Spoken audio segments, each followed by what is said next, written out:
What an inclination we all have, though, for these cruel spectacles, he said. I observe. Eh? I don't understand, said Anna contemptuously. He was offended, and at once began to say what he had meant to say. I am obliged to tell you, he began. So now we are to have it out, she thought, and she felt frightened. I am obliged to tell you that your behavior has been unbecoming today, he said to her in French. In what way has my behavior been unbecoming? She said aloud, turning her head swiftly and looking him straight in the face, not with the bright expression that seemed covering something, but with a look of determination, under which she concealed with difficulty the dismay she was feeling. Mind, he said, pointing to the open window opposite the coachman. He got up and pulled up the window. What did you consider unbecoming? She repeated. The despair you were unable to conceal at the accident to one of the writers. He waited for her to answer, but she was silent, looking straight before her. I have already begged you so to conduct yourself in society that even malicious tongues can find nothing to say against you. There was a time when I spoke of your inward attitude, but I am not speaking of that now. Now I speak only of your external attitude. You have behaved improperly, and I would wish it not to occur again. She did not hear half of what he was saying. She felt panic-stricken before him, and was thinking whether it was true that Vronsky was not killed. Was it of him they were speaking when they said the rider was unhurt, but the horse had broken its back? She merely smiled with a pretense of irony when he finished, and made no reply, because she had not heard what he said. Alexey Alexandrovitch had begun to speak boldly, but as he realized plainly what he was speaking of, the dismay she was feeling infected him too. He saw the smile, and a strange misapprehension came over him. She is smiling at my suspicions. Yes, she will tell me directly what she told me before, that there is no foundation for my suspicions, that it's absurd. At that moment, when the revelation of everything was hanging over him, there was nothing he expected so much as that she would answer mockingly as before that his suspicions were absurd and utterly groundless. So terrible to him was that he knew that now he was ready to believe anything. But the expression of her face, scared and gloomy, did not now promise even deception. Possibly I was mistaken, said he. If so, I beg your pardon. No, you were not mistaken, she said deliberately, looking desperately into his cold face. You were not mistaken. I was, and I could not help being in despair. I hear you, but I am thinking of him. I love him, I am his mistress, I can't bear you, I'm afraid of you, and I hate you. You can do what you like to me. And dropping back into the corner of the carriage, she broke into sobs, hiding her face in her hands. Alexey Alexandrovitch did not stir, and kept looking straight before him. But his whole face suddenly bore the sullen rigidity of the dead, and his expression did not change during the whole time of the drive home. On reaching the house he turned his head to her, still with the same expression. Very well. But I expect a strict observance of the external forms of propriety till such time his voice shook as I may take measures to secure my honor and communicate them to you. He got out first and helped her to get out. Before the servants he pressed her hand, took his seat in the carriage, and drove back to Petersburg. Immediately afterwards a footman came from Princess Betsy and brought Anna a note. I sent to Alexey to find out how he is, and he writes me he is quite well and unhurt, but in despair. So he will be here, she thought. What a good thing I told him all. She glanced at her watch. She had still 3 hours to wait, and the memories of their last meeting set her blood in flame. My God, how light it is! It's dreadful, but I do love to see his face, and I do love this fantastic light. My husband. Oh. Yes. Well, thank God. Everything's over with him. Chapter 30. In the little German watering place to which the Shtcherbatskys had bade akin themselves, as in all places indeed where people are gathered together, the usual process, as it were, of the crystallization of society went on, assigning to each member of that society a definite and unalterable place. Just as the particle of water in frost, definitely and unalterably, takes the special form of the crystal of snow, so each new person that arrived at the springs was at once placed in his special place. First Scherbatsky, Sam Gemmel and Und Tochter, by the apartments they took, and from their name and from the friends they made, were immediately crystallized into a definite place marked out for them. There was visiting the watering place that year a real German Führersten, in consequence of which the crystallizing process went on more vigorously than ever. Princess Scherbatsky wished, above everything, to present her daughter to this German princess, and the day after their arrival she duly performed this rite. Kitty made a low and graceful curtsy in the very simple, that is to say, very elegant frock that had been ordered her from Paris. The German princess said, "I hope the roses will soon come back to this pretty little face," and for the Scherbatskys certain definite lines of existence were at once laid down from which there was no departing. The Scherbatskys made the acquaintance too of the family of an English lady somebody, and of a German countess and her son, wounded in the last war, and of a learned Swede, and of M. Canet and his sister. But yet inevitably the Scherbatskys were thrown most into the society of a Moscow lady, Maria Yevgenyevna Rishcheva, and her daughter, whom Kitty disliked, because she had fallen ill, like herself, over a love affair, and a Moscow colonel, whom Kitty had known from childhood, and always seen in uniform and epaulets, and who now, with his little eyes and his open neck and flowered cravat, was uncommonly ridiculous and tedious, because there was no getting rid of him.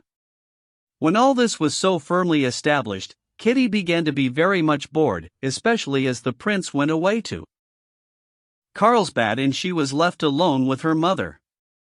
She took no interest in the people she knew, feeling that nothing fresh would come of them. Her chief mental interest in the watering place consisted in watching and making theories about the people she did not know. It was characteristic of Kitty that she always imagined everything in people in the most favorable light possible, especially so in those she did not know. And now as she made surmises as to who people were, what were their relations to one another, and what they were like, Kitty endowed them with the most marvelous and noble characters, and found confirmation of her idea in her observations.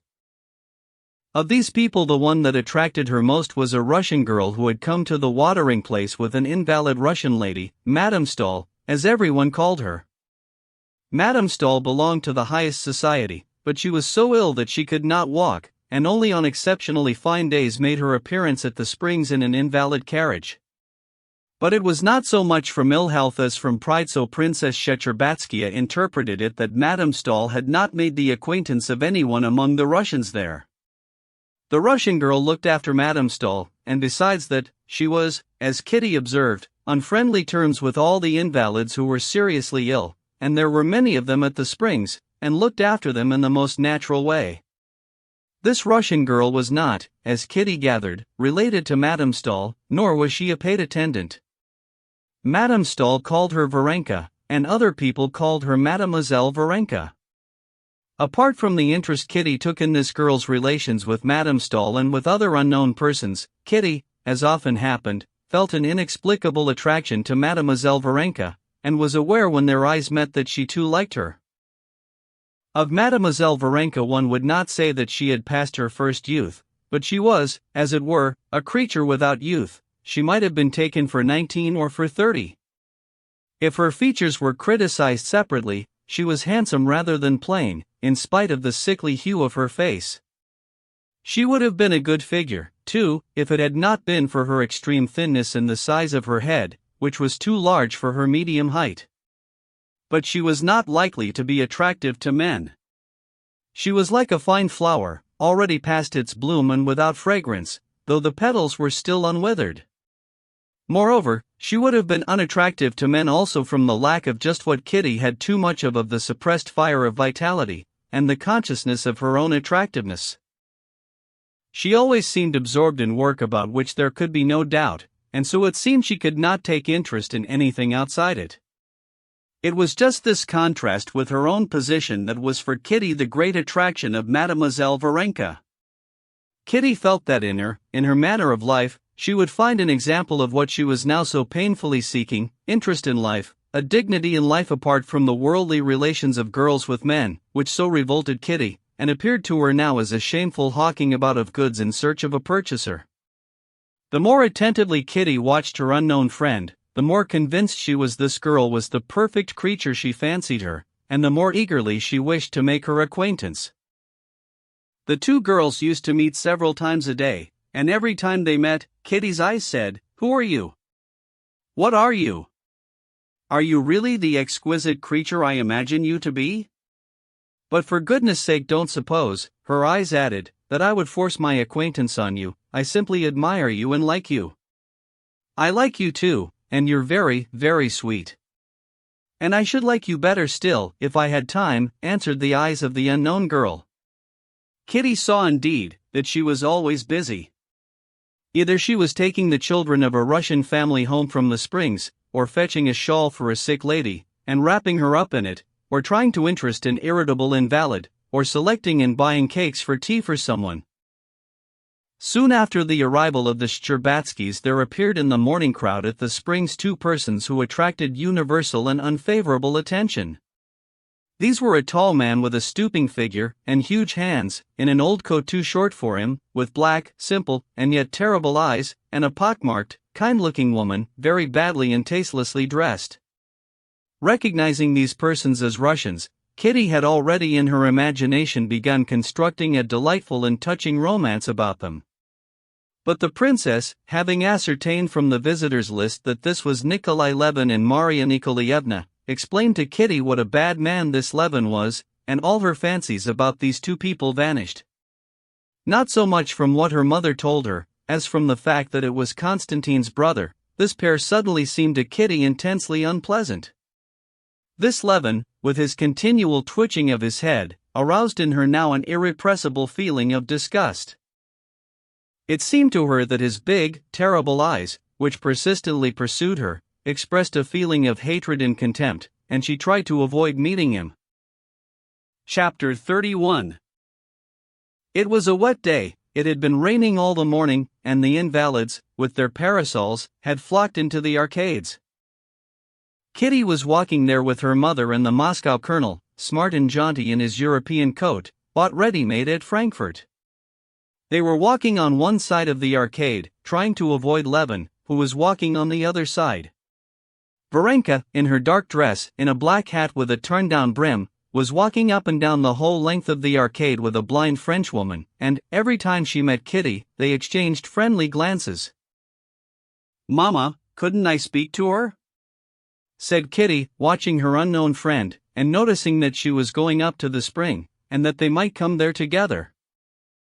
"Oh, if you want us so much, I'll find out about her first and make her acquaintance myself," answered her mother. "What do you see in her out of the way? A companion, she must be. If you like, I'll make acquaintance with Madame Stahl. I used to know her belle sœur," added the princess, lifting her head haughtily. Kitty knew that the princess was offended that Madame Stahl had seemed to avoid making her acquaintance. Kitty did not insist. "How wonderfully sweet she is," she said, gazing at Varenka just as she handed a glass to the Frenchwoman. "Look how natural and sweet it all is." "It's so funny to see your enguments," said the princess. "No, we'd better go back," she added, noticing Levin coming towards them with his companion and a German doctor, to whom he was talking very noisily and angrily. They turned to go back, when suddenly they heard, not noisy talk, but shouting. Levin, stopping short, was shouting at the doctor, and the doctor, too, was excited. A crowd gathered about them. The princess and Kitty beat a hasty retreat, while the colonel joined the crowd to find out what was the matter. A few minutes later the colonel overtook them. "What was it?" inquired the princess. "Scandalous and disgraceful," answered the colonel. "The one thing to be dreaded is meeting Russians abroad. That tall gentleman was abusing the doctor, flinging all sorts of insults at him because he wasn't treating him quite as he liked, and he began waving his stick at him. It's simply a scandal. Oh, how unpleasant, said the princess. Well, and how did it end? Luckily at that point the one in the mushroom hat, intervened. A Russian lady, I think she is, said the colonel. Mademoiselle Varenka? Asked Kitty. Yes, yes. She came to the rescue before anyone. She took the man by the arm and led him away. There, Mama, said Kitty, you wonder that I'm enthusiastic about her. The next day, as she watched her unknown friend, Kitty noticed that Mademoiselle Varenka was already on the same terms with Levin and his companion as with her other protégés. She went up to them, entered into conversation with them, and served as interpreter for the woman, who could not speak any foreign language. Kitty began to entreat her mother still more urgently to let her make friends with Varenka. And, disagreeable as it was to the princess to seem to take the first step in wishing to make the acquaintance of Madame Stahl, who thought fit to give herself airs, she made inquiries about Varenka, and, having ascertained particulars about her tending to prove that there could be no harm though little good in the acquaintance, she herself approached Varenka and made acquaintance with her. Choosing a time when her daughter had gone to the spring, while Varenka had stopped outside the baker's, the princess went up to her. Allow me to make your acquaintance, she said, with her dignified smile. My daughter has lost her heart to you, she said. Possibly you do not know me. I am. That feeling is more than reciprocal, princess, Varenka answered hurriedly. What a good deed you did yesterday to our poor compatriot, said the princess. Varenka flushed a little. I don't remember. I don't think I did anything, she said. Why, you saved that Levin from disagreeable consequences. Yes, S.A. Campaign called me, and I tried to pacify him. He's very ill and was dissatisfied with the doctor. I'm used to looking after such invalids. Yes, I've heard you live at Mentone with your aunt, I think Madame Stahl. I used to know her, Belser. No, she's not my aunt. I call her Mama, but I am not related to her. I was brought up by her, answered Varenka, flushing a little again. This was so simply said, and so sweet was the truthful and candid expression of her face, that the princess saw why Kitty had taken such a fancy to Varenka. Well, and what's this Levin going to do? Asked the princess. He's going away, answered Varenka. At that instant Kitty came up from the spring beaming with delight that her mother had become acquainted with her unknown friend. Well, see, Kitty, your intense desire to make friends with Mademoiselle Varenka put in smiling, that's what everyone calls me. Kitty blushed with pleasure, and slowly, without speaking, pressed her new friend's hand, which did not respond to her pressure, but lay motionless in her hand.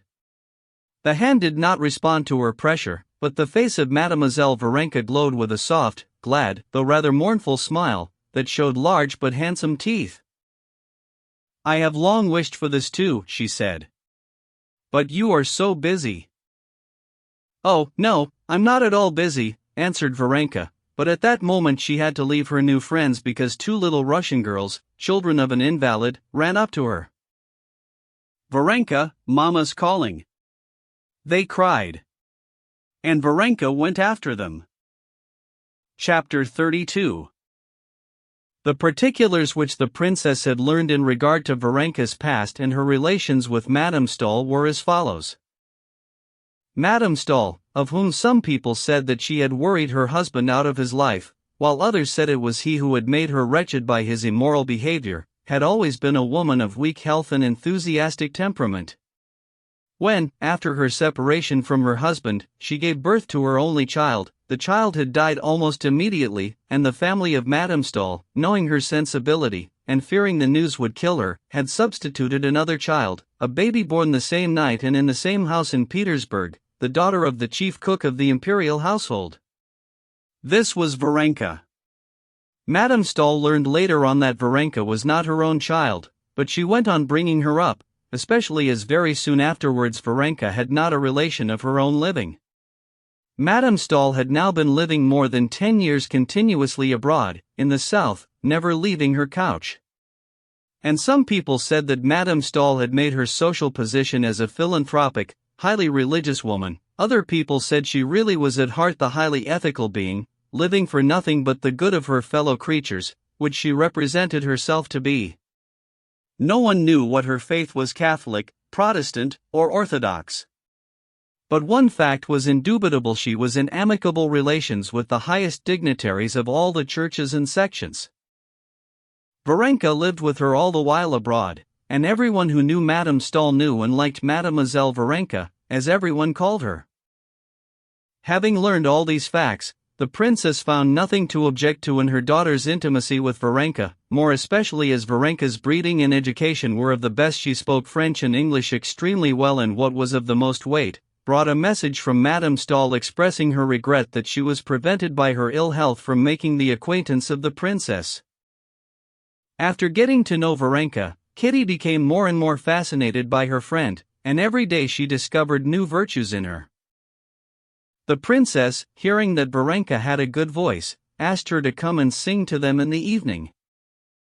"Kitty plays, and we have a piano, not a good one, it's true, but you will give us so much pleasure," said the princess with her affected smile, which Kitty disliked particularly just then, because she noticed that Varenka had no inclination to sing. Varenka came, however, in the evening and brought a roll of music with her. The princess had invited Maria Yevgenyevna and her daughter and the colonel.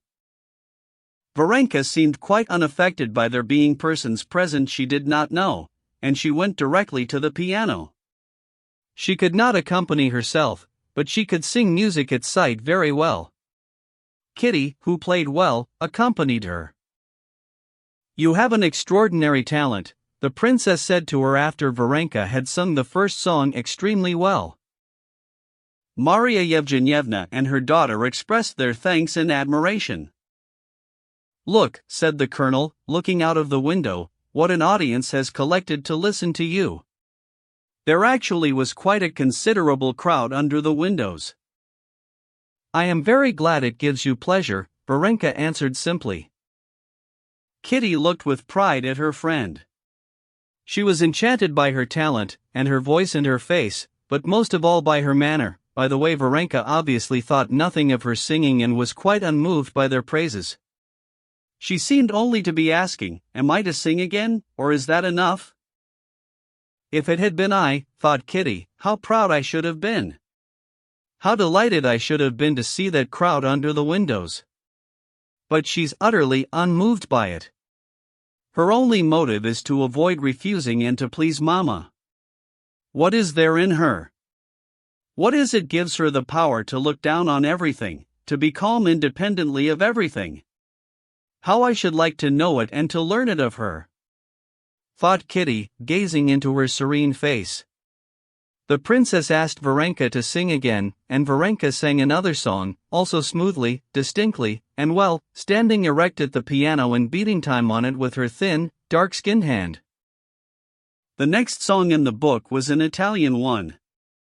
Kitty played the opening bars, and looked round at Varenka. "Let's skip that," said Varenka, flushing a little. Kitty let her eyes rest on Varenka's face, with a look of dismay and inquiry. "Very well, the next one," she said hurriedly, turning over the pages, and at once feeling that there was something connected with the song. "No," answered Varenka with a smile, laying her hand on the music, "no, let's have that one." And she sang it just as quietly, as coolly, and as well as the others. When she had finished, they all thanked her again, and went off to tea. Kitty and Varenka went out into the little garden that adjoined the house. "Am I right, that you have some reminiscences connected with that song?" said Kitty. "Don't tell me," she added hastily, "only say if I'm right." "No, why not?" "I'll tell you simply," said Varenka, and, without waiting for a reply, she went on, "Yes, it brings up memories, once painful ones. I cared for someone once, and I used to sing him that song." Kitty with big, wide-open eyes gazed silently, sympathetically at Varenka. I cared for him, and he cared for me, but his mother did not wish it, and he married another girl. He's living now not far from us, and I see him sometimes. You didn't think I had a love story too, she said, and there was a faint gleam in her handsome face of that fire which Kitty felt must once have glowed all over her. I didn't think so? Why, if I were a man, I could never care for anyone else after knowing you. Only I can't understand how he could, to please his mother, forget you and make you unhappy. He had no heart. Oh, no, he's a very good man, and I'm not unhappy, quite the contrary, I'm very happy. Well, so we shan't be singing any more now, she added, turning towards the house. How good you are! How good you are! Cried Kitty, and stopping her, she kissed her. If I could only be even a little like you. Why should you be like anyone? You're nice as you are, said Varenka, smiling her gentle, weary smile. No, I'm not nice at all. Come, tell me. Stop a minute, let's sit down, said Kitty, making her sit down again beside her. Tell me, isn't it humiliating to think that a man has disdained your love, that he hasn't cared for it? But he didn't disdain it, I believe he cared for me, but he was a dutiful son. Yes, but if it hadn't been on account of his mother, if it had been his own doing? Said Kitty, feeling she was giving away her secret, and that her face, burning with the flush of shame, had betrayed her already. In that case he would have done wrong, and I should not have regretted him, answered Varenka, evidently realizing that they were now talking not of her, but of Kitty. But the humiliation, said Kitty, the humiliation one can never forget, she said, remembering her look at the last ball during the pause in the music. Where is the humiliation? Why, you did nothing wrong? Worse than wrong, shameful. Varenka shook her head and laid her hand on Kitty's hand. Why, what is there shameful? She said. You didn't tell a man, who didn't care for you, that you loved him, did you? Of course not, I never said a word, but he knew it. No, there are looks, there are ways, I can't forget it, if I live 100 years. Why so? I don't understand. The whole point is whether you love him now or not, said Varenka, who called everything by its name. I hate him, I can't forgive myself. Why, what for? The shame, the humiliation. Oh! If everyone were as sensitive as you are, said Varenka. There isn't a girl who hasn't been through the same. And it's all so unimportant. Why, what is important? Said Kitty, looking into her face with inquisitive wonder. Oh, there's so much that's important, said Varenka, smiling. Why, what? Oh, so much that's more important, answered Varenka, not knowing what to say. But at that instant they heard the princess's voice from the window. Kitty, it's cold. Either get a shawl, or come indoors. It really is time to go in, said Varenka, getting up. I have to go on to Madame Bert's, she asked me to.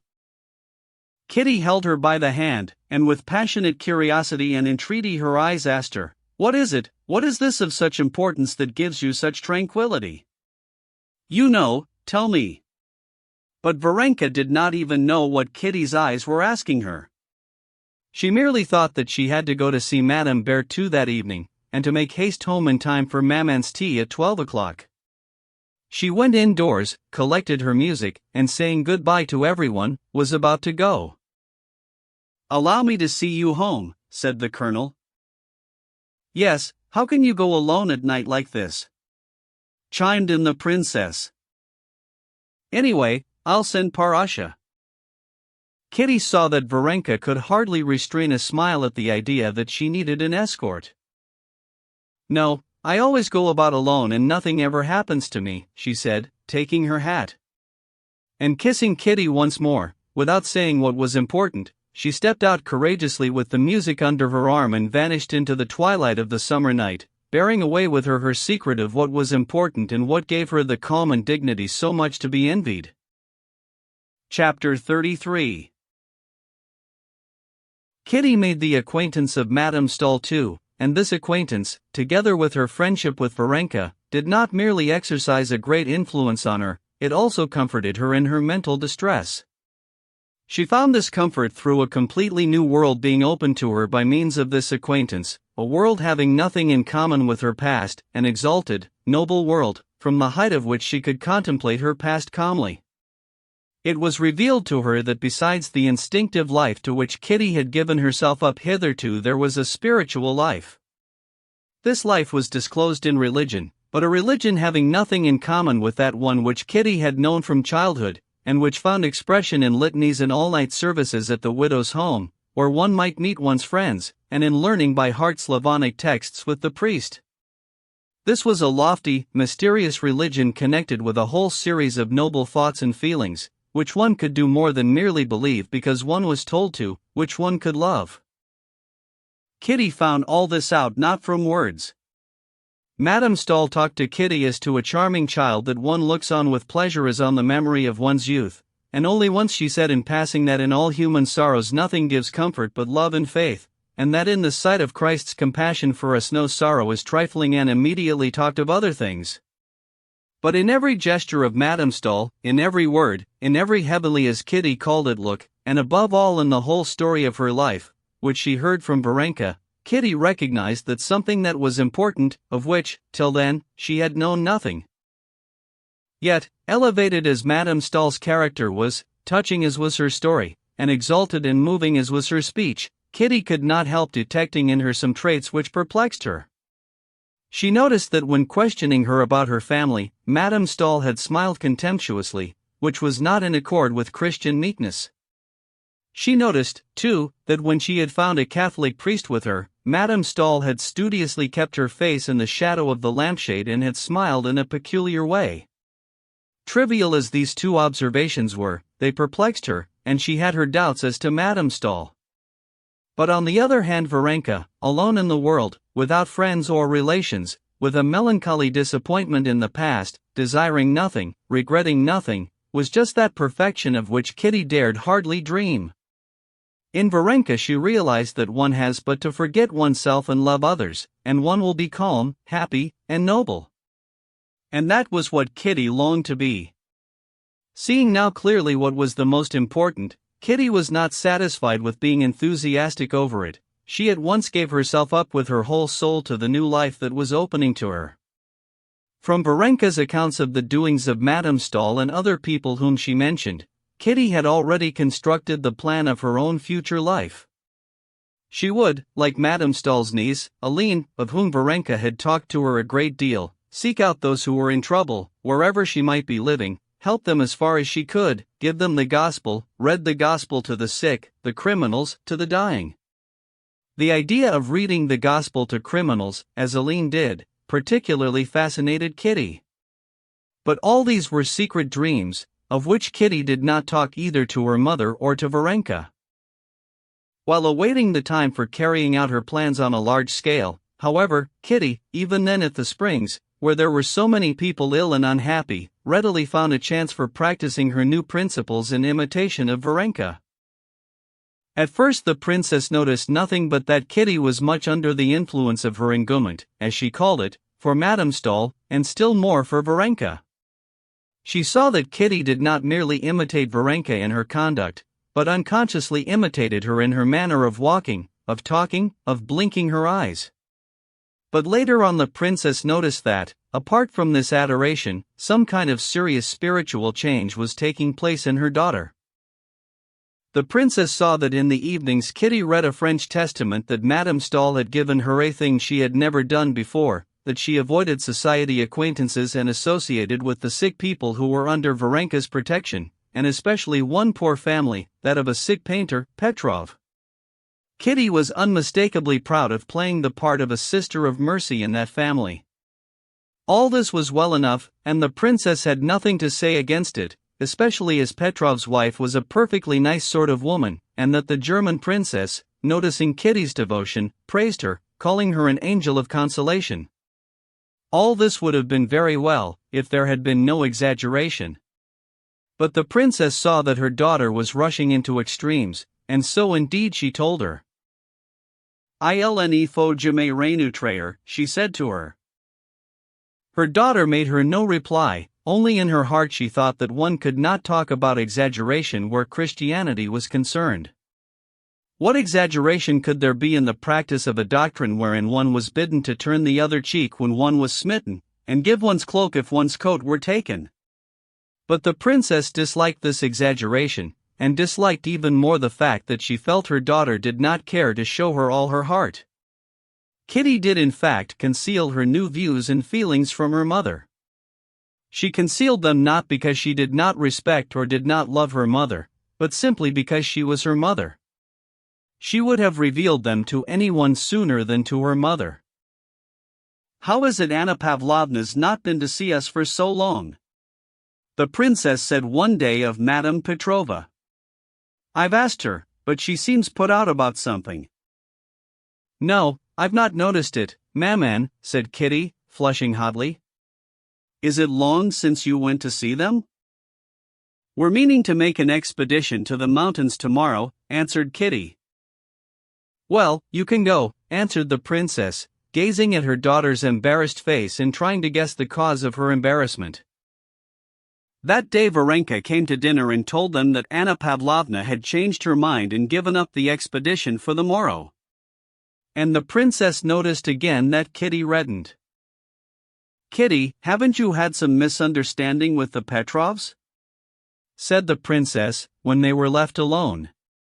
"Why has she given up sending the children and coming to see us?" Kitty answered that nothing had happened between them, and that she could not tell why Anna Pavlovna seemed displeased with her. Kitty answered perfectly truly. She did not know the reason Anna Pavlovna had changed to her, but she guessed it. She guessed at something which she could not tell her mother, which she did not put into words to herself. It was one of those things which one knows but which one can never speak of even to oneself, so terrible and shameful would it be to be mistaken.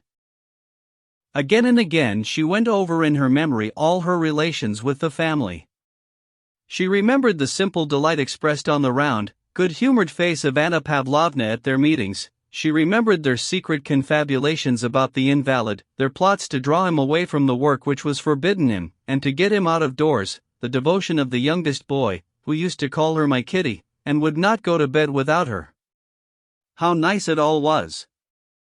Then she recalled the thin, terribly thin figure of Petrov, with his long neck, in his brown coat, his scant, curly hair, his questioning blue eyes that were so terrible to Kitty at first, and his painful attempts to seem hearty and lively in her presence. She recalled the effort she had made at first to overcome the repugnance she felt for him, as for all consumptive people, and the pains it had cost her to think of things to say to him.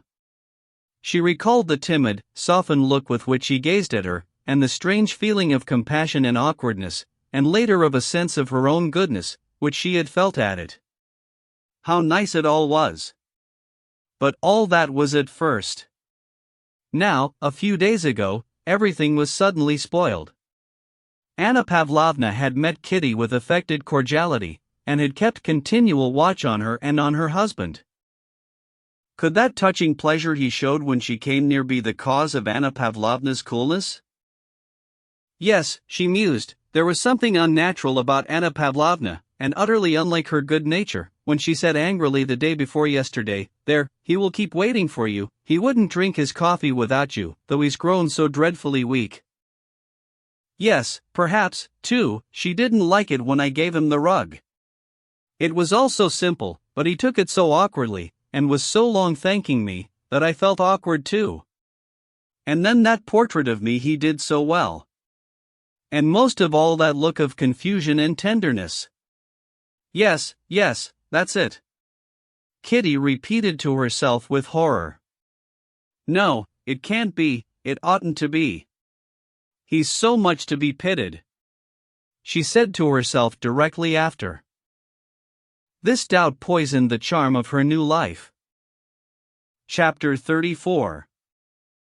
Before the end of the course of drinking the waters, Prince Shtcherbatsky, who had gone on from Carlsbad to Baden and kissing into Russian friends to get a breath of Russian air, as he said, came back to his wife and daughter.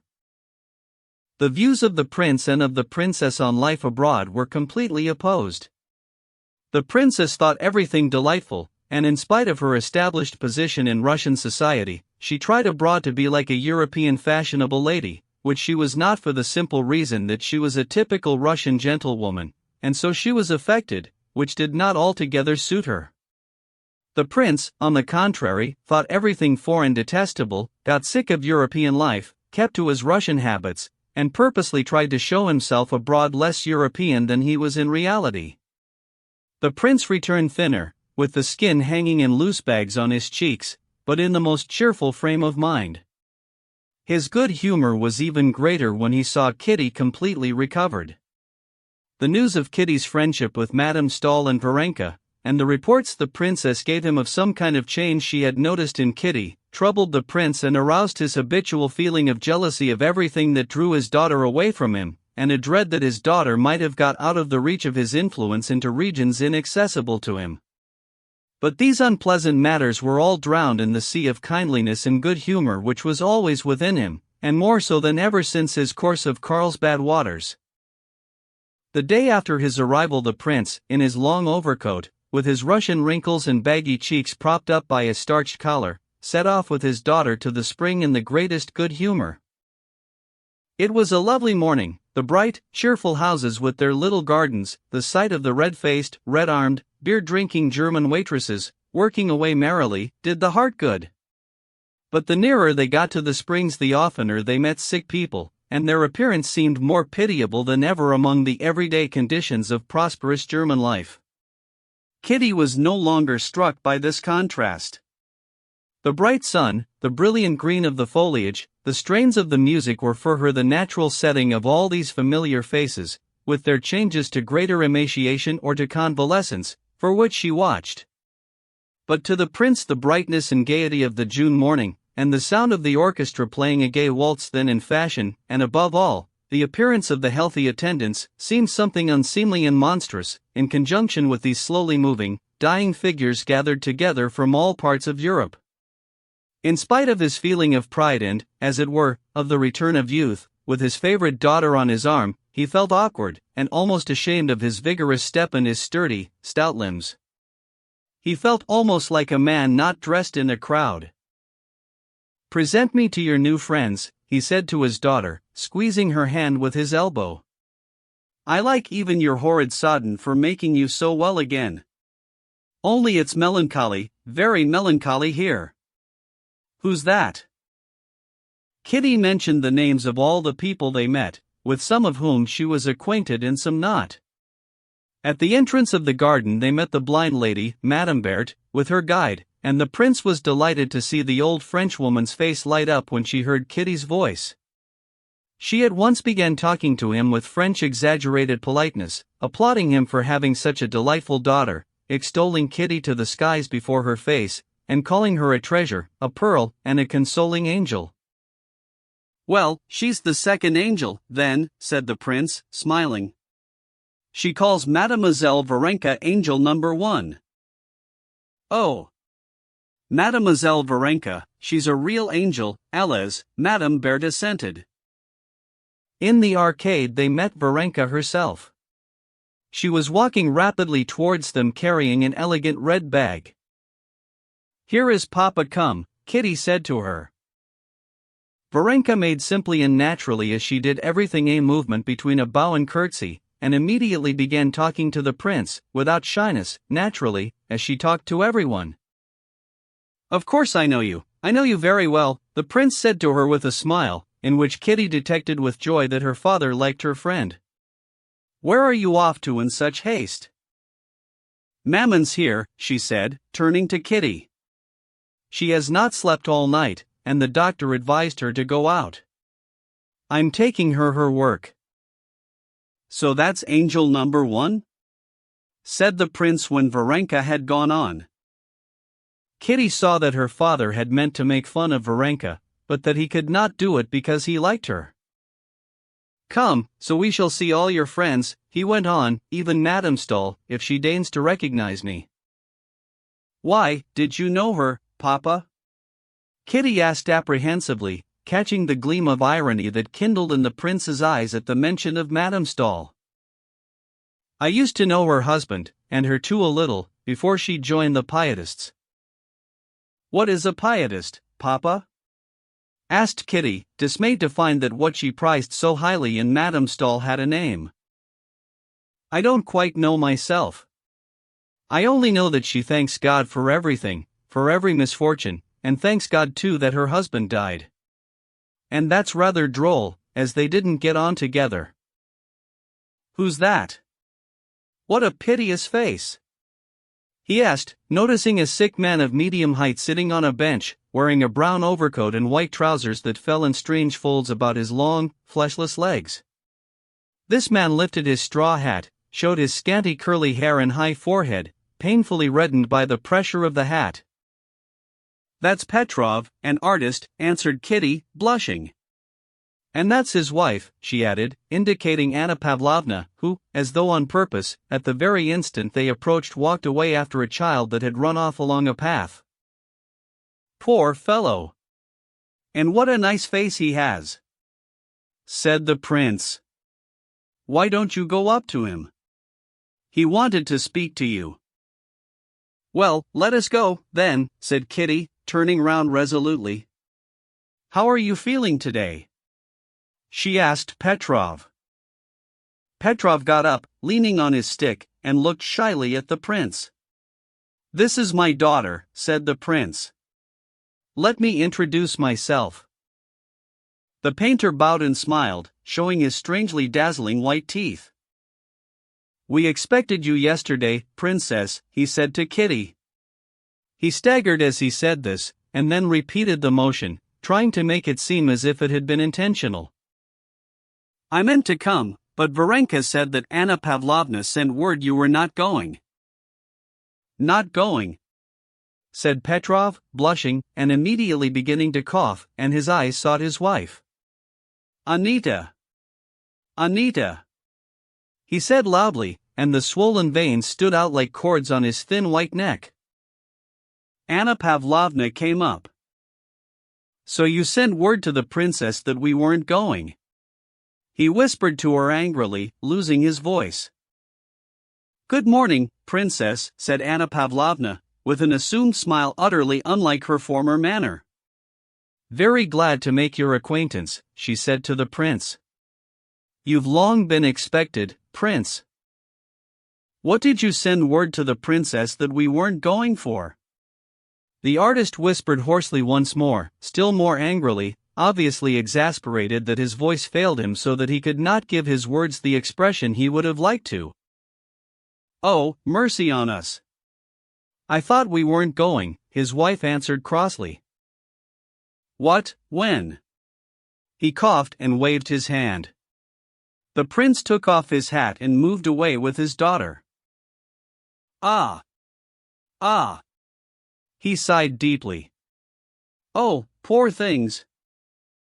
"Yes, Papa," answered Kitty. "And you must know they've 3 children, no servant, and scarcely any means." "He gets something from the academy," she went on briskly, trying to drown the distress that the queer change in Anna Pavlovna's manner to her had aroused in her. "Oh, here's Madame Stahl," said Kitty, indicating an invalid carriage, where, propped on pillows, something in gray and blue was lying under a sunshade. This was Madame Stahl. Behind her stood the gloomy, healthy-looking German workman who pushed the carriage.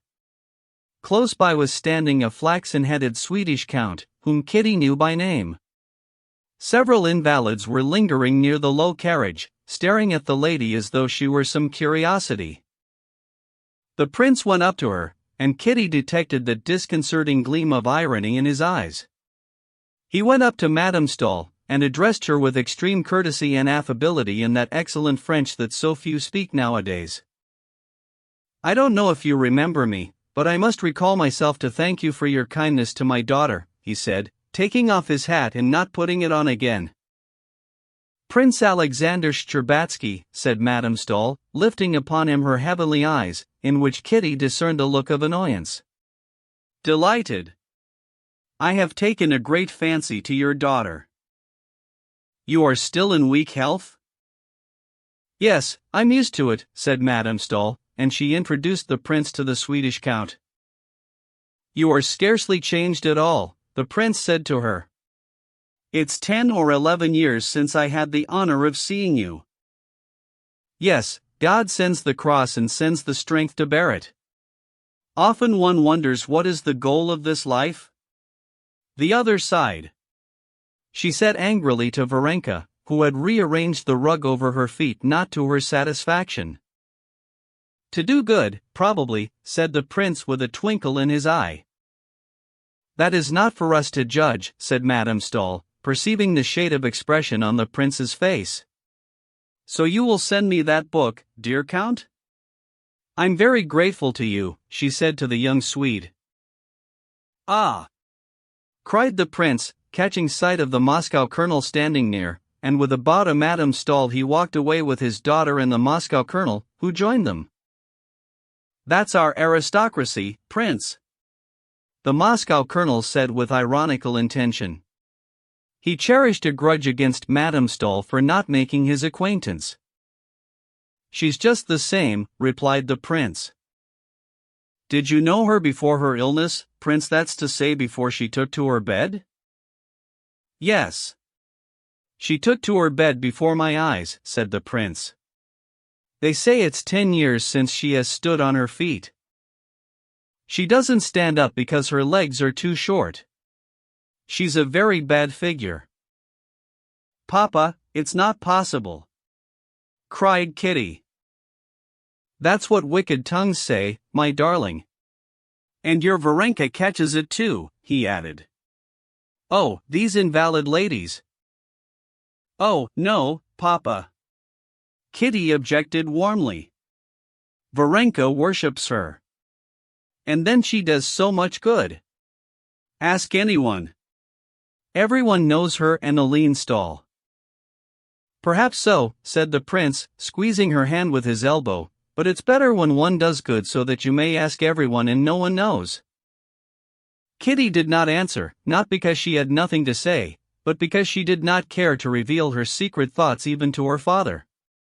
But, strange to say, although she had so made up her mind not to be influenced by her father's views, not to let him into her inmost sanctuary, she felt that the heavenly image of Madame Stahl, which she had carried for a whole month in her heart, had vanished, never to return, just as the fantastic figure made up of some clothes thrown down at random vanishes when one sees that it is only some garment lying there. All that was left was a woman with short legs, who lay down because she had a bad figure, and worried patient Varenka for not arranging her rug to her liking. And by no effort of the imagination could Kitty bring back the former Madame Stahl. Chapter 35. The prince communicated his good humor to his own family and his friends, and even to the German landlord in whose rooms the Shcherbatskys were staying. On coming back with Kitty from the Springs, the prince, who had asked the colonel, and Maria Yevgenyevna, and Varenka all to come and have coffee with them, gave orders for a table and chairs to be taken into the garden under the chestnut tree, and lunch to be laid there. The landlord and the servants, too, grew brisker under the influence of his good spirits. They knew his open-handedness, and half an hour later the invalid doctor from Hamburg, who lived on the top floor, looked enviously out of the window at the merry party of healthy Russians assembled under the chestnut tree. In the trembling circles of shadow cast by the leaves, at a table, covered with a white cloth, and set with coffee pot, bread and butter, cheese, and cold game, sat the princess in a high cap with lilac ribbons, distributing cups and bread and butter. At the other end sat the prince, eating heartily, and talking loudly and merrily. The prince had spread out near him his purchases, carved boxes, and knickknacks, paper knives of all sorts, of which he bought a heap at every watering place, and bestowed them upon everyone, including Lieschen, the servant girl, and the landlord, with whom he jested in his comically bad German, assuring him that it was not the water had cured Kitty, but his splendid cookery, especially his plum soup. The princess laughed at her husband for his Russian ways, but she was more lively and good-humored than she had been all the while she had been at the waters. The colonel smiled, as he always did, at the prince's jokes, but as far as regards Europe, of which he believed himself to be making a careful study, he took the princess's side. The simple-hearted Maria Yevgenyevna simply roared with laughter at everything absurd the prince said, and his jokes made Varenka helpless with feeble but infectious laughter, which was something Kitty had never seen before. Kitty was glad of all this, but she could not be light-hearted. She could not solve the problem her father had unconsciously set her by his good-humoured view of her friends, and of the life that had so attracted her. To this doubt there was joined the change in her relations with the Petrovs, which had been so conspicuously and unpleasantly marked that morning. Everyone was good-humored, but Kitty could not feel good-humored, and this increased her distress. She felt a feeling such as she had known in childhood, when she had been shut in her room as a punishment, and had heard her sister's merry laughter outside. "Well, but what did you buy this mass of things for?" said the princess, smiling, and handing her husband a cup of coffee. "One goes for a walk, one looks in a shop, and they ask you to buy. Erlocht, Durchlocht? Directly they say Durchlocht, I can't hold out. I lose 10 thalers. It's simply from boredom," said the princess. "Of course it is. Such boredom, my dear, that one doesn't know what to do with oneself." "How can you be bored, Prince? There's so much that's interesting now in Germany," said Maria Yevgenyevna. "But I know everything that's interesting, the plum soup I know, and the pea sausages I know. I know everything." "No, you may say what you like, Prince, there's the interest of their institutions," said the colonel. "But what is there interesting about it? They're all as pleased as brass halfpence. They've conquered everybody, and why am I to be pleased at that? I haven't conquered anyone, and I'm obliged to take off my own boots, yes, and put them away too, in the morning, get up and dress at once, and go to the dining room to drink bad tea. How different it is at home. You get up in no haste, you get cross, grumble a little, and come round again. You've time to think things over, and no hurry." "But time's money, you forget that," said the colonel. "Time, indeed, that depends. Why, there's time one would give a month of for 6 pence, and time you wouldn't give half an hour of for any money. Isn't that so, Katinka? What is it? Why are you so depressed?" "I'm not depressed." "Where are you off to?" "Stay a little longer," he said to Varenka. "I must be going home," said Varenka, getting up, and again she went off into a giggle. When she had recovered, she said goodbye, and went into the house to get her hat. Kitty followed her. Even Varenka struck her as different. She was not worse, but different from what she had fancied her before. "Oh, dear. It's a long while since I've laughed so much," said Varenka, gathering up her parasol and her bag. "How nice he is, your father." Kitty did not speak. "When shall I see you again?" asked Varenka. "Mamma meant to go and see the Petrovs. Won't you be there?" said Kitty, to try Varenka. "Yes," answered Varenka. "They're getting ready to go away, so I promised to help them pack." "Well, I'll come too, then." "No, why should you?" "Why not? Why not? Why not?" said Kitty, opening her eyes wide, and clutching at Varenka's parasol, so as not to let her go. "No, wait a minute, why not?" "Oh, nothing, your father has come, and besides, they will feel awkward at your helping." "No, tell me why you don't want me to be often at the Petrovs." "You don't want me to, why not?" "I didn't say that," said Varenka quietly. "No, please tell me." "Tell you everything?" asked Varenka. "Everything, everything." Kitty assented. Well, there's really nothing of any consequence, only that Mikhail Alexeyevich, that was the artist's name, had meant to leave earlier, and now he doesn't want to go away, said Varenka, smiling. Well, well. Kitty urged impatiently, looking darkly at Varenka. Well, and for some reason Anna Pavlovna told him that he didn't want to go because you are here. Of course, that was nonsense, but there was a dispute over you. You know how irritable these sick people are. Kitty, scowling more than ever, kept silent, and Varenka went on speaking alone, trying to soften or soothe her, and seeing a storm coming she did not know whether of tears or of words. So you'd better not go. You understand, you won't be offended? And it serves me right. And it serves me right. Kitty cried quickly, snatching the parasol out of Varenka's hand, and looking past her friend's face. Varenka felt inclined to smile, looking at her childish fury, but she was afraid of wounding her. How does it serve you right? I don't understand, she said. It serves me right, because it was all sham, because it was all done on purpose, and not from the heart.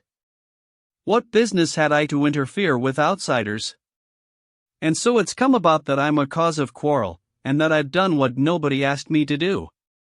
Because it was all a sham. A sham. A sham. A sham. With what object?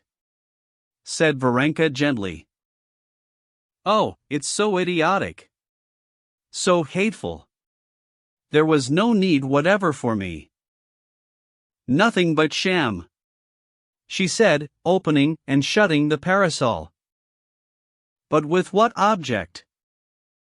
To seem better to people, to myself, to God, to deceive everyone. No. Now I won't descend to that. I'll be bad, but anyway not a liar, a cheat. But who is a cheat? Said Varenka reproachfully. You speak as if. But Kitty was in one of her gusts of fury, and she would not let her finish. I don't talk about you, not about you at all. You're perfection.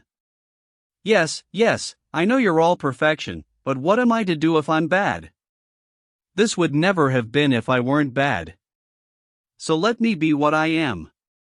I won't be a sham. What have I to do with Anna Pavlovna? Let them go their way, and me go mine. I can't be different. And yet it's not that. What is not that? Asked Varenka in bewilderment. Everything. I can't act except from the heart, and you act from principle. I liked you simply, but you most likely only wanted to save me, to improve me. You are unjust, said Varenka. But I'm not speaking of other people, I'm speaking of myself. Kitty, they heard her mother's voice. Come here, show Papa your necklace.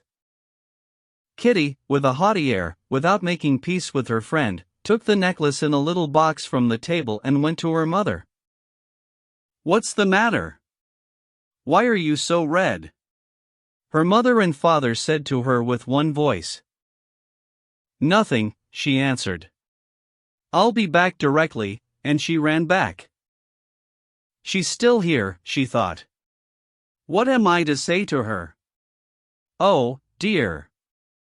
What have I done? What have I said? Why was I rude to her? What am I to do? What am I to say to her? Thought Kitty, and she stopped in the doorway. Varenka in her hat and with the parasol in her hands was sitting at the table examining the spring which Kitty had broken. She lifted her head. Varenka, forgive me, do forgive me, whispered Kitty, going up to her. I don't remember what I said. I really didn't mean to hurt you, said Varenka, smiling. Peace was made.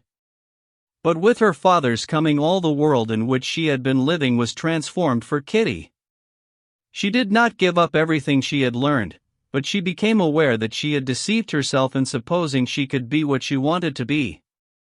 Her eyes were, it seemed, opened. She felt all the difficulty of maintaining herself without hypocrisy and self-conceit on the pinnacle to which she had wished to mount.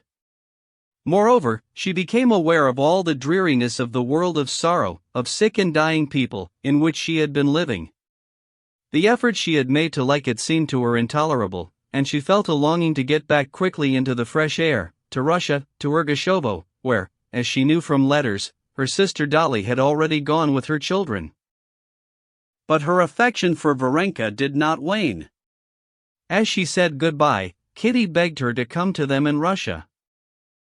"I'll come when you get married," said Varenka. "I shall never marry."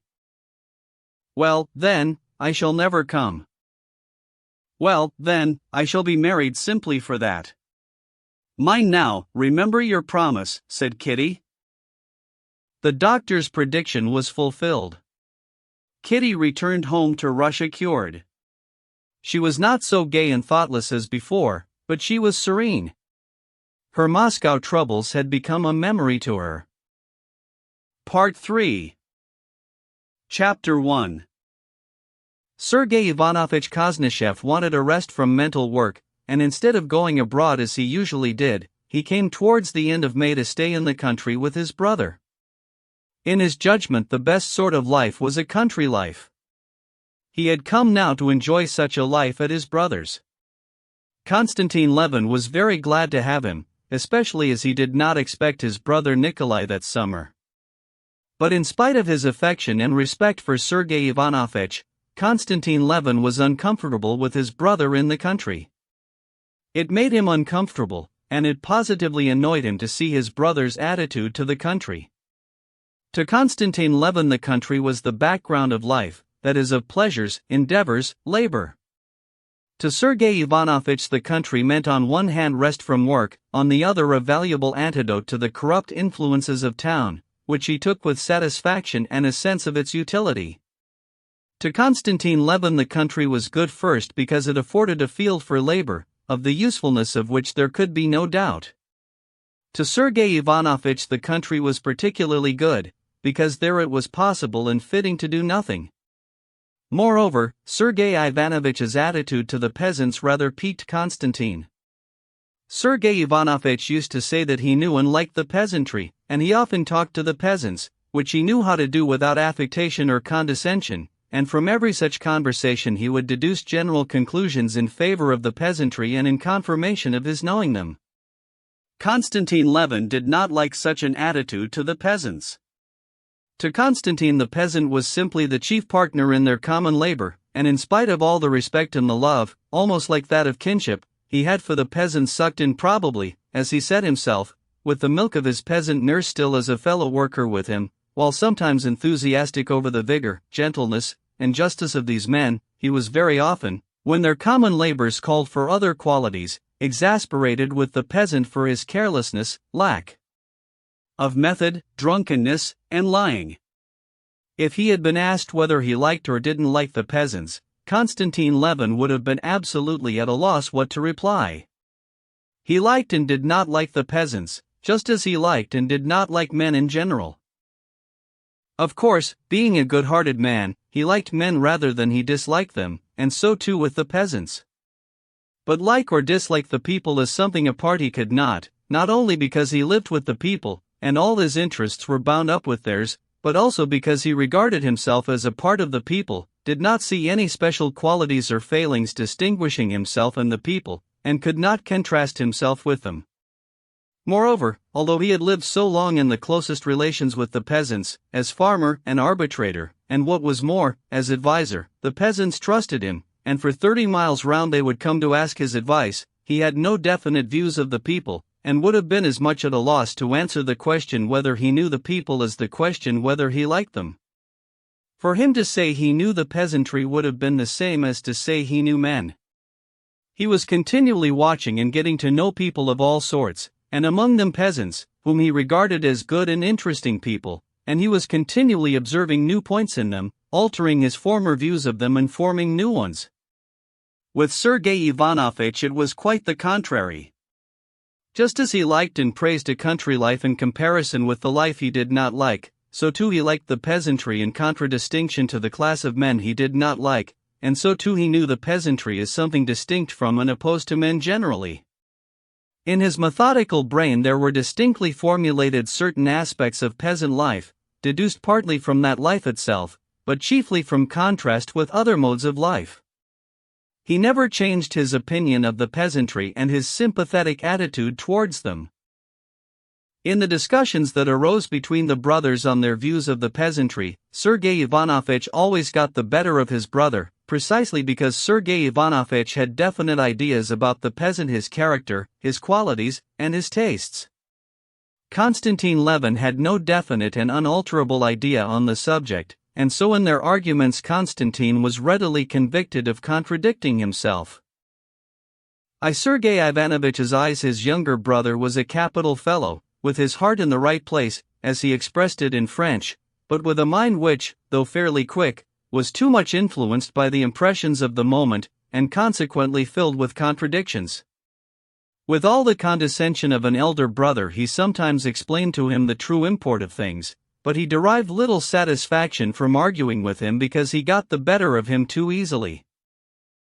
Konstantin Levin regarded his brother as a man of immense intellect and culture, as generous in the highest sense of the word, and possessed of a special faculty for working for the public good.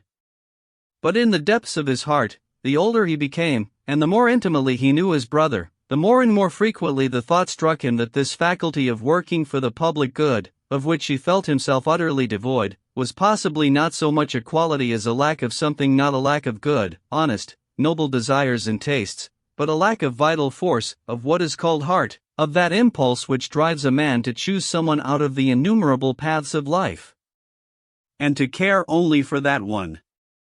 The better he knew his brother, the more he noticed that Sergei Ivanovich, and many other people who worked for the public welfare, were not led by an impulse of the heart to care for the public good, but reasoned from intellectual considerations that it was a right thing to take interest in public affairs, and consequently took interest in them. Levin was confirmed in this generalization by observing that his brother did not take questions affecting the public welfare or the question of the immortality of the soul a bit more to heart than he did chess problems, or the ingenious construction of a new machine. Besides this, Konstantin Levin was not at his ease with his brother, because in summer in the country Levin was continually busy with work on the land, and the long summer day was not long enough for him to get through all he had to do, while Sergei Ivanovich was taking a holiday. But though he was taking a holiday now, that is to say, he was doing no writing, he was so used to intellectual activity that he liked to put into concise and eloquent shape the ideas that occurred to him, and liked to have someone to listen to him. His most usual and natural listener was his brother. And so, in spite of the friendliness and directness of their relations, Konstantin felt an awkwardness in leaving him alone. Sergei Ivanovich liked to stretch himself on the grass in the sun, and to lie so, basking and chatting lazily. "You wouldn't believe," he would say to his brother, "what a pleasure this rural laziness is to me. Not an idea in one's brain, as empty as a drum." But Konstantin Levin found it dull sitting and listening to him, especially when he knew that while he was away they would be carting dung onto the fields not plowed ready for it, and heaping it all up anyhow, and would not screw the shares in the plows, but would let them come off and then say that the new plows were a silly invention, and there was nothing like the old Andreevna plow, and so on. "Come, you've done enough trudging about in the heat," Sergei Ivanovich would say to him. "No, I must just run round to the counting house for a minute," Levin would answer, and he would run off to the fields. Chapter 2. Early in June it happened that Agafia Mihailovna, the old nurse and housekeeper, in carrying to the cellar a jar of mushrooms she had just pickled, slipped, fell, and sprained her wrist. The district doctor, a talkative young medical student, who had just finished his studies, came to see her. He examined the wrist, said it was not broken, was delighted at a chance of talking to the celebrated Sergei Ivanovich Koznishev, and to show his advanced views of things told him all the scandal of the district, complaining of the poor state into which the district council had fallen. Sergei Ivanovich listened attentively, asked him questions, and, roused by a new listener, he talked fluently, uttered a few keen and weighty observations, respectfully appreciated by the young doctor, and was soon in that eager frame of mind his brother knew so well, which always, with him, followed a brilliant and eager conversation. After the departure of the doctor, he wanted to go with a fishing rod to the river. Sergei Ivanovich was fond of angling, and was, it seemed, proud of being able to care for such a stupid occupation. Konstantin Levin, whose presence was needed in the plough land and meadows, had come to take his brother in the trap.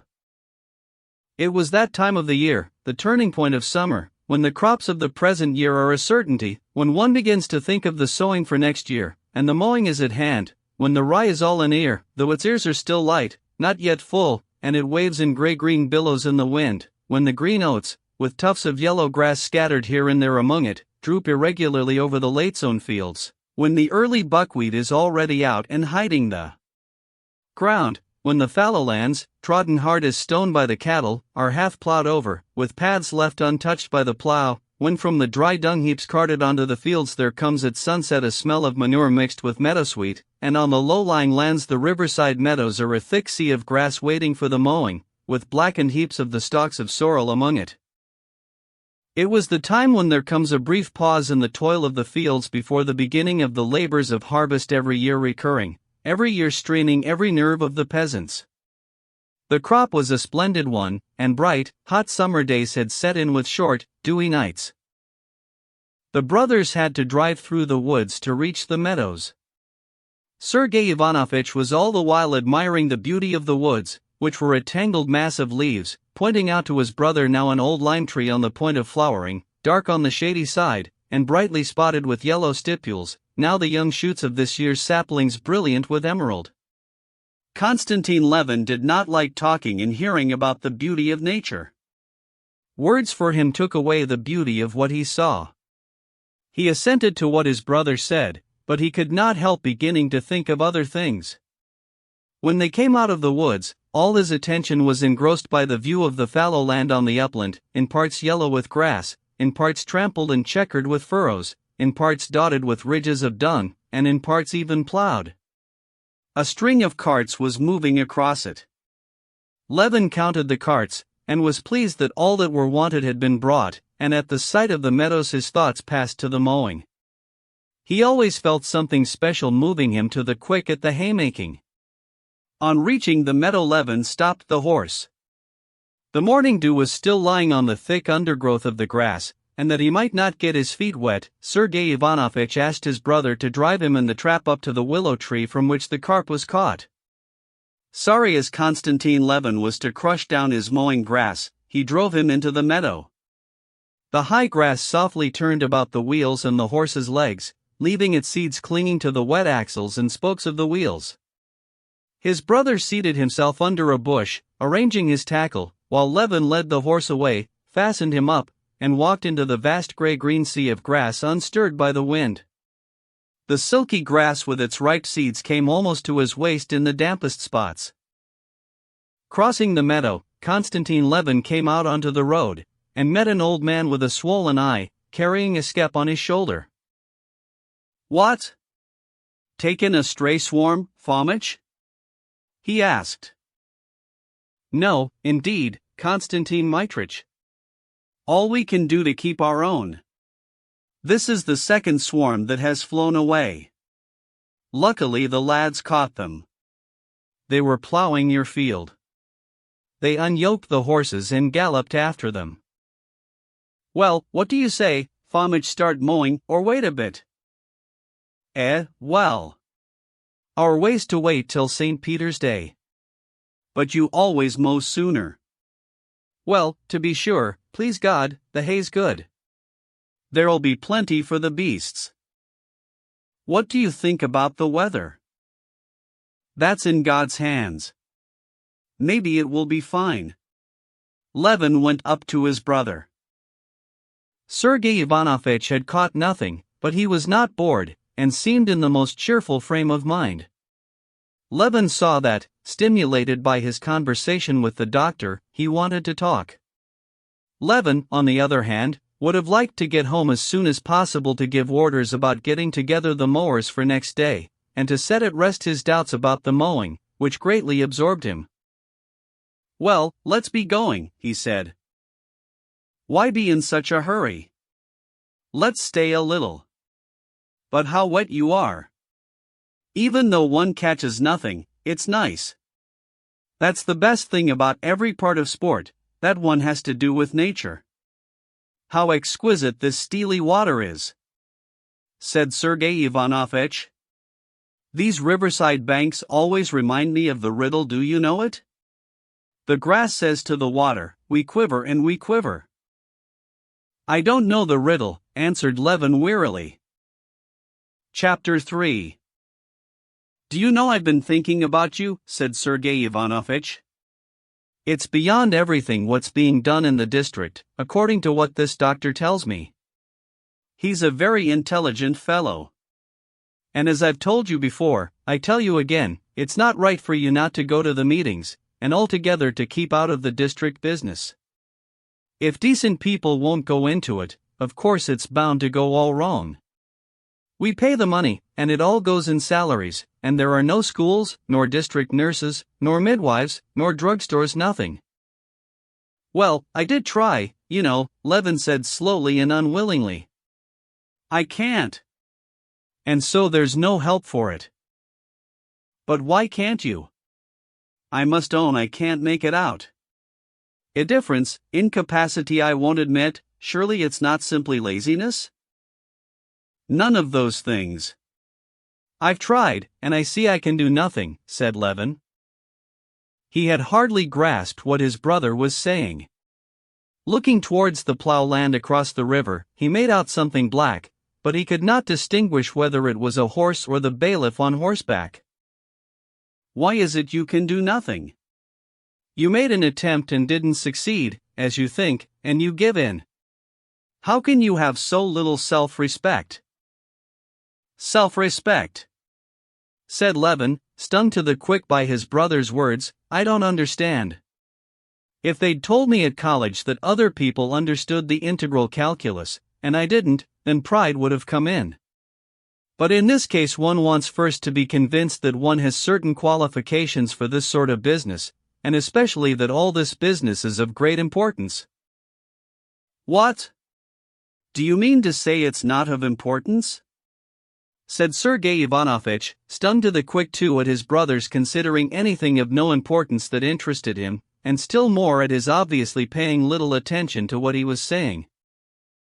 "I don't think it important, it does not take hold of me, I can't help it," answered Levin, making out that what he saw was the bailiff, and that the bailiff seemed to be letting the peasants go off the ploughed land.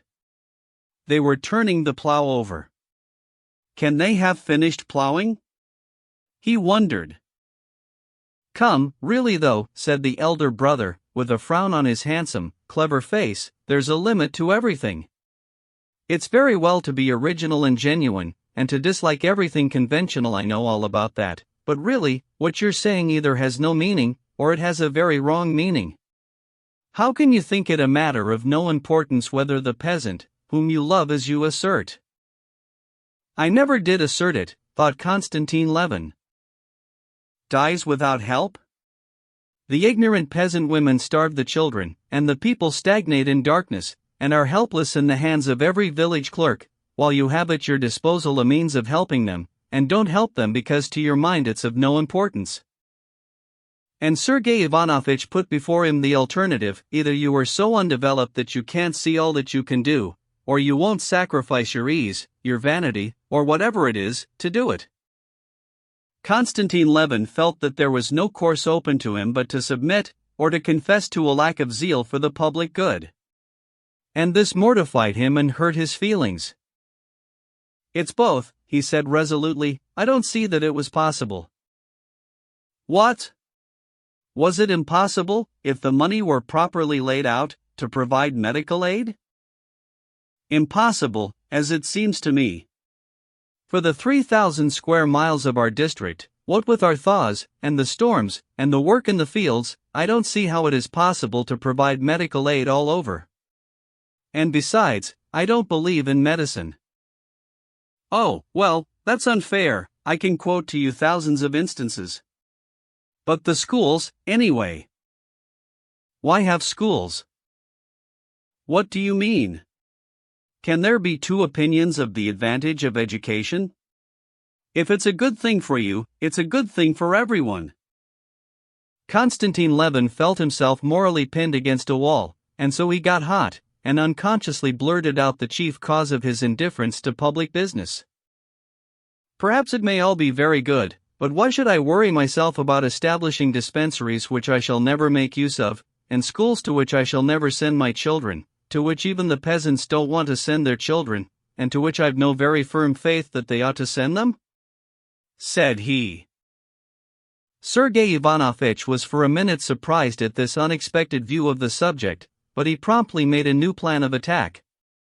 He was silent for a little, drew out a hook, threw it in again, and turned to his brother smiling. Come, now in the first place, the dispensary is needed.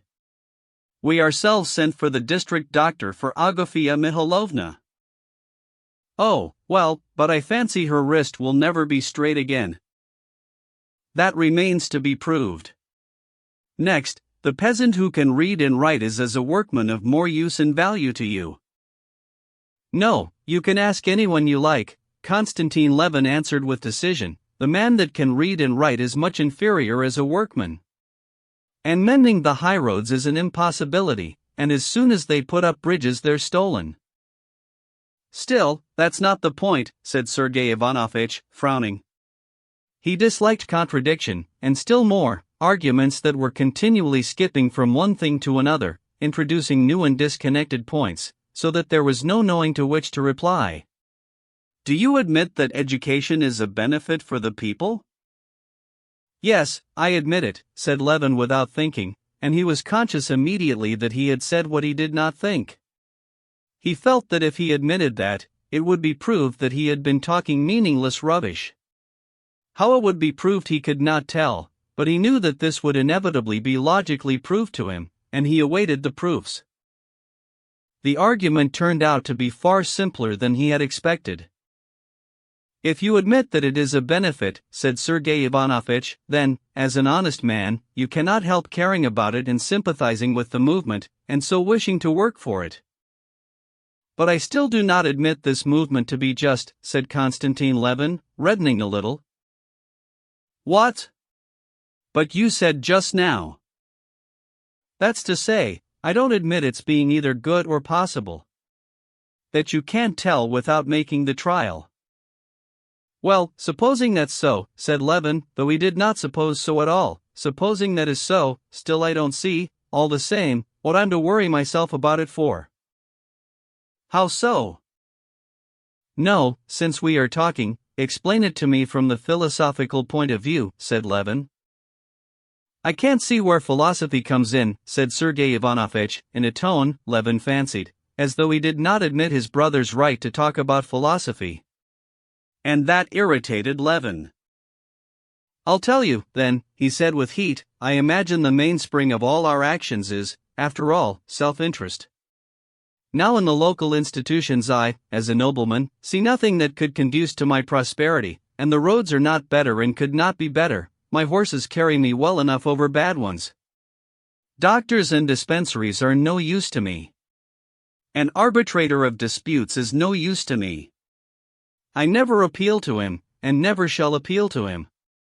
The schools are no good to me, but positively harmful, as I told you. For me the district institutions simply mean the liability to pay 4 halfpenny for every 3 acres, to drive into the town, sleep with bugs, and listen to all sorts of idiocy and loathsomeness, and self-interest offers me no inducement. Excuse me, Sergei Ivanovich interposed with a smile, self-interest did not induce us to work for the emancipation of the serfs, but we did work for it. No. Konstantin Levin broke in with still greater heat. The emancipation of the serfs was a different matter. Their self-interest did come in. One longed to throw off that yoke that crushed us, all decent people among us. But to be a town councillor and discuss how many dustmen are needed, and how chimneys shall be constructed in the town in which I don't live, to serve on a jury and try a peasant who's stolen a flitch of bacon, and listened for 6 hours at a stretch to all sorts of jabber from the counsel for the defense and the prosecution, and the president cross-examining my old half-witted Ilyashka, "Do you admit, prisoner in the dock, the fact of the removal of the bacon?" Konstantin Levin had warmed to his subject, and began mimicking the president and the half-witted Ilyashka. It seemed to him that it was all to the point. But Sergei Ivanovich shrugged his shoulders. "Well, what do you mean to say, then?" "I simply mean to say that those rights that touch me, my interest, I shall always defend to the best of my ability, that when they made raids on us students, and the police read our letters, I was ready to defend those rights to the utmost, to defend my rights to education and freedom. I can understand compulsory military service, which affects my children, my brothers, and myself. I am ready to deliberate on what concerns me, but deliberating on how to spend 40,000 rubles of district council money, or judging the half-witted Ilyashka, I don't understand, and I can't do it." Konstantin Levin spoke as though the floodgates of his speech had burst open. Sergei Ivanovich smiled. "But tomorrow it'll be your turn to be tried. Would it have suited your tastes better to be tried in the old criminal tribunal?" "I'm not going to be tried. I shan't murder anybody, and I've no need of it." "Well, I tell you what," he went on, flying off again to a subject quite beside the point, "our district self-government and all the rest of it, it's just like the birch branches we stick in the ground on Trinity Day, for instance, to look like a copse which has grown up of itself in Europe, and I can't gush over these birch branches and believe in them." Sergei Ivanovich merely shrugged his shoulders, as though to express his wonder how the birch branches had come into their argument at that point, though he did really understand at once what his brother meant. "Excuse me, but you know one really can't argue in that way," he observed. But Konstantin Levin wanted to justify himself for the failing, of which he was conscious, of lack of zeal for the public welfare, and he went on. "I imagine," he said, "that no sort of activity is likely to be lasting if it is not founded on self-interest. That's a universal principle, a philosophical principle," he said, repeating the word philosophical with determination, as though wishing to show that he had as much right as anyone else to talk of philosophy. Sergei Ivanovich smiled. He too has a philosophy of his own at the service of his natural tendencies, he thought. "Come, you'd better let philosophy alone," he said. "The chief problem of the philosophy of all ages consists just in finding the indispensable connection which exists between individual and social interests. But that's not to the point. What is to the point is a correction I must make in your comparison. The birches are not simply stuck in, but some are sown and some are planted, and one must deal carefully with them. It's only those peoples that have an intuitive sense of what's of importance and significance in their institutions, and know how to value them, that have a future before them. It's only those peoples that one can truly call historical." And Sergei Ivanovich carried the subject into the regions of philosophical history where Konstantin Levin could not follow him, and showed him all the incorrectness of his view. "As for your dislike of it, excuse my saying so, that's simply our Russian sloth and old serf owner's ways, and I'm convinced that in you it's a temporary error and will pass." Konstantin was silent. He felt himself vanquished on all sides, but he felt at the same time that what he wanted to say was unintelligible to his brother. Only he could not make up his mind whether it was unintelligible because he was not capable of expressing his meaning clearly, or because his brother would not or could not understand him. But he did not pursue the speculation, and without replying, he fell to musing on a quite different and personal matter. Sergei Ivanovich wound up the last line, untied the horse, and they drove off. Chapter 4. The personal matter that absorbed Levin during his conversation with his brother was this. Once in a previous year he had gone to look at the mowing, and being made very angry by the bailiff, he had recourse to his favorite means for regaining his temper. He took a scythe from a peasant and began mowing. He liked the work so much that he had several times tried his hand at mowing since. He had cut the whole of the meadow in front of his house, and this year ever since the early spring he had cherished a plan for mowing for whole days together with the peasants. Ever since his brother's arrival, he had been in doubt whether to mow or not. He was loath to leave his brother alone all day long, and he was afraid his brother would laugh at him about it. But as he drove into the meadow, and recalled the sensations of mowing, he came near deciding that he would go mowing. After the irritating discussion with his brother, he pondered over this intention again. I must have physical exercise, or my temper'll certainly be ruined, he thought, and he determined he would go mowing, however awkward he might feel about it with his brother or the peasants. Towards evening Konstantin Levin went to his counting house, gave directions as to the work to be done, and sent about the village to summon the mowers for the morrow, to cut the hay in Kalinov meadow, the largest and best of his grass lands. And send my scythe, please, to Tit, for him to set it, and bring it round tomorrow. I shall maybe do some mowing myself too, he said, trying not to be embarrassed. The bailiff smiled and said, Yes, sir. At tea the same evening Levin said to his brother, I fancy the fine weather will last. Tomorrow I shall start mowing. I'm so fond of that form of field labor, said Sergei Ivanovich. I'm awfully fond of it. I sometimes mow myself with the peasants, and tomorrow I want to try mowing the whole day. Sergei Ivanovich lifted his head, and looked with interest at his brother. How do you mean? Just like one of the peasants, all day long? Yes, it's very pleasant, said Levin.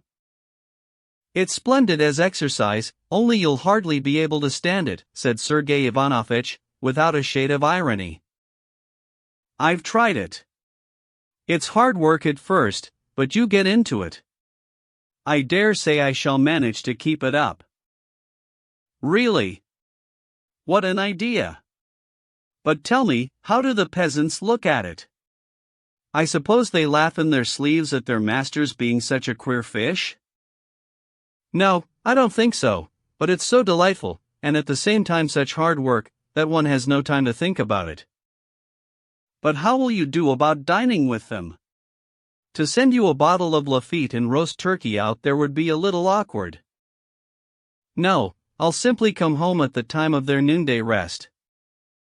Next morning Konstantin Levin got up earlier than usual, but he was detained giving directions on the farm, and when he reached the mowing grass the mowers were already at their second row.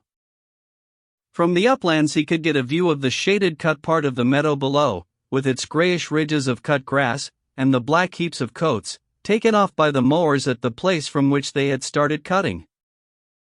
Gradually, as he rode towards the meadow, the peasants came into sight, some in coats, some in their shirts mowing, one behind another in a long string, swinging their sides differently. He counted 42 of them. They were mowing slowly over the uneven, low-lying parts of the meadow, where there had been an old dam. Levin recognized some of his own men. Here was old Yermil in a very long white smock, bending forward to swing a scythe. There was a young fellow, Vaska, who had been a coachman of Levin's, taking every row with a wide sweep. Here, too, was Tit, Levin's preceptor in the art of mowing, a thin little peasant. He was in front of all, and cut his wide row without bending, as though playing with the scythe. Levin got off his mare, and fastening her up by the roadside went to meet Tit, who took a second scythe out of a bush and gave it to him. It's ready, sir, it's like a razor, cuts of itself, said Tit, taking off his cap with a smile and giving him the scythe. Levin took the scythe, and began trying it. As they finished their rows, the mowers, hot and good-humored, came out into the road one after another, and, laughing a little, greeted the master. They all stared at him, but no one made any remark, till a tall old man, with a wrinkled, beardless face, wearing a short sheepskin jacket, came out into the road and accosted him. "Look'ee now, master, once take hold of the rope there's no letting it go," he said, and Levin heard smothered laughter among the mowers. "I'll try not to let it go," he said, taking his stand behind Tit, and waiting for the time to begin. "Mindy ye," repeated the old man. Tit made room, and Levin started behind him. The grass was short close to the road, and Levin, who had not done any mowing for a long while, and was disconcerted by the eyes fastened upon him, cut badly for the first moments, though he swung his scythe vigorously. Behind him he heard voices. "It's not set right, handle's too high, see how he has to stoop to it," said one. "Press more on the heel," said another. "Never mind, he'll get on all right," the old man resumed. "He's made a start. You swing it too wide, you'll tire yourself out. The master, sure, does his best for himself. But see the grass missed out. For such work as fellows would catch it." The grass became softer, and Levin, listening without answering, followed Tit, trying to do the best he could. They moved 100 paces. Tit kept moving on, without stopping, not showing the slightest weariness, but Levin was already beginning to be afraid he would not be able to keep it up, he was so tired.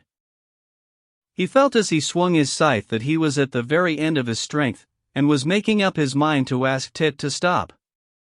But at that very moment Tit stopped of his own accord, and stooping down picked up some grass, rubbed his scythe, and began wetting it. Levin straightened himself, and drawing a deep breath looked round. Behind him came a peasant, and he too was evidently tired, for he stopped at once without waiting to mow up to Levin, and began wetting his scythe. Tit sharpened his scythe and Levin's, and they went on. The next time it was just the same. Tit moved on with sweep after sweep of his scythe, not stopping or showing signs of weariness. Levin followed him, trying not to get left behind, and he found it harder and harder. The moment came when he felt he had no strength left, but at that very moment Tit stopped and wetted the sides. So they mowed the first row. And this long row seemed particularly hard work to Levin, but when the end was reached and Tit, shouldering his scythe, began with deliberate stride returning on the tracks left by his heels in the cut grass, and Levin walked back in the same way over the space he had cut, in spite of the sweat that ran in streams over his face and fell in drops down his nose, and drenched his back as though he had been soaked in water, he felt very happy. What delighted him particularly was that now he knew he would be able to hold out. His pleasure was only disturbed by his row not being well cut.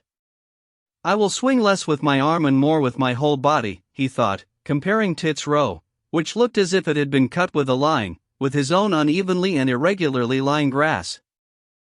The first row, as Levin noticed, Tit had mowed specially quickly, probably wishing to put his master to the test, and the row happened to be a long one. The next rows were easier, but still Levin had to strain every nerve not to drop behind the peasants. He thought of nothing, wished for nothing, but not to be left behind the peasants, and to do his work as well as possible. He heard nothing but the swish of scythes, and saw before him Tit's upright figure mowing away, the crescent-shaped curve of the cut grass, the grass and flower heads slowly and rhythmically falling before the blade of his scythe, and ahead of him the end of the row, where would come the rest. Suddenly, in the midst of his toil, without understanding what it was or whence it came, he felt a pleasant sensation of chill on his hot, moist shoulders. He glanced at the sky in the interval for wetting the sides. A heavy, lowering storm cloud had blown up, and big raindrops were falling. Some of the peasants went to their coats and put them on, others just like Levin himself merely shrugged their shoulders, enjoying the pleasant coolness of it. Another row, and yet another row, followed long rows and short rows, with good grass and with poor grass. Levin lost all sense of time, and could not have told whether it was late or early now. A change began to come over his work, which gave him immense satisfaction. In the midst of his toil there were moments during which he forgot what he was doing, and it came all easy to him, and at those same moments his row was almost as smooth and well cut as Tit's. But so soon as he recollected what he was doing, and began trying to do better, he was at once conscious of all the difficulty of his task, and the row was badly mown. On finishing yet another row he would have gone back to the top of the meadow again to begin the next, but Tit stopped, and going up to the old man said something in a low voice to him. They both looked at the sun. "What are they talking about, and why doesn't he go back?" thought Levin, not guessing that the peasants had been mowing no less than 4 hours without stopping, and it was time for their lunch.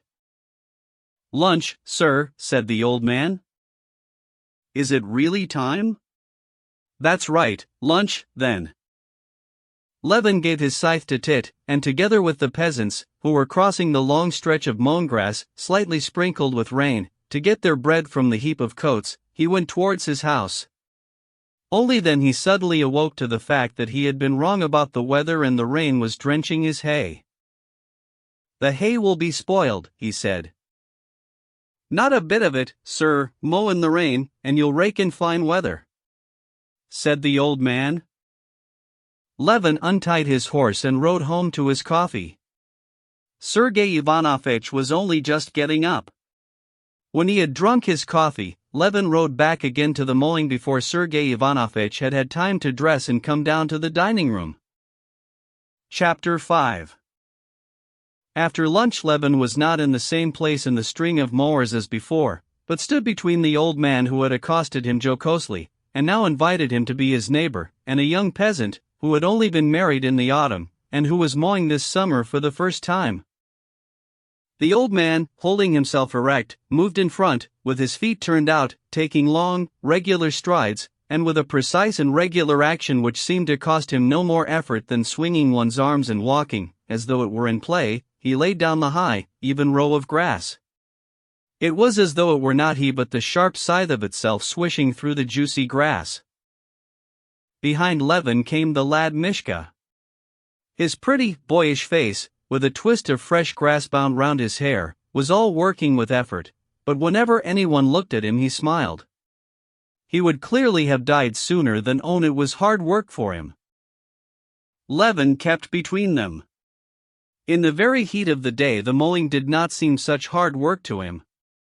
The perspiration with which he was drenched cooled him, while the sun, that burned his back, his head, and his arms, bare to the elbow, gave a vigor and dogged energy to his labor. And more often now came those moments of unconsciousness, when it was possible not to think what one was doing. The scythe cut of itself. These were happy moments. Still more delightful were the moments when they reached the stream where the rows ended, and the old man rubbed his scythe with the wet, thick grass, rinsed its blade in the fresh water of the stream, ladled out a little in a tin dipper, and offered Levin a drink. "What do you say to my homebrew, eh? Good, eh?" said he, winking.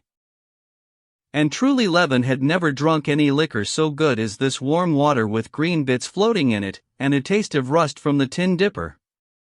And immediately after this came the delicious, slow saunter, with his hand on the scythe, during which he could wipe away the streaming sweat, take deep breaths of air, and look about at the long string of mowers and at what was happening around in the forest and the country.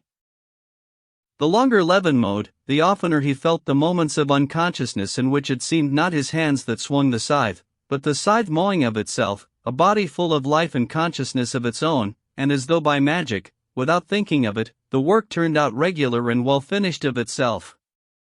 These were the most blissful moments. It was only hard work when he had to break off the motion, which had become unconscious, and to think, when he had to mow round a hillock or a tuft of sorrel. The old man did this easily. When a hillock came he changed his action, and at one time with the heel, and at another with the tip of his scythe, clipped the hillock round both sides with short strokes. And while he did this he kept looking about and watching what came into his view. At one moment he picked a wild berry and ate it or offered it to Levin, then he flung away a twig with the blade of the scythe, then he looked at a quail's nest, from which the bird flew just under the scythe, or caught a snake that crossed his path, and lifting it on the scythe as though on a fork showed it to Levin and threw it away.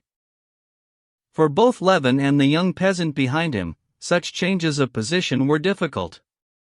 Both of them, repeating over and over again the same strained movement, were in a perfect frenzy of toil, and were incapable of shifting their position and at the same time watching what was before them. Levin did not notice how time was passing. If he had been asked how long he had been working he would have said half an hour and it was getting on for dinner time. As they were walking back over the cut grass, the old man called Levin's attention to the little girls and boys who were coming from different directions, hardly visible through the long grass, and along the road towards the mowers, carrying sacks of bread dragging at their little hands and pitchers of the sour rye beer, with cloths wrapped round them. "Look-ee, the little emmets crawling," he said, pointing to them, and he shaded his eyes with his hand to look at the sun. They mowed 2 more rows. The old man stopped.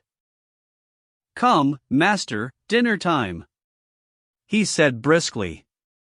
And on reaching the stream, the mowers moved off across the lines of cut grass towards their pile of coats, where the children who had brought their dinners were sitting waiting for them. The peasants gathered into groups, those further away under a cart, those nearer under a willow bush. Levin sat down by them. He felt disinclined to go away. All constraint with the master had disappeared long ago. The peasants got ready for dinner. Some washed, the young lads bathed in the stream, others made a place comfortable for a rest, untied their sacks of bread, and uncovered the pitchers of rye beer. The old man crumbled up some bread in a cup, stirred it with the handle of a spoon, poured water on it from the dipper, broke up some more bread, and having seasoned it with salt, he turned to the east to say his prayer. "Come, master, taste my sop," said he, kneeling down before the cup. The sop was so good that Levin gave up the idea of going home. He dined with the old man, and talked to him about his family affairs, taking the keenest interest in them, and told him about his own affairs and all the circumstances that could be of interest to the old man. He felt much nearer to him than to his brother, and could not help smiling at the affection he felt for this man. When the old man got up again, said his prayer, and lay down under a bush, putting some grass under his head for a pillow, Levin did the same, and in spite of the clinging flies that were so persistent in the sunshine, and the midges that tickled his hot face and body, he fell asleep at once and only waked when the sun had passed to the other side of the bush and reached him. The old man had been awake a long while, and was sitting up wetting the sides of the younger lads. Levin looked about him and hardly recognized the place, everything was so changed. The immense stretch of meadow had been mown and was sparkling with a peculiar fresh brilliance, with its lines of already sweet-smelling grass in the slanting rays of the evening sun. And the bushes about the river had been cut down, and the river itself, not visible before, now gleaming like steel in its bends, and the moving, ascending peasants, and the sharp wall of grass of the unmown part of the meadow, and the hawks hovering over the stripped meadow, all was perfectly new. Raising himself, Levin began considering how much had been cut and how much more could still be done that day. The work done was exceptionally much for 42 men. They had cut the whole of the big meadow, which had, in the years of serf labor, taken 30 sides 2 days to mow. Only the corners remained to do, where the rows were short. But Levin felt a longing to get as much mowing done that day as possible, and was vexed with the sun sinking so quickly in the sky. He felt no weariness, all he wanted was to get his work done more and more quickly and as much done as possible. "Could you cut mashkin upland too, what do you think?" he said to the old man. "As God wills, the sun's not high. A little vodka for the lads?" At the afternoon rest, when they were sitting down again, and those who smoked had lighted their pipes, the old man told the men that mashkin upland's to be cut, there'll be some vodka. "Why not cut it? Come on, Tit. We'll look sharp. We can eat at night. Come on," cried voices, and eating up their bread, the mowers went back to work. "Come, lads, keep it up," said Tit, and ran on ahead almost at a trot. Get along," said the old man, hurrying after him and easily overtaking him. "I'll mow you down, look out." And young and old mowed away, as though they were racing with one another. But however fast they worked, they did not spoil the grass, and the rows were laid just as neatly and exactly. The little piece left uncut in the corner was mown in 5 minutes. The last of the mowers were just ending their rows while the foremost snatched up their coats onto their shoulders, and crossed the road towards Mashkin Upland. The sun was already sinking into the trees when they went with their jingling dippers into the wooded ravine of Mashkin Upland. The grass was up to their waists in the middle of the hollow, soft, tender, and feathery, spotted here and there among the trees with wild heartsease. After a brief consultation whether to take the rows lengthwise or diagonally, Prohor Yermolin, also a renowned mower, a huge, black-haired peasant, went on ahead. He went up to the top, turned back again and started mowing, and they all proceeded to form in line behind him, going downhill through the hollow and uphill right up to the edge of the forest. The sun sank behind the forest. The dew was falling by now. The mowers were in the sun only on the hillside, but below, where a mist was rising, and on the opposite side, they mowed into the fresh, dewy shade. The work went rapidly. The grass cut with a juicy sound, and was at once laid in high, fragrant rows. The mowers from all sides, brought closer together in the short row, kept urging one another on to the sound of jingling dipper and clanging scythes, and the hiss of the whetstones sharpening them, and good-humored shouts. Levin still kept between the young peasant and the old man. The old man, who had put on his short sheepskin jacket, was just as good-humored, jocose, and free in his movements. Among the trees they were continually cutting with their scythes the so-called birch mushrooms, swollen fat in the succulent grass. But the old man bent down every time he came across a mushroom, picked it up and put it in his bosom. "Another present for my old woman," he said as he did so. Easy as it was to mow the wet, soft grass, it was hard work going up and down the steep sides of the ravine. But this did not trouble the old man. Swinging his scythe just as ever, and moving his feet in their big, plated shoes with firm, little steps, he climbed slowly up the steep place, and though his breeches hanging out below his smock, and his whole frame trembled with effort, he did not miss one blade of grass or one mushroom on his way, and kept making jokes with the peasants and Levin. Levin walked after him and often thought he must fall, as he climbed with a scythe up a steep cliff where it would have been hard work to clamber without anything. But he climbed up and did what he had to do. He felt as though some external force were moving him. Chapter 6. Mashkin upland was mown, the last row finished, the peasants had put on their coats and were gaily trudging home. Levin got on his horse and, parting regretfully from the peasants, rode homewards.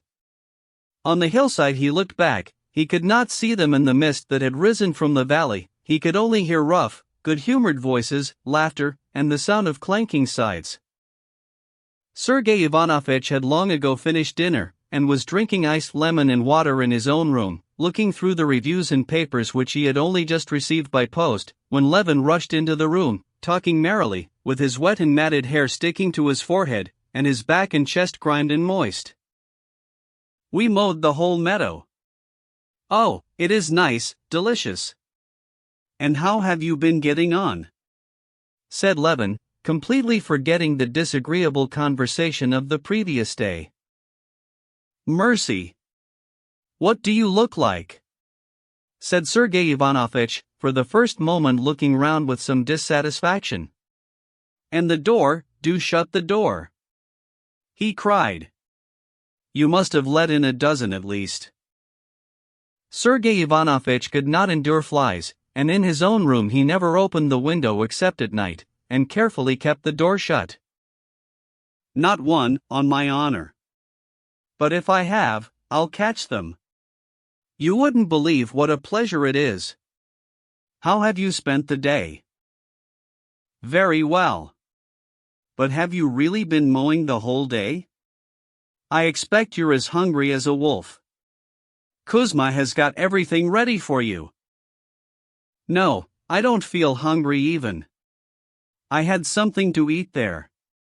But I'll go and wash." "Yes, go along, and I'll come to you directly," said Sergei Ivanovitch, shaking his head as he looked at his brother. "Go along, make haste," he added smiling, and gathering up his books, he prepared to go too. He, too, felt suddenly good-humored and disinclined to leave his brother's side. "But what did you do while it was raining?" "Rain? Why, there was scarcely a drop." "I'll come directly. So you had a nice day too?" "That's first rate." And Levin went off to change his clothes. 5 minutes later the brothers met in the dining room. Although it seemed to Levin that he was not hungry, and he sat down to dinner simply so as not to hurt Kuzma's feelings, yet when he began to eat the dinner struck him as extraordinarily good. Sergei Ivanovitch watched him with a smile. "Oh, by the way, there's a letter for you, said he. Kuzma, bring it down, please. And mind you shut the doors. The letter was from Oblonsky. Levin read it aloud. Oblonsky wrote to him from Petersburg, I have had a letter from Dolly, she's at Ergashovo, and everything seems going wrong there. Do ride over and see her, please, help her with advice, you know all about it. She will be so glad to see you. She's quite alone, poor thing. My mother-in-law and all of them are still abroad. That's capital. I will certainly ride over to her, said Levin. Or we'll go together. She's such a splendid woman, isn't she? They're not far from here, then? 25 miles. Or perhaps it is 30. But a capital road. Capital, we'll drive over. I shall be delighted, said Sergei Ivanovich, still smiling. The sight of his younger brother's appearance had immediately put him in a good humor. Well, you have an appetite, he said, looking at his dark red, sunburned face and neck bent over the plate. Splendid. You can't imagine what an effectual remedy it is for every sort of foolishness. I want to enrich medicine with a new word, Arbeitsker. Well, but you don't need it, I should fancy. No, but for all sorts of nervous invalids. Yes, it ought to be tried. I had meant to come to the mowing to look at you, but it was so unbearably hot that I got no further than the forest. I sat there a little, and went on by the forest to the village, met your old nurse, and sounded her as to the peasants' view of you. As far as I can make out, they don't approve of this. She said, it's not a gentleman's work. Altogether, I fancy that in the people's ideas there are very clear and definite notions of certain, as they call it, gentlemanly lines of action. And they don't sanction the gentry's moving outside bounds clearly laid down in their ideas. Maybe so, but anyway it's a pleasure such as I have never known in my life. And there's no harm in it, you know. Is there? Answered Levin. I can't help it if they don't like it. Though I do believe it's all right. Eh? Altogether, pursued Sergei Ivanovich, you're satisfied with your day? Quite satisfied. We cut the whole meadow. And such a splendid old man I made friends with there. You can't fancy how delightful he was. Well, so you're content with your day. And so am I. First, I solved 2 chess problems, and won a very pretty one a pawn opening. I'll show it you. And then I thought over our conversation yesterday. Eh? Our conversation yesterday? Said Levin, blissfully dropping his eyelids and drawing deep breaths after finishing his dinner, and absolutely incapable of recalling what their conversation yesterday was about. I think you are partly right. Our difference of opinion amounts to this, that you make the mainspring self-interest, while I suppose that interest in the common will is bound to exist in every man of a certain degree of advancement. Possibly you are right too, that action founded on material interest would be more desirable. You are altogether, as the French say, tout prime sautière à nature, you must have intense, energetic action, or nothing. Levin listened to his brother and did not understand a single word, and did not want to understand. He was only afraid his brother might ask him some question which would make it evident he had not heard. So that's what I think it is, my dear boy, said Sergei Ivanovich, touching him on the shoulder. Yes, of course. But, do you know? I won't stand up for my view, answered Levin, with a guilty, childlike smile. Whatever was it I was disputing about? He wondered. Of course, I'm right, and he's right, and it's all first-rate. Only I must go round to the counting-house and see to things. He got up, stretching and smiling. Sergei Ivanovich smiled too. If you want to go out, let's go together, he said, disinclined to be parted from his brother, who seemed positively breathing out freshness and energy. Come, we'll go to the counting house, if you have to go there. Oh, heavens! Shouted Levin, so loudly that Sergei Ivanovitch was quite frightened. What is the matter? How's Agafia Mihailovna's hand? Said Levin, slapping himself on the head. I'd positively forgotten her even. It's much better. Well, anyway, I'll run down to her. Before you've time to get your hat on, I'll be back. And he ran downstairs, clattering with his heels like a spring rattle. Chapter 7. Stepan Arkadyevitch had gone to Petersburg to perform the most natural and essential official duty so familiar to everyone in the government service, though incomprehensible to outsiders, that duty, but for which one could hardly be in government service, of reminding the ministry of his existence and having, for the due performance of this right, taken all the available cash from home, was gaily and agreeably spending his days at the races and in the summer villas. Meanwhile, Dolly and the children had moved into the country, to cut down expenses as much as possible. She had gone to Ergoshovo, the estate that had been her dowry, and the one where in spring the forest had been sold. It was nearly 40 miles from Levin's Pokrovskoe. The big, old house at Ergoshovo had been pulled down long ago, and the old prince had had the lodge done up and built onto. 20 years before, when Dolly was a child, the lodge had been roomy and comfortable, though, like all lodges, it stood sideways to the entrance avenue, and faced the south. But by now this lodge was old and dilapidated. When Stepan Arkadyevitch had gone down in the spring to sell the forest, Dolly had begged him to look over the house and order what repairs might be needed.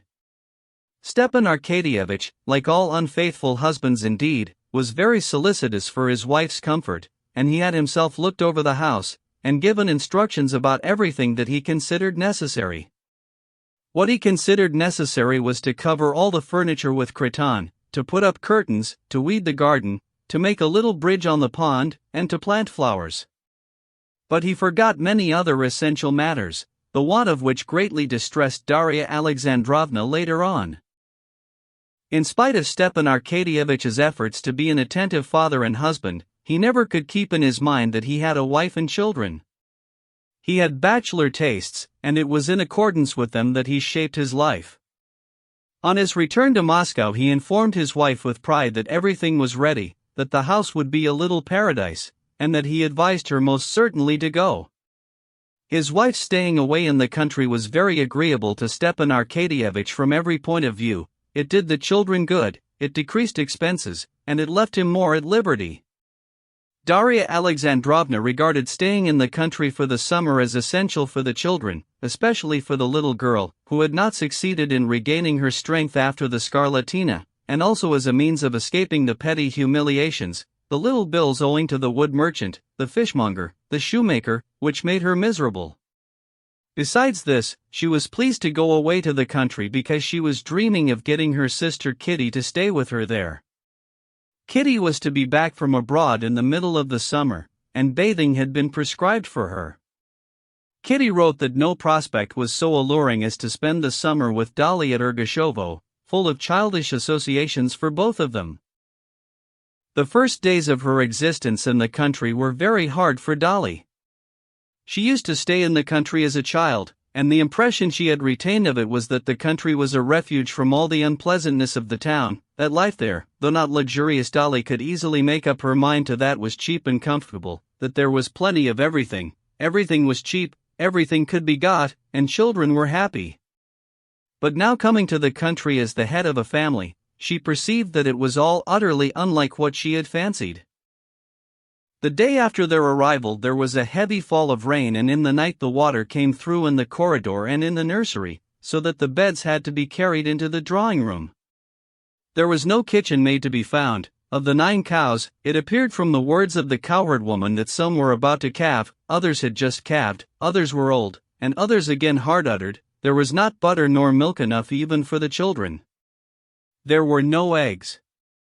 They could get no fowls. Old, purplish, stringy cocks were all they had for roasting and boiling. Impossible to get women to scrub the floors, all were potato hoeing. Driving was out of the question, because one of the horses was restive and bolted in the shafts.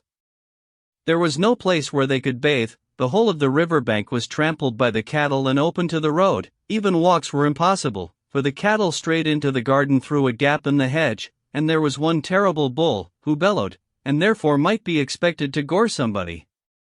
There were no proper cupboards for their clothes. What cupboards there were either would not close at all, or burst open whenever anyone passed by them. There were no pots and pans, there was no copper in the wash-house, nor even an ironing board in the maid's room. Finding instead of peace and rest all these, from her point of view, fearful calamities, Darya Alexandrovna was at first in despair. She exerted herself to the utmost, felt the hopelessness of the position, and was every instant suppressing the tears that started into her eyes. The bailiff, a retired quartermaster, whom Stepan Arkadyevitch had taken a fancy to and had appointed bailiff on account of his handsome and respectful appearance as a hall porter, showed no sympathy for Darya Alexandrovna's woes. He said respectfully, "Nothing can be done, the peasants are such a wretched lot," and did nothing to help her. The position seemed hopeless. But in the Oblonsky's household, as in all families indeed, there was one inconspicuous but most valuable and useful person, Marya Philimonovna. She soothed her mistress, assured her that everything would come round, it was her expression, and Matvey had borrowed it from her, and without fuss or hurry proceeded to set to work herself. She had immediately made friends with the bailiff's wife, and on the very first day she drank tea with her and the bailiff under the acacias, and reviewed all the circumstances of the position. Very soon Marya Philimonovna had established her club, so to say, under the acacias, and there it was, in this club, consisting of the bailiff's wife, the village elder, and the counting-house clerk, that the difficulties of existence were gradually smoothed away, and in a week's time everything actually had come round. The roof was mended, a kitchen maid was found, a crony of the village elder's hens were bought, the cows began giving milk, the garden hedge was stopped up with stakes, the carpenter made a mangle, hooks were put in the cupboards, and they ceased to burst open spontaneously, and an ironing board covered with army cloth was placed across from the arm of a chair to the chest of drawers, and there was a smell of flat irons in the maid's room. "Just see, now, and you were quite in despair," said Marya Philimonovna, pointing to the ironing board. They even rigged up a bathing shed of straw hurdles. Lily began to bathe, and Darya Alexandrovna began to realize, if only in part, her expectations, if not of a peaceful, at least of a comfortable, life in the country. Peaceful with 6 children Darya Alexandrovna could not be. One would fall ill, another might easily become so, a third would be without something necessary, a fourth would show symptoms of a bad disposition, and so on. Rare indeed were the brief periods of peace. But these cares and anxieties were for Darya Alexandrovna the sole happiness possible. Had it not been for them, she would have been left alone to brood over her husband who did not love her. And besides, hard though it was for the mother to bear the dread of illness, the illnesses themselves, and the grief of seeing signs of evil propensities in her children, the children themselves were even now repaying her in small joys for her sufferings. Those joys were so small that they passed unnoticed, like gold and sand, and at bad moments she could see nothing but the pain, nothing but sand, but there were good moments too when she saw nothing but the joy, nothing but gold. Now in the solitude of the country, she began to be more and more frequently aware of those joys. Often, looking at them, she would make every possible effort to persuade herself that she was mistaken, that she as a mother was partial to her children. All the same, she could not help saying to herself that she had charming children, all 6 of them in different ways, but a set of children such as is not often to be met with, and she was happy in them, and proud of them. Chapter 8. Towards the end of May, when everything had been more or less satisfactorily arranged, she received her husband's answer to her complaints of the disorganized state of things in the country. He wrote begging her forgiveness for not having thought of everything before, and promised to come down at the first chance. This chance did not present itself. Until the beginning of June Darya Alexandrovna stayed alone in the country. On the Sunday in St. Peter's week Darya Alexandrovna drove to Mass for all her children to take the sacrament. Darya Alexandrovna and her intimate, philosophical talks with her sister, her mother, and her friends very often astonished them by the freedom of her views in regard to religion. She had a strange religion of transmigration of souls all her own, in which she had firm faith, troubling herself little about the dogmas of the church. But in her family she was strict in carrying out all that was required by the church, and not merely in order to set an example, but with all her heart in it. The fact that the children had not been at the sacrament for nearly a year worried her extremely, and with the full approval and sympathy of Maria Philimonovna she decided that this should take place now in the summer. For several days before, Darya Alexandrovna was busily deliberating on how to dress all the children. Frocks were made or altered and washed, seams and flounces were let out, buttons were sewn on, and ribbons got ready. One dress, Tanya's, which the English governess had undertaken, cost Darya Alexandrovna much loss of temper. The English governess in altering it had made the seams in the wrong place, had taken up the sleeves too much, and altogether spoilt the dress. It was so narrow on Tanya's shoulders that it was quite painful to look at her. But Maria Philimonovna had the happy thought of putting in gussets, and adding a little shoulder cape. The dress was set right, but there was nearly a quarrel with the English governess. On the morning, however, all was happily arranged, and towards 10 o'clock, the time at which they had asked the priest to wait for them for the mass, the children in their new dresses, with beaming faces, stood on the step before the carriage waiting for their mother. To the carriage, instead of the restive raven, they had harnessed, thanks to the representations of Maria Philimonovna, the bailiff's horse, Brownie, and Darya Alexandrovna, delayed by anxiety over her own attire, came out and got in, dressed in a white muslin gown. Darya Alexandrovna had done her hair, and dressed with care and excitement. In the old days she had dressed for her own sake, to look pretty and be admired. Later on, as she got older, dress became more and more distasteful to her. She saw that she was losing her good looks. But now she began to feel pleasure and interest in dress again.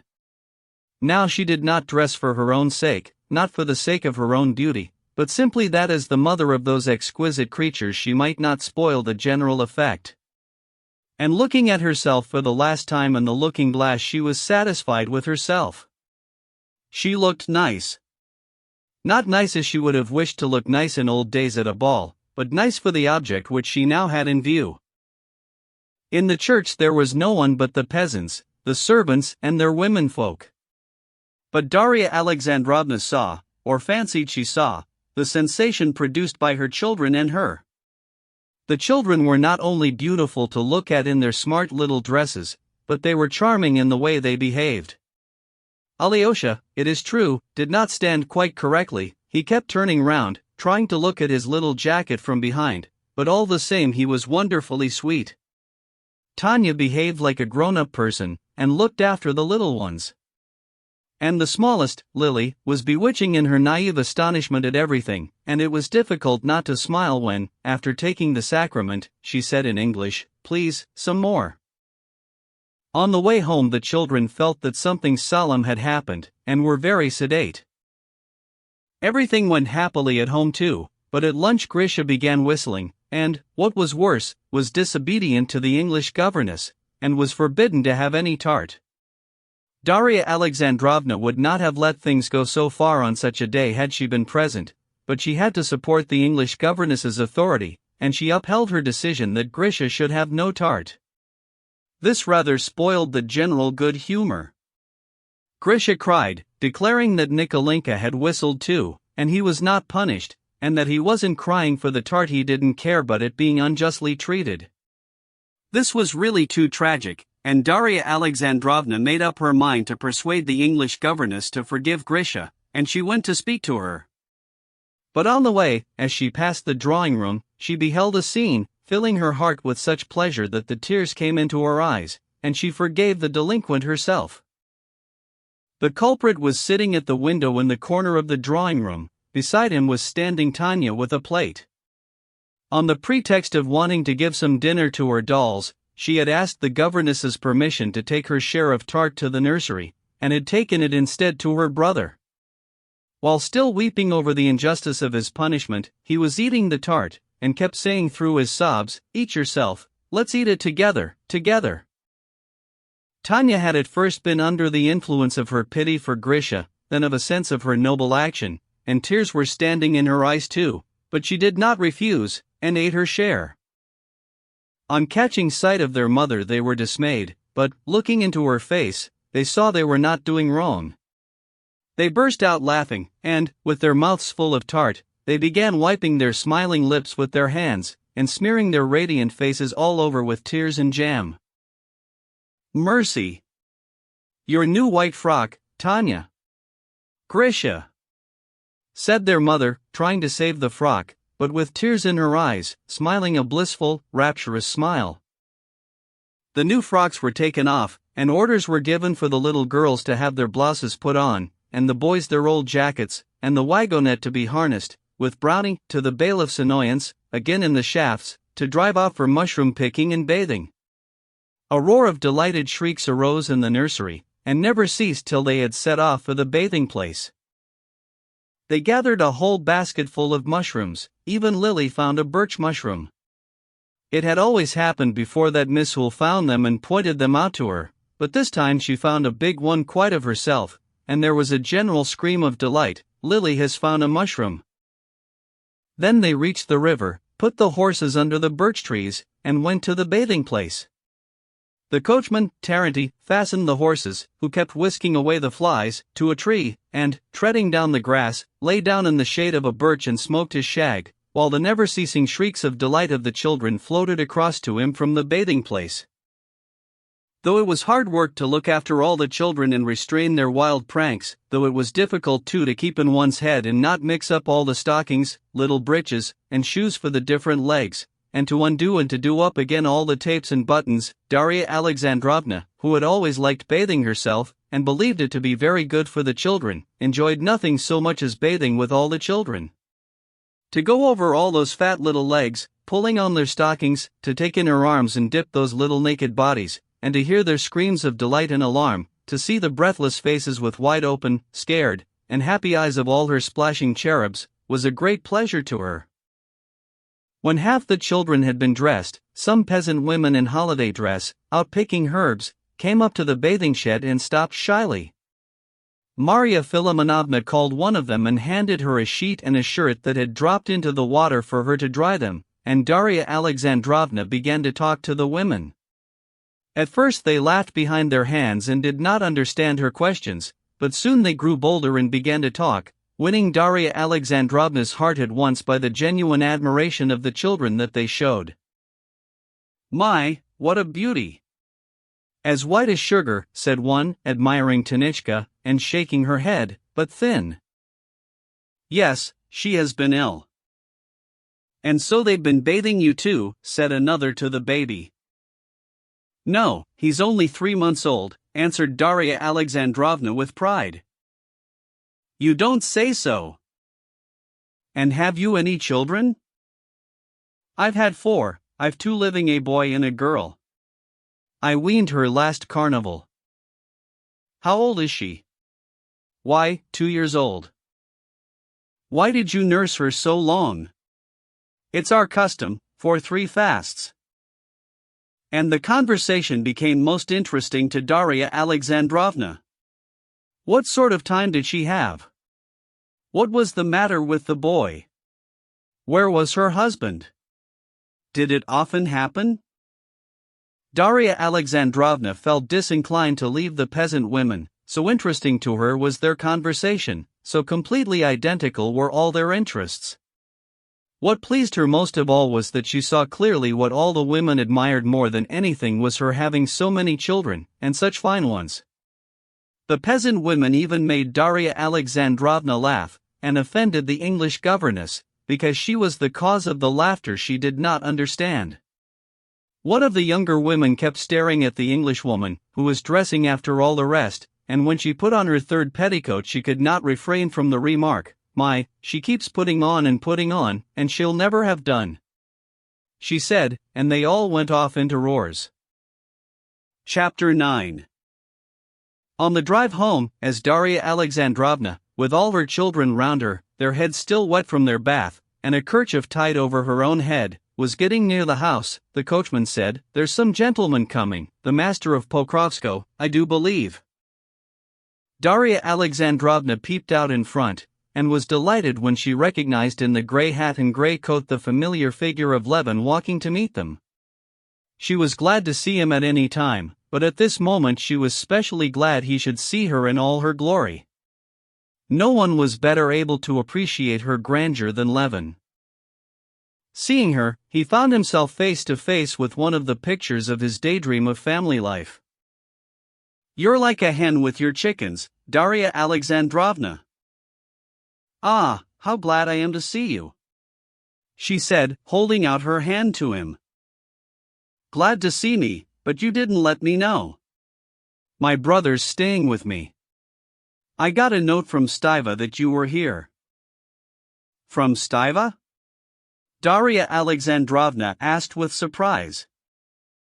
"Yes, he writes that you are here, and that he thinks you might allow me to be of use to you," said Levin, and as he said it he became suddenly embarrassed, and, stopping abruptly, he walked on in silence by the wagonette, snapping off the buds of the lime trees and nibbling them. He was embarrassed through a sense that Darya Alexandrovna would be annoyed by receiving from an outsider help that should by rights have come from her own husband. Darya Alexandrovna certainly did not like this little way of Stepan Arkadyevitch's of foisting his domestic duties on others. And she was at once aware that Levin was aware of this. It was just for this fineness of perception, for this delicacy, that Darya Alexandrovna liked Levin. "I know, of course," said Levin, that simply means that you would like to see me, and I'm exceedingly glad. Though I can fancy that, used to town housekeeping as you are, you must feel in the wilds here, and if there's anything wanted, I'm altogether at your disposal."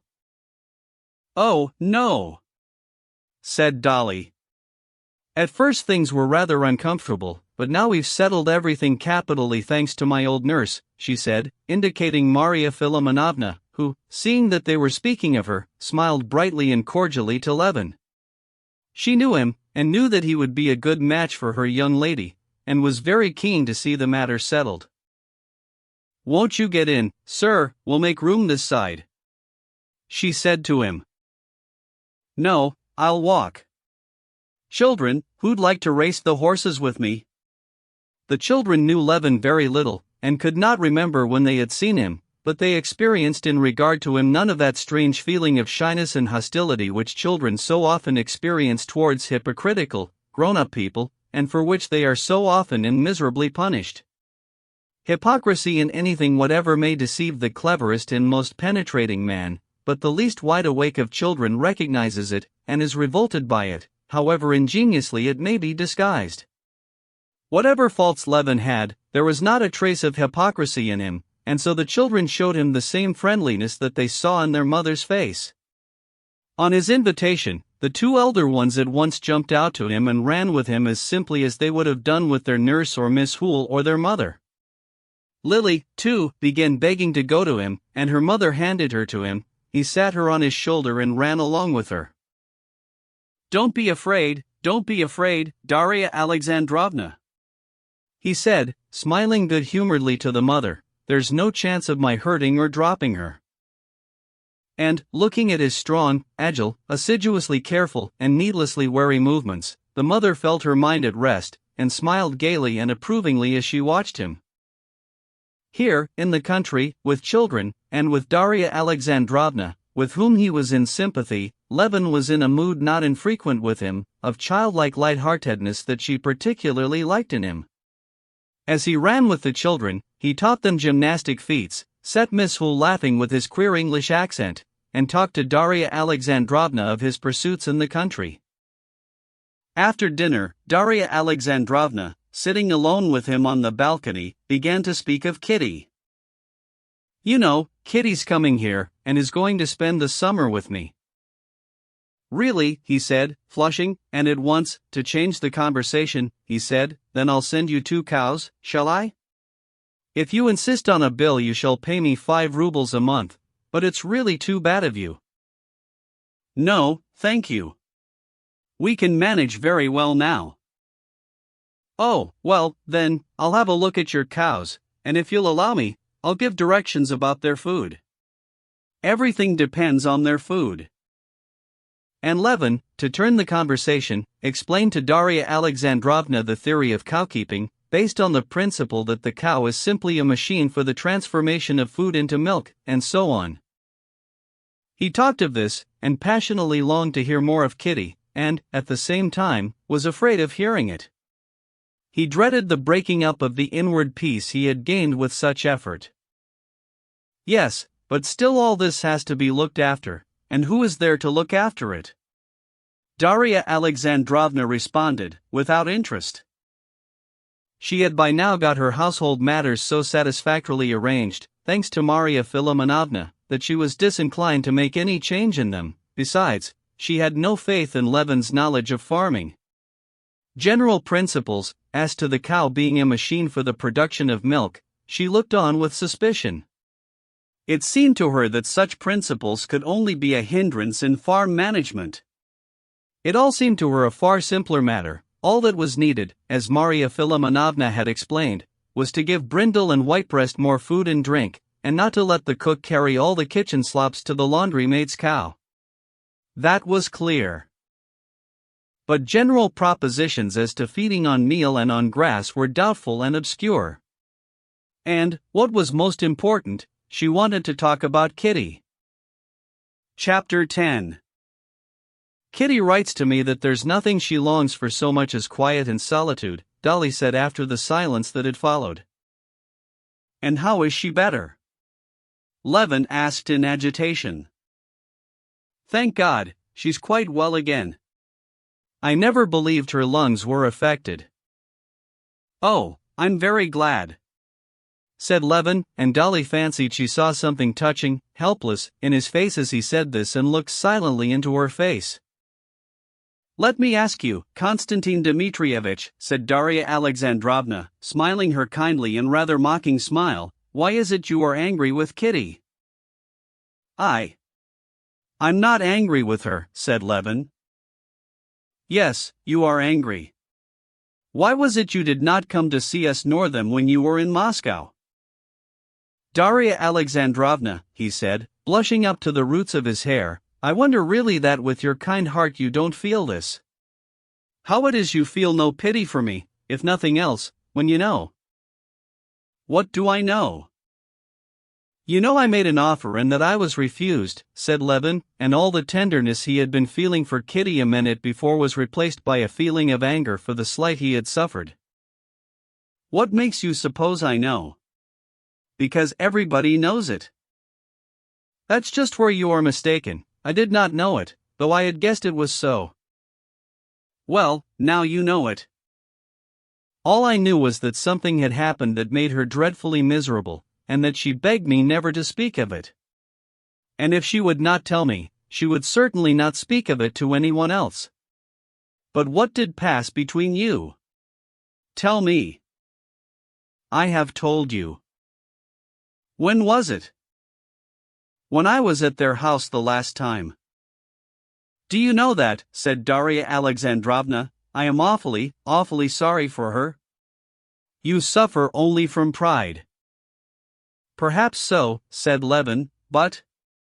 She interrupted him. But she, poor girl, I am awfully sorry for her.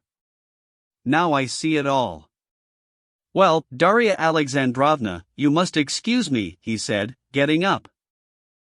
Goodbye, Darya Alexandrovna, till we meet again. No, wait a minute, she said, clutching him by the sleeve. Wait a minute, sit down. Please, don't let us talk of this, he said, sitting down, and at the same time feeling rise up and stir within his heart a hope he had believed to be buried. If I did not like you, she said, and tears came into her eyes, if I did not know you, as I do know you. The feeling that had seemed dead revived more and more, rose up and took possession of Levin's heart. Yes, I understand it all now, said Darya Alexandrovna. You can't understand it, for you men, who are free and make your own choice, it's always clear whom you love. But a girl's in a position of suspense, with all a woman's or maiden's modesty, a girl who sees you men from afar, who takes everything on trust. A girl may have, and often has, such a feeling that she cannot tell what to say. Yes, if the heart does not speak. No, the heart does speak, but just consider, you men have views about a girl, you come to the house, you make friends, you criticize, you wait to see if you have found what you love, and then, when you are sure you love her, you make an offer. Well, that's not quite it. Anyway, you make an offer, when your love is ripe or when the balance has completely turned between the two you are choosing from. But a girl is not asked. She is expected to make her choice, and yet she cannot choose, she can only answer yes or no. Yes, to choose between me and Vronsky, thought Levin, and the dead thing that had come to life within him died again, and only weighed on his heart and set it aching. Darya Alexandrovna, he said, that's how one chooses a new dress or some purchase or other, not love. The choice has been made, and so much the better, and there can be no repeating it. Ah, pride, pride, said Darya Alexandrovna, as though despising him for the baseness of this feeling in comparison with that other feeling which only women know. At the time when you made Kitty an offer, she was just in a position in which she could not answer. She was in doubt. Doubt between you and Vronsky. Him she was seeing every day, and you she had not seen for a long while. Supposing she had been older, I, for instance, in her place could have felt no doubt. I always disliked him, and so it has turned out. Levin recalled Kitty's answer. She had said, no, that cannot be. Darya Alexandrovna, he said dryly, I appreciate your confidence in me, I believe you are making a mistake. But whether I am right or wrong, that pride you so despise makes any thought of Katerina Alexandrovna out of the question for me, you understand, utterly out of the question. I will only say one thing more, you know that I am speaking of my sister, whom I love as I love my own children. I don't say she cared for you, all I meant to say is that her refusal at that moment proves nothing. I don't know, said Levin, jumping up. If you only knew how you are hurting me. It's just as if a child of yours were dead, and they were to say to you, he would have been like this and like that, and he might have lived, and how happy you would have been in him. But he's dead, dead, dead. How absurd you are, said Darya Alexandrovna, looking with mournful tenderness at Levin's excitement. Yes, I see it all more and more clearly, she went on musingly. So you won't come to see us, then, when Kitty's here? No, I shan't come. Of course I won't avoid meeting Katerina Alexandrovna, but as far as I can, I will try to save her the annoyance of my presence.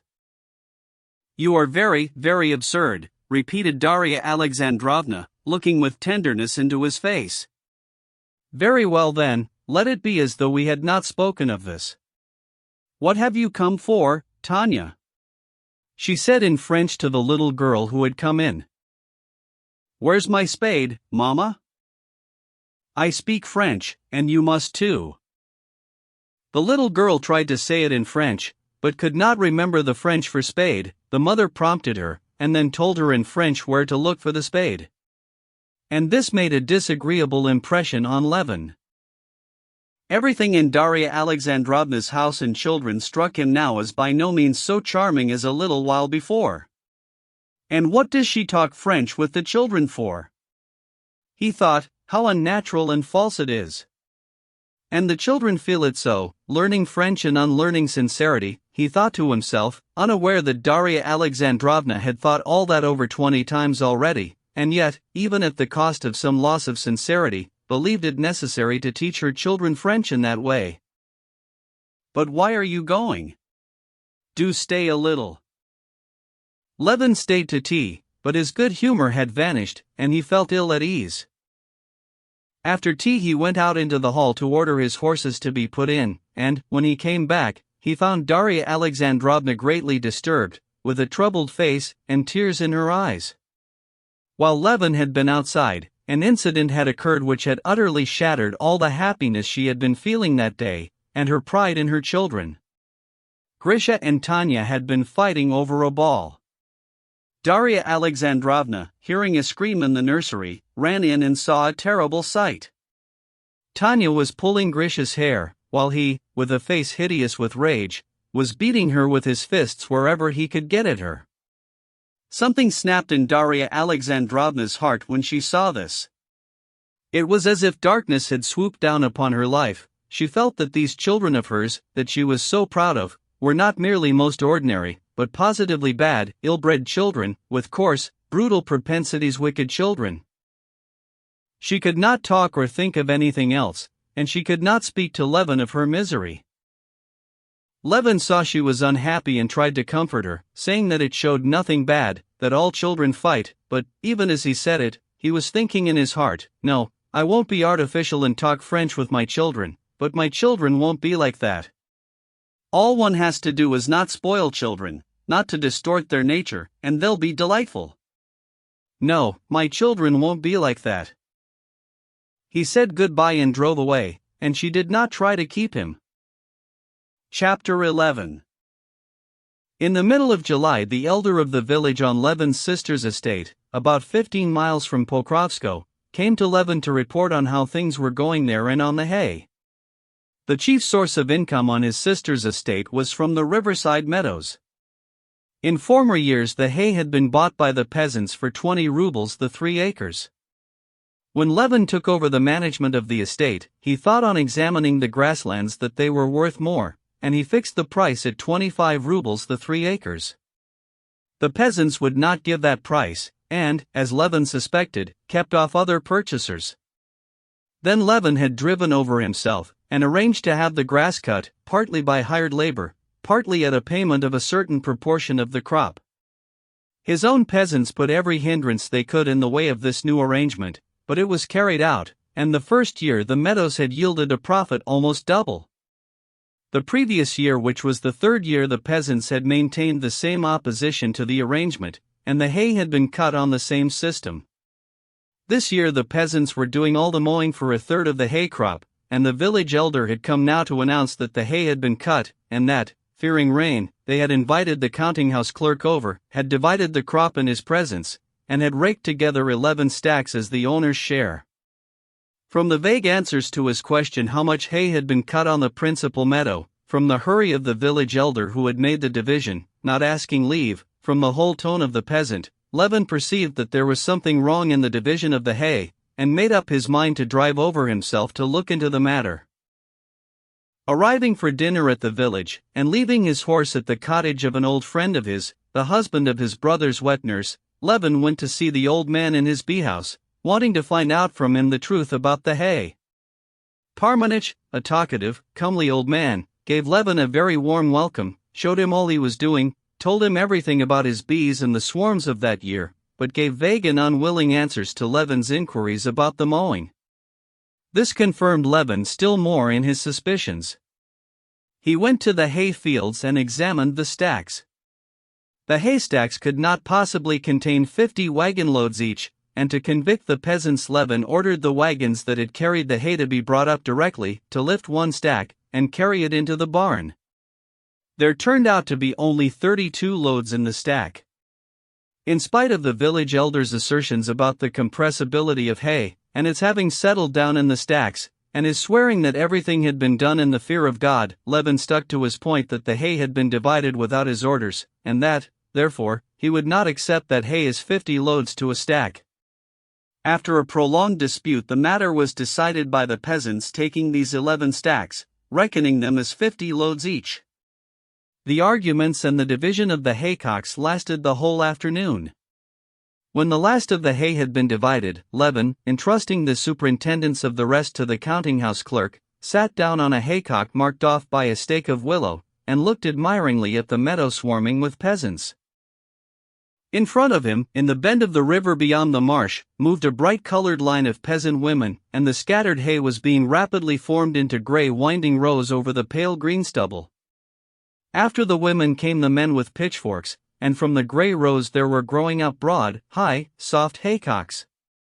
To the left, carts were rumbling over the meadow that had been already cleared, and one after another the haycocks vanished, flung up in huge forkfuls, and in their place there were rising heavy cartloads of fragrant hay hanging over the horses' hindquarters. "What weather for haying! What hay it'll be!" said an old man, squatting down beside Levin. "It's tea, not hay. It's like scattering grain to the ducks, the way they pick it up," he added, pointing to the growing haycocks. "Since dinner time they've carried a good half of it." "The last load, eh?" he shouted to a young peasant, who drove by, standing in the front of an empty cart, shaking the cord reins. "The last, Dad," the lad shouted back, pulling in the horse, and, smiling, he looked round at a bright, rosy-cheeked peasant girl who sat in the cart smiling too, and drove on. "Who's that? Your son?" asked Levin. "My baby," said the old man with a tender smile. "What a fine fellow! The lad's all right. Married already?" "Yes, it's 2 years last St. Philip's Day." "Any children?" "Children indeed. Why, for over a year he was innocent as a babe himself, and bashful too," answered the old man. "Well, the hay. It's as fragrant as tea," he repeated, wishing to change the subject. Levin looked more attentively at Ivan Parmenov and his wife. They were loading a haycock onto the cart not far from him. Ivan Parmenov was standing on the cart, taking, laying in place, and stamping down the huge bundles of hay, which his pretty young wife deftly handed up to him, at first in armfuls, and then on the pitchfork. The young wife worked easily, merrily, and dexterously. The close-packed hay did not once break away off her fork. First she gathered it together, stuck the fork into it, then with a rapid, supple movement leaned the whole weight of her body on it, and at once with a bend of her back under the red belt she drew herself up, and arching her full bosom under the white smock, with a smart turn swung the fork in her arms, and flung the bundle of hay high onto the cart. Ivan, obviously doing his best to save her every minute of unnecessary labor, made haste, opening his arms to clutch the bundle and lay it in the cart. As she raked together what was left of the hay, the young wife shook off the bits of hay that had fallen on her neck, and straightening the red kerchief that had dropped forward over her white brow, not brown like her face by the sun, she crept under the cart to tie up the load.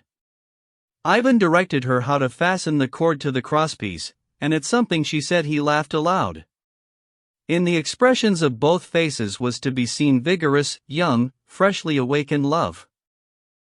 Chapter 12. The load was tied on. Ivan jumped down and took the quiet, sleek horse by the bridle. The young wife flung the rake up on the load, and with a bold step, swinging her arms, she went to join the women, who were forming a ring for the haymakers' dance. Ivan drove off to the road and fell into line with the other loaded carts. The peasant women, with their rakes on their shoulders, gay with bright flowers, and chattering with ringing, merry voices, walked behind the hay cart. One wild untrained female voice broke into a song, and sang it alone through a verse, and then the same verse was taken up and repeated by 100 strong healthy voices, of all sorts, coarse and fine, singing in unison. The women, all singing, began to come close to Levin, and he felt as though a storm were swooping down upon him with a thunder of merriment. The storm swooped down, enveloped him and the haycock on which he was lying, and the other haycocks, and the wagon loads, and the whole meadow and distant fields all seemed to be shaking and singing to the measures of this wild merry song with its shouts and whistles and clapping. Levin felt envious of this health and mirthfulness, he longed to take part in the expression of this joy of life. But he could do nothing, and had to lie and look on and listen. When the peasants, with their singing, had vanished out of sight and hearing, a weary feeling of despondency at his own isolation, his physical inactivity, his alienation from this world, came over Levin. Some of the very peasants who had been most active in wrangling with him over the hay, some whom he had treated with contumely, and who had tried to cheat him, those very peasants had greeted him good-humoredly, and evidently had not, were incapable of having any feeling of rancor against him, any regret, any recollection even of having tried to deceive him. All that was drowned in a sea of merry common labor. God gave the day, God gave the strength.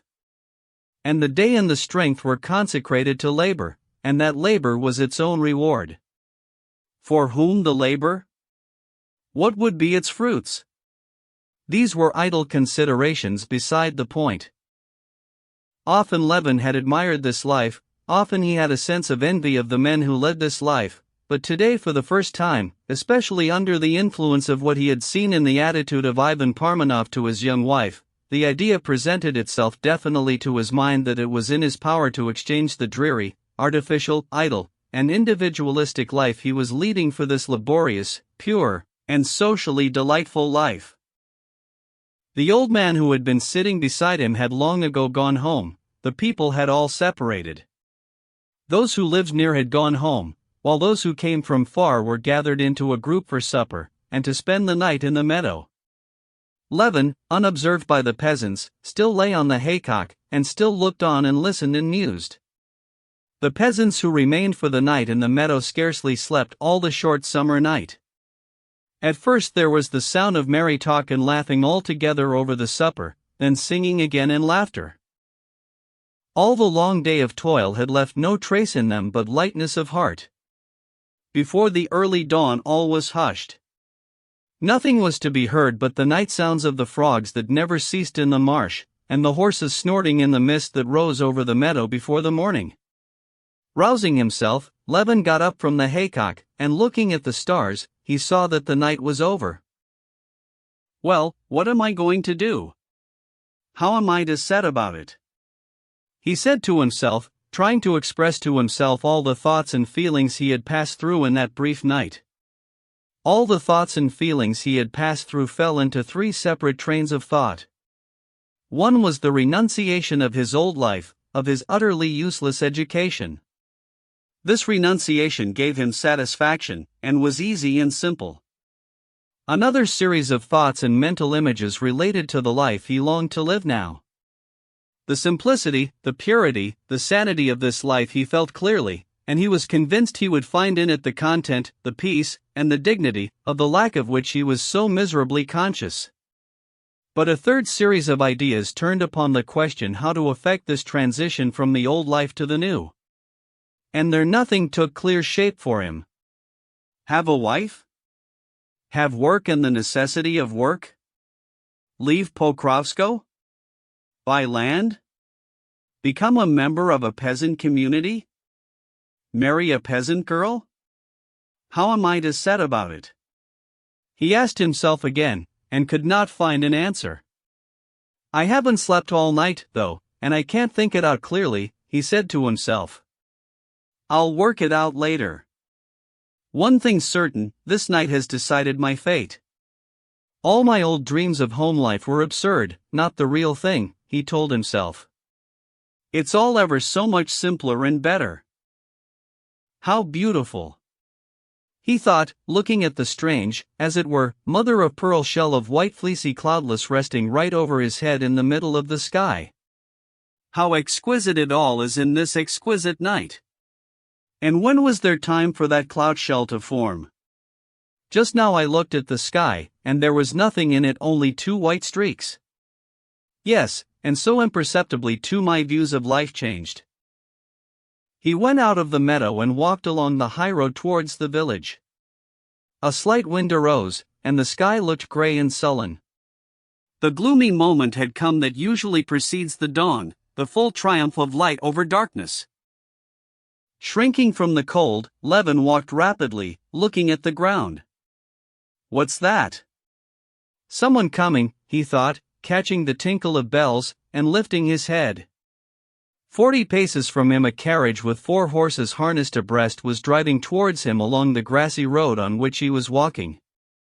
The shaft horses were tilted against the shafts by the ruts, but the dexterous driver sitting on the box held the shaft over the ruts, so that the wheels ran on the smooth part of the road.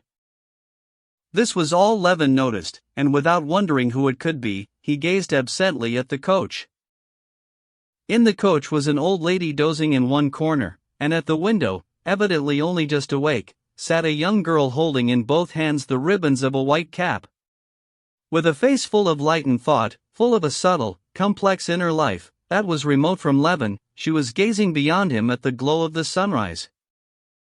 At the very instant when this apparition was vanishing, the truthful eyes glanced at him. She recognized him, and her face lighted up with wondering delight. He could not be mistaken. There were no other eyes like those in the world. There was only one creature in the world that could concentrate for him all the brightness and meaning of life. It was she. It was Kitty. He understood that she was driving to Ergashovo from the railway station. And everything that had been stirring Levin during that sleepless night, all the resolutions he had made, all vanished at once. He recalled with horror his dreams of marrying a peasant girl. There only, in the carriage that had crossed over to the other side of the road, and was rapidly disappearing, there only could he find the solution of the riddle of his life, which had weighed so agonizingly upon him of late. She did not look out again. The sound of the carriage springs was no longer audible, the bells could scarcely be heard. The barking of dogs showed the carriage had reached the village, and all that was left was the empty fields all round, the village in front, and he himself isolated and apart from it all, wandering lonely along the deserted highroad. He glanced at the sky, expecting to find there the cloud shell he had been admiring and taking as the symbol of the ideas and feelings of that night. There was nothing in the sky in the least like a shell. There, in the remote heights above, a mysterious change had been accomplished.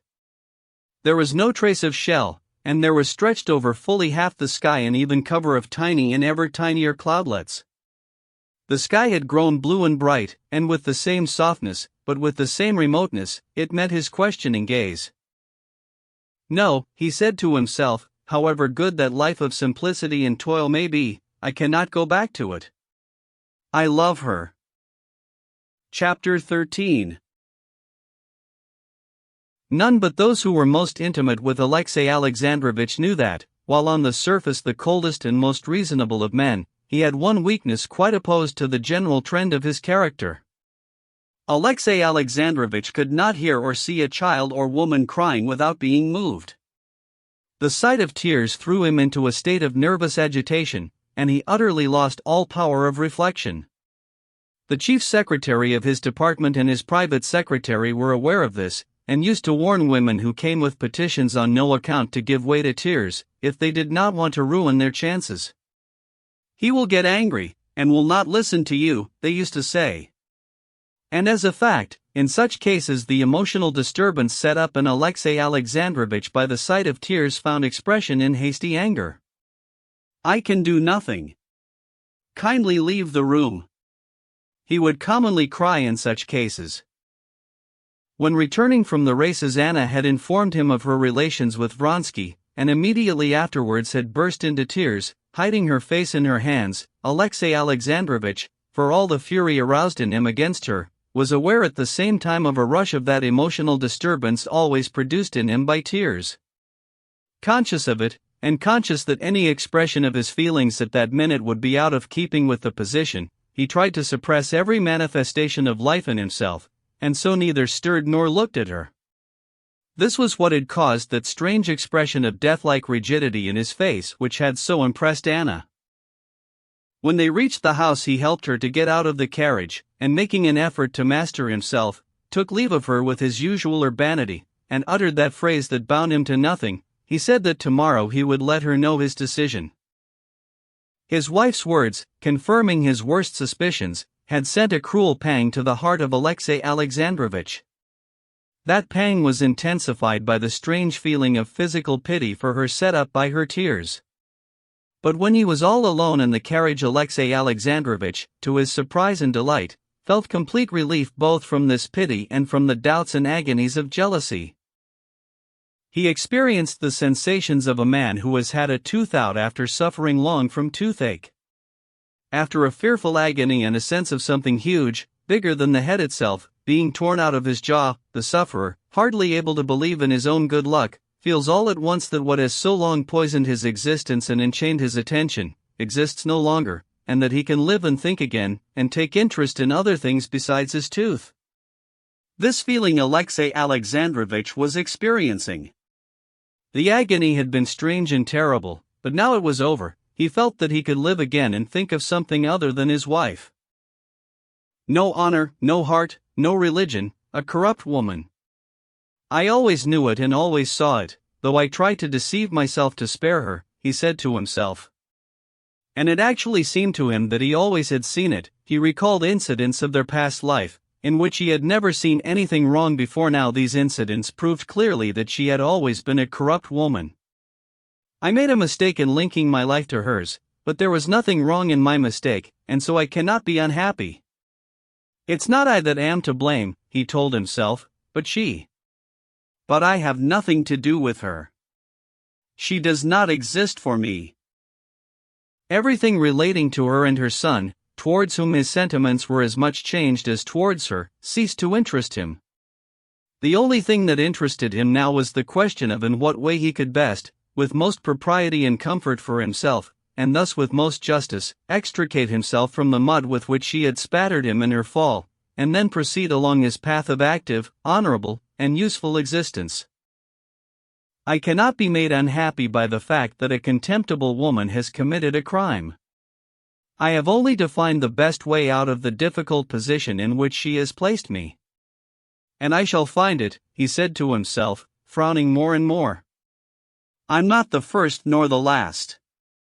And to say nothing of historical instances dating from the fair Helen of Menelaus, recently revived in the memory of all, a whole list of contemporary examples of husbands with unfaithful wives in the highest society rose before Alexey Alexandrovich's imagination.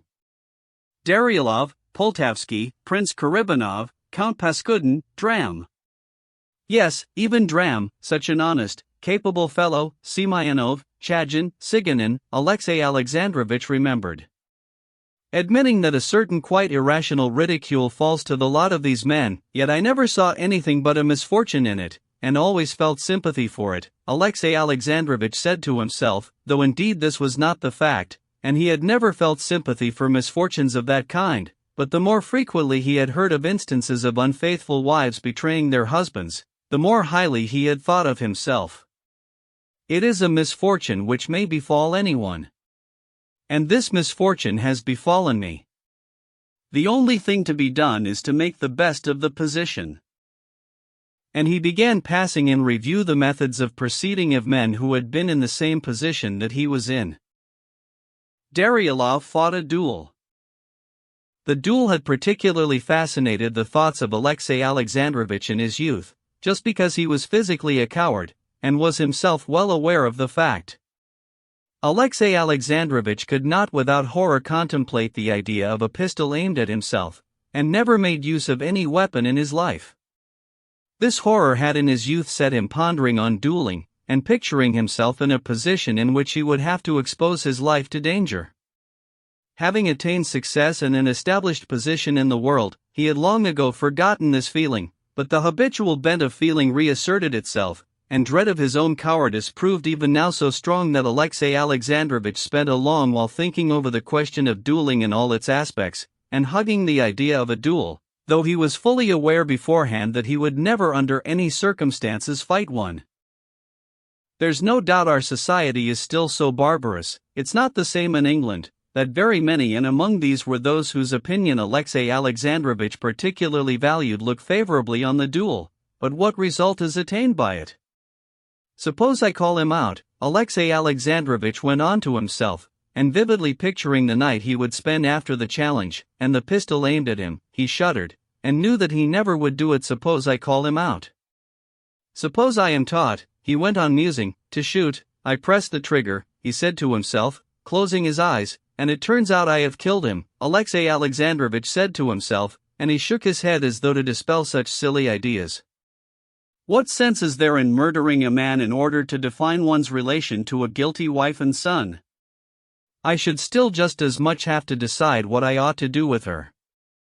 But what is more probable and what would doubtless occur, I should be killed or wounded. I, the innocent person, should be the victim killed or wounded. It's even more senseless. But apart from that, a challenge to fight would be an act hardly honest on my side. Don't I know perfectly well that my friends would never allow me to fight a duel, would never allow the life of a statesman, needed by Russia, to be exposed to danger? Knowing perfectly well beforehand that the matter would never come to real danger, it would amount to my simply trying to gain a certain sham reputation by such a challenge. That would be dishonest, that would be false, that would be deceiving myself and others. A duel is quite irrational, and no one expects it of me. My aim is simply to safeguard my reputation, which is essential for the uninterrupted pursuit of my public duties. Official duties, which had always been of great consequence in Alexey Alexandrovich's eyes, seemed of special importance to his mind at this moment. Considering and rejecting the duel, Alexey Alexandrovich turned to divorce, another solution selected by several of the husbands he remembered. Passing in mental review all the instances he knew of divorces, there were plenty of them in the very highest society with which he was very familiar. Alexey Alexandrovich could not find a single example in which the object of divorce was that which he had in view.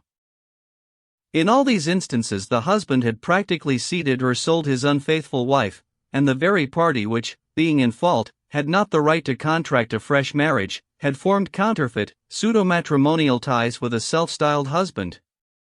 In his own case, Alexey Alexandrovich saw that a legal divorce, that is to say, one in which only the guilty wife would be repudiated, was impossible of attainment. He saw that the complex conditions of the life they led made the coarse proofs of his wife's guilt, required by the law, out of the question. He saw that a certain refinement in that life would not admit of such proofs being brought forward, even if he had them, and that to bring forward such proofs would damage him in the public estimation more than it would her. An attempted divorce could lead to nothing but a public scandal, which would be a perfect godsend to his enemies for calumny and attacks on his high position in society. His chief object, to define the position with the least amount of disturbance possible, would not be attained by divorce either.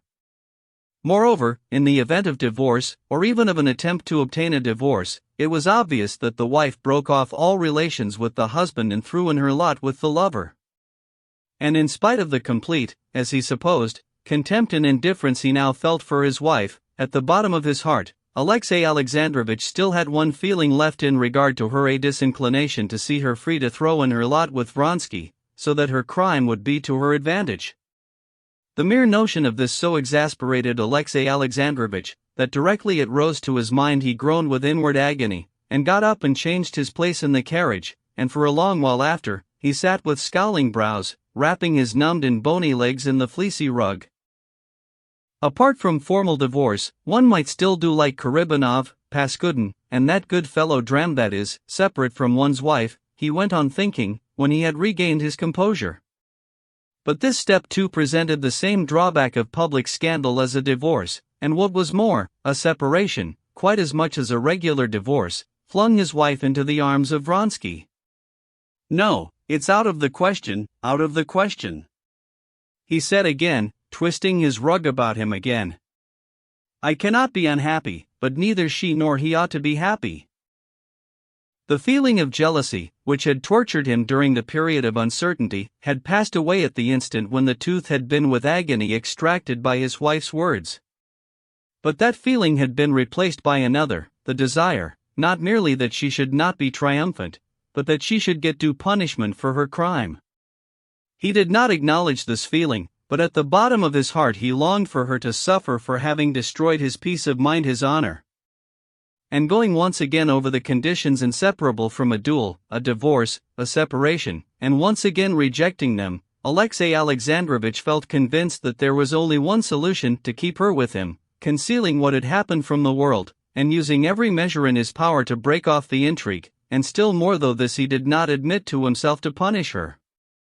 I must inform her of my conclusion, that thinking over the terrible position in which she has placed her family, all other solutions will be worse for both sides than an external status quo, and that such I agree to retain, on the strict condition of obedience on her part to my wishes, that is to say, cessation of all intercourse with her lover.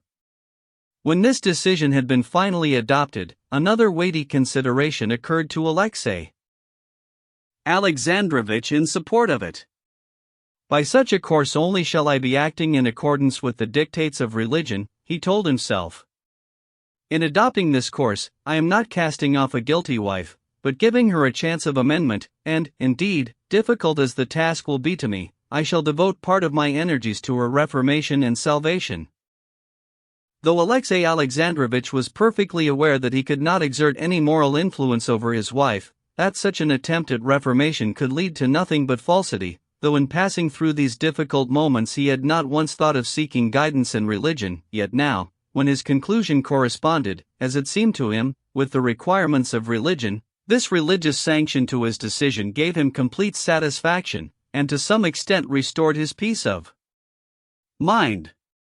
He was pleased to think that, even in such an important crisis in life, no one would be able to say that he had not acted in accordance with the principles of that religion whose banner he had always held aloft amid the general coolness and indifference. As he pondered over subsequent developments, Alexey Alexandrovich did not see, indeed, why his relations with his wife should not remain practically the same as before. No doubt, she could never regain his esteem, but there was not, and there could not be, any sort of reason that his existence should be troubled, and that he should suffer because she was a bad and faithless wife. Yes, time will pass, time, which arranges all things, and the old relations will be re-established, Alexey Alexandrovich told himself, so far re-established, that is, that I shall not be sensible of a break in the continuity of my life. She is bound to be unhappy, but I am not to blame, and so I cannot be unhappy. Chapter 14.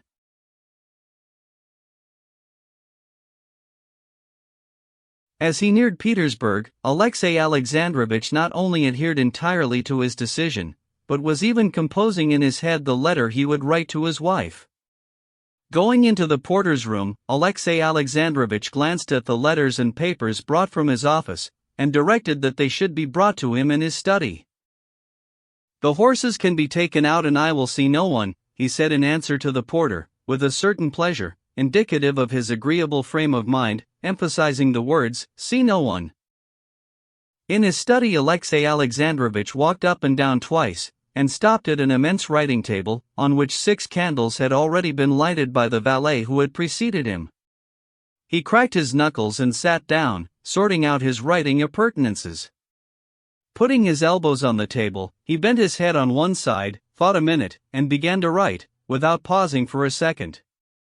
He wrote without using any form of address to her, and wrote in French, making use of the plural vous, which has not the same note of coldness as the corresponding Russian form.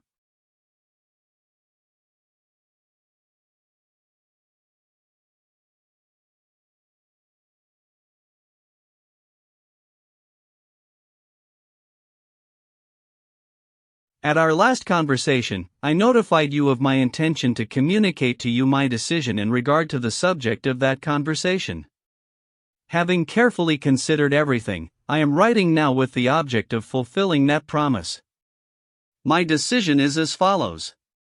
Whatever your conduct may have been, I do not consider myself justified in breaking the ties in which we are bound by a higher power. The family cannot be broken up by a whim, a caprice, or even by the sin of one of the partners in the marriage, and our life must go on as it has done in the past. This is essential for me, for you, and for our son. I am fully persuaded that you have repented and do repent of what is called forth the present letter, and that you will cooperate with me in eradicating the cause of our estrangement, and forgetting the past. In the contrary event, you can conjecture what awaits you and your son. All this I hope to discuss more in detail in a personal interview. As the season is drawing to a close, I would beg you to return to Petersburg as quickly as possible, not later than Tuesday. All necessary preparations shall be made for your arrival here. I beg you to note that I attach particular significance to compliance with this request. A. Karenin. P.S. I enclose the money which may be needed for your expenses. He read the letter through and felt pleased with it, and especially that he had remembered to enclose money. There was not a harsh word, not a reproach in it, nor was there undue indulgence. Most of all, it was a golden bridge for return.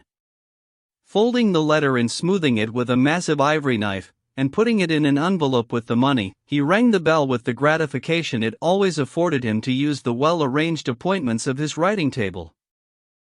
"Give this to the courier to be delivered to Anna Arkadyevna tomorrow at the summer villa," he said, getting up. "Certainly, Your Excellency. Tea to be served in the study?" Alexey Alexandrovich ordered tea to be brought to the study, and playing with the massive paper knife, he moved to his easy chair, near which there had been placed ready for him a lamp and the French work on Egyptian hieroglyphics that he had begun. Over the easy chair there hung in a gold frame an oval portrait of Anna, a fine painting by a celebrated artist. Alexey Alexandrovich glanced at it. The unfathomable eyes gazed ironically and insolently at him. Insufferably insolent and challenging was the effect in Alexey Alexandrovich's eyes of the black lace about the head, admirably touched in by the painter, the black hair and handsome white hand with one finger lifted, covered with rings. After looking at the portrait for a minute, Alexey Alexandrovich shuddered so that his lips quivered and he uttered the sound brrr, and turned away. He made haste to sit down in his easy chair and opened the book. He tried to read, but he could not revive the very vivid interest he had felt before in Egyptian hieroglyphics. He looked at the book and thought of something else. He thought not of his wife, but of a complication that had arisen in his official life, which at the time constituted the chief interest of it. He felt that he had penetrated more deeply than ever before into this intricate affair, and that he had originated a leading idea, he could say it without self-flattery, calculated to clear up the whole business, to strengthen him in his official career, to discomfit his enemies, and thereby to be of the greatest benefit to the government. Directly the servant had set the tea and left the room, Alexey Alexandrovich got up and went to the writing table. Moving into the middle of the table a portfolio of papers, with a scarcely perceptible smile of self-satisfaction, he took a pencil from a rack and plunged into the perusal of a complex report relating to the present complication. The complication was of this nature: Alexey Alexandrovich's characteristic quality as a politician, that special individual qualification that every rising functionary possesses, the qualification that with his unflagging ambition, his reserve, his honesty, and with his self-confidence had made his career, was his contempt for red tape, his cutting down of correspondence, his direct contact, wherever possible, with the living fact, and his economy. It happened that the famous commission of the 2nd of June had set on foot an inquiry into the irrigation of lands in the Zaraysky province, which fell under Alexey Alexandrovich's department, and was a glaring example of fruitless expenditure in paper reforms. Alexey Alexandrovich was aware of the truth of this. The irrigation of these lands in the Zaraysky province had been initiated by the predecessor of Alexey Alexandrovich's predecessor. And vast sums of money had actually been spent and were still being spent on this business, and utterly unproductively, and the whole business could obviously lead to nothing whatever. Alexey Alexandrovich had perceived this at once on entering office, and would have liked to lay hands on the Board of Irrigation. But at first, when he did not yet feel secure in his position, he knew it would affect too many interests, and would be injudicious. Later on he had been engrossed in other questions, and had simply forgotten the Board of Irrigation. It went of itself, like all such boards, by the mere force of inertia. Many people gained their livelihood by the Board of Irrigation, especially one highly conscientious and musical family. All the daughters played on stringed instruments, and Alexey Alexandrovich knew the family and had stood godfather to one of the elder daughters. The raising of this question by a hostile department was in Alexey Alexandrovich's opinion a dishonorable proceeding, seeing that in every department there were things similar and worse, which no one inquired into, for well-known reasons of official etiquette. However, now that the glove had been thrown down to him, he had boldly picked it up and demanded the appointment of a special commission to investigate and verify the working of the Board of Irrigation of the lands in the Zaraysky province. But in compensation he gave no quarter to the enemy either. He demanded the appointment of another special commission to inquire into the question of the Native Tribes Organization Committee. The question of the native tribes had been brought up incidentally in the commission of the 2nd of June, and had been pressed forward actively by Alexey Alexandrovich as one admitting of no delay on account of the deplorable condition of the native tribes. In the commission this question had been a ground of contention between several departments. the department hostile to Alexei Alexandrovich proved that the condition of the native tribes was exceedingly flourishing, that the proposed reconstruction might be the ruin of their prosperity, and that if there were anything wrong, it arose mainly from the failure on the part of Alexei Alexandrovich's department to carry out the measures prescribed by law. Now Alexei Alexandrovich intended to demand, first, that a new commission should be formed which should be empowered to investigate the condition of the native tribes on the spot. Secondly, if it should appear that the condition of the native tribes actually was such as it appeared to be from the official documents in the hands of the committee, that another new scientific commission should be appointed to investigate the deplorable condition of the native tribes from the 1. Political, 2. Administrative, 3. Economic, 4. Ethnographical, 5. Material, and 6. Religious points of view. Thirdly, that evidence should be required from the rival department of the measures that had been taken during the last 10 years by that department for averting the disastrous conditions in which the native tribes were now placed, and fourthly and finally, that department explain why it had, as appeared from the evidence before the committee, from numbers 17,015 and 18,038, from December 5, 1863, and June 7, 1864, acted in direct contravention of the intent of the law T, Act 18, and the note to Act 36. A flash of eagerness suffused the face of Alexei Alexandrovich as he rapidly wrote out a synopsis of these ideas for his own benefit. Having filled a sheet of paper, he got up, rang, and sent a note to the chief secretary of his department to look up certain necessary facts for him. Getting up and walking about the room, he glanced again at the portrait, frowned, and smiled contemptuously. After reading a little more of the book on Egyptian hieroglyphics, and renewing his interest in it, Alexei Alexandrovich went to bed at 11 o'clock, and recollecting as he lay in bed the incident with his wife, he saw it now in by no means such a gloomy light. Chapter 15.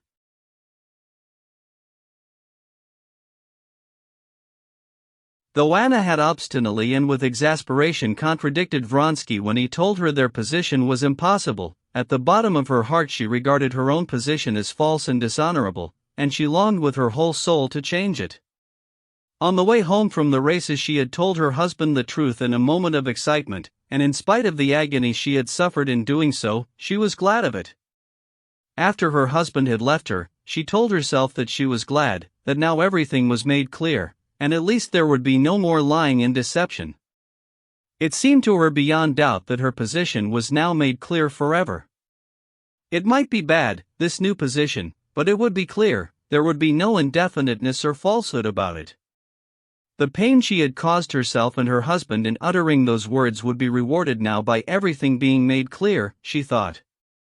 That evening she saw Vronsky, but she did not tell him of what had passed between her and her husband, though, to make the position definite, it was necessary to tell him. When she woke up next morning, the first thing that rose to her mind was what she had said to her husband, and those words seemed to her so awful that she could not conceive now how she could have brought herself to utter those strange, coarse words, and could not imagine what would come of it. But the words were spoken, and Alexei Alexandrovich had gone away without saying anything. I saw Vronsky and did not tell him. At the very instant he was going away I would have turned him back and told him, but I changed my mind, because it was strange that I had not told him the first minute. Why was it I wanted to tell him and did not tell him? And in answer to this question a burning blush of shame spread over her face. She knew what had kept her from it, she knew that she had been ashamed. Her position, which had seemed to her simplified the night before, suddenly struck her now as not only not simple, but as absolutely hopeless. She felt terrified at the disgrace, of which she had not ever thought before. Directly she thought of what her husband would do, the most terrible ideas came to her mind. She had a vision of being turned out of the house, of her shame being proclaimed to all the world. She asked herself where she should go when she was turned out of the house, and she could not find an answer.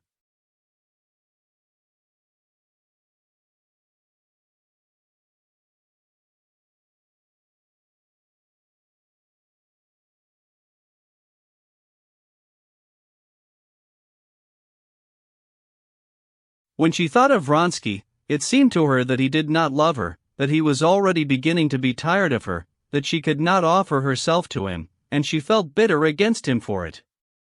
It seemed to her that the words that she had spoken to her husband, and had continually repeated in her imagination, she had said to everyone, and everyone had heard them. She could not bring herself to look those of her own household in the face.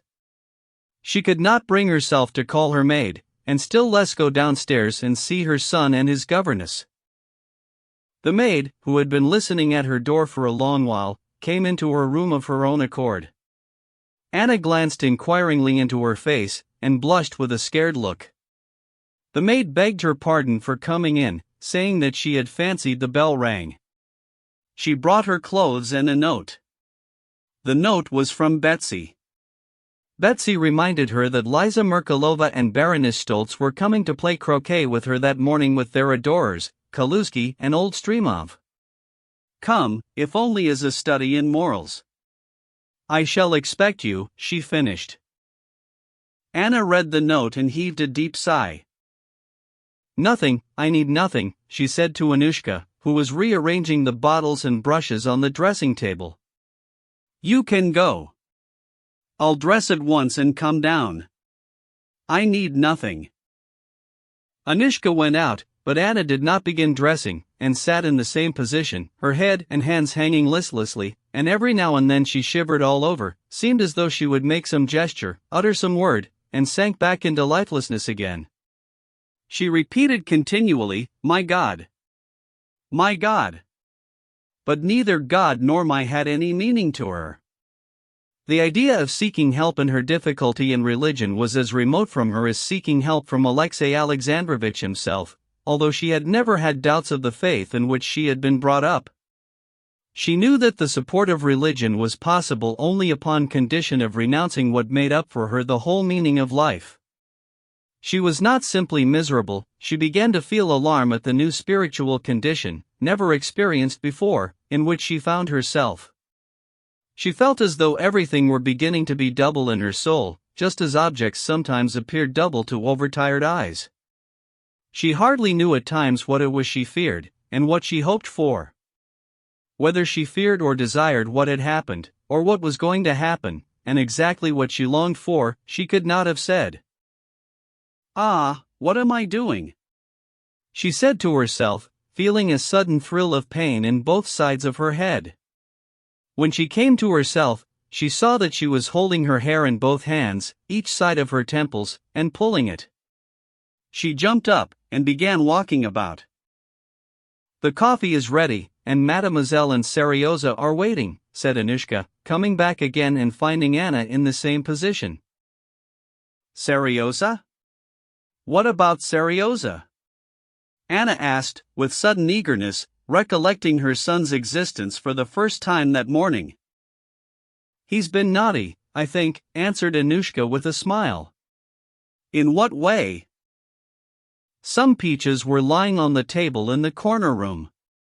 I think he slipped in and ate one of them on the sly." The recollection of her son suddenly roused Anna from the helpless condition in which she found herself. She recalled the partly sincere, though greatly exaggerated, role of the mother living for her child, which she had taken up of late years, and she felt with joy that in the plight in which she found herself she had a support, quite apart from her relation to her husband or to Vronsky. This support was her son. In whatever position she might be placed, she could not lose her son. Her husband might put her to shame and turn her out, Vronsky might grow cold to her and go on living his own life apart. She thought of him again with bitterness and reproach. She could not leave her son. She had an aim in life. And she must act to secure this relation to her son, so that he might not be taken from her. Quickly indeed, as quickly as possible, she must take action before he was taken from her. She must take her son and go away. Here was the one thing she had to do now. She needed consolation. She must be calm, and get out of this insufferable position. The thought of immediate action binding her to her son, of going away somewhere with him, gave her this consolation. She dressed quickly, went downstairs, and with resolute steps walked into the drawing room, where she found, as usual, waiting for her, the coffee, Serioza, and his governess. Serioza, all in white, with his back and head bent, was standing at a table under a looking-glass, and with an expression of intense concentration which she knew well, and in which he resembled his father, he was doing something to the flowers he carried. The governess had a particularly severe expression. Serioza screamed shrilly, as he often did, "Mama!" and stopped, hesitating whether to go to greet his mother and put down the flowers, or to finish making the wreath and go with the flowers. The governess, after saying good morning, began a long and detailed account of Serioza's naughtiness, but Anna did not hear her. She was considering whether she would take her with her or not. "No, I won't take her," she decided. "I'll go alone with my child." "Yes, it's very wrong," said Anna, and taking her son by the shoulder she looked at him, not severely, but with a timid glance that bewildered and delighted the boy, and she kissed him. "Leave him to me," she said to the astonished governess, and not letting go of her son, she sat down at the table, where coffee was set ready for her. "Mama!"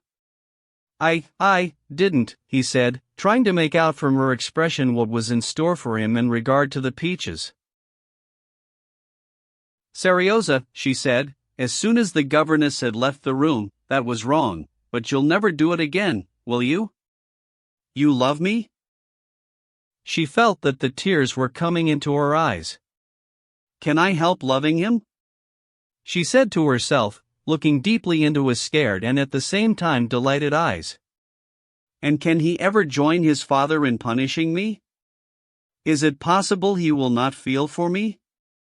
Tears were already flowing down her face, and to hide them she got up abruptly and almost ran out onto the terrace. After the thunder showers of the last few days, cold, bright weather had set in. The air was cold in the bright sun that filtered through the freshly washed leaves. She shivered, both from the cold and from the inward horror which had clutched her with fresh force in the open air. Run along to Mariette," she said to Serioza, who had followed her out, and she began walking up and down on the straw matting of the terrace. "Can it be that they won't forgive me, won't understand how it all couldn't be helped?" she said to herself. Standing still, and looking at the tops of the aspen trees waving in the wind, with their freshly washed, brightly shining leaves in the cold sunshine, she knew that they would not forgive her, that everyone and everything would be merciless to her now, as was that sky, that green. And again she felt that everything was split in two in her soul. "I mustn't think," she said to herself. "I must get ready." To go where? When? Whom to take with me? Yes, to Moscow by the evening train. Anushka and Serioza, and only the most necessary things. But first I must write to them both. She went quickly indoors into her boudoir, sat down at the table, and wrote to her husband, "After what has happened, I cannot remain any longer in your house. I am going away, and taking my son with me. I don't know the law, and so I don't know with which of the parents the son should remain, but I take him with me because I cannot live without him. Be generous, leave him to me." Up to this point she wrote rapidly and naturally, but the appeal to his generosity, a quality she did not recognize in him, and the necessity of winding up the letter with something touching, pulled her up. "Of my fault and my remorse I cannot speak, because—" She stopped again, finding no connection in her ideas. "No," she said to herself, "there's no need of anything," and tearing up the letter, she wrote it again, leaving out the allusion to generosity, and sealed it up. Another letter had to be written to Vronsky. "I have told my husband," she wrote, and she sat alone while unable to write more. It was so coarse, so unfeminine. "And what more am I to write him?"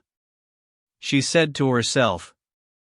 Again a flush of shame spread over her face. She recalled his composure, and a feeling of anger against him impelled her to tear the sheet with the phrase she had written into tiny bits. "No need of anything," she said to herself, and closing her blotting case she went upstairs, told the governess and the servants that she was going that day to Moscow, and at once set to work to pack up her things. Chapter 16. All the rooms of the summer villa were full of porters, gardeners, and footmen going to and fro carrying out things. Cupboards and chests were open. Twice they had sent to the shop for cord. Pieces of newspaper were tossing about on the floor. 2 trunks, some bags and strapped-up rugs, had been carried down into the hall. The carriage and 2 hired cabs were waiting at the steps. Anna, forgetting her inward agitation in the work of packing, was standing at a table in her boudoir, packing her traveling bag, when Anushka called her attention to the rattle of some carriage driving up. Anna looked out of the window and saw Alexey Alexandrovich's courier on the steps, ringing at the front door bell. "Run and find out what it is," she said, and with a calm sense of being prepared for anything, she sat down in a low chair, folding her hands on her knees.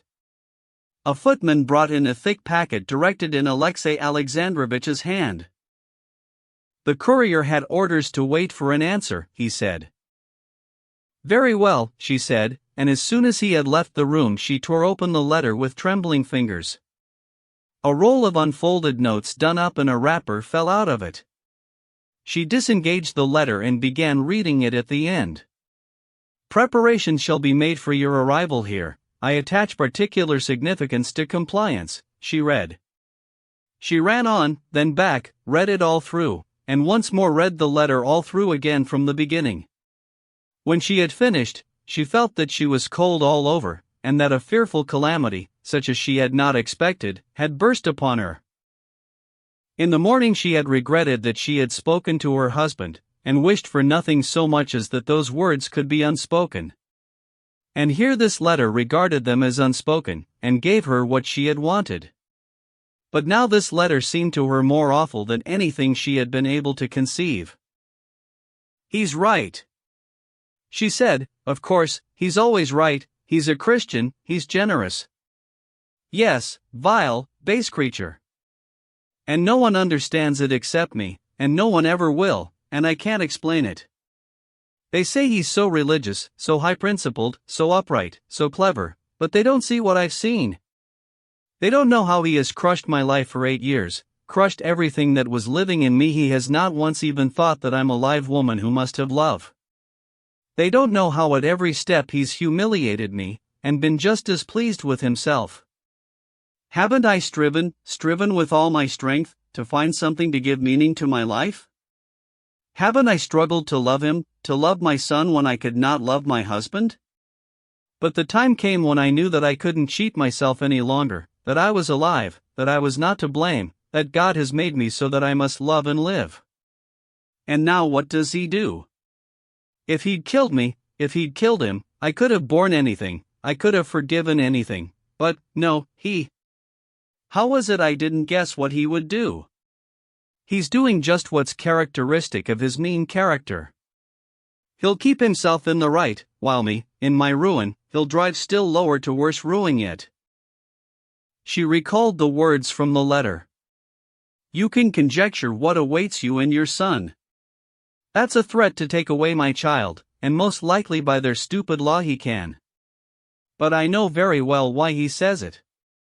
He doesn't believe even in my love for my child, or he despises it, just as he always used to ridicule it. He despises that feeling in me, but he knows that I won't abandon my child, that I can't abandon my child, that there could be no life for me without my child, even with him whom I love, but that if I abandoned my child and ran away from him, I should be acting like the most infamous, basest of women. He knows that, and knows that I am incapable of doing that." She recalled another sentence in the letter. "Our life must go on as it has done in the past. That life was miserable enough in the old days, it has been awful of late. What will it be now? And he knows all that. He knows that I can't repent that I breathe, that I love. He knows that it can lead to nothing but lying and deceit, but he wants to go on torturing me. I know him, I know that he's at home and is happy in deceit, like a fish swimming in the water. No, I won't give him that happiness. I'll break through the spider web of lies in which he wants to catch me, come what may. Anything's better than lying and deceit. But how? My God! My God! Was ever a woman so miserable as I am? No, I will break through it, I will break through it," she cried, jumping up and keeping back her tears. And she went to the writing table to write him another letter. But at the bottom of her heart she felt that she was not strong enough to break through anything, that she was not strong enough to get out of her old position, however false and dishonorable it might be. She sat down at the writing table, but instead of writing she clasped her hands on the table, and, laying her head on them, burst into tears, with sobs and heaving breasts like a child crying. She was weeping that her dream of her position being made clear and definite had been annihilated forever. She knew beforehand that everything would go on in the old way, and far worse, indeed, than in the old way. She felt that the position in the world that she enjoyed, and that had seemed to her of so little consequence in the morning, that this position was precious to her, that she would not have the strength to exchange it for the shameful position of a woman who has abandoned husband and child to join her lover, that however much she might struggle, she could not be stronger than herself. She would never know freedom and love, but would remain forever a guilty wife, with the menace of detection hanging over her at every instant, deceiving her husband for the sake of a shameful connection with a man living apart and away from her, whose life she could never share. She knew that this was how it would be, and at the same time it was so awful that she could not even conceive what it would end in. And she cried without restraint, as children cry when they are punished. The sound of the footman's steps forced her to rouse herself, and hiding her face from him, she pretended to be writing. "The courier asks if there's an answer," the footman announced. "An answer?" "Yes," said Anna. "Let him wait. I'll ring." "What can I write?" she thought. "What can I decide upon alone? What do I know? What do I want? What is there I care for?" Again she felt that her soul was beginning to be split in two. She was terrified again at this feeling, and clutched at the first pretext for doing something which might divert her thoughts from herself. "I ought to see Alexei," so she called Vronsky in her thoughts. "No one but he can tell me what I ought to do. I'll go to Betsy's, perhaps I shall see him there," she said to herself, completely forgetting that when she had told him the day before that she was not going to Princess Tverskaya's, he had said that in that case he should not go either. She went up to the table, wrote to her husband, "I have received your letter." And, ringing the bell, gave it to the footman. "We are not going," she said to Annushka, as she came in. "Not going at all?" "No, don't unpack till tomorrow, and let the carriage wait. I'm going to the princess's." "Which dress am I to get ready?" Chapter 17. The croquet party to which the Princess Tverskaya had invited Anna was to consist of 2 ladies and their adorers. These 2 ladies were the chief representatives of a select New Petersburg circle, nicknamed, in imitation of some imitation, Les Sept Merveilles du Monde. These ladies belonged to a circle which, though of the highest society, was utterly hostile to that in which Anna moved. Moreover, Stremov, one of the most influential people in Petersburg, and the elderly admirer of Liza Merkalova, was Alexei Alexandrovich's enemy in the political world. From all these considerations Anna had not meant to go, and the hints in Princess Tverskaya's note referred to her refusal. But now Anna was eager to go, in the hope of seeing Vronsky. Anna arrived at Princess Tverskaya's earlier than the other guests. At the same moment as she entered, Vronsky's footman, with side whiskers combed out like a kammerjunker, went in too. He stopped at the door, and, taking off his cap, let her pass. Anna recognized him, and only then recalled that Vronsky had told her the day before that he would not come. Most likely he was sending a note to say so. As she took off her outer garment in the hall, she heard the footman, pronouncing his R's even like a kammerjunker, say, "From the Count for the Princess," and hand the note. She longed to question him as to where his master was. She longed to turn back and send him a letter to come and see her, or to go herself to see him. But neither the first nor the second nor the third course was possible. Already she heard bells ringing to announce her arrival ahead of her, and Princess Tverskaya's footman was standing at the open door waiting for her to go forward into the inner rooms. "The princess is in the garden, they will inform her immediately." "Would you be pleased to walk into the garden?" announced another footman in another room. The position of uncertainty, of indecision, was still the same as at home, worse, in fact, since it was impossible to take any step, impossible to see Vronsky, and she had to remain here among outsiders, in company so uncongenial to her present mood. But she was wearing a dress that she knew suited her. She was not alone, all around was that luxurious setting of idleness that she was used to, and she felt less wretched than at home. She was not forced to think what she was to do. Everything would be done of itself. On meeting Betsy coming towards her in a white gown that struck her by its elegance, Anna smiled at her just as she always did. Princess Tverskaya was walking with Tushkevich and a young lady, a relation, who, to the great joy of her parents in the provinces, was spending the summer with the fashionable princess. There was probably something unusual about Anna, for Betsy noticed it at once. "I slept badly," answered Anna, looking intently at the footman who came to meet them, and, as she supposed, brought Vronsky's note. "How glad I am you've come," said Betsy.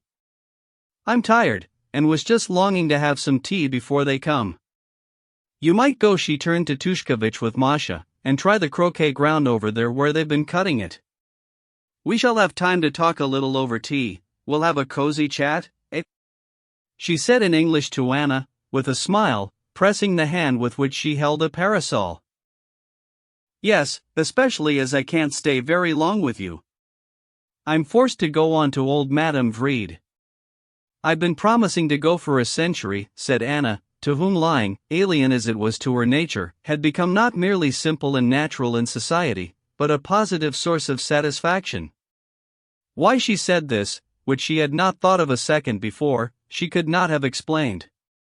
She had said it simply from the reflection that as Vronsky would not be here, she had better secure her own freedom, and try to see him somehow.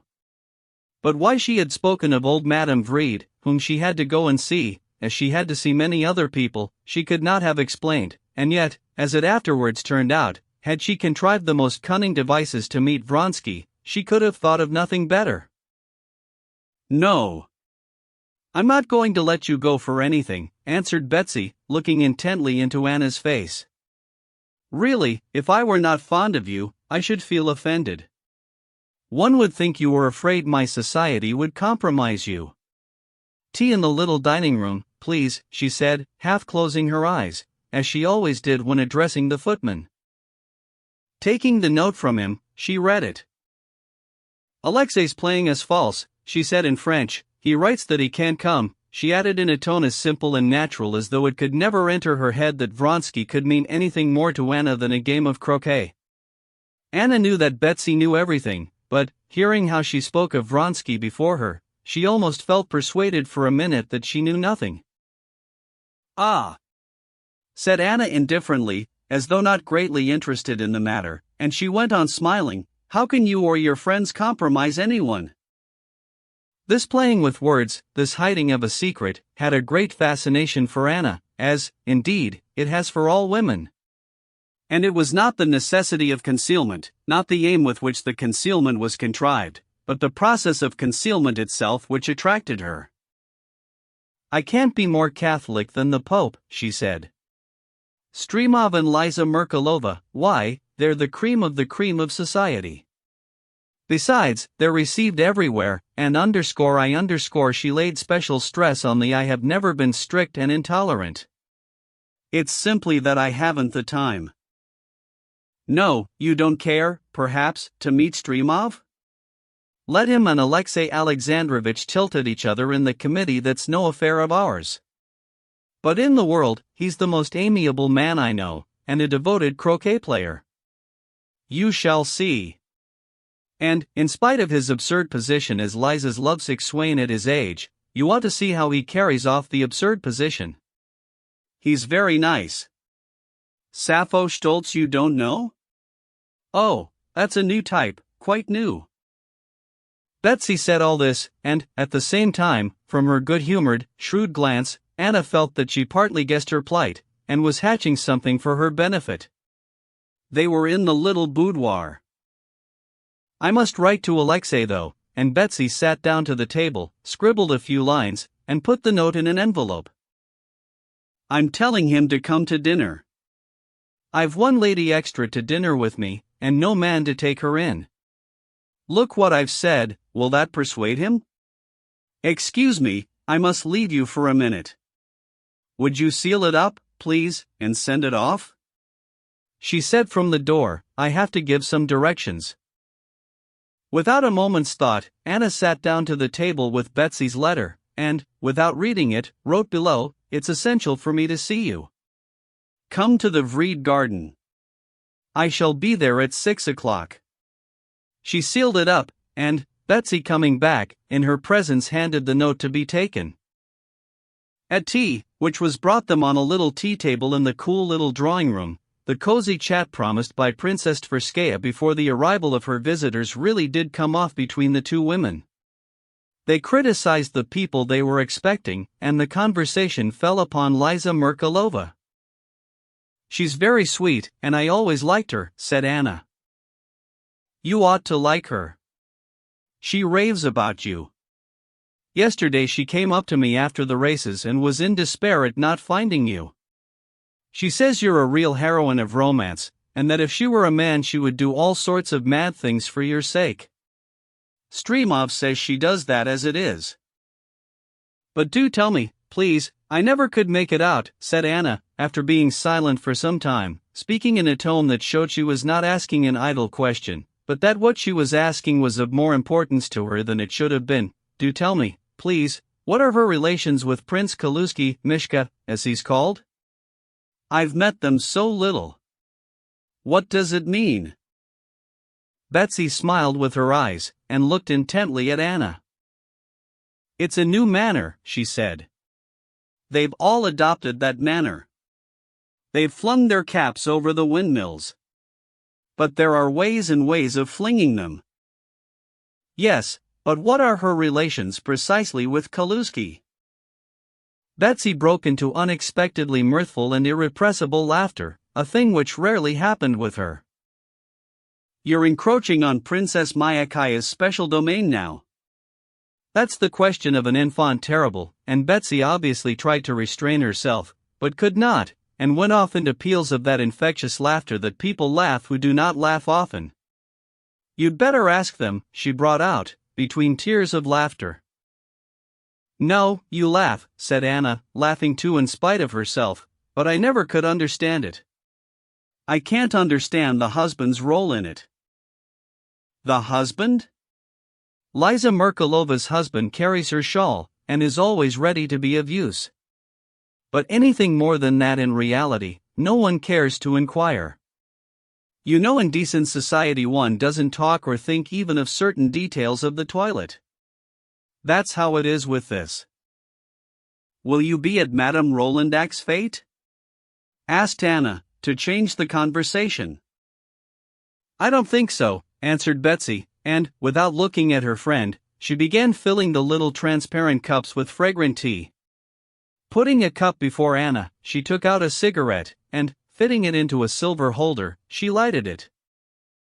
"It's like this, you see, I'm in a fortunate position," she began, quite serious now, as she took up her cup. "I understand you, and I understand Liza. Liza now is one of those naive natures that, like children, don't know what's good and what's bad. Anyway, she didn't comprehend it when she was very young. And now she's aware that the lack of comprehension suits her. Now, perhaps, she doesn't know on purpose," said Betsy, with a subtle smile. "But, anyway, it suits her.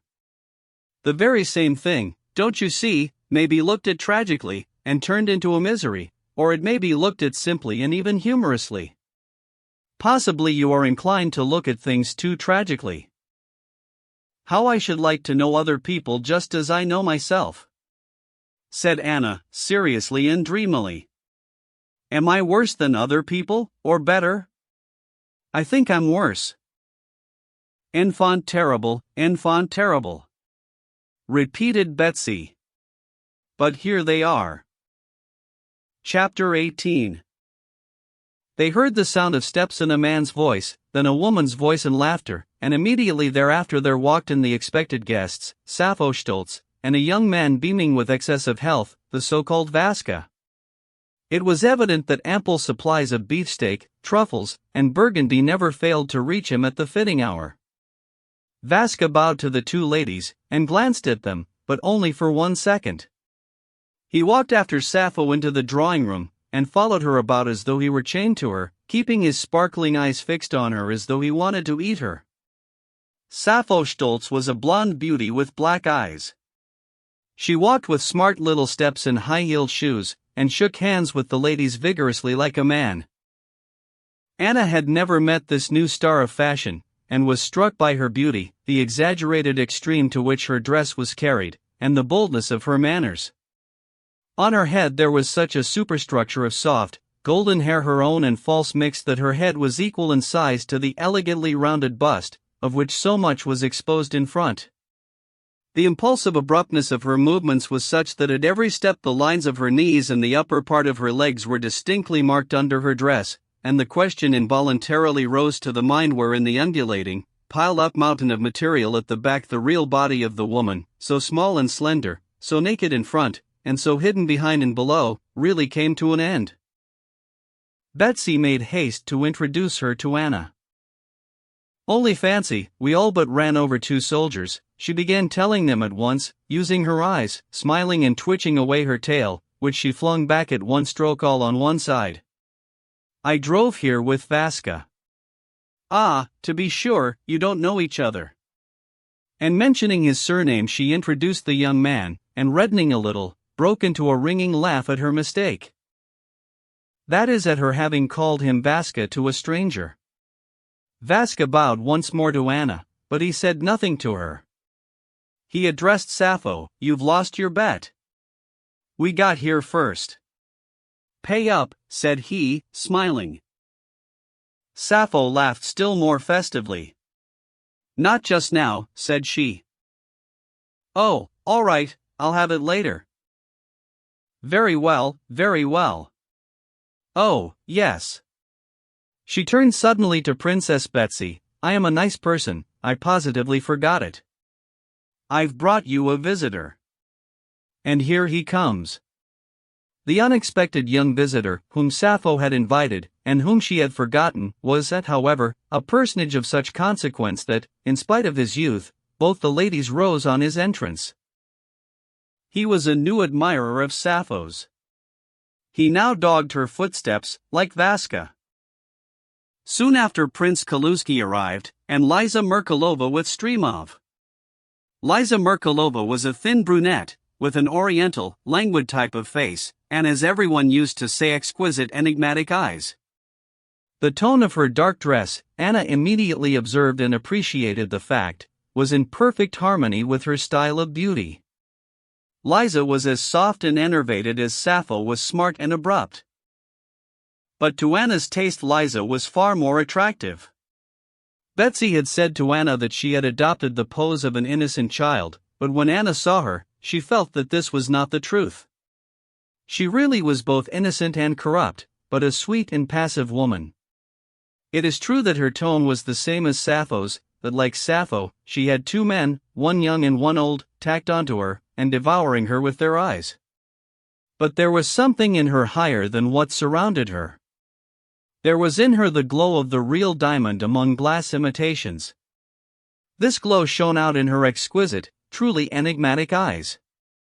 The weary, and at the same time passionate, glance of those eyes, encircled by dark rings, impressed one by its perfect sincerity.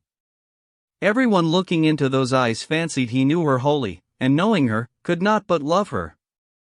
At the sight of Anna, her whole face lighted up at once with a smile of delight. "Ah, how glad I am to see you," she said, going up to her. "Yesterday at the races all I wanted was to get to you, but you'd gone away. I did so want to see you, yesterday especially." "Wasn't it awful?" she said, looking at Anna with eyes that seemed to lay bare all her soul.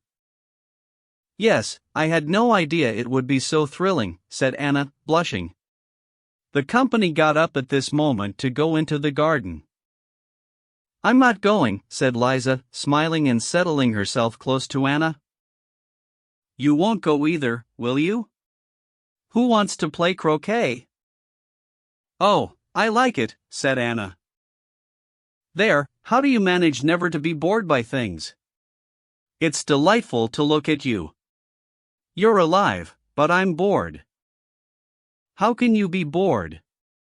Why, you live in the liveliest set in Petersburg, said Anna. Possibly the people who are not of our set are even more bored, but I certainly are not happy, but awfully bored. Sappho, smoking his cigarette, went off into the garden with the two young men. Betsy and Stremov remained at the tea table. What, bored? Said Betsy. Sappho says they did enjoy themselves tremendously at your house last night. Ah, how dreary it all was, said Liza Merkalova. We all drove back to my place after the races. And always the same people, always the same. Always the same thing. We lounged about on sofas all the evening. What is there to enjoy in that? No, do tell me how you manage never to be bored? She said, addressing Anna again. One has but to look at you and one sees, here's a woman who may be happy or unhappy, but isn't bored. Tell me how you do it. I do nothing, answered Anna, blushing at these searching questions. That's the best way, Stremov put it. Stremov was a man of 50, partly gray, but still vigorous-looking, very ugly, but with a characteristic and intelligent face. Liza Merkalova was his wife's niece, and he spent all his leisure hours with her. On meeting Anna Karenina, as he was Alexei Alexandrovich's enemy in the government, he tried, like a shrewd man and a man of the world, to be particularly cordial with her, the wife of his enemy. Nothing, he put in with a subtle smile, that's the very best way. I told you long ago, he said, turning to Liza Merkalova, that if you don't want to be bored, you mustn't think you're going to be bored. It's just as you mustn't be afraid of not being able to fall asleep, if you're afraid of sleeplessness. That's just what Anna Arkadyevna has just said. I should be very glad if I had said it, for it's not only clever but true, said Anna, smiling. No, do tell me why it is one can't go to sleep, and one can't help being bored? To sleep well one ought to work, and to enjoy oneself one ought to work too. What am I to work for when my work is no use to anybody? And I can't and won't knowingly make a pretense about it. You're incorrigible, said Stremov, not looking at her, and he spoke again to Anna. As he rarely met Anna, he could say nothing but commonplaces to her, but he said those commonplaces as to when she was returning to Petersburg, and how fond Countess Lydia Ivanovna was of her, with an expression which suggested that he longed with his whole soul to please her and show his regard for her, and even more than that. Tushkevich came in, announcing that the party were awaiting the other players to begin croquet. No, don't go away, please don't, pleaded Liza Merkalova, hearing that Anna was going. Stremov joined in her entreaties. It's too violent a transition, he said, to go from such company to old Madame Vrede. And besides, you will only give her a chance for talking scandal, while here you arouse none but such different feelings of the highest and most opposite kind, he said to her. Anna pondered for an instant in uncertainty. This shrewd man's flattering words, the naive, childlike affection shown her by Liza Merkalova, and all the social atmosphere she was used to, it was all so easy, and what was in store for her was so difficult, that she was for a minute in uncertainty whether to remain, whether to put off a little longer the painful moment of explanation. But remembering what was in store for her alone at home, if she did not come to some decision, remembering that gesture terrible even in memory when she had clutched her hair in both hands, she said goodbye and went away. Chapter 19. In spite of Vronsky's apparently frivolous life in society, he was a man who hated irregularity. In early youth in the Corps of Pages, he had experienced the humiliation of a refusal, when he had tried, being in difficulties, to borrow money, and since then he had never once put himself in the same position again.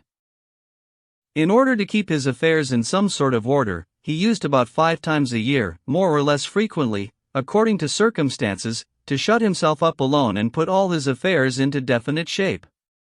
This he used to call his day of reckoning or faire la lessive. On waking up the day after the races, Vronsky put on a white linen coat, and without shaving or taking his bath, he distributed about the table moneys, bills, and letters, and set to work. Petritsky, who knew he was ill-tempered on such occasions, on waking up and seeing his comrade at the writing table, quietly dressed and went out without getting in his way. Every man who knows to the minutest details all the complexity of the conditions surrounding him, cannot help imagining that the complexity of these conditions, and the difficulty of making them clear, is something exceptional and personal, peculiar to himself, and never supposes that others are surrounded by just as complicated an array of personal affairs as he is. So indeed it seemed to Vronsky. And not without inward pride, and not without reason, he thought that any other man would long ago have been in difficulties, would have been forced to some dishonorable course, if he had found himself in such a difficult position. But Vronsky felt that now especially it was essential for him to clear up and define his position if he were to avoid getting into difficulties. What Vronsky attacked first as being the easiest was his pecuniary position. Writing out on note paper in his minute hand all that he owed, he added up the amount and found that his debts amounted to 17,000 and some odd hundreds, which he left out for the sake of clearness. Reckoning up his money in his bank book, he found that he had left 1,800 rubles, and nothing coming in before the new year. Reckoning over again his list of debts, Vronsky copied it, dividing it into 3 classes. In the first class he put the debts which he would have to pay at once, or for which he must in any case have the money ready so that on demand for payment there could not be a moment's delay in paying. Such debts amounted to about 4,000, 1,500 for a horse, and 2,500 as surety for a young comrade, Banowski, who had lost that sum to a card-sharper in Vronsky's presence. Vronsky had wanted to pay the money at the time, he had that amount then, but Banowski and Yashvin had insisted that they would pay and not Vronsky, who had not played.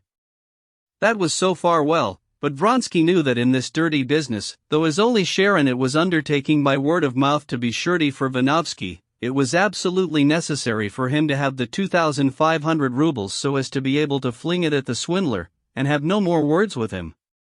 And so for this first and most important division he must have 4,000 rubles.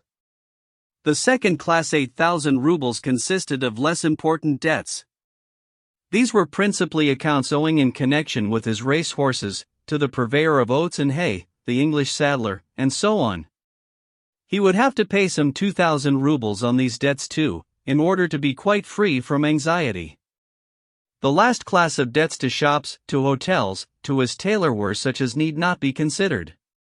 So that he needed at least 6,000 rubles for current expenses, and he only had 1,800. For a man with 100,000 rubles of revenue, which was what everyone fixed as Vronsky's income, such debts, one would suppose, could hardly be embarrassing, but the fact was that he was far from having 100,000. His father's immense property, which alone yielded a yearly income of 200,000, was left undivided between the brothers. At the time when the elder brother, with a mass of debts, married Princess Varya Cherkova, the daughter of a Decembrist without any fortune whatever, Alexei had given up to his elder brother almost the whole income from his father's estate, reserving for himself only 25,000 a year from it.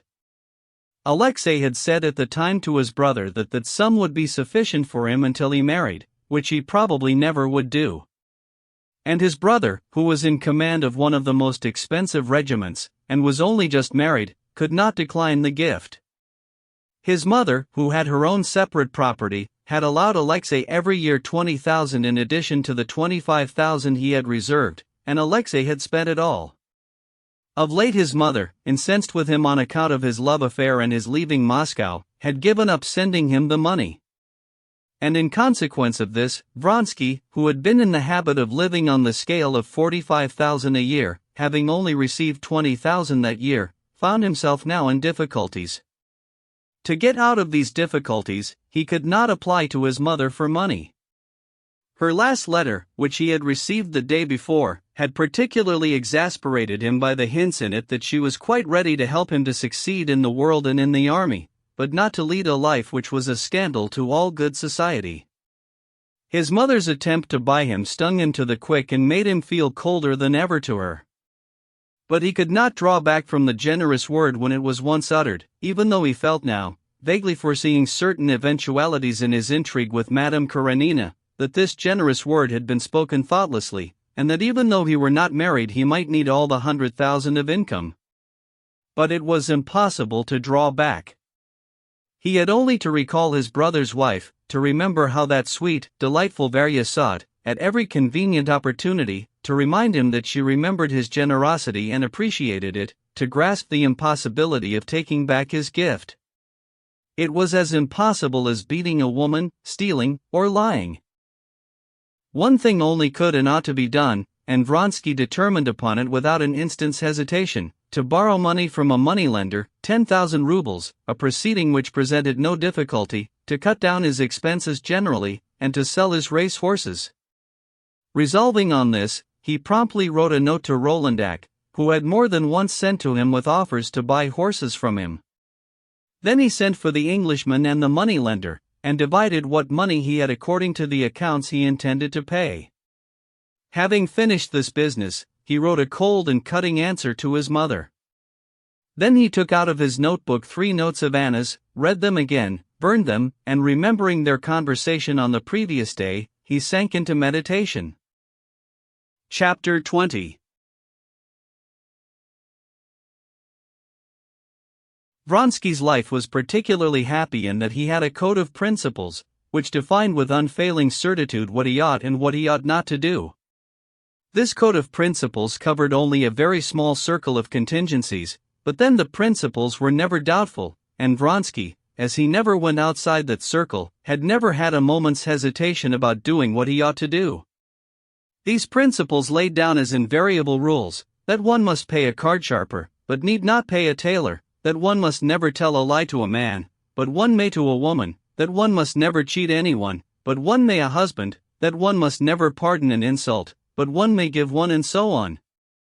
These principles were possibly not reasonable and not good, but they were of unfailing certainty, and so long as he adhered to them, Vronsky felt that his heart was at peace and he could hold his head up. Only quite lately, in regard to his relations with Anna, Vronsky had begun to feel that his code of principles did not fully cover all possible contingencies, and to foresee in the future difficulties and perplexities for which he could find no guiding clue. His present relation to Anna and to her husband was to his mind clear and simple. It was clearly and precisely defined in the code of principles by which he was guided.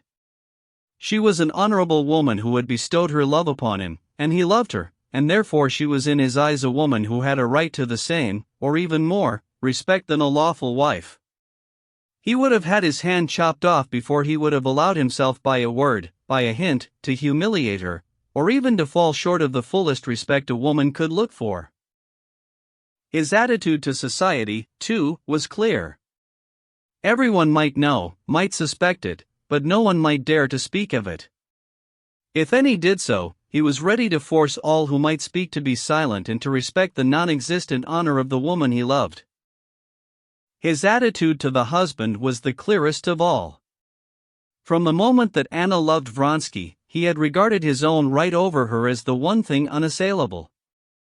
Her husband was simply a superfluous and tiresome person.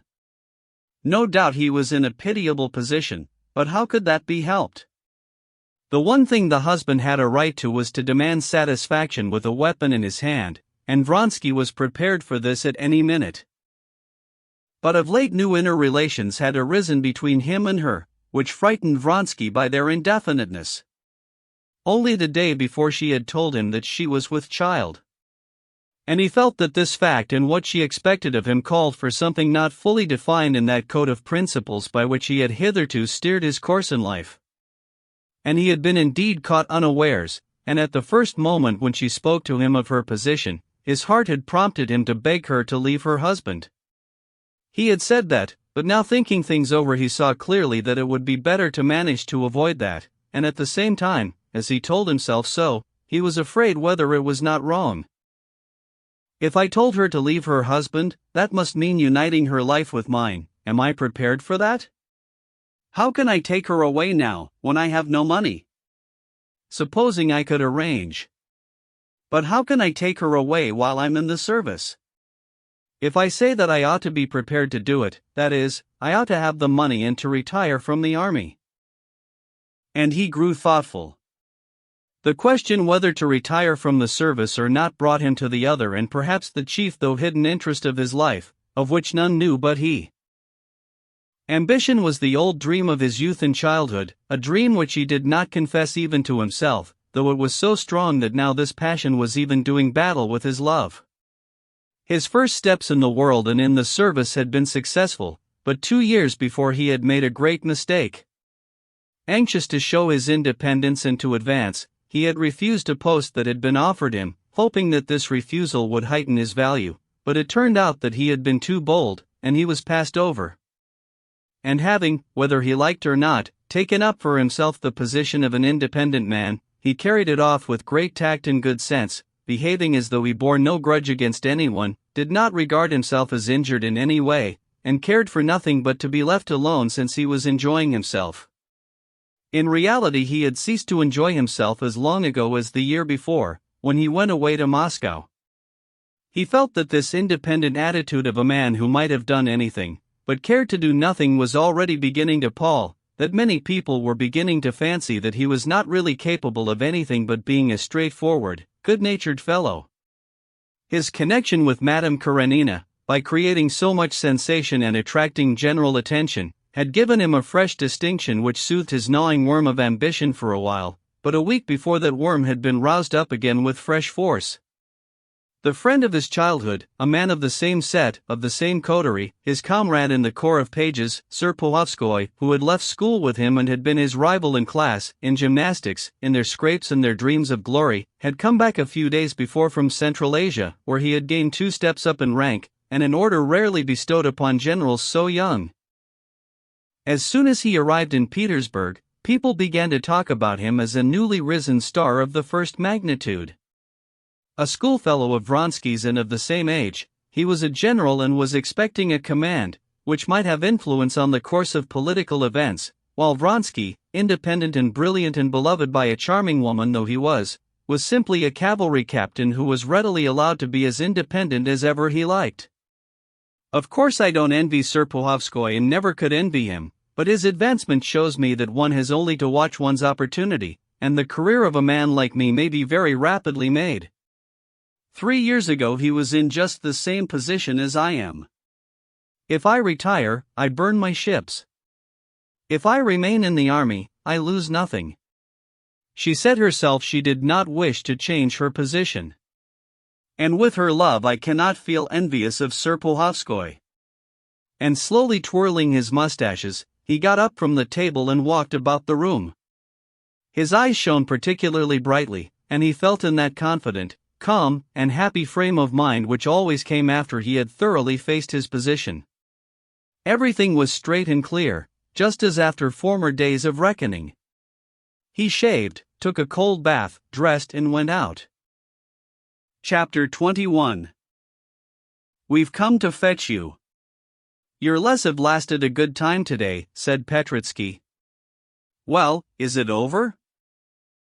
It is over, answered Vronsky, smiling with his eyes only, and twirling the tips of his mustaches as circumspectly as though after the perfect order into which his affairs had been brought any overbold or rapid movement might disturb it. You're always just as if you'd come out of a bath after it, said Petritsky. I've come from Gritsky's, that was what they called the colonel, they're expecting you. Vronsky, without answering, looked at his comrade, thinking of something else. Yes, is that music at his place? He said, listening to the familiar sounds of polkas and waltzes floating across to him. What's the fate? Sir Pohovskoy's come. Aha! Said Vronsky, why, I didn't know. The smile in his eyes gleamed more brightly than ever. Having once made up his mind that he was happy in his love, that he sacrificed his ambition to it, having anyway taken up this position, Vronsky was incapable of feeling either envious of Serpuhovskoy or hurt with him for not coming first to him when he came to the regiment. Serpuhovskoy was a good friend, and he was delighted he had come. "Ah, I'm very glad." The colonel, Demon, had taken a large country house. The whole party were in the wide lower balcony. In the courtyard, the first objects that met Vronsky's eyes were a band of singers in white linen coats, standing near a barrel of vodka, and the robust, good-humored figure of the colonel surrounded by officers. He had gone out as far as the first step of the balcony and was loudly shouting across the band that played Offenbach's quadrille, waving his arms and giving some orders to a few soldiers standing on one side. A group of soldiers, a quartermaster, and several subalterns came up to the balcony with Vronsky. The colonel returned to the table, went out again onto the steps with a tumbler in his hand, and proposed the toast, "To the health of our former comrade, the gallant general, Prince Serpuhovskoy." Hurrah! The colonel was followed by Serpuhovskoy, who came out onto the steps smiling, with a glass in his hand. "You always get younger, Bondarenko," he said to the rosy-cheeked, smart-looking quartermaster standing just before him, still youngish-looking though doing his second term of service. It was 3 years since Vronsky had seen Serpuhovskoy. He looked more robust, had let his whiskers grow, but was still the same graceful creature, whose face and figure were even more striking from their softness and nobility than their beauty. The only change Vronsky detected in him was that subdued, continual radiance of beaming content which settles on the faces of men who are successful and are sure of the recognition of their success by everyone. Vronsky knew that radiant air, and immediately observed it in Serpuhovskoy. As Serpuhovskoy came down the steps, he saw Vronsky. A smile of pleasure lighted up his face. He tossed his head upwards and waved the glass in his hand, greeting Vronsky, and showing him by the gesture that he could not come to him before the quartermaster, who stood craning forward, his lips ready to be kissed. "Here he is!" shouted the colonel. "Yashvin told me you were in one of your gloomy tempers." Serpuhovskoy kissed the moist, fresh lips of the gallant-looking quartermaster, and wiping his mouth with his handkerchief, went up to Vronsky. "How glad I am!" he said, squeezing his hand and drawing him on one side. "You look after him," the colonel shouted to Yashvin, pointing to Vronsky, and he went down below to the soldiers. "Why weren't you at the races yesterday?" "I expected to see you there," said Vronsky, scrutinizing Serpuhovskoy. "I did go, but late." "I beg your pardon," he added, and he turned to the adjutant. "Please have this divided from me, each man as much as it runs to." And he hurriedly took notes for 300 rubles from his pocketbook, blushing a little. "Vronsky, have anything to eat or drink?" asked Yashvin. "Hi, something for the count to eat." "Ah, here it is, have a glass." The fete at the colonel's lasted a long while. There was a great deal of drinking. They tossed Serpuhovskoy in the air and caught him again several times. Then they did the same to the colonel. Then, to the accompaniment of the band, the colonel himself danced with Petritsky. Then the colonel, who began to show signs of feebleness, sat down on a bench in the courtyard and began demonstrating to Yashvin the superiority of Russia over Poland, especially in cavalry attack, and there was a lull in the revelry for a moment. Serpuhovskoy went into the house to the bathroom to wash his hands and found Vronsky there. Vronsky was drenching his head with water. He had taken off his coat and put his sunburnt, hairy neck under the tap, and was rubbing it and his head with his hands. When he had finished, Vronsky sat down by Serpuhovskoy. They both sat down in the bathroom on a lounge, and a conversation began which was very interesting to both of them. "I've always been hearing about you through my wife," said Serpuhovskoy. "I'm glad you've been seeing her pretty often." "She's friendly with Varya, and they're the only women in Petersburg I care about seeing," answered Vronsky, smiling. He smiled because he foresaw the topic the conversation would turn on, and he was glad of it. The only ones? Serpuhovskoy queried, smiling. Yes, and I heard news of you, but not only through your wife, said Vronsky, checking his hint by a stern expression of face. I was greatly delighted to hear of your success, but not a bit surprised. I expected even more. Serpuhovskoy smiled. Such an opinion of him was obviously agreeable to him, and he did not think it necessary to conceal it. Well, I on the contrary expected less, I'll own frankly. But I'm glad, very glad. I'm ambitious, that's my weakness, and I confess to it. Perhaps you wouldn't confess to it if you hadn't been successful, said Vronsky. I don't suppose so, said Serpuhovskoy, smiling again. I won't say life wouldn't be worth living without it, but it would be dull. Of course I may be mistaken, but I fancy I have a certain capacity for the line I've chosen, and that power of any sort in my hands, if it is to be, will be better than in the hands of a good many people I know, said Serpuhovskoy, with beaming consciousness of success, and so the nearer I get to it, the better pleased I am. Perhaps that is true for you, but not for everyone. I used to think so too, but here I live and think life worth living not only for that. There it's out. Here it comes, said Serpuhovskoy, laughing.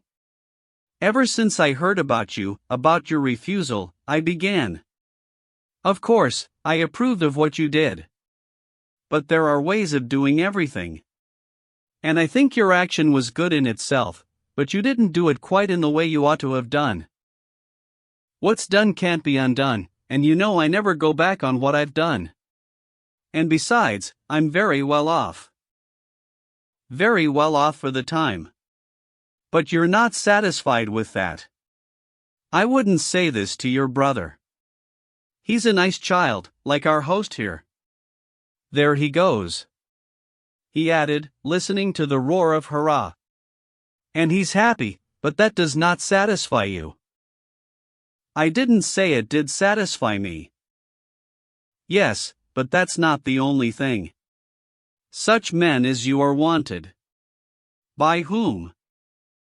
By whom? By society, by Russia.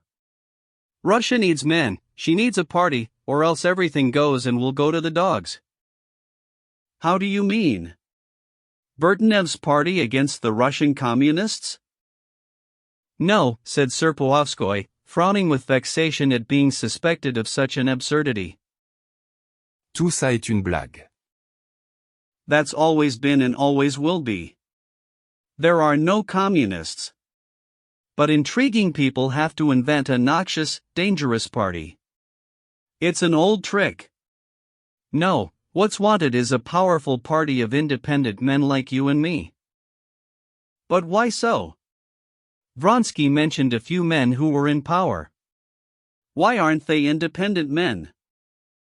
Simply because they have not, or have not had from birth, an independent fortune, they've not had a name, they've not been close to the sun and center as we have. They can be bought either by money or by favor. And they have to find a support for themselves in inventing a policy. And they bring forward some notion, some policy that they don't believe in, that does harm, and the whole policy is really only a means to a government house and so much income. Cela n'est pas plus fin que ça, when you get a peep at their cards. I may be inferior to them, stupider perhaps, though I don't see why I should be inferior to them. But you and I have one important advantage over them for certain, in being more difficult to buy. And such men are more needed than ever. Vronsky listened attentively, but he was not so much interested by the meaning of the words as by the attitude of Serpuhovskoy, who was already contemplating a struggle with the existing powers, and already had his likes and dislikes in that higher world, while his own interest in the governing world did not go beyond the interests of his regiment. Vronsky felt, too, how powerful Serpuhovskoy might become through his unmistakable faculty for thinking things out and for taking things in, through his intelligence and gift of words, so rarely met with in the world in which he moved. And, ashamed as he was of the feeling, he felt envious. Still, I haven't the one thing of most importance for that, he answered. I haven't the desire for power. I had it once, but it's gone. Excuse me, that's not true, said Serpuhovskoy, smiling. Yes, it is true, now. Vronsky added, to be truthful. Yes, it's true now, that's another thing, but that now won't last forever. Perhaps, answered Vronsky. You say perhaps, Serpuhovskoy went on, as though guessing his thoughts, but I say for certain. And that's what I wanted to see you for. Your action was just what it should have been. I see that, but you ought not to keep it up. I only ask you to give me carte blanche. I'm not going to offer you my protection, though, indeed, why shouldn't I protect you? You've protected me often enough. I should hope our friendship rises above all that sort of thing. Yes, he said, smiling to him as tenderly as a woman, give me carte blanche, retire from the regiment, and I'll draw you upwards imperceptibly. But you must understand that I want nothing, said Vronsky, except that all should be as it is. Serpuhovskoy got up and stood facing him. You say that all should be as it is. I understand what that means. But listen, we're the same age, you've known a greater number of women perhaps than I have. Serpuhovskoy's smile and gestures told Vronsky that he mustn't be afraid, that he would be tender and careful in touching the sore place. But I'm married, and believe me, in getting to know thoroughly one's wife, if one loves her, as someone has said, one gets to know all women better than if one knew thousands of them. We're coming directly. Vronsky shouted to an officer, who looked into the room and called them to the colonel. Vronsky was longing now to hear to the end and know what Serpuhovskoy would say to him. And here's my opinion for you. Women are the chief stumbling block in a man's career. It's hard to love a woman and do anything. There's only one way of having love conveniently without its being a hindrance, that's marriage.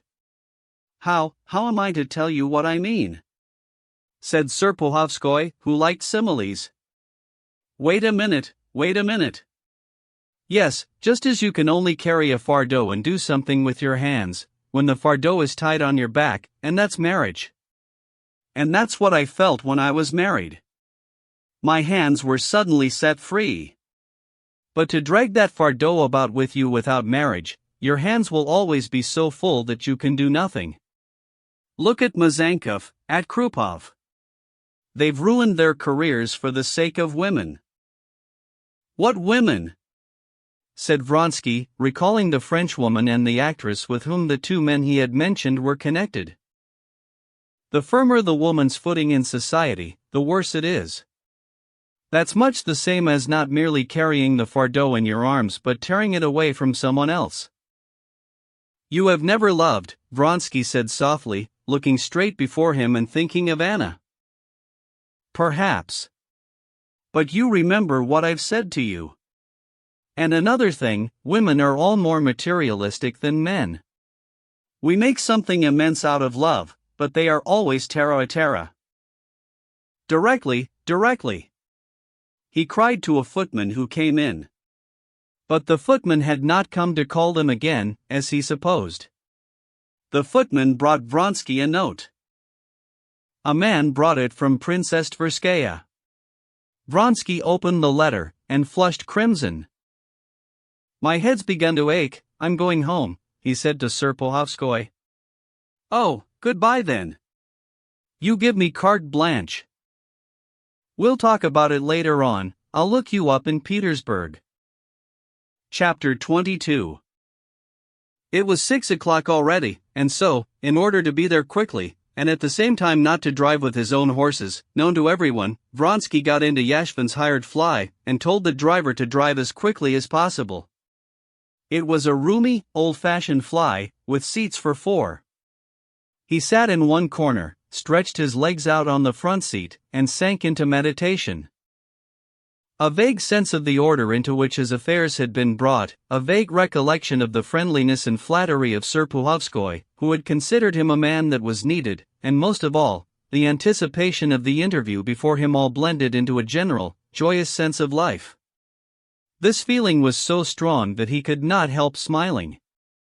He dropped his legs, crossed one leg over the other knee, and taking it in his hand, felt the springy muscle of the calf, where it had been grazed the day before by his fall, and leaning back he drew several deep breaths. "I'm happy, very happy," he said to himself. He had often before had this sense of physical joy in his own body, but he had never felt so fond of himself, of his own body, as at that moment. He enjoyed the slight ache in his strong leg, he enjoyed the muscular sensation of movement in his chest as he breathed. The bright, cold August day, which had made Anna feel so hopeless, seemed to him keenly stimulating, and refreshed his face and neck that still tingled from the cold water. The scent of brilliantine on his whiskers struck him as particularly pleasant in the fresh air. Everything he saw from the carriage window, everything in that cold pure air, in the pale light of the sunset, was as fresh, and gay, and strong as he was himself, the roofs of the houses shining in the rays of the setting sun, the sharp outlines of fences and angles of buildings, the figures of passers-by, the carriages that met him now and then, the motionless green of the trees and grass, the fields with evenly drawn furrows of potatoes, and the slanting shadows that fell from the houses, and trees, and bushes, and even from the rows of potatoes everything was bright like a pretty landscape just finished and freshly varnished. "Get on, he said to the driver, putting his head out of the window, and pulling a 3-ruble note out of his pocket he handed it to the man as he looked round. The driver's hand fumbled with something at the lamp, the whip cracked, and the carriage rolled rapidly along the smooth highroad. "I want nothing but this happiness," he thought, staring at the bone button of the bell in the space between the windows, and picturing to himself Anna just as he had seen her last time. "And as I go on, I love her more and more. Here's the garden of the Vrede villa. Whereabouts will she be? Where? How? Why did she fix on this place to meet me, and why does she write in Betsy's letter?" He thought, wondering now for the first time at it. But there was now no time for wonder. He called to the driver to stop before reaching the avenue, and opening the door, jumped out of the carriage as it was moving, and went into the avenue that led up to the house. There was no one in the avenue, but looking round to the right he caught sight of her. Her face was hidden by a veil, but he drank in with glad eyes the special movement in walking, peculiar to her alone, the slope of the shoulders, and the setting of the head, and at once a sort of electric shock ran all over him. With fresh force, he felt conscious of himself from the springy motions of his legs to the movements of his lungs as he breathed, and something set his lips twitching. Joining him, she pressed his hand tightly. "You're not angry that I sent for you?" "I absolutely had to see you," she said, and the serious and set line of her lips, which he saw under the veil, transformed his mood at once. "I angry? But how have you come, where from?" "Never mind," she said, laying her hand on his, "come along, I must talk to you." He saw that something had happened, and that the interview would not be a joyous one. In her presence he had no will of his own, without knowing the grounds of her distress, he already felt the same distress unconsciously passing over him. "What is it? What?" he asked her, squeezing her hand with his elbow, and trying to read her thoughts in her face. She walked on a few steps in silence, gathering up her courage, then suddenly she stopped. "I did not tell you yesterday," she began, breathing quickly and painfully, "that coming home with Alexey Alexandrovitch I told him everything, told him I could not be his wife, and told him everything." He heard her, unconsciously bending his whole figure down to her as though hoping in this way to soften the hardness of her position for her. But directly she had said this he suddenly drew himself up, and a proud and hard expression came over his face. Yes, that's better, 1,000 times better. I know how painful it was," he said. But she was not listening to his words, she was reading his thoughts from the expression of his face. She could not guess that that expression arose from the first idea that presented itself to Vronsky that a duel was now inevitable. The idea of a duel had never crossed her mind, and so she put a different interpretation on this passing expression of hardness. When she got her husband's letter, she knew then at the bottom of her heart that everything would go on in the old way, that she would not have the strength of will to forego her position, to abandon her son, and to join her lover. The morning spent at Princess Tverskaya's had confirmed her still more in this. But this interview was still of the utmost gravity for her. She hoped that this interview would transform her position and save her. If on hearing this news he were to say to her resolutely, passionately, without an instant's wavering, "Throw up everything and come with me," she would give up her son and go away with him. But this news had not produced what she had expected in him. He simply seemed as though he were resenting some affront. "It was not in the least painful to me. It happened of itself," she said irritably, and see, she pulled her husband's letter out of her glove. I understand," he interrupted her, taking the letter, but not reading it, and trying to soothe her. "The one thing I longed for, the one thing I prayed for, was to cut short this position, so as to devote my life to your happiness." "Why do you tell me that?" she said. "Do you suppose I can doubt it? If I doubted—" "Who's that coming?" said Vronsky suddenly, pointing to two ladies walking towards them. "Perhaps they know us." And he hurriedly turned off, drawing her after him into a side path. "Oh, I don't care," she said. Her lips were quivering. And he fancied that her eyes looked with strange fury at him from under the veil. "I tell you that's not the point, I can't doubt that, but see what he writes to me." "Read it." She stood still again.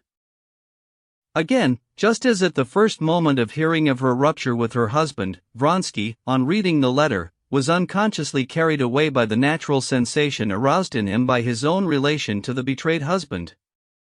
Now while he held his letter in his hands, he could not help picturing the challenge, which he would most likely find at home today or tomorrow, and the duel itself in which, with the same cold and haughty expression that his face was assuming at this moment, he would await the injured husband's shot, after having himself fired into the air. And at that instant there flashed across his mind the thought of what Serpuhovskoy had just said to him, and what he had himself been thinking in the morning, that it was better not to bind himself, and he knew that this thought he could not tell her. Having read the letter, he raised his eyes to her, and there was no determination in them. She saw at once that he had been thinking about it before by himself. She knew that whatever he might say to her, he would not say all he thought. And she knew that her last hope had failed her. This was not what she had been reckoning on. "You see the sort of man he is," she said, with a shaking voice, "he—" "Forgive me, but I rejoice at it," Vronsky interrupted. "For God's sake, let me finish," he added, his eyes imploring her to give him time to explain his words. "I rejoice, because things cannot possibly remain as he supposes." "Why can't they?" Anna said, restraining her tears, and obviously attaching no sort of consequence to what he said. She felt that her fate was sealed.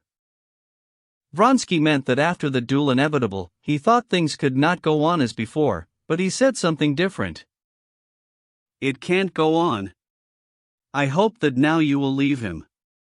I hope," he was confused, "and reddened, that you will let me arrange and plan our life." "Tomorrow," he was beginning. She did not let him go on. "But my child," she shrieked. "You see what he writes. I should have to leave him, and I can't and won't do that."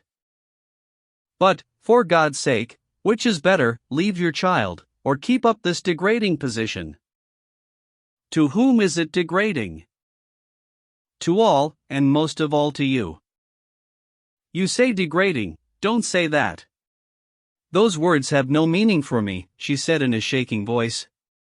She did not want him now to say what was untrue. She had nothing left her but his love, and she wanted to love him. "Don't you understand that from the day I loved you everything has changed for me? For me there is one thing, and one thing only, your love. If that's mine, I feel so exalted, so strong, that nothing can be humiliating to me. I am proud of my position, because, proud of being proud. She could not say what she was proud of. Tears of shame and despair choked her utterance. She stood still and sobbed.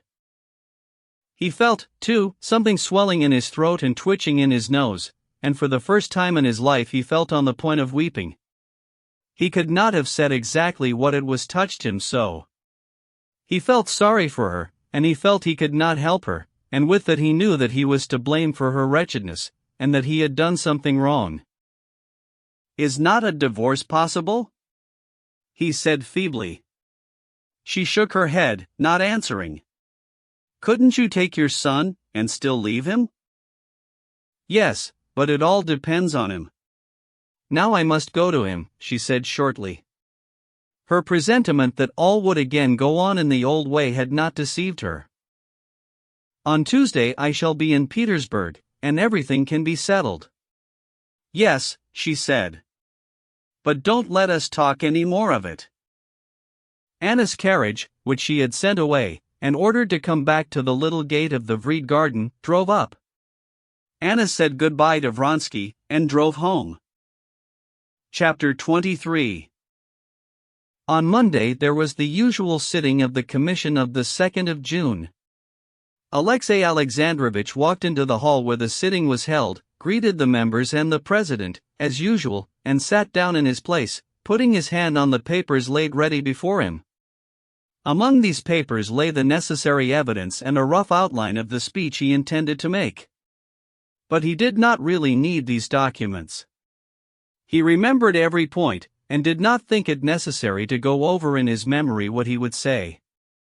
He knew that when the time came, and when he saw his enemy facing him, and studiously endeavoring to assume an expression of indifference, his speech would flow of itself better than he could prepare it now.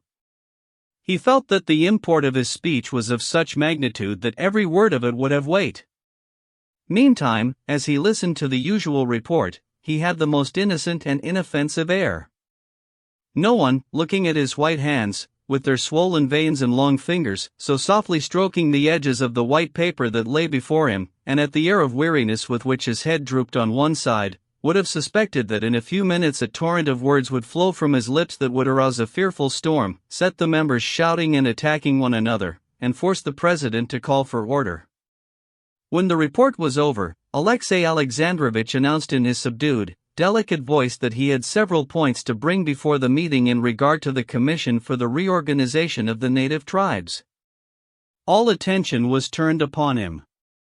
Alexey Alexandrovitch cleared his throat, and not looking at his opponent, but selecting, as he always did while he was delivering his speeches, the first person sitting opposite him, an inoffensive little old man, who never had an opinion of any sort in the commission, began to expound his views.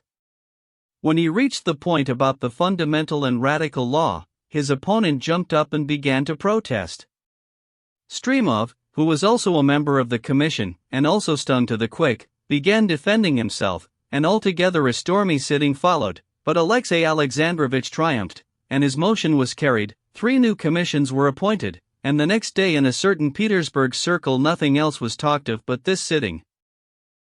Alexey Alexandrovitch's success had been even greater than he had anticipated.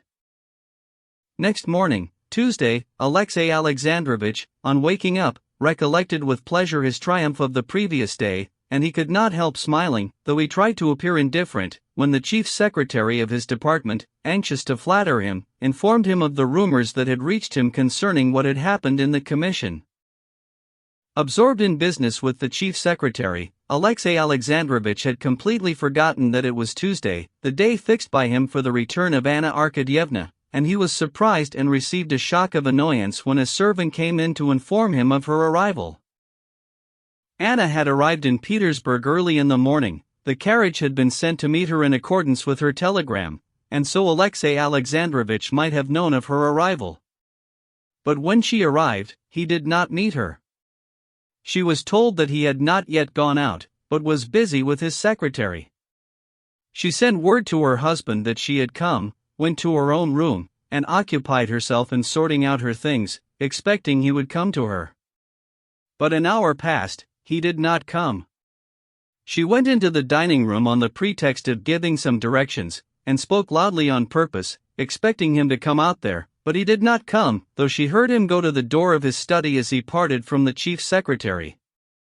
She knew that he usually went out quickly to his office, and she wanted to see him before that, so that their attitude to one another might be defined. She walked across the drawing room and went resolutely to him. When she went into his study, he was in official uniform, obviously ready to go out, sitting at a little table on which he rested his elbows, looking dejectedly before him. She saw him before he saw her, and she saw that he was thinking of her. On seeing her, he would have risen, but changed his mind. Then his face flushed hotly, a thing Anna had never seen before, and he got up quickly and went to meet her, looking not at her eyes, but above them at her forehead and hair. He went up to her, took her by the hand, and asked her to sit down. "I am very glad you have come," he said, sitting down beside her, and obviously wishing to say something, he stuttered. Several times he tried to begin to speak, but stopped. In spite of the fact that, preparing herself for meeting him, she had schooled herself to despise and reproach him, she did not know what to say to him, and she felt sorry for him. And so the silence lasted for some time. "Is Serioza quite well?" he said, and not waiting for an answer, he added, "I shan't be dining at home today, and I have got to go out directly." "I had thought of going to Moscow," she said. "No, you did quite right to come," he said, and was silent again. Seeing that he was powerless to begin the conversation, she began herself. "Alexey Alexandrovitch," she said, looking at him and not dropping her eyes under his persistent gaze at her hair, "I'm a guilty woman, I'm a bad woman, but I am the same as I was, as I told you then, and I have come to tell you that I can change nothing."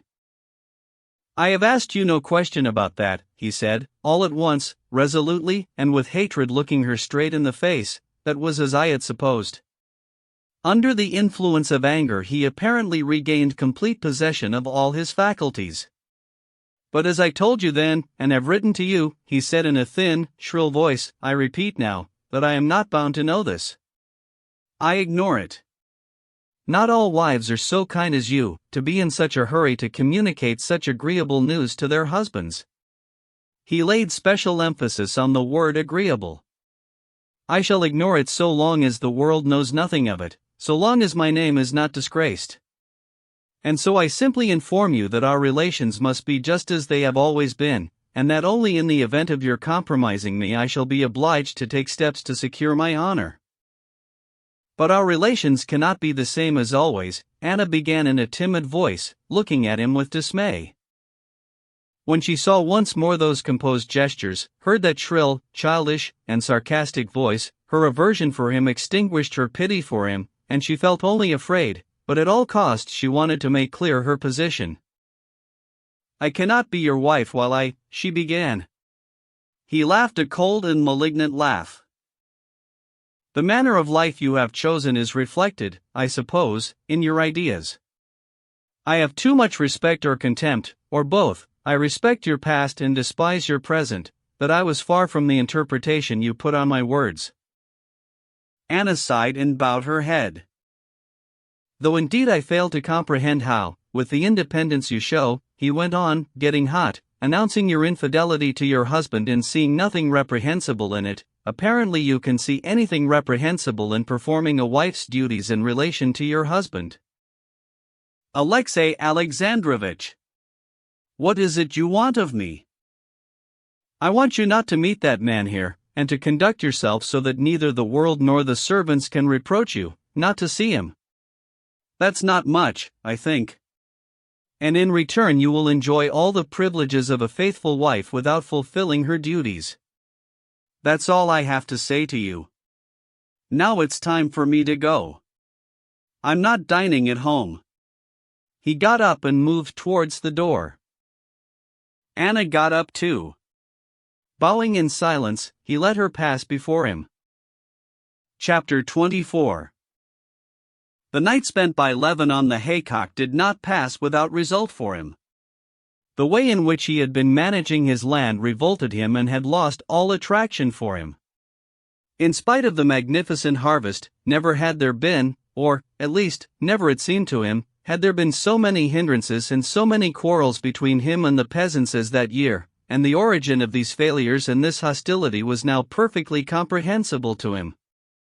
The delight he had experienced in the work itself, and the consequent greater intimacy with the peasants, the envy he felt of them, of their life, the desire to adopt that life, which had been to him that night not a dream but an intention, the execution of which he had thought out in detail, all this had so transformed his view of the farming of the land as he had managed it, that he could not take his former interest in it, and could not help seeing that unpleasant relation between him and the works people which was the foundation of it all.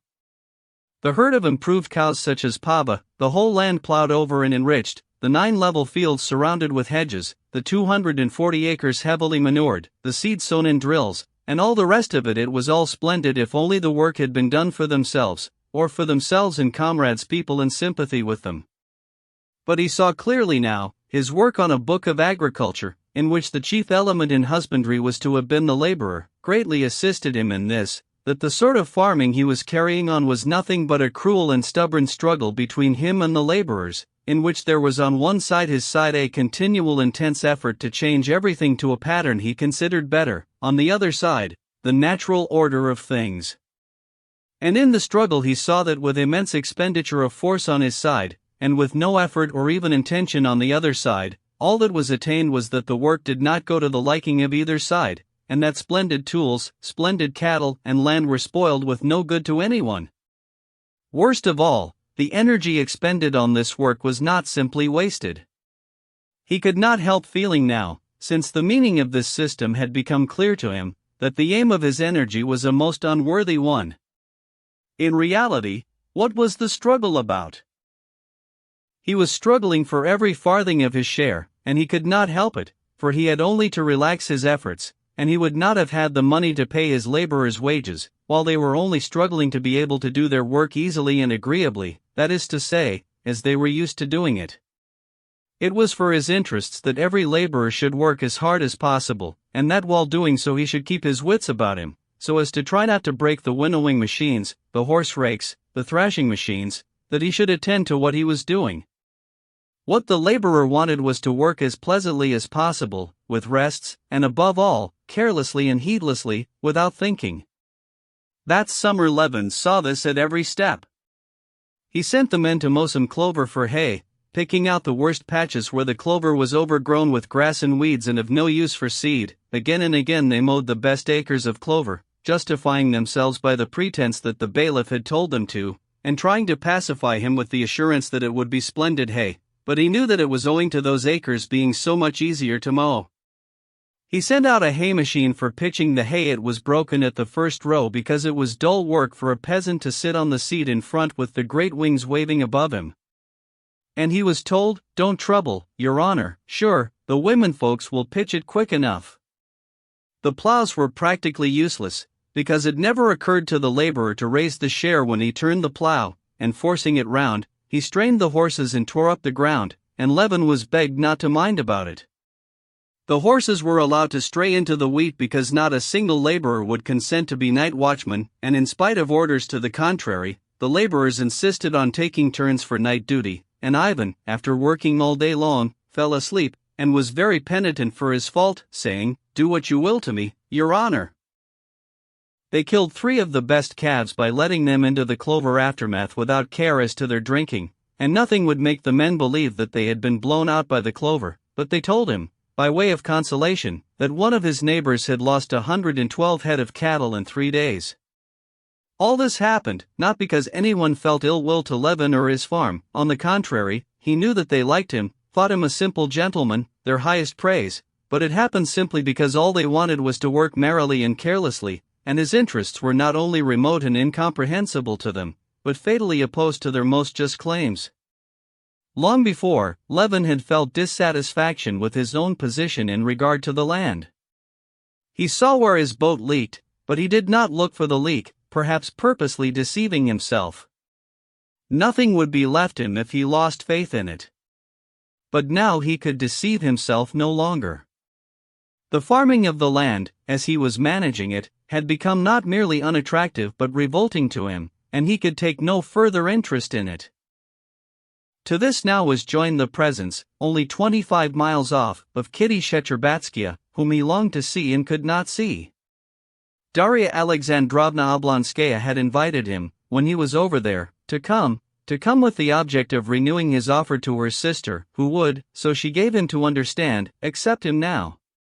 Levin himself had felt on seeing Kitty Shcherbátskia that he had never ceased to love her, but he could not go over to the Oblonskys, knowing she was there. The fact that he had made her an offer, and she had refused him, had placed an insuperable barrier between her and him. "I can't ask her to be my wife merely because she can't be the wife of the man she wanted to marry," he said to himself. The thought of this made him cold and hostile to her. "I should not be able to speak to her without a feeling of reproach, I could not look at her without resentment, and she will only hate me all the more, as she's bound to. And besides, how can I now, after what Darya Alexandrovna told me, go to see them? Can I help showing that I know what she told me? And me to go magnanimously to forgive her, and have pity on her? Me go through a performance before her of forgiving, and deigning to bestow my love on her? What induced Darya Alexandrovna to tell me that? By chance I might have seen her, then everything would have happened of itself, but, as it is, it's out of the question, out of the question." Darya Alexandrovna sent him a letter, asking him for a side saddle for Kitty's use. "I'm told you have a side saddle," she wrote to him, "I hope you will bring it over yourself." This was more than he could stand. How could a woman of any intelligence, of any delicacy, put her sister in such a humiliating position? He wrote 10 notes, and tore them all up, and sent the saddle without any reply. To write that he would go was impossible, because he could not go; to write that he could not come because something prevented him, or that he would be away, that was still worse. He sent the saddle without an answer, and with a sense of having done something shameful, he handed over all the now revolting business of the estate to the bailiff, and set off next day to a remote district to see his friend Sviazhsky, who had splendid marshes for grouse in his neighborhood, and had lately written to ask him to keep a long-standing promise to stay with him. The grouse marsh, in the Surovsky district, had long tempted Levin, but he had continually put off this visit on account of his work on the estate. Now he was glad to get away from the neighborhood of the Shcherbátskys, and still more from his farm work, especially on a shooting expedition, which always in trouble served as the best consolation. Chapter 25. In the Surovsky district there was no railway nor service of post horses, and Levin drove there with his own horses in his big, old-fashioned carriage. He stopped halfway at a well-to-do peasant's to feed his horses. A bald, well-preserved old man, with a broad, red beard, grey on his cheeks, opened the gate, squeezing against the gatepost to let the 3 horses pass. Directing the coachman to a place under the shed in the big, clean, tidy yard, with charred, old-fashioned plows in it, the old man asked Levin to come into the parlor. A cleanly dressed young woman, with clogs on her bare feet, was scrubbing the floor in the new outer room. She was frightened of the dog, that ran in after Levin, and uttered a shriek, but began laughing at her own fright at once when she was told the dog would not hurt her. Pointing Levin with her bare arm to the door into the parlor, she bent down again, hiding her handsome face, and went on scrubbing. "Would you like the samovar?" she asked. "Yes, please." The parlor was a big room, with a Dutch stove, and a screen dividing it into 2. Under the holy pictures stood a table painted in patterns, a bench, and 2 chairs.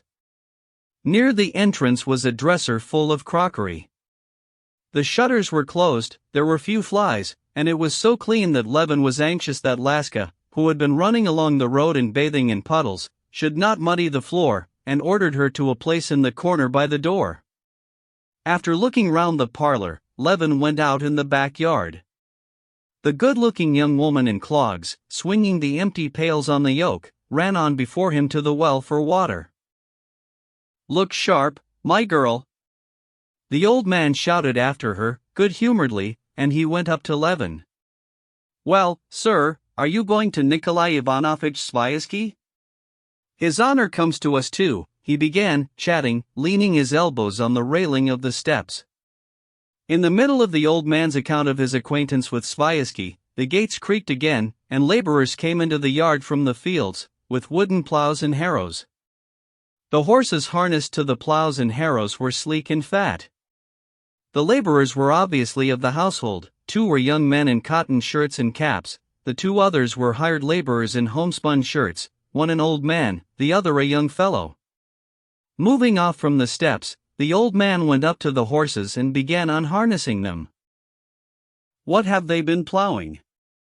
asked Levin. "Plowing up the potatoes. We rent a bit of land too.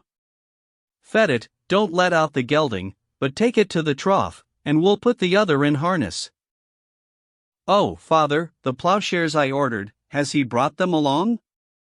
asked the big, healthy-looking fellow, obviously the old man's son. "There, in the outer room," answered the old man, bundling together the harness he had taken off, and flinging it on the ground. "You can put them on, while they have dinner." The good-looking young woman came into the outer room with the full pails dragging at her shoulders. More women came on the scene from somewhere, young and handsome, middle-aged, old and ugly, with children and without children. The samovar was beginning to sing. The laborers and the family, having disposed of the horses, came in to dinner. Levin, getting his provisions out of his carriage, invited the old man to take tea with him. "Well, I have had some today already," said the old man, obviously accepting the invitation with pleasure. "But just a glass for company." Over their tea Levin heard all about the old man's farming. 10 years before, the old man had rented 300 acres from the lady who owned them, and a year ago he had bought them and rented another 300 from a neighboring landowner. A small part of the land, the worst part, he let out for rent, while 100 acres of arable land he cultivated himself with his family and 2 hired laborers. The old man complained that things were doing badly. But Levin saw that he simply did so from a feeling of propriety, and that his farm was in a flourishing condition. If it had been unsuccessful, he would not have bought land at 35 rubles the acre, he would not have married his 3 sons and a nephew, he would not have rebuilt twice after fires, and each time on a larger scale. In spite of the old man's complaints, it was evident that he was proud, and justly proud, of his prosperity, proud of his sons, his nephew, his sons' wives, his horses and his cows, and especially of the fact that he was keeping all this farming going.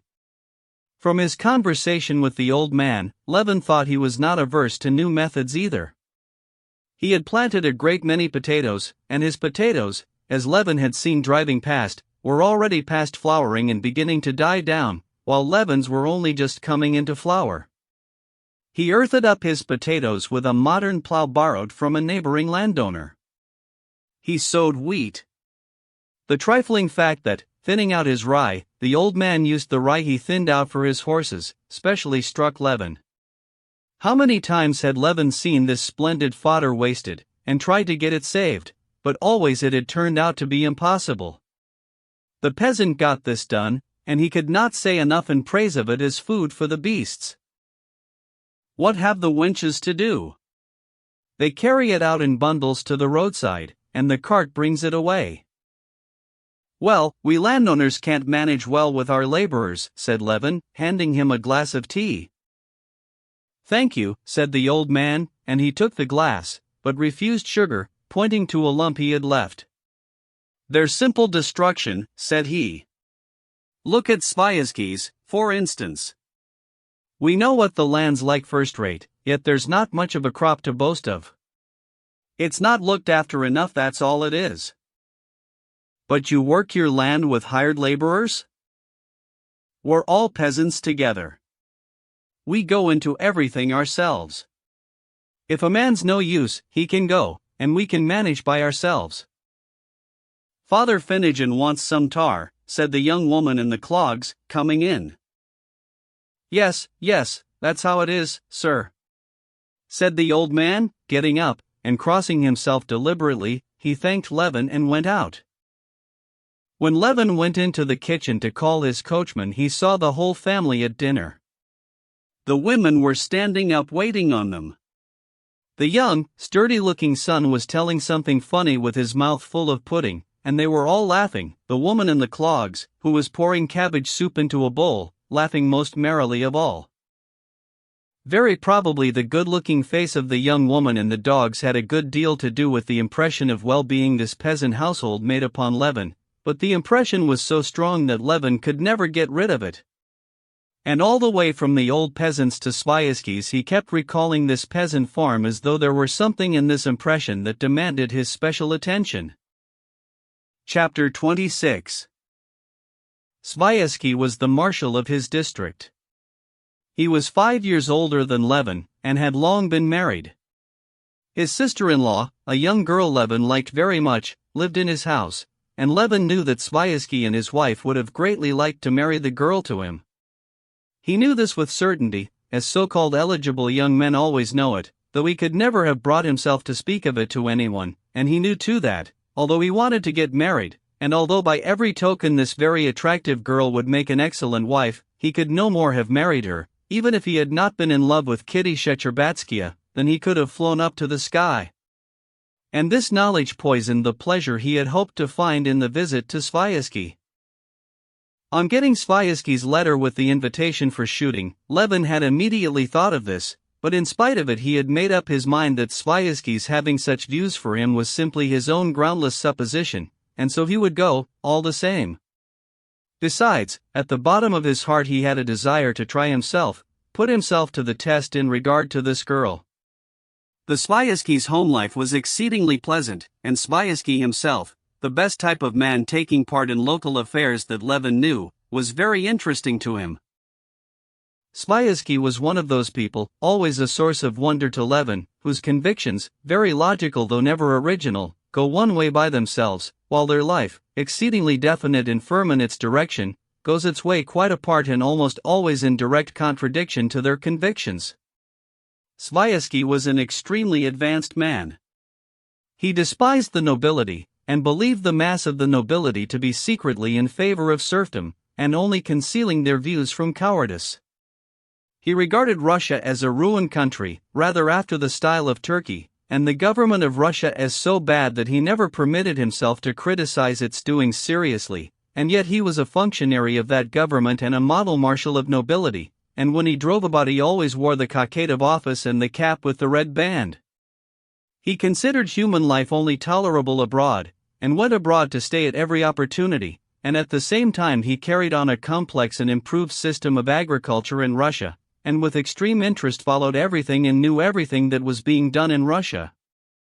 He considered the Russian peasant as occupying a stage of development intermediate between the ape and the man, and at the same time in the local assemblies no one was readier to shake hands with the peasants and listen to their opinion. He believed neither in God nor the devil, but was much concerned about the question of the improvement of the clergy and the maintenance of their revenues, and took special trouble to keep up the church in his village. On the woman question he was on the side of the extreme advocates of complete liberty for women, and especially their right to labor. But he lived with his wife on such terms that their affectionate childless home life was the admiration of everyone, and arranged his wife's life so that she did nothing and could do nothing but share her husband's efforts that her time should pass as happily and as agreeably as possible. If it had not been a characteristic of Levin's to put the most favorable interpretation on people, Sviazhsky's character would have presented no doubt or difficulty to him. He would have said to himself, a fool or a knave, and everything would have seemed clear. But he could not say a fool, because Sviazhsky was unmistakably clever, and moreover, a highly cultivated man, who was exceptionally modest over his culture. There was not a subject he knew nothing of. But he did not display his knowledge except when he was compelled to do so.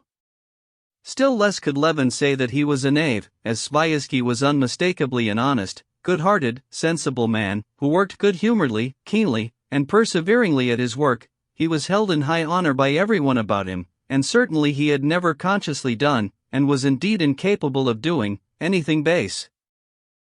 Levin tried to understand him, and could not understand him, and looked at him and his life as at a living enigma. Levin and he were very friendly, and so Levin used to venture to sound Sviazhsky, to try to get at the very foundation of his view of life, but it was always in vain. Every time Levin tried to penetrate beyond the outer chambers of Sviazhsky's mind, which were hospitably open to all, he noticed that Sviazhsky was slightly disconcerted. Faint signs of alarm were visible in his eyes, as though he were afraid Levin would understand him, and he would give him a kindly, good-humored repulse. Just now, since his disenchantment with farming, Levin was particularly glad to stay with Sviazhsky. Apart from the fact that the sight of this happy and affectionate couple, so pleased with themselves and everyone else, and their well-ordered home had always a cheering effect on Levin, he felt a longing, now that he was so dissatisfied with his own life, to get at that secret in Sviazhsky that gave him such clearness, definiteness, and good courage in life. Moreover, Levin knew that at Sviazhsky's he should meet the landowners of the neighborhood, and it was particularly interesting for him just now to hear and take part in those rural conversations concerning crops, laborers' wages, and so on, which, he was aware, are conventionally regarded as something very low, but which seemed to him just now to constitute the one subject of importance. It was not, perhaps, of importance in the days of serfdom, and it may not be of importance in England.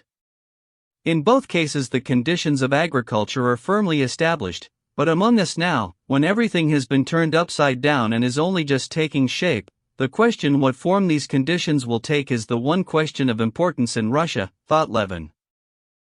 The shooting turned out to be worse than Levin had expected. The marsh was dry and there were no grouse at all. He walked about the whole day and only brought back 3 birds, but to make up for that he brought back, as he always did from shooting, an excellent appetite, excellent spirits, and that keen, intellectual mood which with him always accompanied violent physical exertion. And while out shooting, when he seemed to be thinking of nothing at all, suddenly the old man and his family kept coming back to his mind, and the impression of them seemed to claim not merely his attention, but the solution of some question connected with them.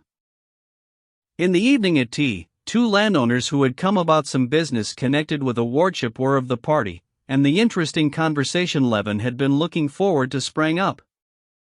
Levin was sitting beside his hostess at the tea table, and was obliged to keep up a conversation with her and her sister, who was sitting opposite him. Madame Sviazhskaya was a round-faced, fair-haired, rather short woman, all smiles and dimples. Levin tried through her to get a solution of the weighty enigma her husband presented to his mind, but he had not complete freedom of ideas, because he was in an agony of embarrassment. This agony of embarrassment was due to the fact that the sister-in-law was sitting opposite to him in a dress specially put on, as he fancied, for his benefit, cut particularly open, in the shape of a trapeze, on her white bosom. This quadrangular opening, in spite of the bosoms being very white, or just because it was very white, deprived Levin of the full use of his faculties. He imagined, probably mistakenly, that this low-necked bodice had been made on his account, and felt that he had no right to look at it, and tried not to look at it, but he felt that he was to blame for the very fact of the low-necked bodice having been made. It seemed to Levin that he had deceived someone, that he ought to explain something, but that to explain it was impossible, and for that reason he was continually blushing, was ill at ease and awkward. His awkwardness infected the pretty sister-in-law too. But their hostess appeared not to observe this, and kept purposely drawing her into the conversation. "You say," she said, pursuing the subject that had been started, "that my husband cannot be interested in what's Russian. It's quite the contrary, he is always in cheerful spirits abroad, but not as he is here. Here, he feels in his proper place. He has so much to do, and he has the faculty of interesting himself in everything. Oh, you've not been to see our school, have you?"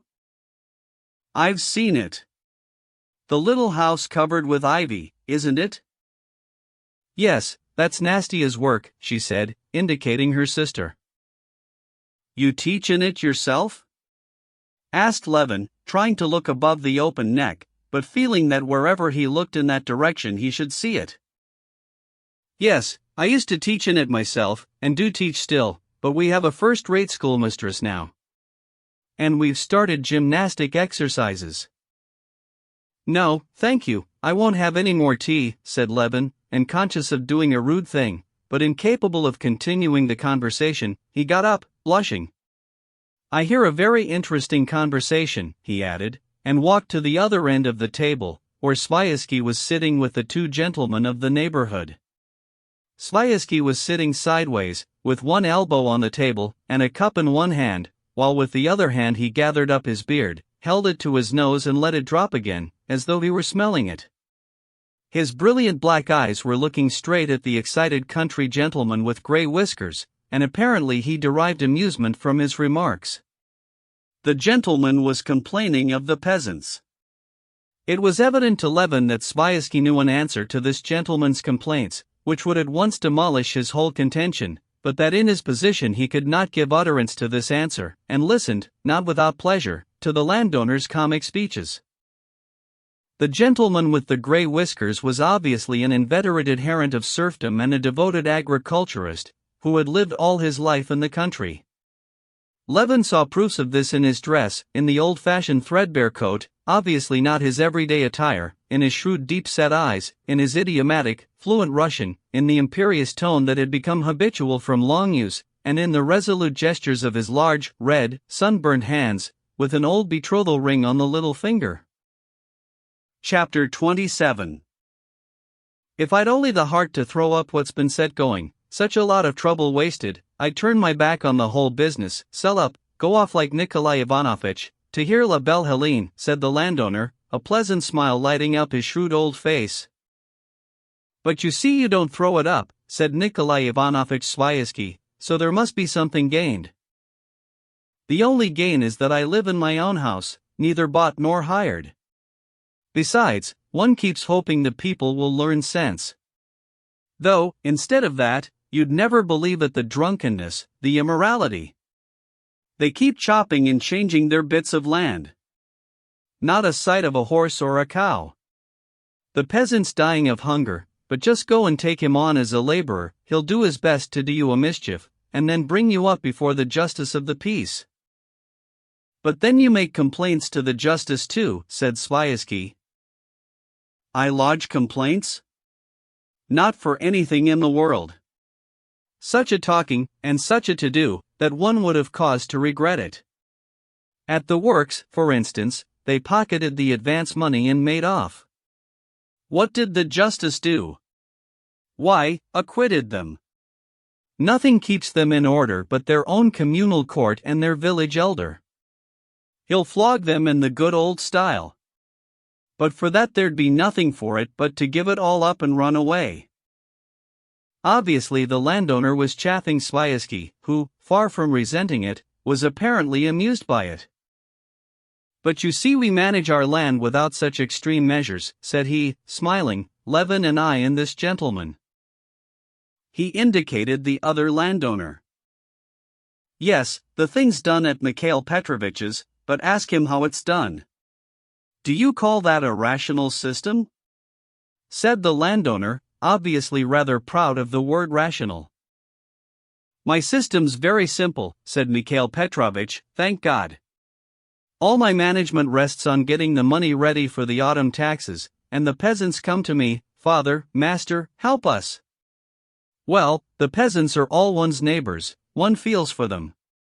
So one advances them a third, but one says, remember, lads, I have helped you, and you must help me when I need it, whether it's the sowing of the oats, or the hay cutting, or the harvest, and well, one agrees, so much for each taxpayer, though there are dishonest ones among them too, it's true. Levin, who had long been familiar with these patriarchal methods, exchanged glances with Sviazhsky and interrupted Mikhail Petrovitch, turning again to the gentleman with the grey whiskers.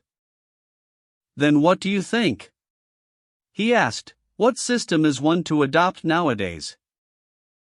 Why, manage like Mikhail Petrovitch, or let the land for half the crop or for rent to the peasants, that one can do, only that's just how the general prosperity of the country is being ruined.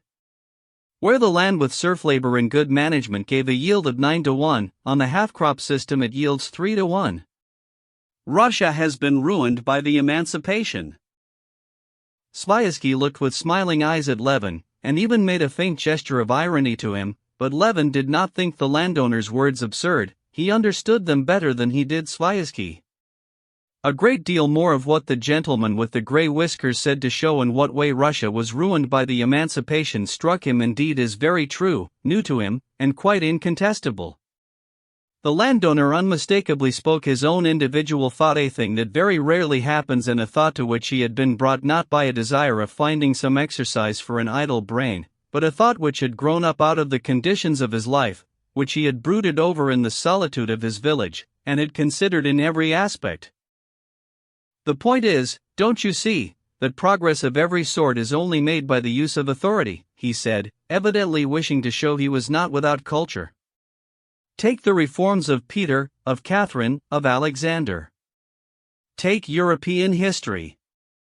And progress in agriculture more than anything else, the potato, for instance, that was introduced among us by force. The wooden plow too wasn't always used. It was introduced maybe in the days before the empire, but it was probably brought in by force. Now, in our own day, we landowners in the serf times used various improvements in our husbandry, drying machines and thrashing machines, and carting manure and all the modern implements, all that we brought into use by our authority, and the peasants opposed it at first, and ended by imitating us. Now by the abolition of serfdom we have been deprived of our authority, and so our husbandry, where it had been raised to a high level, is bound to sink to the most savage primitive condition. That's how I see it. But why so? If it's rational, you'll be able to keep up the same system with hired labor, said Sviazhsky. We've no power over them. With whom am I going to work the system, allow me to ask? There it is, the labor force, the chief element in agriculture, thought Levin. With laborers. The laborers won't work well, and won't work with good implements. Our laborer can do nothing but get drunk like a pig, and when he's drunk he ruins everything you give him. He makes the horses ill with too much water, cuts good harness, barters the tires of the wheels for drink, drops bits of iron into the thrashing machine, so as to break it. He loathes the sight of anything that's not after his fashion. And that's how it is the whole level of husbandry has fallen. Land's gone out of cultivation, overgrown with weeds, or divided among the peasants, and where millions of bushels were raised you get 100,000, the wealth of the country has decreased. If the same thing had been done, but with care that. And he proceeded to unfold his own scheme of emancipation by means of which these drawbacks might have been avoided. This did not interest Levin, but when he had finished, Levin went back to his first position, and, addressing Sviazhsky, and trying to draw him into expressing his serious opinion, that the standard of culture is falling, and that with our present relations to the peasants there is no possibility of famling on a rational system to yield a profit. That's perfectly true, said he. I don't believe it, Sviazhsky replied quite seriously. All I see is that we don't know how to cultivate the land, and that our system of agriculture in the serf days was by no means too high, but too low. We have no machines, no good stock, no efficient supervision, we don't even know how to keep accounts. Ask any landowner, he won't be able to tell you what crop's profitable, and what's not. Italian bookkeeping, said the gentleman of the grey whiskers ironically. You may keep your books as you like, but if they spoil everything for you, there won't be any profit. Why do they spoil things? A poor thrashing machine, or your Russian presser, they will break, but my steam press they don't break. A wretched Russian nag they'll ruin, but keep good dray horses they won't ruin them. And so it is all round. We must raise our farming to a higher level. Oh, if one only had the means to do it, Nikolai Ivanovich. It's all very well for you, but for me, with a son to keep at the university, lads to be educated at the high school, how am I going to buy these dray horses? Well, that's what the land banks are for. To get what's left me sold by auction. No, thank you. I don't agree that it's necessary or possible to raise the level of agriculture still higher, said Levin. I devote myself to it, and I have means, but I can do nothing. As to the banks, I don't know to whom they're any good. For my part, anyway, whatever I've spent money on in the way of husbandry, it has been a loss, stock a loss, machinery a loss. That's true enough, the gentleman with the grey whiskers chimed in, positively laughing with satisfaction. And I'm not the only one, pursued Levin. I mix with all the neighboring landowners, who are cultivating their land on a rational system. They all, with rare exceptions, are doing so at a loss. Come, tell us, how does your land do? Does it pay? Said Levin, and at once in Sviazhsky's eyes he detected that fleeting expression of alarm which he had noticed whenever he had tried to penetrate beyond the outer chambers of Sviazhsky's mind. Moreover, this question on Levin's part was not quite in good faith. Madame Sviazhskaya had just told him at tea that they had that summer invited a gem-man expert in bookkeeping from Moscow, who for a consideration of 500 rubles had investigated the management of their property, and found that it was costing them a loss of 3,000-odd rubles. She did not remember the precise sum, but it appeared that the gem-man had worked it out to the fraction of a farthing. The grey-whiskered landowner smiled at the mention of the profits of Sviazhsky's family, obviously aware how much gain his neighbor and marshal was likely to be making. Possibly it does not pay, answered Sviazhsky. That merely proves either that I'm a bad manager, or that I've sunk my capital for the increase of my rents. Oh, rent! Levin cried with horror. Rent there may be in Europe, where land has been improved by the labor put into it, but with us all the land is deteriorating from the labor put into it. In other words, they're working it out, so there's no question of rent. How no rent? It's a law. Then we're outside the law. Rent explains nothing for us, but simply muddles us. No, tell me how there can be a theory of rent? Will you have some junket? Masha, pass us some junket or raspberries. He turned to his wife. Extraordinarily late the raspberries are lasting this year. And in the happiest frame of mind Sviazhsky got up and walked off, apparently supposing the conversation to have ended at the very point when to Levin it seemed that it was only just beginning.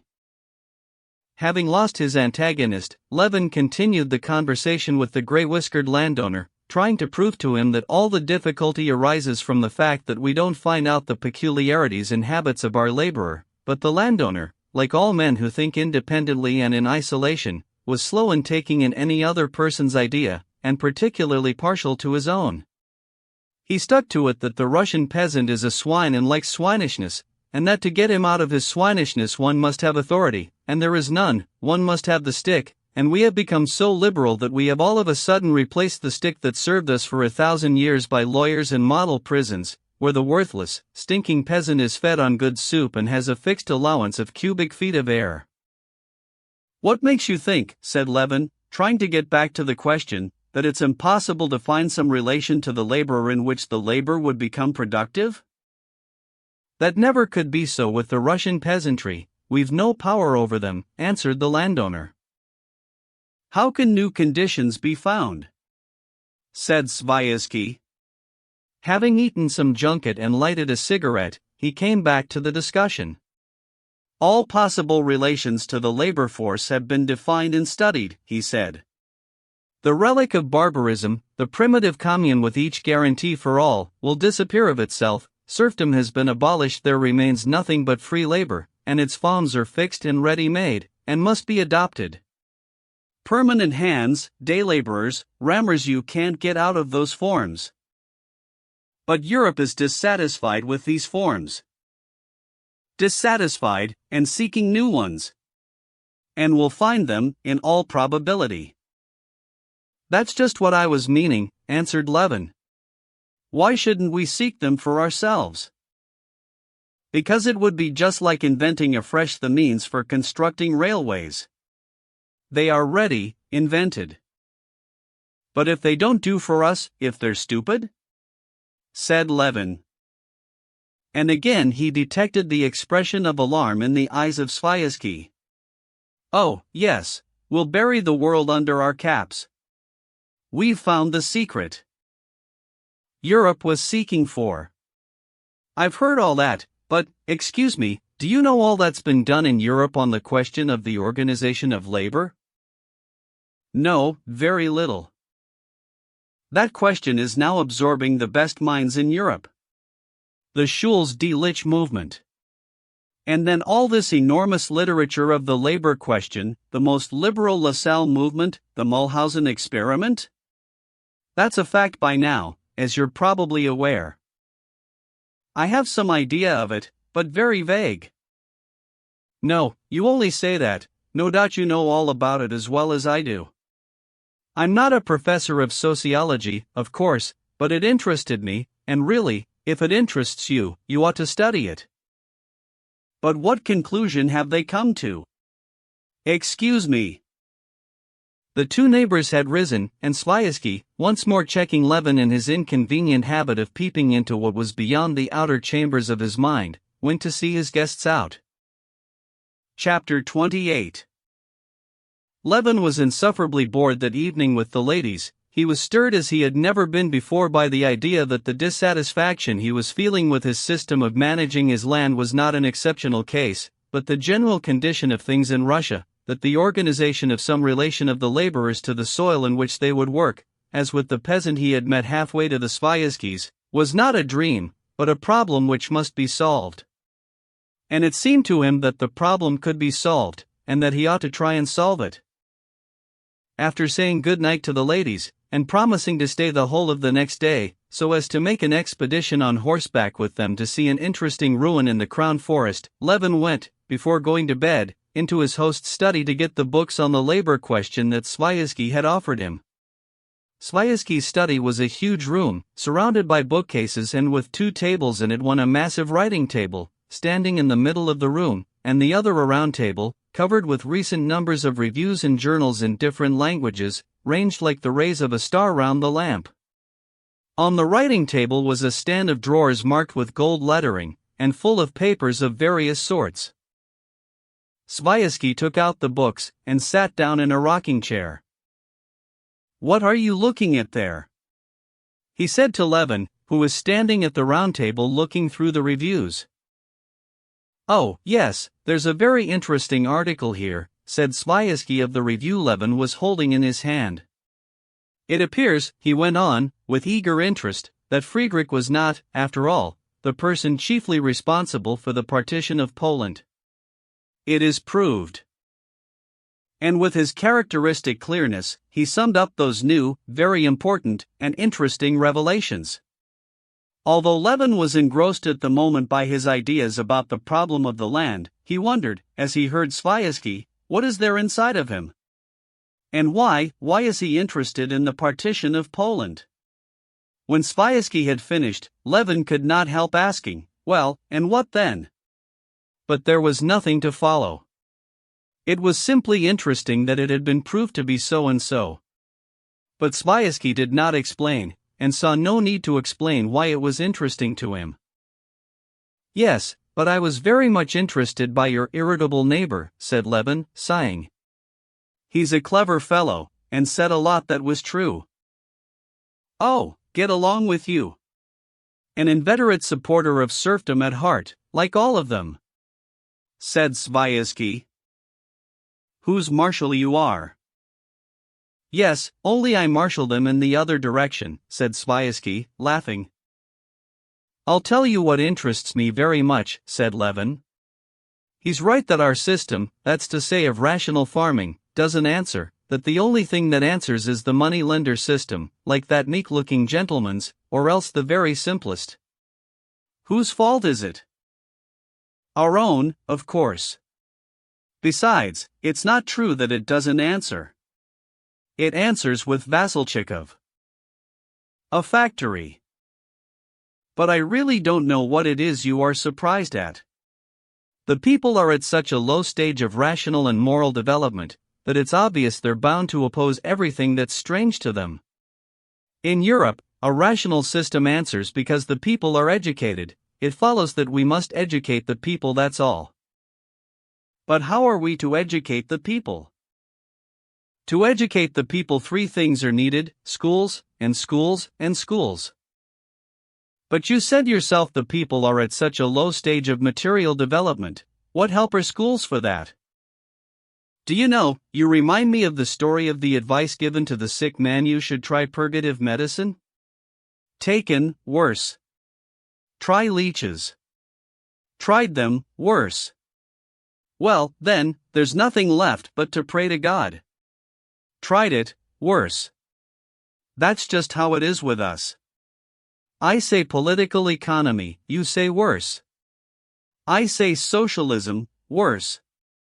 Education, worse. But how do schools help matters? They give the peasant fresh wants. Well, that's a thing I've never understood, Levin replied with heat. In what way are schools going to help the people to improve their material position? You say schools, education, will give them fresh wants.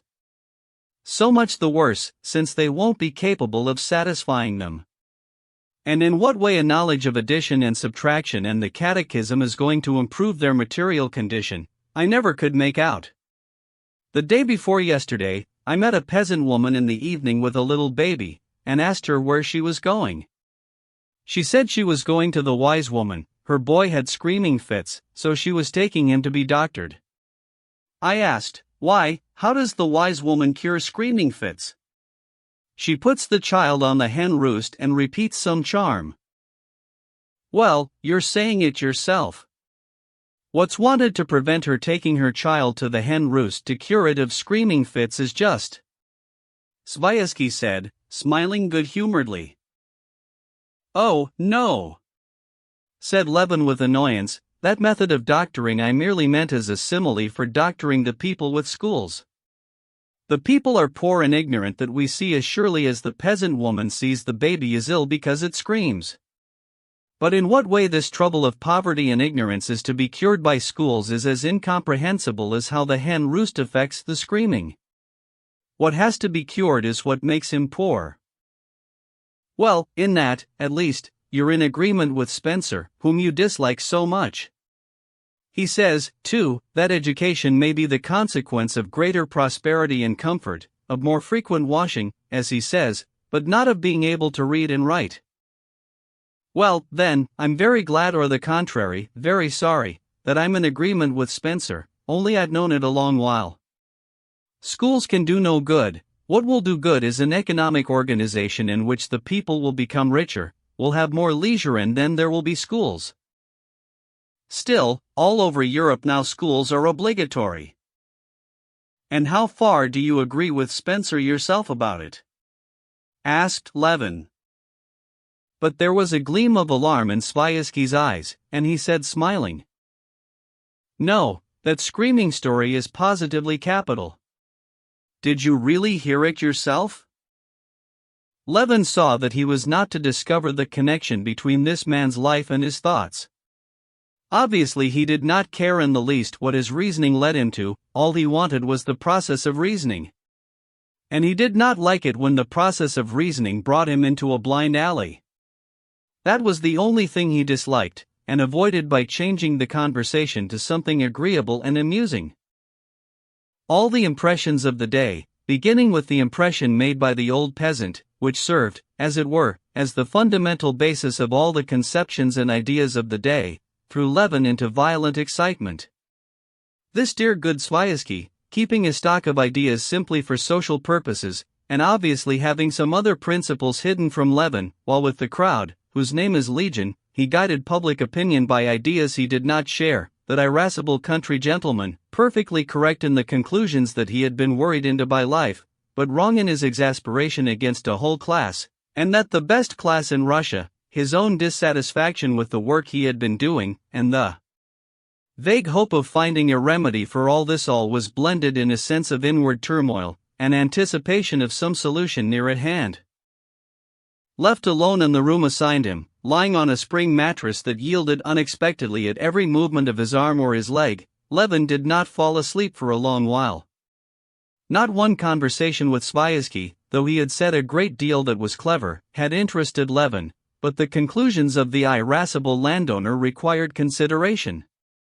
Levin could not help recalling every word he had said, and in imagination amending his own replies. Yes, I ought to have said to him, you say that our husbandry does not answer because the peasant hates improvements, and that they must be forced on him by authority. If no system of husbandry answered at all without these improvements, you would be quite right. But the only system that does answer is where laborer is working in accordance with his habits, just as on the old peasant's land halfway here. Your and our general dissatisfaction with the system shows that either we are to blame or the laborers. We have gone our way the European way a long while, without asking ourselves about the qualities of our labor force. Let us try to look upon the labor force not as an abstract force, but as the Russian peasant with his instincts, and we shall arrange our system of culture in accordance with that. Imagine, I ought to have said to him, that you have the same system as the old peasant has, that you have found means of making your laborers take an interest in the success of the work, and have found the happy mean in the way of improvements which they will admit, and you will, without exhausting the soil, get twice or three times the yield you got before. Divide it in halves, give half as the share of labor, the surplus left you will be greater, and the share of labor will be greater too. And to do this one must lower the standard of husbandry and interest the laborers in its success. How to do this, that's a matter of detail, but undoubtedly it can be done. This idea threw Levin into a great excitement. He did not sleep half the night, thinking over in detail the putting of his idea into practice. He had not intended to go away next day, but he now determined to go home early in the morning. Besides, the sister-in-law with her low-necked bodice aroused in him a feeling akin to shame and remorse for some utterly base action.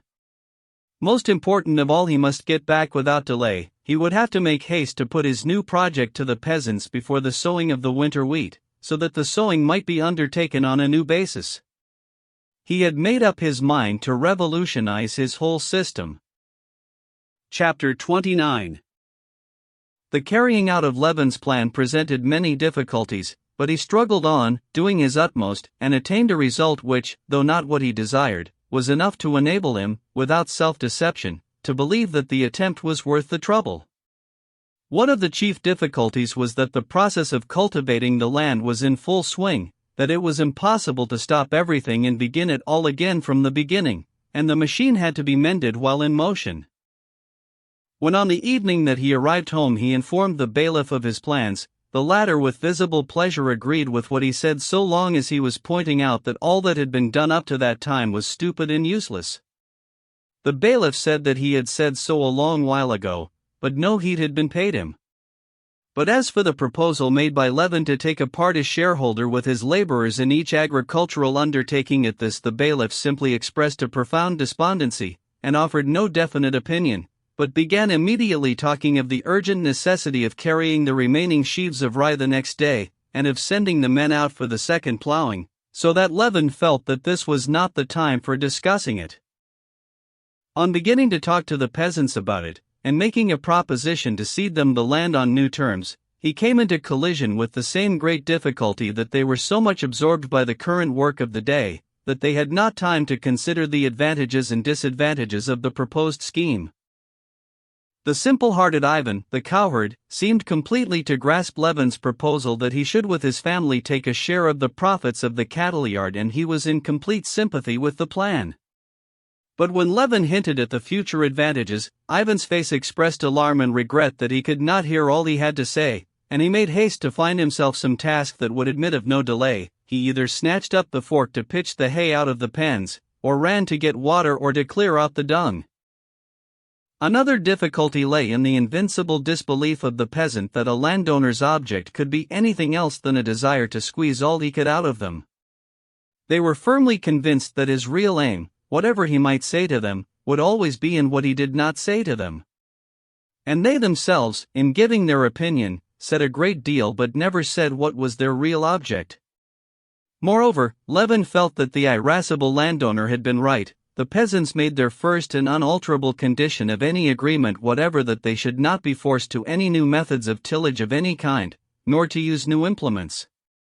They agreed that the modern plow plowed better, that the scarifier did the work more quickly, but they found thousands of reasons that made it out of the question for them to use either of them, and though he had accepted the conviction that he would have to lower the standard of cultivation, he felt sorry to give up improved methods, the advantages of which were so obvious. But in spite of all these difficulties he got his way, and by autumn the system was working, or at least so it seemed to him. At first Levin had thought of giving up the whole farming of the land just as it was to the peasants, the laborers, and the bailiff on new conditions of partnership, but he was very soon convinced that this was impossible, and determined to divide it up. The cattle yard, the garden, hayfields, and arable land, divided into several parts, had to be made into separate lots. The simple-hearted cowherd, Ivan, who, Levin fancied, understood the matter better than any of them, collecting together a gang of workers to help him, principally of his own family, became a partner in the cattle yard. A distant part of the estate, a tract of wasteland that had lain fallow for 8 years, was with the help of the clever carpenter, Fyodor Ryazanov, taken by 6 families of peasants on new conditions of partnership, and the peasant Shuriv took the management of all the vegetable gardens on the same terms. The remainder of the land was still worked on the old system, but these 3 associated partnerships were the first step to a new organization of the whole, and they completely took up Levin's time. It is true that in the cattle yard things went no better than before, and Ivan strenuously opposed warm housing for the cows and butter made of fresh cream, affirming that cows require less food if kept cold, and that butter is more profitable made from sour cream, and he asked for wages just as under the old system, and took not the slightest interest in the fact that the money he received was not wages but an advance out of his future share in the profits. It is true that Fyodor Ryazanov's company did not plow over the ground twice before sowing, as had been agreed, justifying themselves on the plea that the time was too short. It is true that the peasants of the same company, though they had agreed to work the land on new conditions, always spoke of the land, not as held in partnership, but as rented for half the crop, and more than once the peasants and Ryazanov himself said to Levin, "If you would take a rent for the land, it would save you trouble, and we should be more free." Moreover, the same peasants kept putting off, on various excuses, the building of a cattle yard and barn on the land as agreed upon, and delayed doing it till the winter. It is true that Shuriv would have liked to let out the kitchen gardens he had undertaken in small lots to the peasants. He evidently quite misunderstood, and apparently intentionally misunderstood, the conditions upon which the land had been given to him. Often, too, talking to the peasants and explaining to them all the advantages of the plan, Levin felt that the peasants heard nothing but the sound of his voice, and were firmly resolved, whatever he might say, not to let themselves be taken in. He felt this especially when he talked to the cleverest of the peasants, Ryazanov, and detected the gleam in Ryazanov's eyes which showed so plainly both ironical amusement at Levin, and the firm conviction that, if anyone were to be taken in, it would not be he, Ryazanov. But in spite of all this Levin thought the system worked, and that by keeping accounts strictly and insisting on his own way, he would prove to them in the future the advantages of the arrangement, and then the system would go of itself. These matters, together with the management of the land still left on his hands, and the indoor work over his book, so engrossed Levin the whole summer that he scarcely ever went out shooting. At the end of August he heard that the Oblonskys had gone away to Moscow, from their servant who brought back the side-saddle. He felt that in not answering Darya Alexandrovna's letter he had by his rudeness, of which he could not think without a flush of shame, burned his ships, and that he would never go and see them again. He had been just as rude with the Sviazhskys, leaving them without saying goodbye. But he would never go to see them again either. He did not care about that now. The business of reorganizing the farming of his land absorbed him as completely as though there would never be anything else in his life. He read the books lent him by Sviazhsky, and copying out what he had not got, he read both the economic and socialistic books on the subject, but, as he had anticipated, found nothing bearing on the scheme he had undertaken. In the books on political economy and Mill, for instance, whom he studied first with great ardor, hoping every minute to find an answer to the questions that were engrossing him, he found laws deduced from the condition of land culture in Europe, but he did not see why these laws, which did not apply in Russia, must be general. He saw just the same thing in the socialistic books, either they were the beautiful but impracticable fantasies which had fascinated him when he was a student, or they were attempts at improving, rectifying the economic position in which Europe was placed, with which the system of land tenure in Russia had nothing in common. Political economy told him that the laws by which the wealth of Europe had been developed, and was developing, were universal and unvarying. Socialism told him that development along these lines leads to ruin. And neither of them gave an answer, or even a hint, in reply to the question what he, Levin, and all the Russian peasants and landowners, were to do with their millions of hands and millions of acres, to make them as productive as possible for the commonweal. Having once taken the subject up, he read conscientiously everything bearing on it, and intended in the autumn to go abroad to study land systems on the spot, in order that he might not on this question be confronted with what so often met him on various subjects. Often, just as he was beginning to understand the idea in the mind of anyone he was talking to, and was beginning to explain his own, he would suddenly be told, "But Kaufman, but Jones, but Du Bois, but Michelli? You haven't read them, they've thrashed that question out thoroughly." He saw now distinctly that Kaufman and Michelli had nothing to tell him. He knew what he wanted. He saw that Russia has splendid land, splendid laborers, and that in certain cases, as at the peasants on the way to Sviazhsky's, the produce raised by the laborers and the land is great. In the majority of cases when capital is applied in the European way the produce is small, and that this simply arises from the fact that the laborers want to work and work well only in their own peculiar way, and that this antagonism is not incidental but invariable, and has its roots in the national spirit. He thought that the Russian people whose task it was to colonize and cultivate vast tracts of unoccupied land, consciously adhered, till all their land was occupied, to the methods suitable to their purpose, and that their methods were by no means so bad as was generally supposed. And he wanted to prove this theoretically in his book and practically on his land. Chapter 30. At the end of September the timber had been carted for building the cattle yard on the land that had been allotted to the Association of Peasants, and the butter from the cows was sold and the profits divided. In practice the system worked capitally, or, at least, so it seemed to Levin. In order to work out the whole subject theoretically and to complete his book, which, in Levin's daydreams, was not merely to effect a revolution in political economy, but to annihilate that science entirely and to lay the foundation of a new science of the relation of the people to the soil, all that was left to do was to make a tour abroad, and to study on the spot all that had been done in the same direction, and to collect conclusive evidence that all that had been done there was not what was wanted. Levin was only waiting for the delivery of his wheat to receive the money for it and go abroad. But the rains began, preventing the harvesting of the corn and potatoes left in the fields, and putting a stop to all work, even to the delivery of the wheat. The mud was impassable along the roads, 2 mills were carried away, and the weather got worse and worse. On the 30th of September the sun came out in the morning, and hoping for fine weather, Levin began making final preparations for his journey. He gave orders for the wheat to be delivered, sent the bailiff to the merchant to get the money owing him, and went out himself to give some final directions on the estate before setting off. Having finished all his business, soaked through with the streams of water which kept running down the leather behind his neck and his gaiters, but in the keenest and most confident temper, Levin returned homewards in the evening. The weather had become worse than ever towards evening. The hail lashed the drenched mare so cruelly that she went along sideways, shaking her head and ears, but Levin was all right under his hood, and he looked cheerfully about him at the muddy streams running under the wheels, at the drops hanging on every bare twig, at the whiteness of the patch of unmelted hailstones on the planks of the bridge, at the thick layer of still juicy, fleshy leaves that lay heaped up about the stripped elm tree.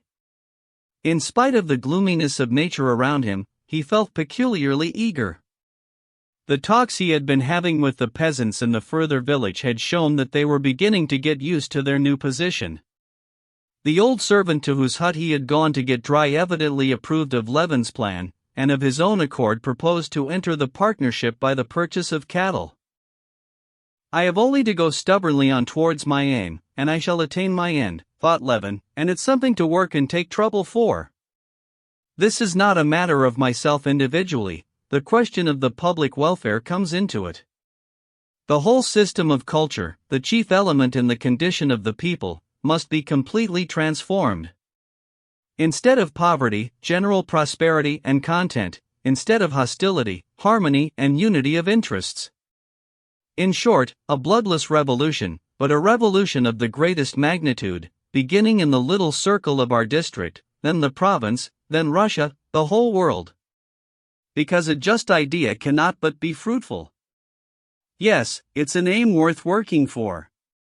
And it's being me, Kosti 11, who went to a ball in a black tie, and was refused by the Shcherbátskia girl, and who was intrinsically such a pitiful, worthless creature that proves nothing. I feel sure Franklin felt just as worthless, and he too had no faith in himself, thinking of himself as a whole. That means nothing. And he too, most likely, had an Agafia Mihailovna to whom he confided his secrets. Musing on such thoughts, Levin reached home in the darkness. The bailiff, who had been to the merchant, had come back and brought part of the money for the wheat.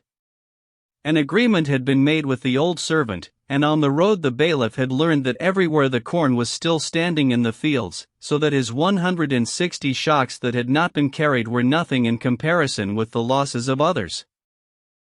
After dinner Levin was sitting, as he usually did, in an easy chair with a book, and as he read he went on thinking of the journey before him in connection with his book. Today all the significance of his book rose before him with special distinctness, and whole periods ranged themselves in his mind in illustration of his theories. I must write that down, he thought. That ought to form a brief introduction, which I thought unnecessary before. He got up to go to his writing table, and Laska, lying at his feet, got up too, stretching and looking at him as though to inquire where to go. But he had not time to write it down, for the head peasants had come round, and Levin went out into the hall to them. After his levee, that is to say, giving directions about the labors of the next day, and seeing all the peasants who had business with him, Levin went back to his study and sat down to work. Laska lay under the table. Agafia Mihailovna settled herself in her place with her stocking.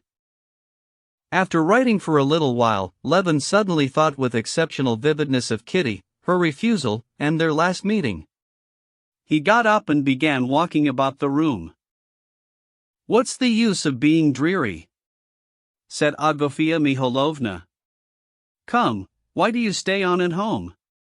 You ought to go to some warm springs, especially now you're ready for the journey." "Well, I am going away the day after tomorrow, Agafia Mihailovna. I must finish my work." There, your work, you say? As if you hadn't done enough for the peasants. Why, as 'tis, they're saying, your master will be getting some honor from the Tsar for it. Indeed, and it is a strange thing. Why need you worry about the peasants? I'm not worrying about them, I'm doing it for my own good. Agafia Mihailovna knew every detail of Levin's plans for his land. Levin often put his views before her in all their complexity, and not uncommonly he argued with her and did not agree with her comments. But on this occasion she entirely misinterpreted what he had said. Of one soul's salvation we all know and must think before all else, she said with a sigh. Parfen Denisich now, for all he was no scholar, he died a death that God grant every one of us the like, she said, referring to a servant who had died recently. Took the sacrament and all. That's not what I mean, said he. I mean that I'm acting for my own advantage. It's all the better for me if the peasants do their work better. Well, whatever you do, if he's a lazy good-for-naught, everything'll be at 6s and 7s. If he has a conscience, he'll work, and if not, there's no doing anything. Oh, come, you say yourself Ivan has begun looking after the cattle better. All I say is, answered Agafia Mihailovna, evidently not speaking at random, but in strict sequence of idea, that you ought to get married, that's what I say. Agafia Mihailovna's allusion to the very subject he had only just been thinking about, hurt and stung him. Levin scowled, and without answering her, he sat down again to his work, repeating to himself all that he had been thinking of the real significance of that work. Only at intervals he listened in the stillness to the click of Agafia Mihailovna's needles, and recollecting what he did not want to remember, he frowned again. At 9 o'clock they heard the bell and the faint vibration of a carriage over the mud. "Well, here's visitors come to us, and you won't be dull," said Agafia Mihailovna, getting up and going to the door. But Levin overtook her. His work was not going well now, and he was glad of a visitor, whoever it might be. Chapter 31. Running halfway down the staircase, Levin caught a sound he knew, a familiar cough in the hall. But he heard it indistinctly through the sound of his own footsteps, and hoped he was mistaken. Then he caught sight of a long, bony, familiar figure, and now it seemed there was no possibility of mistake, and yet he still went on hoping that this tall man taking off his fur cloak and coughing was not his brother Nikolai. Levin loved his brother, but being with him was always a torture. Just now, when Levin, under the influence of the thoughts that had come to him, and Agafia Mihailovna's hint, was in a troubled and uncertain humor, the meeting with his brother that he had to face seemed particularly difficult. Instead of a lively, healthy visitor, some outsider who would, he hoped, cheer him up in his uncertain humor, he had to see his brother, who knew him through and through, who would call forth all the thoughts nearest his heart, would force him to show himself fully. And that he was not disposed to do. Angry with himself for so base a feeling, Levin ran into the hall. As soon as he had seen his brother close, this feeling of selfish disappointment vanished instantly and was replaced by pity. Terrible as his brother Nikolai had been before in his emaciation and sickliness, now he looked still more emaciated, still more wasted. He was a skeleton covered with skin. He stood in the hall, jerking his long thin neck, and pulling the scarf off it, and smiled a strange and pitiful smile. When he saw that smile, submissive and humble, Levin felt something clutching at his throat. "You see, I've come to you," said Nikolai in a thick voice, never for 1 second taking his eyes off his brother's face. "I've been meaning to a long while, but I've been unwell all the time. Now I'm ever so much better," he said, rubbing his beard with his big thin hands. "Yes, yes," answered Levin. And he felt still more frightened when, kissing him, he felt with his lips the dryness of his brother's skin and saw close to him his big eyes, full of a strange light. A few weeks before, Konstantin Levin had written to his brother that through the sale of the small part of the property that had remained undivided, there was a sum of about 2,000 rubles to come to him as his share. Nikolai said that he had come now to take this money and, what was more important, to stay a while in the old nest, to get in touch with the earth, so as to renew his strength like the heroes of old for the work that lay before him. In spite of his exaggerated stoop, and the emaciation that was so striking from his height, his movements were as rapid and abrupt as ever.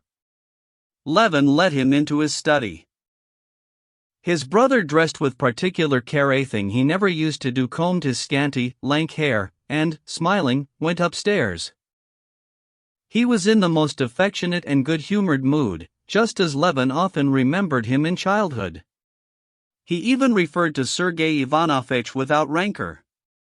When he saw Agafia Mihailovna, he made jokes with her and asked after the old servants. The news of the death of Parfen Denisitch made a painful impression on him. A look of fear crossed his face, but he regained his serenity immediately. Of course he was quite old, he said, and changed the subject. "Well, I'll spend a month or two with you, and then I'm off to Moscow. Do you know, Mayakov has promised me a place there, and I'm going into the service? Now I'm going to arrange my life quite differently," he went on. "You know I got rid of that woman. Maria Nikolaevna? Why, what for? Oh, she was a horrid woman. She caused me all sorts of worries." But he did not say what the annoyances were. He could not say that he had cast off Maria Nikolaevna because the tea was weak, and, above all, because she would look after him, as though he were an invalid. "Besides, I want to turn over a new leaf completely now. I've done silly things, of course, like everyone else, but money's the last consideration. I don't regret it. So long as there's health, and my health, thank God, is quite restored." Levin listened and racked his brains, but could think of nothing to say. Nikolai probably felt the same. He began questioning his brother about his affairs, and Levin was glad to talk about himself, because then he could speak without hypocrisy. He told his brother of his plans and his doings. His brother listened, but evidently he was not interested by it. These two men were so akin, so near each other, that the slightest gesture, the tone of voice, told both more than could be said in words. Both of them now had only one thought: the illness of Nikolai and the nearness of his death, which stifled all else. But neither of them dared to speak of it, and so whatever they said, not uttering the one thought that filled their minds, was all falsehood. Never had Levin been so glad when the evening was over and it was time to go to bed. Never with any outside person, never on any official visit had he been so unnatural and false as he was that evening. And the consciousness of this unnaturalness, and the remorse he felt at it, made him even more unnatural. He wanted to weep over his dying, dearly loved brother, and he had to listen and keep on talking of how he meant to live. As the house was damp, and only one bedroom had been kept heated, Levin put his brother to sleep in his own bedroom behind a screen. His brother got into bed, and whether he slept or did not sleep, tossed about like a sick man, coughed, and when he could not get his throat clear, mumbled something. Sometimes when his breathing was painful, he said, "Oh, my God." Sometimes when he was choking, he muttered angrily, "Ah, the devil." Levin could not sleep for a long while, hearing him. His thoughts were of the most various, but the end of all his thoughts was the same: death. Death, the inevitable end of all, for the first time presented itself to him with irresistible force. And death, which was here in this loved brother, groaning half asleep and from habit calling without distinction on God and the devil, was not so remote as it had hitherto seemed to him. It was in himself too, he felt that. If not today, tomorrow; if not tomorrow, in 30 years, wasn't it all the same? And what was this inevitable death he did not know, had never thought about it, and what was more, had not the power, had not the courage to think about it. I want to do something, but I had forgotten it must all end. I had forgotten death. He sat on his bed in the darkness, crouched up, hugging his knees, and holding his breath from the strain of thought. He pondered.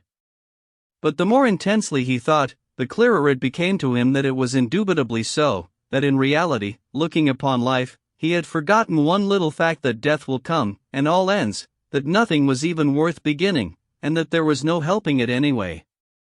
Yes, it was awful, but it was so.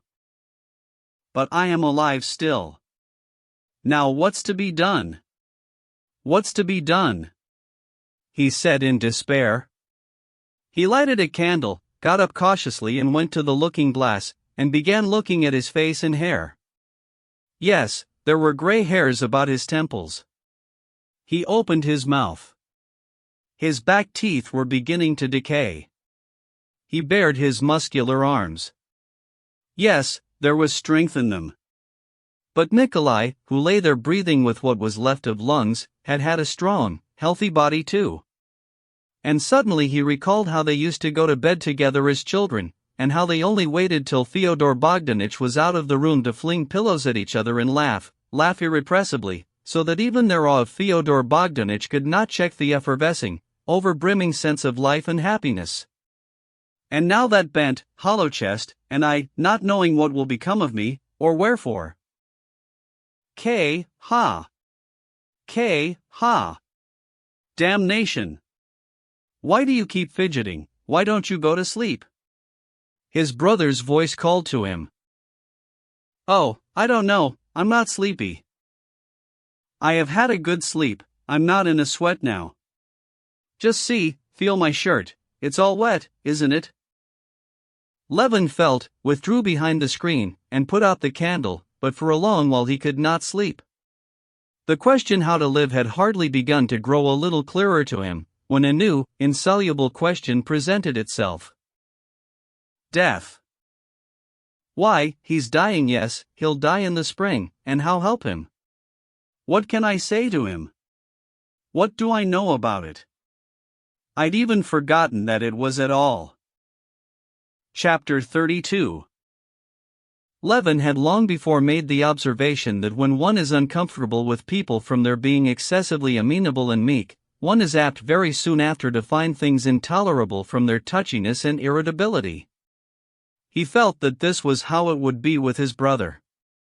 And his brother Nikolai's gentleness did in fact not last out for long. The very next morning he began to be irritable, and seemed doing his best to find fault with his brother, attacking him on his tenderest points. Levin felt himself to blame, and could not set things right. He felt that if they had both not kept up appearances, but had spoken, as it is called, from the heart, that is to say, had said only just what they were thinking and feeling, they would simply have looked into each other's faces, and Constantine could only have said, "You're dying, and Nikolai could only have answered, "I know I'm dying, but I'm afraid. And they could have said nothing more, if they had said only what was in their hearts.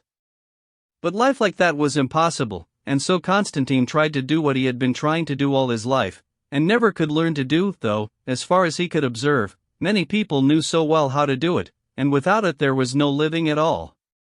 He tried to say what he was not thinking, but he felt continually that it had a ring of falsehood, that his brother detected him in it, and was exasperated at it. The third day Nikolai induced his brother to explain his plan to him again, and began not merely attacking it, but intentionally confounding it with communism. "You've simply borrowed an idea that's not your own, but you've distorted it, and are trying to apply it where it's not applicable. But I tell you it's nothing to do with it. They deny the justice of property, of capital, of inheritance, while I do not deny this chief stimulus." Levin felt disgusted himself at using such expressions, but ever since he had been engrossed by his work, he had unconsciously come more and more frequently to use words not Russian. "All I want is to regulate labor." Which means, you've borrowed an idea, stripped it of all that gave it its force, and want to make believe that it's something new, said Nikolai, angrily tugging at his necktie. "But my idea has nothing in common." "That, anyway," said Nikolai Levin, with an ironical smile, his eyes flashing malignantly, "has the charm of what's one to call it, geometrical symmetry, of clearness, of definiteness. It may be a utopia. But if once one allows the possibility of making of all the past a tabula rasa, no property, no family, then labor would organize itself." "But you gain nothing. Why do you mix things up? I've never been a communist." "But I have, and I consider it's premature, but rational, and it has a future, just like Christianity in its first ages. All that I maintain is that the labor force ought to be investigated from the point of view of natural science, that is to say, it ought to be studied, its qualities ascertained. But that's utter waste of time. That force finds a certain form of activity of itself, according to the stage of its development.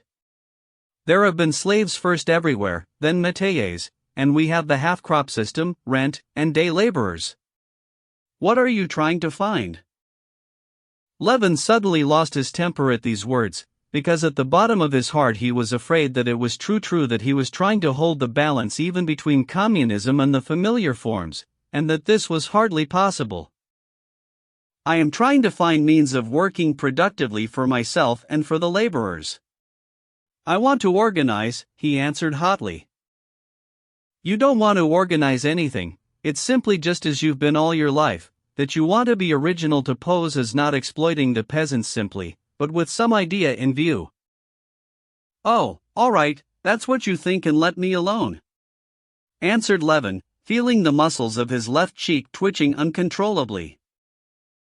"You've never had, and never have, convictions, all you want is to please your vanity." "Oh, very well, then let me alone."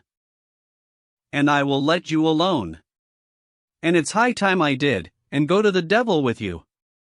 And I'm very sorry I ever came."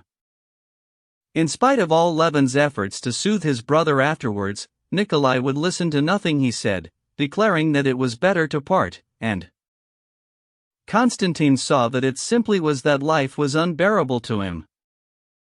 Nikolai was just getting ready to go, when Constantine went in to him again and begged him, rather unnaturally, to forgive him if he had hurt his feelings in any way. "Ah, generosity," said Nikolai, and he smiled. "If you want to be right, I can give you that satisfaction. You're in the right, but I'm going all the same." It was only just at parting that Nikolai kissed him, and said, looking with sudden strangeness and seriousness at his brother, "Anyway, don't remember evil against me, Kostya." And his voice quivered. These were the only words that had been spoken sincerely between them. Levin knew that those words meant, "You see, and you know, that I'm in a bad way, and maybe we shall not see each other again." Levin knew this, and the tears gushed from his eyes. He kissed his brother once more, but he could not speak, and knew not what to say. 3 days after his brother's departure, Levin too set off for his foreign tour. Happening to meet Shcherbatsky, Kitty's cousin, in the railway train, Levin greatly astonished him by his depression. "What's the matter with you?" Shcherbatsky asked him. "Oh, nothing, there's not much happiness in life." "Not much? You come with me to Paris instead of to Mulhausen. You shall see how to be happy." "No, I've done with it all. It's time I was dead." "Well, that's a good one," said Shcherbatsky, laughing. "Why, I'm only just getting ready to begin." "Yes, I thought the same not long ago, but now I know I shall soon be dead." Levin said what he had genuinely been thinking of late. He saw nothing but death or the advance towards death in everything. But his cherished scheme only engrossed him the more. Life had to be got through somehow till death did come. Darkness had fallen upon everything for him, but just because of this darkness he felt that the one guiding clue in the darkness was his work, and he clutched it and clung to it with all his strength. Part 4. Chapter 1. The Karenins, husband and wife, continued living in the same house, met every day, but were complete strangers to one another. Alexey Alexandrovich made it a rule to see his wife every day, so that the servants might have no grounds for suppositions, but avoided dining at home. Vronsky was never at Alexey Alexandrovich's house, but Anna saw him away from home, and her husband was aware of it.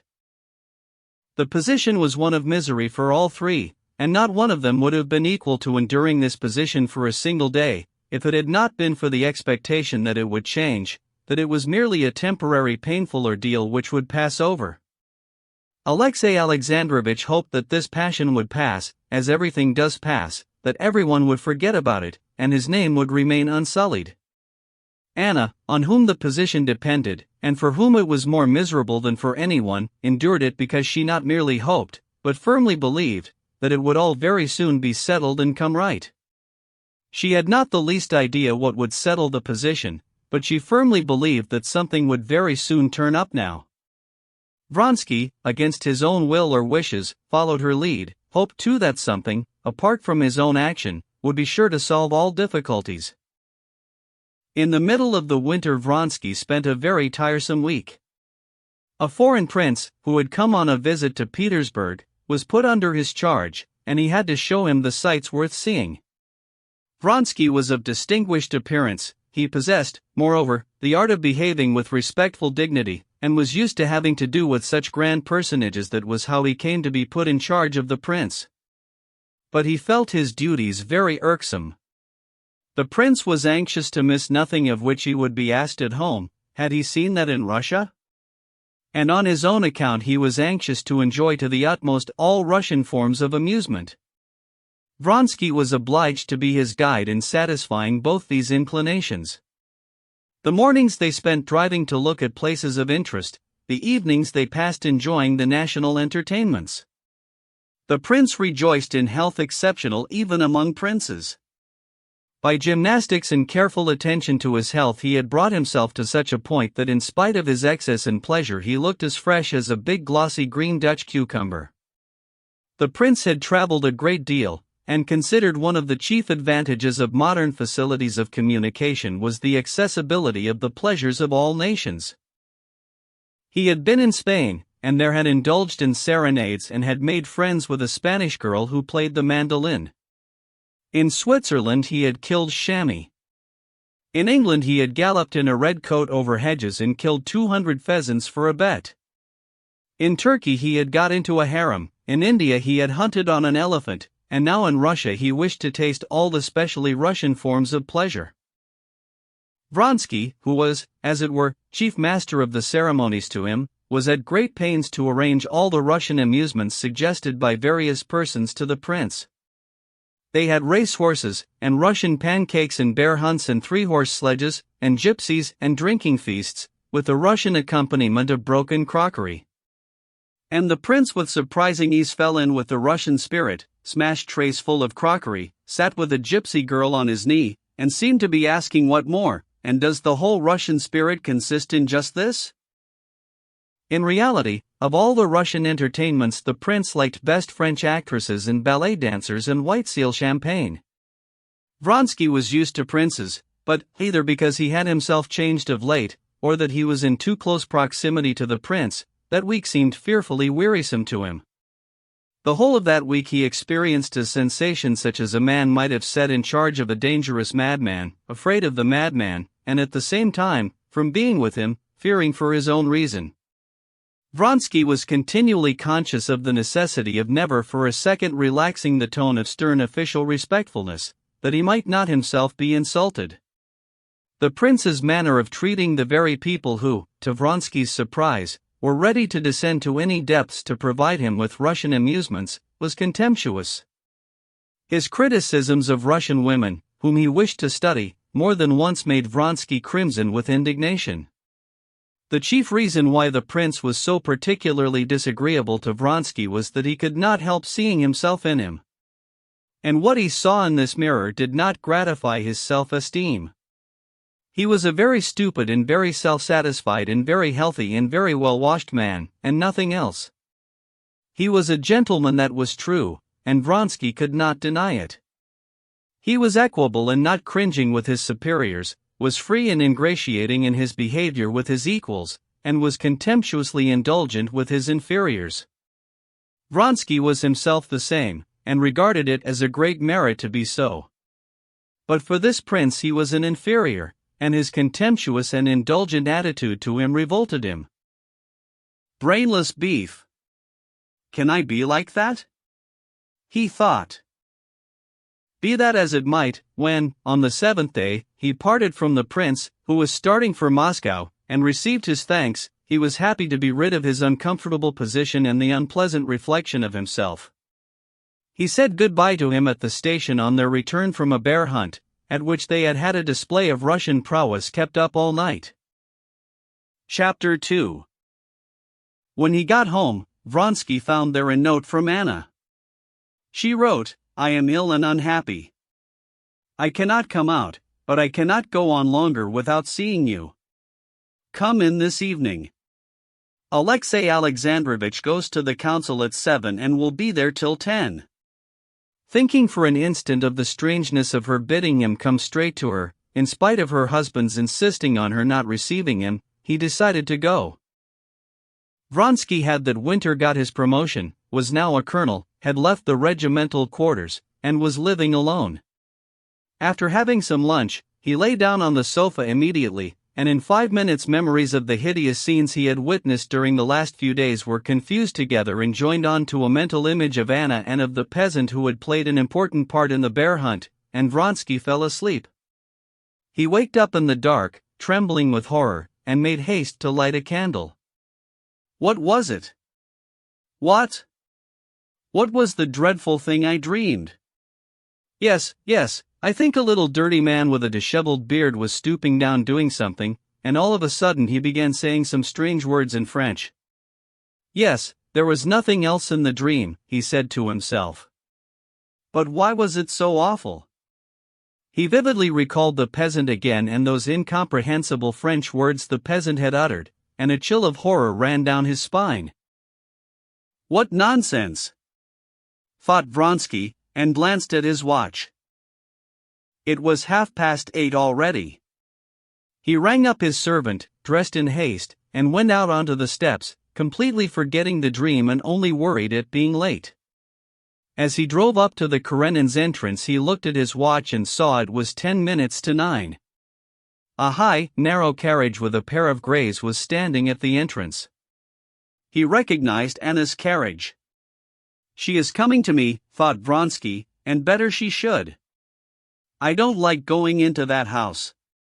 But no matter, I can't hide myself, he thought, and with that manner peculiar to him from childhood, as of a man who has nothing to be ashamed of, Vronsky got out of his sledge and went to the door. The door opened, and the hall porter with a rug on his arm called the carriage. Vronsky, though he did not usually notice details, noticed at this moment the amazed expression with which the porter glanced at him. In the very doorway Vronsky almost ran up against Alexey Alexandrovitch.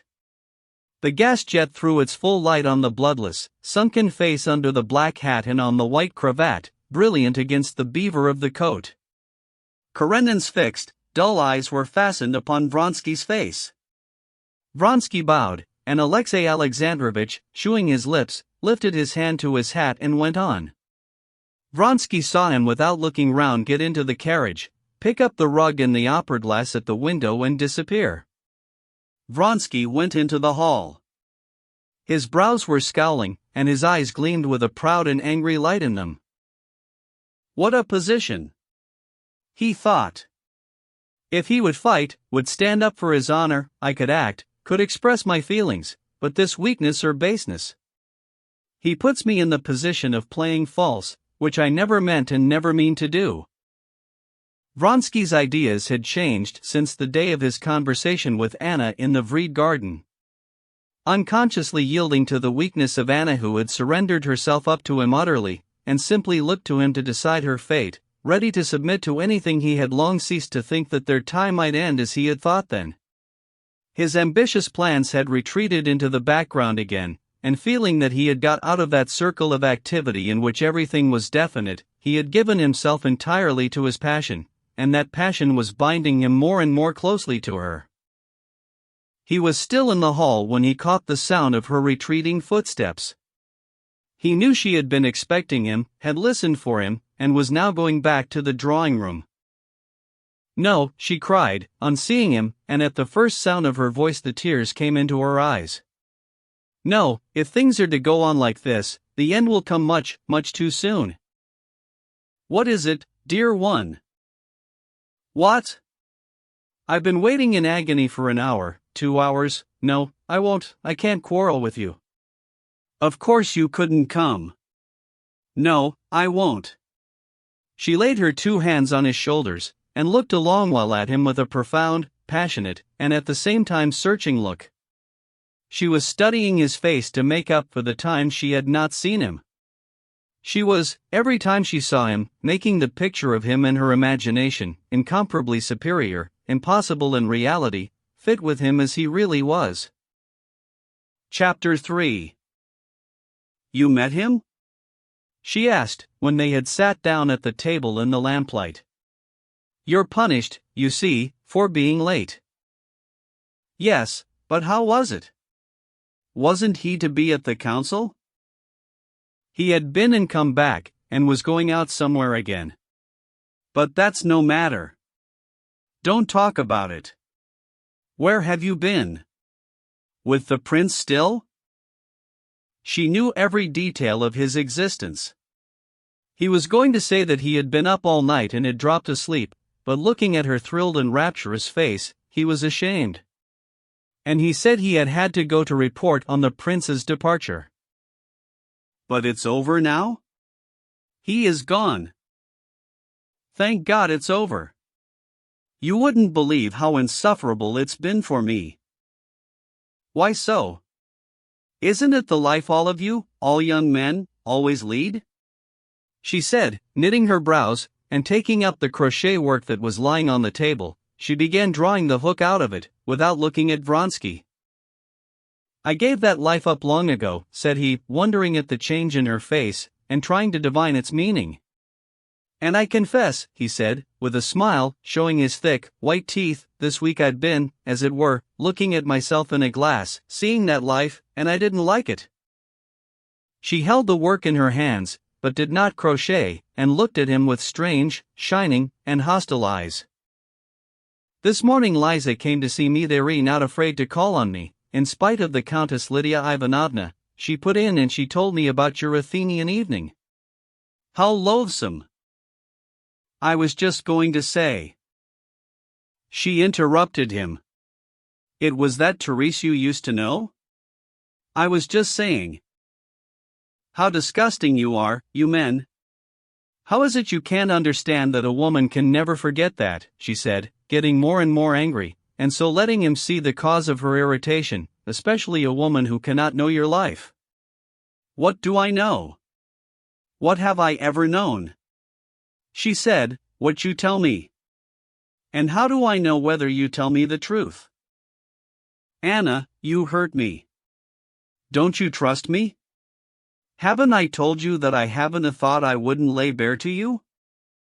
Yes, yes, she said, evidently trying to suppress her jealous thoughts. But if only you knew how wretched I am. I believe you, I believe you. What were you saying? But he could not at once recall what he had been going to say.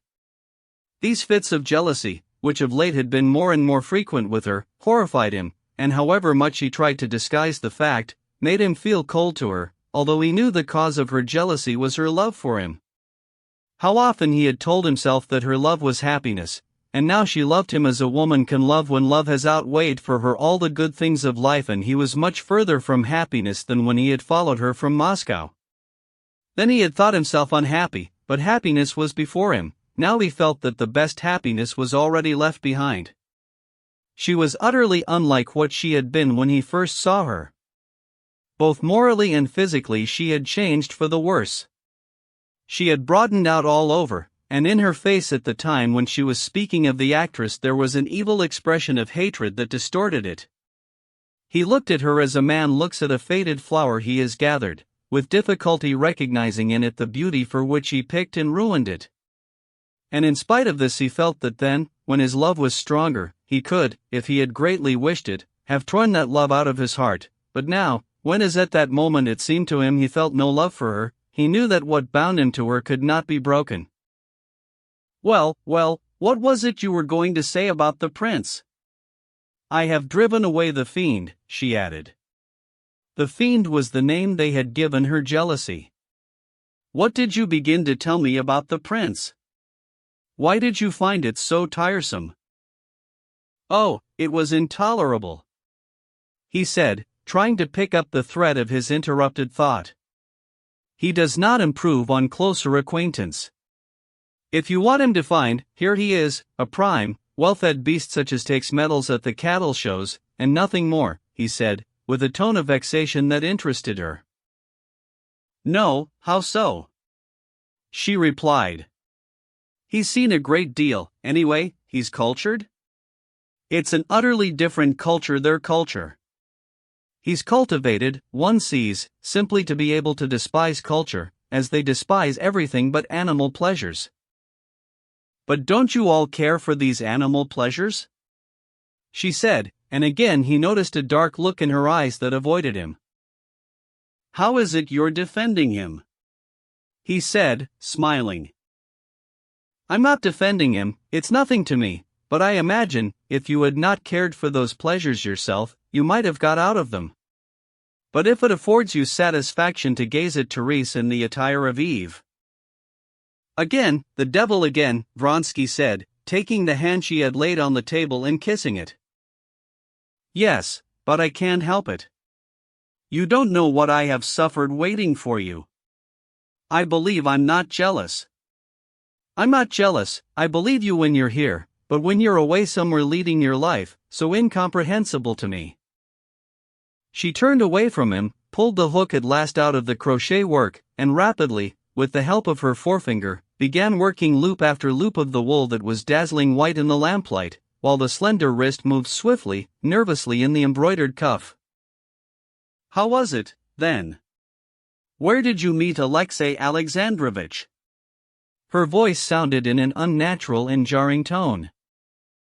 We ran up against each other in the doorway. And he bowed to you like this? She drew a long face, and half closing her eyes, quickly transformed her expression, folded her hands, and Vronsky suddenly saw in her beautiful face the very expression with which Alexey Alexandrovitch had bowed to him. He smiled, while she laughed gaily, with that sweet, deep laugh, which was one of her greatest charms. "I don't understand him in the least," said Vronsky. "If after your avowal to him at your country house he had broken with you, if he had called me out, but this I can't understand. How can he put up with such a position? He feels it, that's evident." "He?"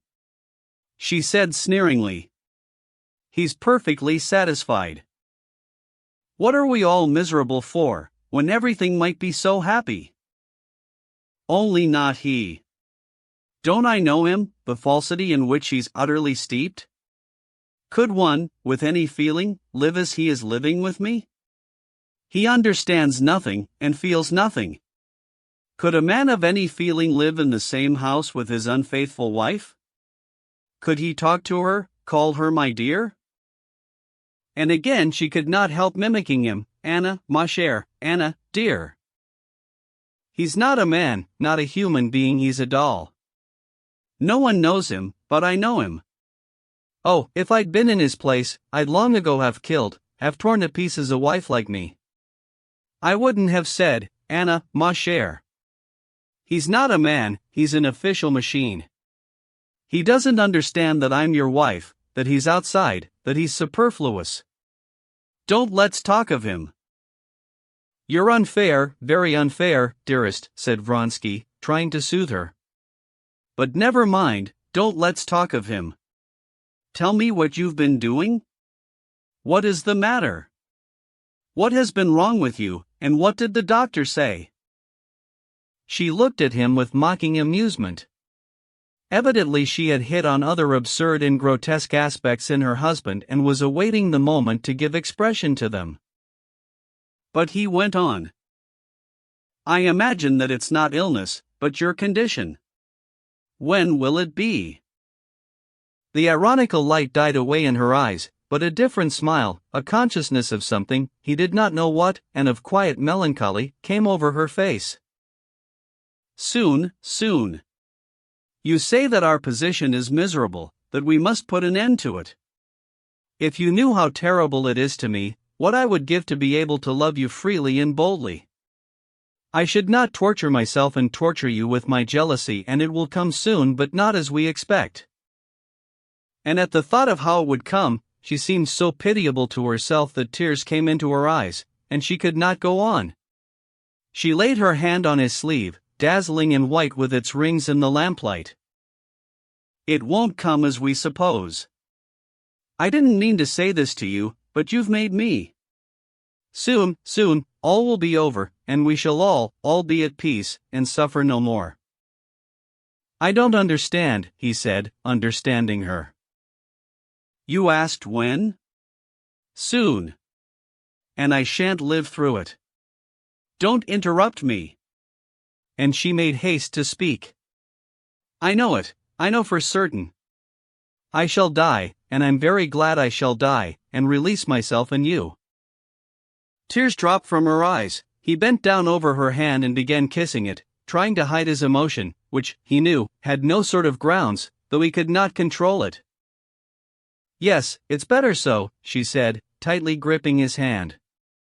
"That's the only way left us." He had recovered himself, and lifted his head. "How absurd! What absurd nonsense you are talking! No, it's the truth." What's the truth?" "That I shall die. I have had a dream." "A dream?" repeated Vronsky, and instantly he recalled the peasant of his dream. "Yes, a dream," she said. "It's a long while since I dreamed it. I dreamed that I ran into my bedroom, that I had to get something there, to find out something. You know how it is in dreams," she said, her eyes wide with horror, and in the bedroom, in the corner, stood something.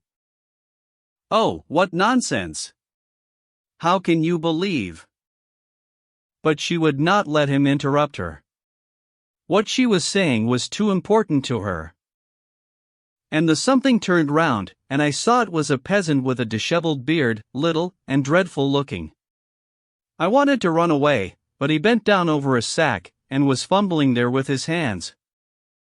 She showed how he had moved his hands. There was terror in her face.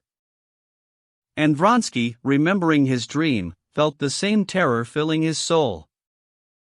He was fumbling and kept talking quickly in French, you know, il faut le battre, le faire, le brayer, le petre. And in my horror I tried to wake up, and woke up, but woke up in the dream. And I began asking myself what it meant. And Corny said to me, in childbirth you'll die, ma'am, you'll die. And I woke up. What nonsense, said Vronsky, but he felt himself that there was no conviction in his voice.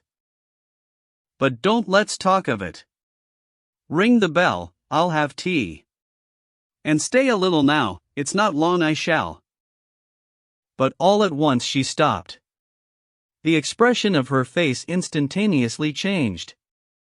Horror and excitement were suddenly replaced by a look of soft, solemn, blissful attention. He could not comprehend the meaning of the change. She was listening to the stirring of the new life within her. Chapter 4. Alexey Alexandrovitch, after meeting Vronsky on his own steps, drove, as he had intended, to the Italian opera. He sat through 2 acts there, and saw everyone he had wanted to see. On returning home, he carefully scrutinized the hat stand, and noticing that there was not a military overcoat there, he went, as usual, to his own room. But, contrary to his usual habits, he did not go to bed. He walked up and down his study till 3 o'clock in the morning. The feeling of furious anger with his wife, who would not observe the proprieties and keep to the one stipulation he had laid on her, not to receive her lover in her own home, gave him no peace. She had not complied with his request, and he was bound to punish her and carry out his threat, obtain a divorce and take away his son. He knew all the difficulties connected with this course, but he had said he would do it, and now he must carry out his threat. Countess Lydia Ivanovna had hinted that this was the best way out of his position, and of late the obtaining of divorces had been brought to such perfection that Alexey Alexandrovitch saw a possibility of overcoming the formal difficulties. Misfortunes never come singly, and the affairs of the reorganization of the native tribes, and of the irrigation of the lands of the Zaraysky province, had brought such official worries upon Alexey Alexandrovitch that he had been of late in a continual condition of extreme irritability. He did not sleep the whole night, and his fury, growing in a sort of vast, arithmetical progression, reached its highest limits in the morning. He dressed in haste, and as though carrying his cup full of wrath, and fearing to spill any over, fearing to lose with his wrath the energy necessary for the interview with his wife, he went into her room directly he heard she was up.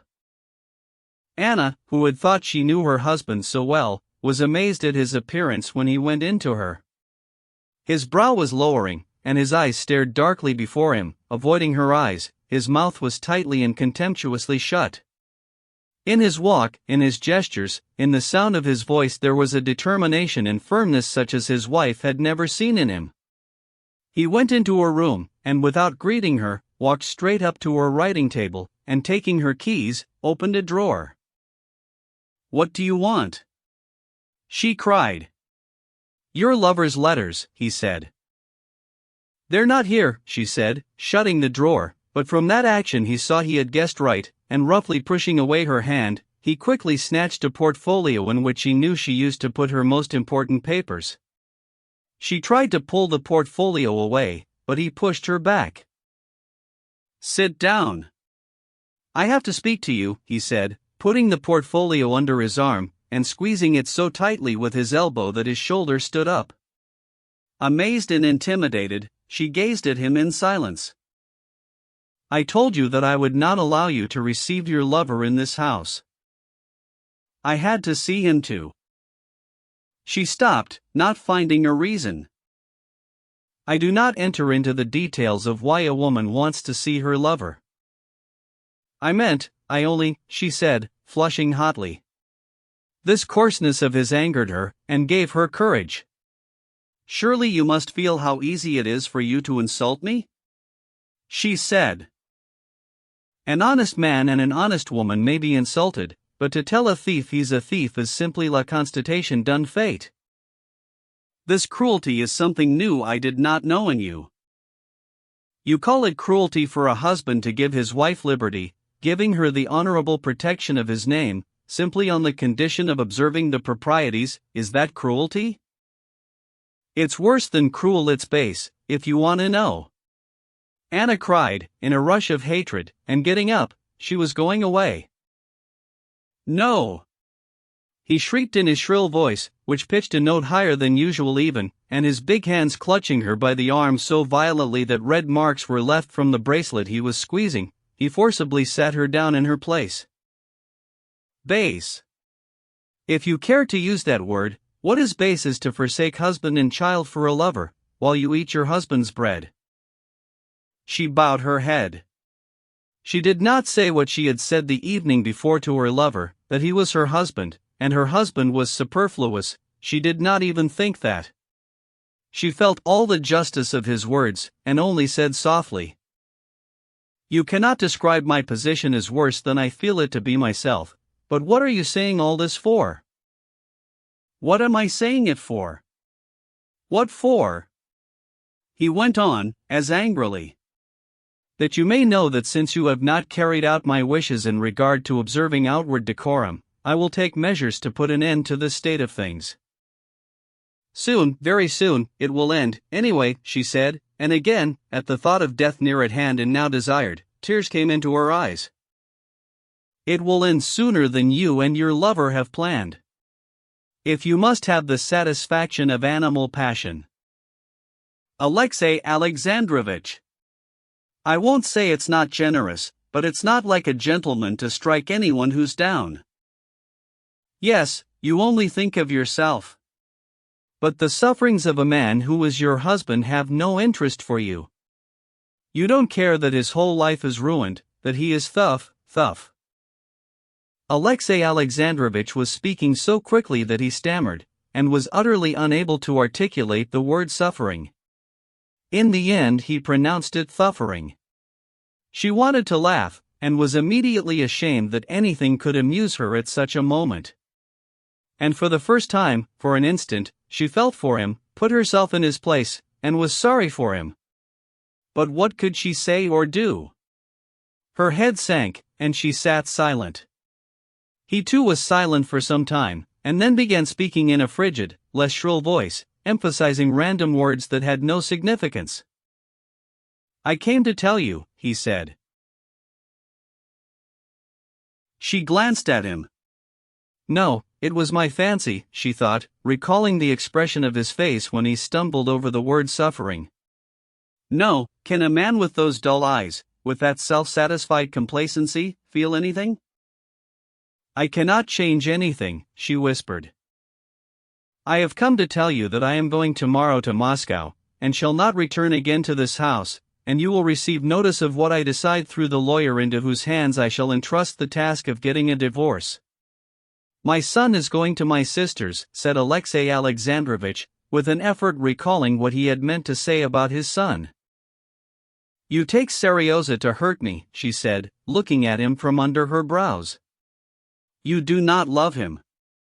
Leave me Serioza." "Yes, I have lost even my affection for my son, because he is associated with the repulsion I feel for you. But still I shall take him. Goodbye." And he was going away, but now she detained him. "Alexey Alexandrovich, leave me Serioza," she whispered once more. "I have nothing else to say. Leave Serioza till my eye shall soon be confined, leave him." Alexey Alexandrovich flew into a rage, and, snatching his hand from her, he went out of the room without a word. Chapter 5. The waiting room of the celebrated Petersburg lawyer was full when Alexey Alexandrovich entered it. 3 ladies, an old lady, a young lady, and a merchant's wife, and 3 gentlemen, one a German banker with a ring on his finger, the second a merchant with a beard, and the third a wrathful-looking government clerk in official uniform, with a cross on his neck, had obviously been waiting a long while already. Two clerks were writing at tables with scratching pens. The appurtenances of the writing tables, about which Alexey Alexandrovich was himself very fastidious, were exceptionally good. He could not help observing this. One of the clerks, without getting up, turned wrathfully to Alexey Alexandrovich, half closing his eyes. "What are you wanting?" He replied that he had to see the lawyer on some business. "He is engaged," the clerk responded severely, and he pointed with his pen at the persons waiting, and went on writing. "Can't he spare time to see me?" said Alexey Alexandrovich. "He has not time free, he is always busy. Kindly wait your turn." "Then I must trouble you to give him my card," Alexey Alexandrovich said with dignity, seeing the impossibility of preserving his incognito. The clerk took the card and, obviously not approving of what he read on it, went to the door. Alexey Alexandrovich was in principle in favor of the publicity of legal proceedings, though for some higher official considerations he disliked the application of the principle in Russia, and disapproved of it, as far as he could disapprove of anything instituted by authority of the emperor. His whole life had been spent in administrative work, and consequently, when he did not approve of anything, his disapproval was softened by the recognition of the inevitability of mistakes and the possibility of reform in every department. In the new public law courts he disliked the restrictions laid on the lawyers conducting cases. But till then he had had nothing to do with the law courts, and so had disapproved of their publicity simply in theory. Now his disapprobation was strengthened by the unpleasant impression made on him in the lawyer's waiting room. "Coming immediately," said the clerk, and 2 minutes later there did actually appear in the doorway the large figure of an old solicitor who had been consulting with the lawyer himself. The lawyer was a little, squat, bald man, with a dark, reddish beard, light-colored long eyebrows, and an overhanging brow. He was attired as though for a wedding, from his cravat to his double watch chain and varnished boots. His face was clever and manly, but his dress was dandified and in bad taste. "Pray walk in," said the lawyer, addressing Alexey Alexandrovich, and, gloomily ushering Karenina in before him, he closed the door. "Won't you sit down?"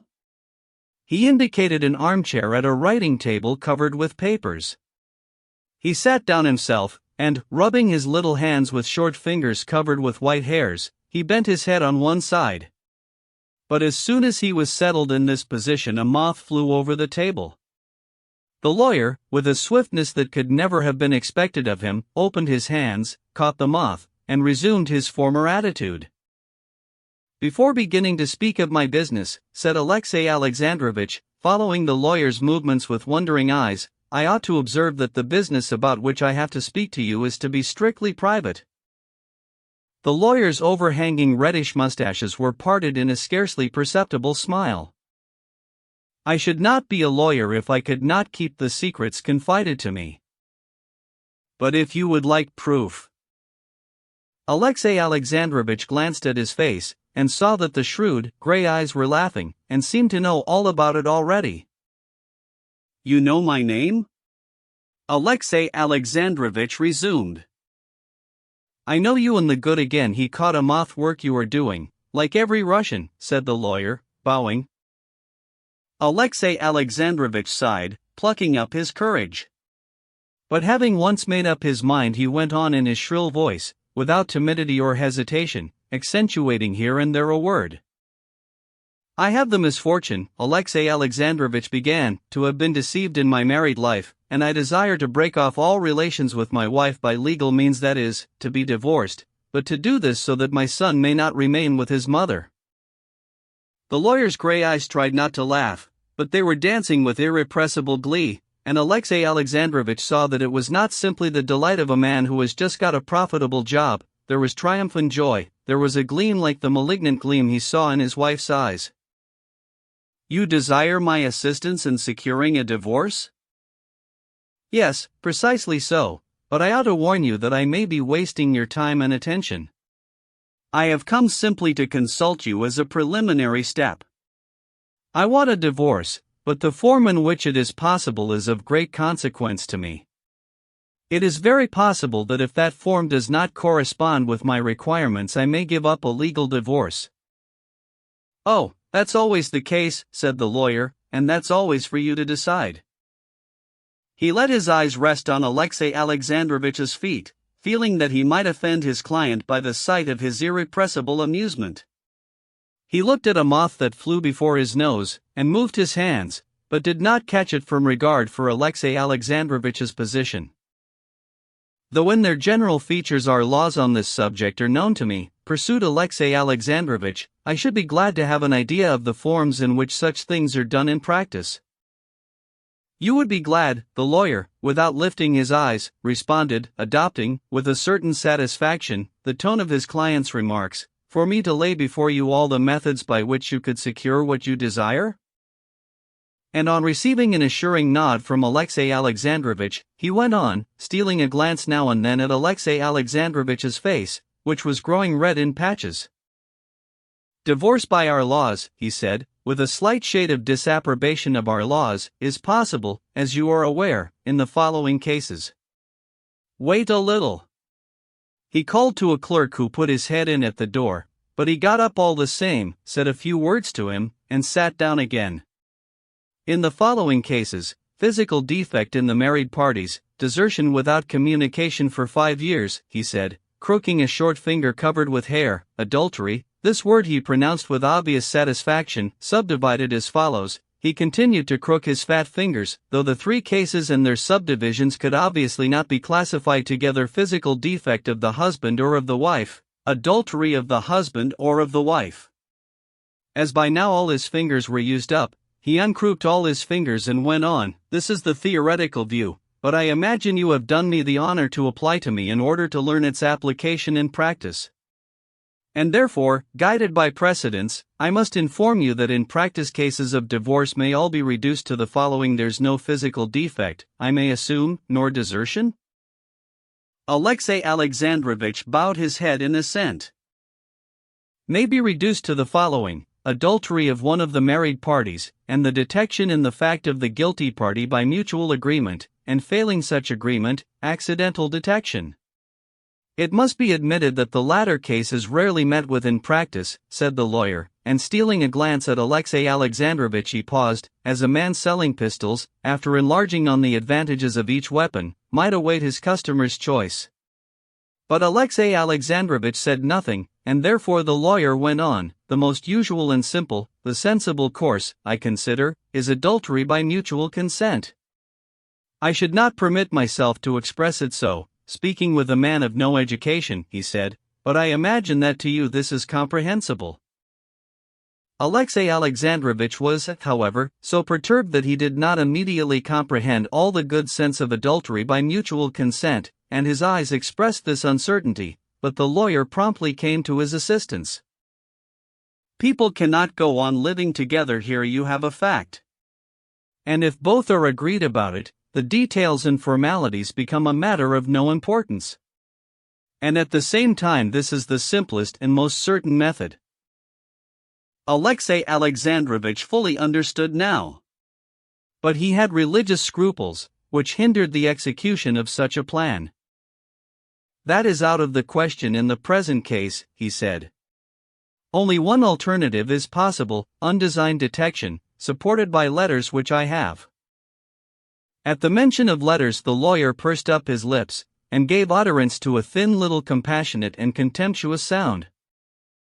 "Kindly consider," he began, "cases of that kind are, as you are aware, under ecclesiastical jurisdiction. The Reverend Fathers are fond of going into the minutest details in cases of that kind," he said with a smile, which betrayed his sympathy with the Reverend Father's taste.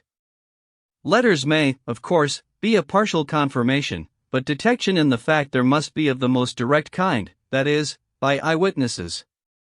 In fact, if you do me the honor to entrust your confidence to me, you will do well to leave me the choice of the measures to be employed. If one wants the result, one must admit the means. If it is so."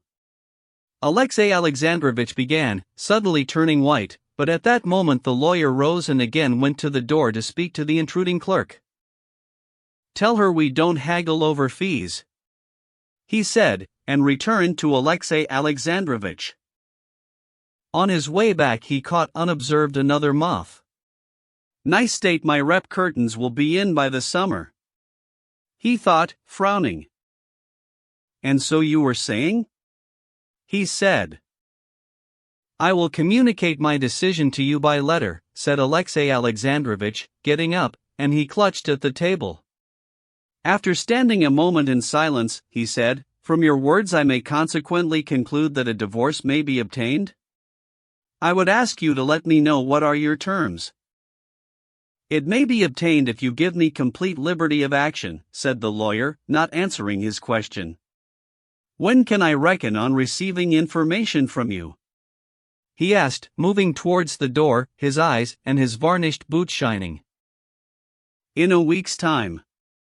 Your answer as to whether you will undertake to conduct the case, and on what terms, you will be so good as to communicate to me." "Very good."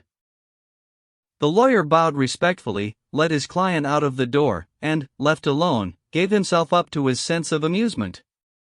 He felt so mirthful that, contrary to his rules, he made a reduction in his terms to the haggling lady, and gave up catching moths, finally deciding that next winter he must have the furniture covered with velvet, like Sigonin's.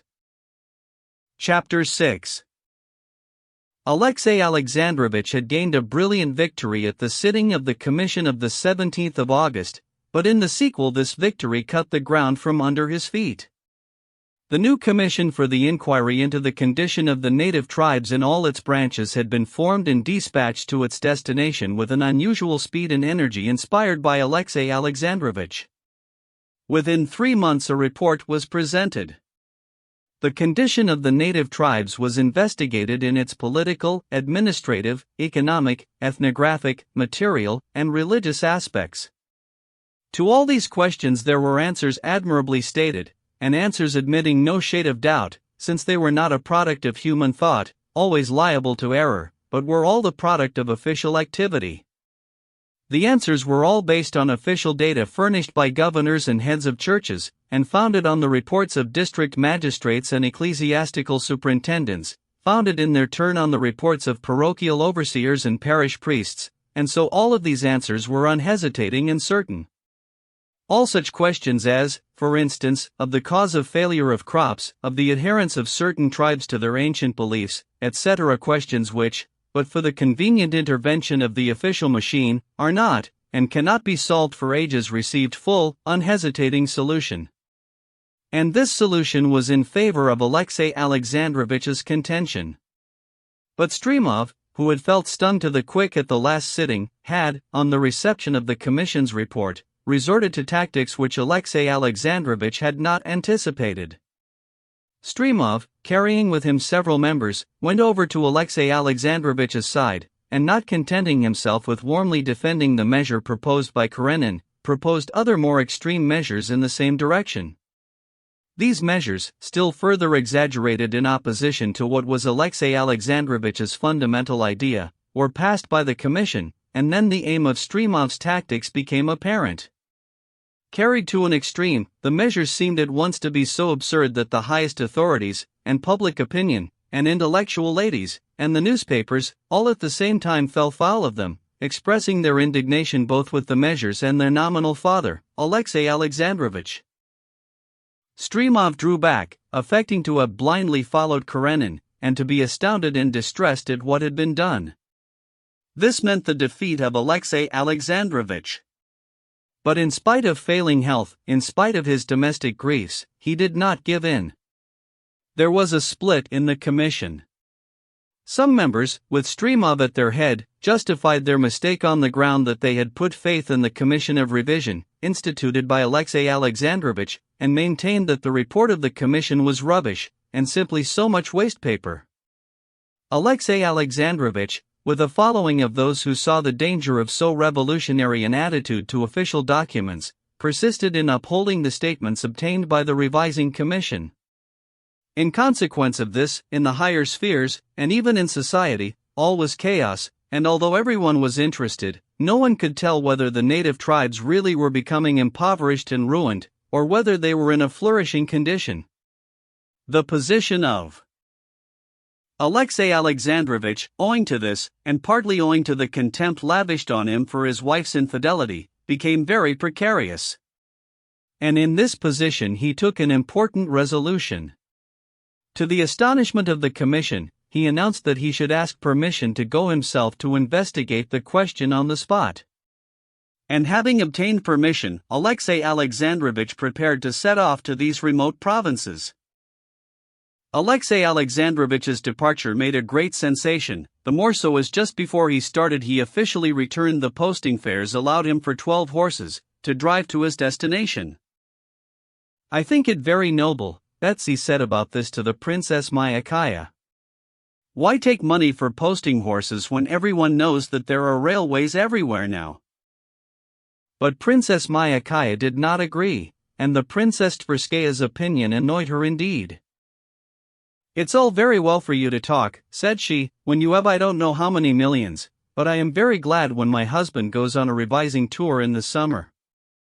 It's very good for him and pleasant traveling about, and it's a settled arrangement for me to keep a carriage and coachman on the money." On his way to the remote provinces, Alexei Alexandrovich stopped for 3 days at Moscow. The day after his arrival he was driving back from calling on the Governor-General. At the crossroads by Gaztoy Place, where there are always crowds of carriages and sledges, Alexei Alexandrovich suddenly heard his name called out in such a loud and cheerful voice that he could not help looking round. At the corner of the pavement, in a short, stylish overcoat and a low-crowned fashionable hat, jauntily askew, with a smile that showed a gleam of white teeth and red lips, stood Stepan Arkadyevitch, radiant, young, and beaming. He called him vigorously and urgently, and insisted on his stopping. He had one arm on the window of a carriage that was stopping at the corner, and out of the window were thrust the heads of a lady in a velvet hat, and 2 children. Stepan Arkadyevitch was smiling and beckoning to his brother-in-law. The lady smiled a kindly smile too, and she too waved her hand to Alexei Alexandrovich. It was Dolly with her children. Alexei Alexandrovich did not want to see anyone in Moscow, and least of all his wife's brother.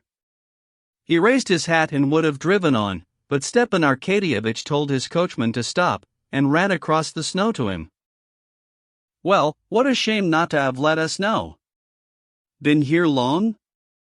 I was at Dussit's yesterday and saw Karenin on the visitors' list, but it never entered my head that it was you," said Stepan Arkadyevitch, sticking his head in at the window of the carriage, "or I should have looked you up." "I am glad to see you," he said, knocking one foot against the other to shake the snow off. "What a shame of you not to let us know," he repeated. "I had no time, I am very busy," Alexei Alexandrovich responded dryly. "Come to my wife, she does so want to see you." Alexei Alexandrovich unfolded the rug in which his frozen feet were wrapped, and getting out of his carriage made his way over the snow to Darya Alexandrovna. "Why, Alexei Alexandrovich, what are you cutting us like this for?" said Dolly, smiling. "I was very busy." "Delighted to see you," he said in a tone clearly indicating that he was annoyed by it. "How are you? Tell me, how is my darling Anna?" Alexei Alexandrovich mumbled something and would have gone on. But Stepan Arkadyevitch stopped him. "I tell you what we'll do tomorrow. Dolly, ask him to dinner. We'll ask Koznishev and Pestsov, so as to entertain him with our Moscow celebrities." "Yes, please, do come," said Dolly. "We will expect you at 5 or 6 o'clock, if you like." "How is my darling Anna? How long?" "She is quite well," Alexei Alexandrovich mumbled, frowning. "Delighted." And he moved away towards his carriage. "You will come?" Dolly called after him. Alexei Alexandrovich said something which Dolly could not catch in the noise of the moving carriages. "I shall come round tomorrow," Stepan Arkadyevitch shouted to him. Alexei Alexandrovich got into his carriage, and buried himself in it so as neither to see nor be seen. "Queer fish," said Stepan Arkadyevitch to his wife, and glancing at his watch, he made a motion of his hand before his face, indicating a caress to his wife and children, and walked jauntily along the pavement. Steva! Steva! Dolly called, reddening. He turned round. "I must get coats, you know, for Grisha and Tanya." "Give me the money." "Never mind, you tell them I'll pay the bill." And he vanished, nodding genially to an acquaintance who drove by. Chapter 7. The next day was Sunday. Stepan Arkadyevitch went to the Grand Theatre to a rehearsal of the ballet, and gave Masha Chibisova, a pretty dancing girl whom he had just taken under his protection, the coral necklace he had promised her the evening before, and behind the scenes in the dim daylight of the theatre, managed to kiss her pretty little face, radiant over her present. Besides the gift of the necklace, he wanted to arrange with her about meeting after the ballet. After explaining that he could not come at the beginning of the ballet, he promised he would come for the last act and take her to supper. From the theatre Stepan Arkadyevitch drove to Ochotny Row, selected himself the fish and asparagus for dinner, and by 12 o'clock was at Dussett's, where he had to see 3 people, luckily all staying at the same hotel: Levin, who had recently come back from abroad and was staying there, the new head of his department, who had just been promoted to that position, and had come on a tour of revision to Moscow, and his brother-in-law, Karenin, whom he must see, so as to be sure of bringing him to dinner. Stepan Arkadyevitch liked dining, but still better he liked to give a dinner, small, but very choice, both as regards the food and drink and as regards the selection of guests. He particularly liked the program of that day's dinner. There would be fresh perch, asparagus, and la piece de resistance first-rate, but quite plain, roast beef, and wines to suit, so much for the eating and drinking. Kitty and Levin would be of the party, and that this might not be obtrusively evident, there would be a girl cousin too, and young Shcherbatsky, and la piece de resistance among the guests Sergei Koznishev and Alexey Alexandrovich. Sergei Ivanovitch was a Moscow man, and a philosopher, Alexey Alexandrovich a Petersburger, and a practical politician. He was asking, too, the well-known eccentric enthusiast, Pestsov, a liberal, a great talker, a musician, an historian, and the most delightfully youthful person of 50, who would be a sauce or garnish for Koznishev and Karenin. He would provoke them and set them off. The second installment for The Forest had been received from the merchant and was not yet exhausted. Dolly had been very amiable and good-humoured of late, and the idea of the dinner pleased Stepan Arkadyevitch from every point of view. He was in the most light-hearted mood. There were 2 circumstances a little unpleasant, but these 2 circumstances were drowned in the sea of good-humored gaiety which flooded the soul of Stepan Arkadyevitch. These 2 circumstances were, first, that on meeting Alexey Alexandrovich the day before in the street he had noticed that he was cold and reserved with him, and putting the expression of Alexey Alexandrovich's face and the fact that he had not come to see them or let them know of his arrival with the rumors he had heard about Anna and Vronsky, Stepan Arkadyevitch guessed that something was wrong between the husband and wife. That was one disagreeable thing. The other slightly disagreeable fact was that the new head of his department, like all new heads, had the reputation already of a terrible person, who got up at 6 o'clock in the morning, worked like a horse, and insisted on his subordinates working in the same way. Moreover, this new head had the further reputation of being a bear in his manners, and was, according to all reports, a man of a class in all respects the opposite of that to which his predecessor had belonged, and to which Stepan Arkadyevitch had hitherto belonged himself. On the previous day Stepan Arkadyevitch had appeared at the office in a uniform, and the new chief had been very affable and had talked to him as to an acquaintance. Consequently Stepan Arkadyevitch deemed it his duty to call upon him in his non-official dress. The thought that the new chief might not tender him a warm reception was the other unpleasant thing. But Stepan Arkadyevitch instinctively felt that everything would come round all right. They're all people, all men, like us poor sinners, why be nasty and quarrelsome? He thought as he went into the hotel. Good day, Vasily, he said, walking into the corridor with his hat cocked on one side, and addressing a footman he knew. Why, you've let your whiskers grow. Levin, number 7, eh? Take me up, please. And find out whether Count Anichkin, this was the new head, is receiving. Yes, sir, Vasily responded, smiling. You've not been to see us for a long while. I was here yesterday, but at the other entrance. Is this number 7? Levin was standing with a peasant from Tver in the middle of the room, measuring a fresh bearskin, when Stepan Arkadyevitch went in. What? You killed him? Cried Stepan Arkadyevitch. Well done. A she-bear? How are you, Arhip? He shook hands with the peasant and sat down on the edge of a chair, without taking off his coat and hat. Come, take off your coat and stay a little, said Levin, taking his hat. No, I haven't time, I've only looked in for a tiny second, answered Stepan Arkadyevitch. He threw open his coat, but afterwards did take it off, and sat on for a whole hour, talking to Levin about hunting and the most intimate subjects. Come, tell me, please, what you did abroad. Where have you been? Said Stepan Arkadyevitch, when the peasant had gone. Oh, I stayed in Germany, in Prussia, in France, and in England, not in the capitals, but in the manufacturing towns, and saw a great deal that was new to me. And I'm glad I went. Yes, I knew your idea of the solution of the labor question.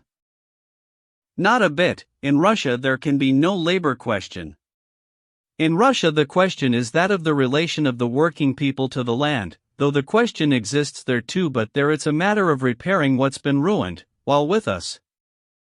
Stepan Arkadyevitch listened attentively to Levin.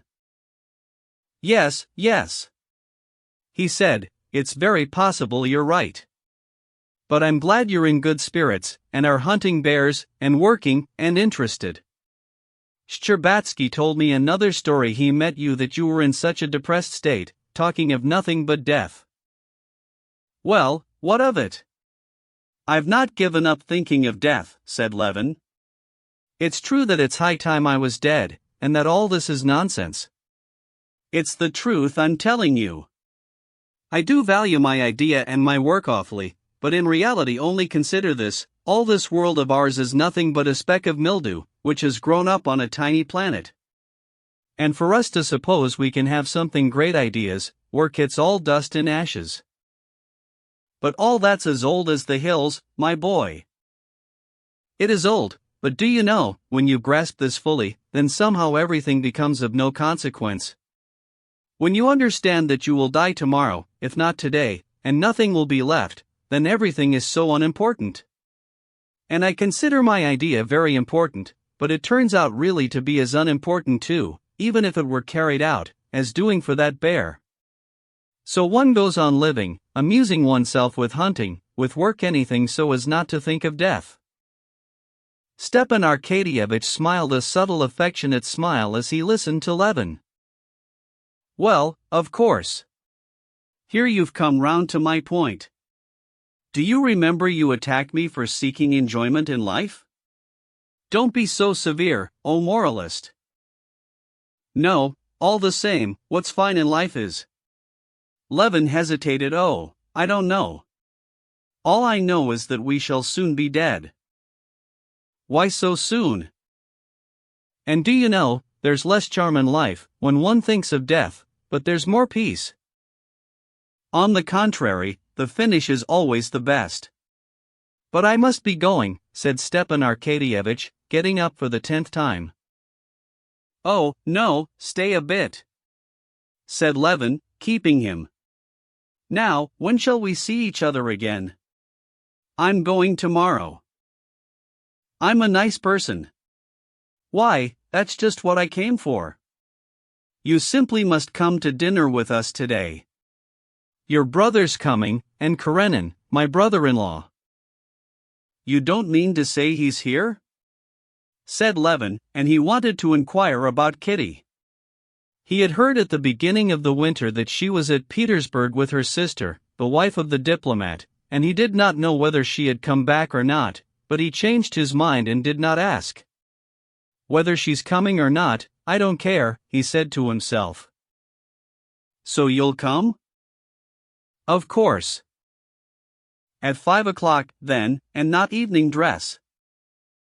And Stepan Arkadyevitch got up and went down below to the new head of his department. Instinct had not misled Stepan Arkadyevitch. The terrible new head turned out to be an extremely amenable person, and Stepan Arkadyevitch lunched with him and stayed on, so that it was 4 o'clock before he got to Alexey Alexandrovitch. Chapter 8. Alexey Alexandrovitch, on coming back from church service, had spent the whole morning indoors.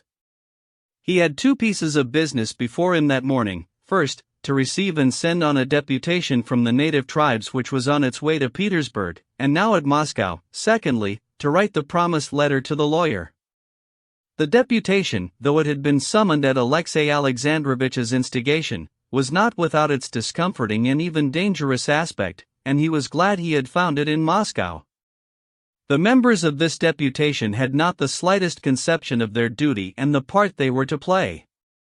They naively believed that it was their business to lay before the Commission their needs and the actual condition of things, and to ask assistance of the government, and utterly failed to grasp that some of their statements and requests supported the contention of the enemy's side, and so spoiled the whole business.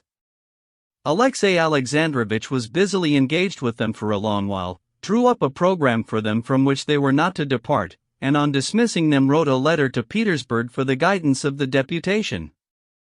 He had his chief support in this affair in the Countess Lydia Ivanovna.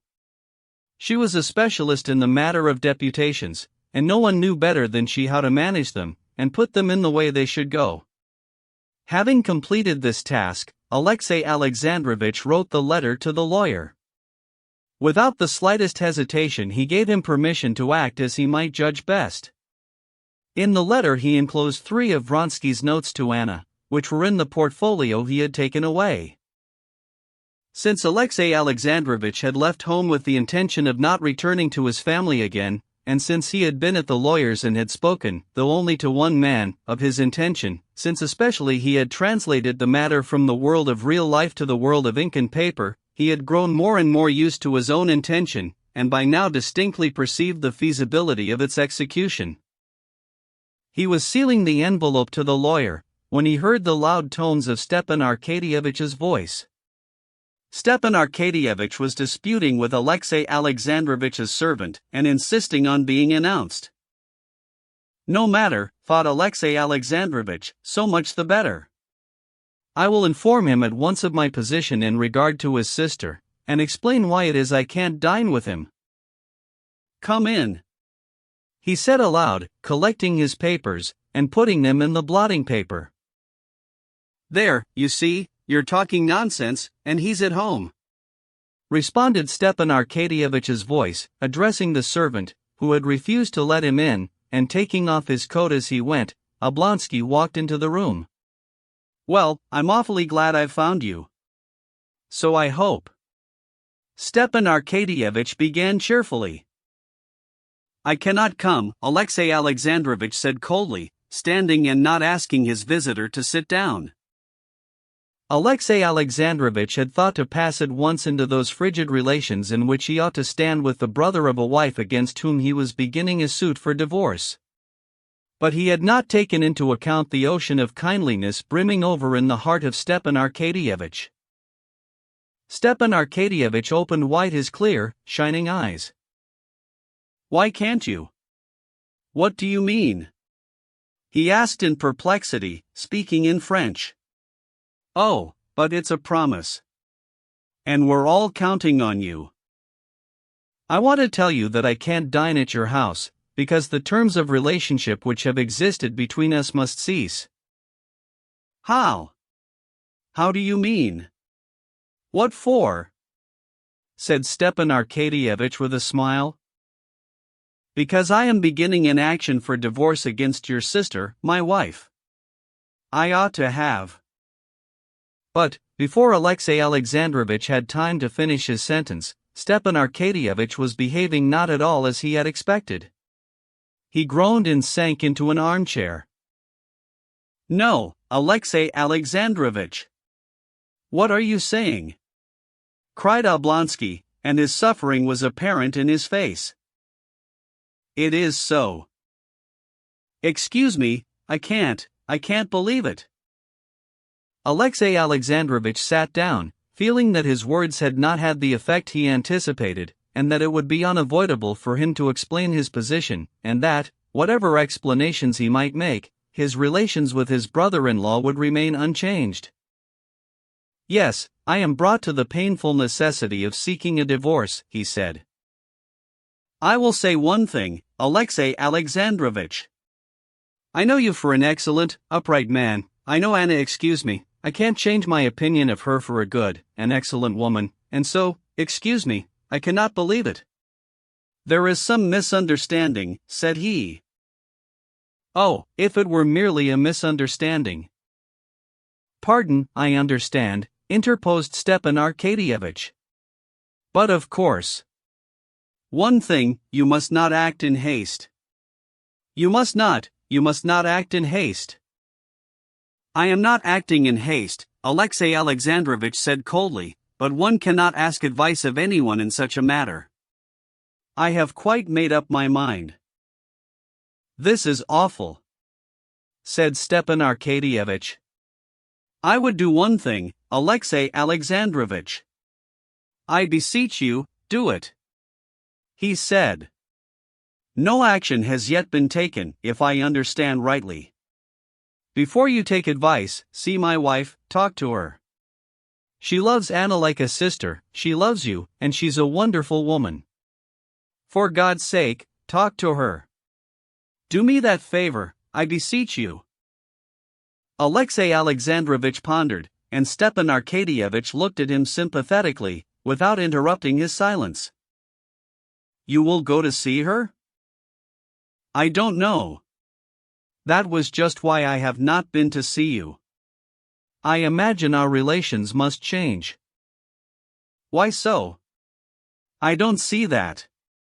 Allow me to believe that apart from our connection you have for me, at least in part, the same friendly feeling I have always had for you, and sincere esteem," said Stepan Arkadyevich, pressing his hand. "Even if your worst suppositions were correct, I don't and never would take on myself to judge either side, and I see no reason why our relations should be affected. But now, do this, come and see my wife." "Well, we look at the matter differently," said Alexey Alexandrovich coldly. "However, we won't discuss it." "No, why shouldn't you come today to dine, anyway? My wife's expecting you. Please, do come. And, above all, talk it over with her. She's a wonderful woman. For God's sake, on my knees, I implore you." "If you so much wish it, I will come," said Alexey Alexandrovich, sighing.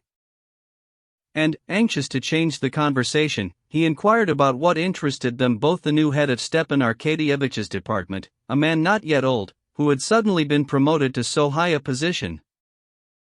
Alexey Alexandrovich had previously felt no liking for Count Anichkin, and had always differed from him in his opinions. But now, from a feeling readily comprehensible to officials that hatred felt by one who has suffered a defeat in the service for one who has received a promotion, he could not endure him. "Well, have you seen him?" said Alexey Alexandrovich with a malignant smile. "Of course, he was at our sitting yesterday. He seems to know his work capitally, and to be very energetic." "Yes, but what is his energy directed to?" said Alexey Alexandrovich. "Is he aiming at doing anything, or simply undoing what's been done? It's the great misfortune of our government, this paper administration, of which he's a worthy representative. Really, I don't know what fault one could find with him. His policy I don't know, but one thing, he's a very nice fellow," answered Stepan Arkadyevich. "I've just been seeing him, and he's really a capital fellow. We lunched together, and I taught him how to make, that drink, wine and oranges. It's so cooling. And it's a wonder he didn't know it. He liked it awfully. No, really, he's a capital fellow. Stepan Arkadyevitch glanced at his watch. Why, good heavens, it's 4 already, and I've still to go to Dolgovushin's.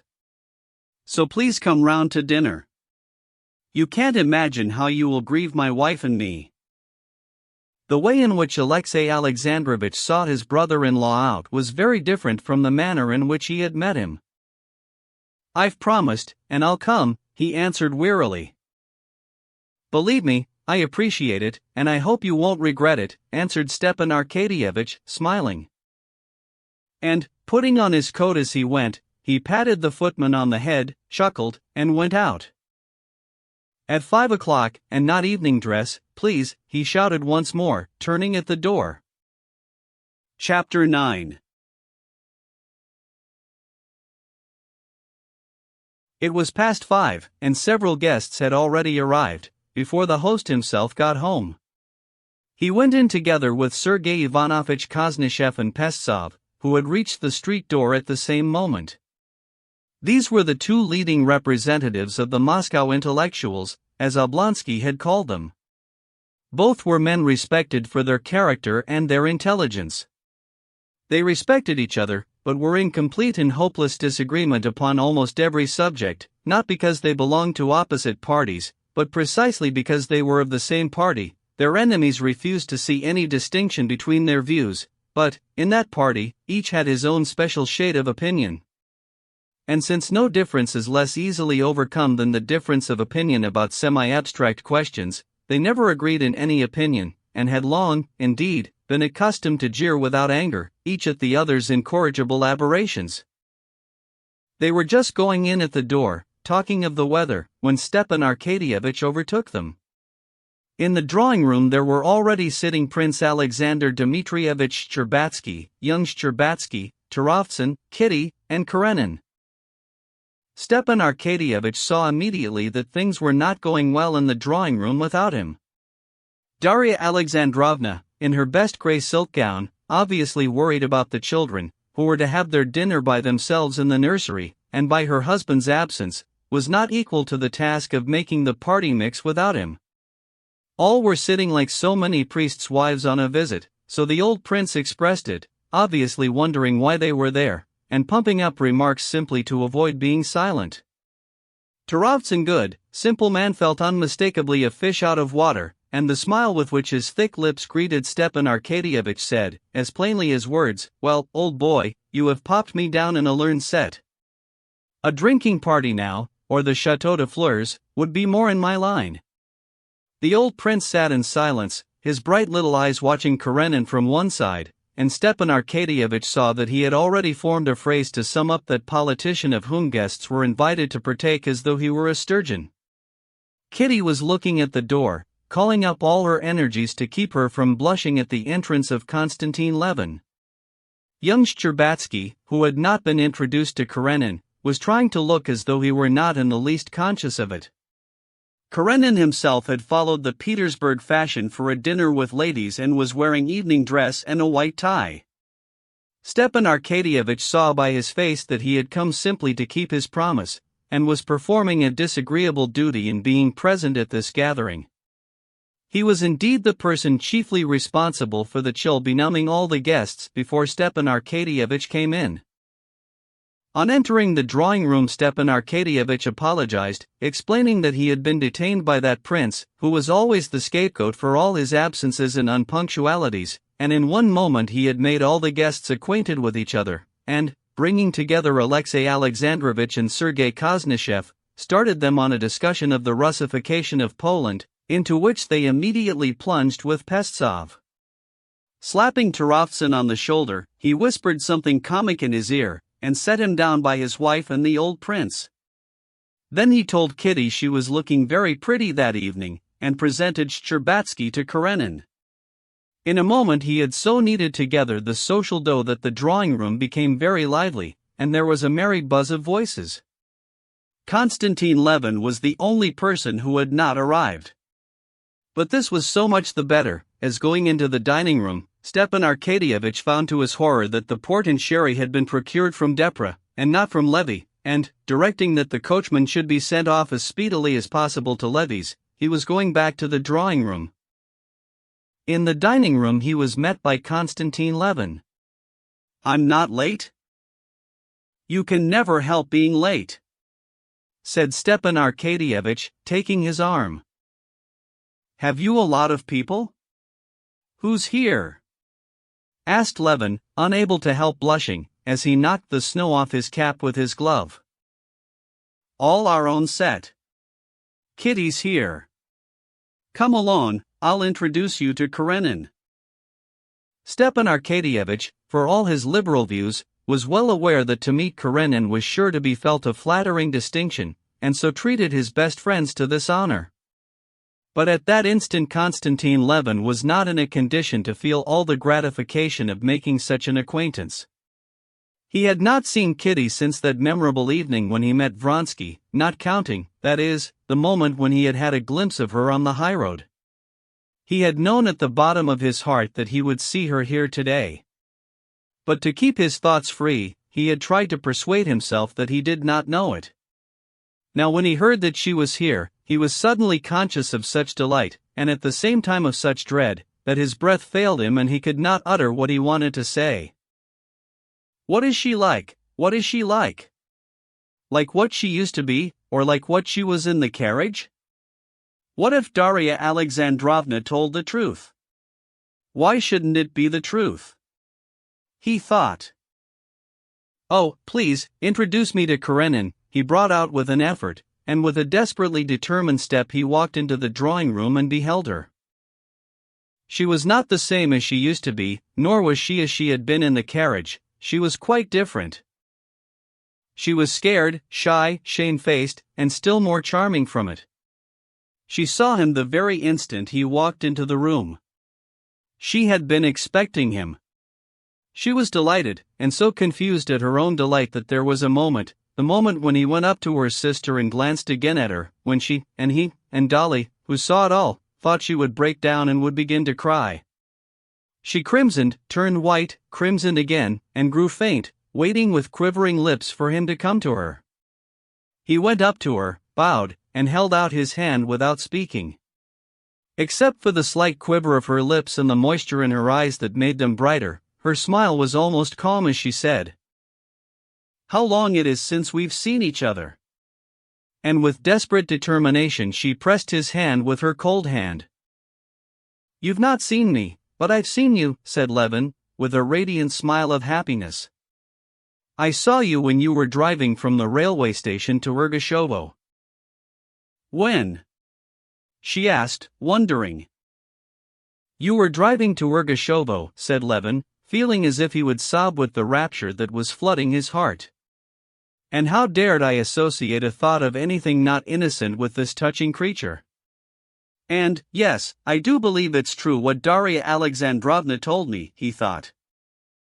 Stepan Arkadyevitch took him by the arm and led him away to Karenin. "Let me introduce you." He mentioned their names. "Very glad to meet you again," said Alexey Alexandrovitch coldly, shaking hands with Levin. "You are acquainted?" Stepan Arkadyevitch asked in surprise. "We spent 3 hours together in the train," said Levin smiling, "but got out, just as in a masquerade, quite mystified at least I was." "Nonsense! Come along, please," said Stepan Arkadyevitch, pointing in the direction of the dining room. The men went into the dining room and went up to a table, laid with 6 sorts of spirits and as many kinds of cheese, some with little silver spades and some without, caviar, herrings, preserves of various kinds, and plates with slices of French bread. The men stood round the strong-smelling spirits and salt delicacies, and the discussion of the Russification of Poland between Koznishev, Karenin, and Pestsov died down in anticipation of dinner. Sergei Ivanovitch was unequaled in his skill in winding up the most heated and serious argument by some unexpected pinch of Attic salt that changed the disposition of his opponent. He did this now. Alexei Alexandrovich had been maintaining that the Russification of Poland could only be accomplished as a result of larger measures which ought to be introduced by the Russian government.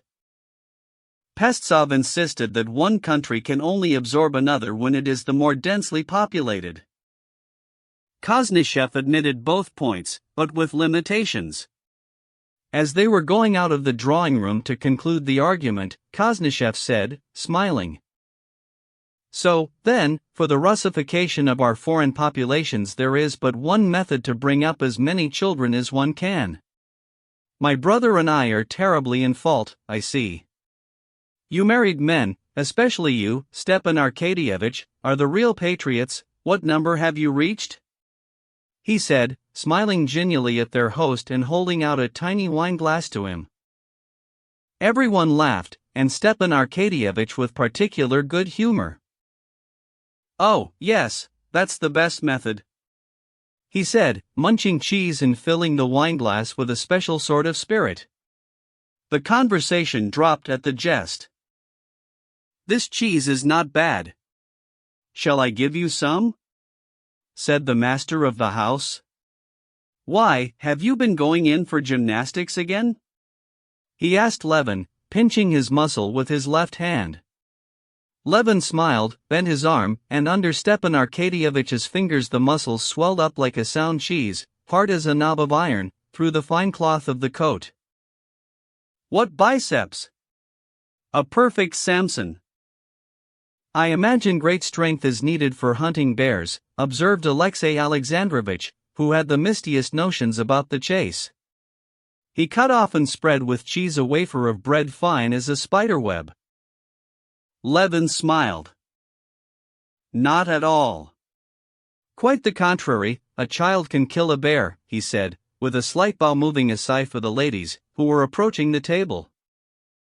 "You have killed a bear, I've been told," said Kitty, trying assiduously to catch with her fork a perverse mushroom that would slip away, and setting the lace quivering over her white arm. "Are there bears on your place?" she added, turning her charming little head to him and smiling. There was apparently nothing extraordinary in what she said, but what unutterable meaning there was for him in every sound, in every turn of her lips, her eyes, her hand as she said it. There was entreaty for forgiveness, and trust in him, and tenderness, soft, timid tenderness, and promise and hope and love for him, which he could not but believe in and which choked him with happiness. "No, we've been hunting in the Tver province. It was coming back from there that I met your beau-frère in the train, or your beau-frère's brother-in-law," he said with a smile. "It was an amusing meeting."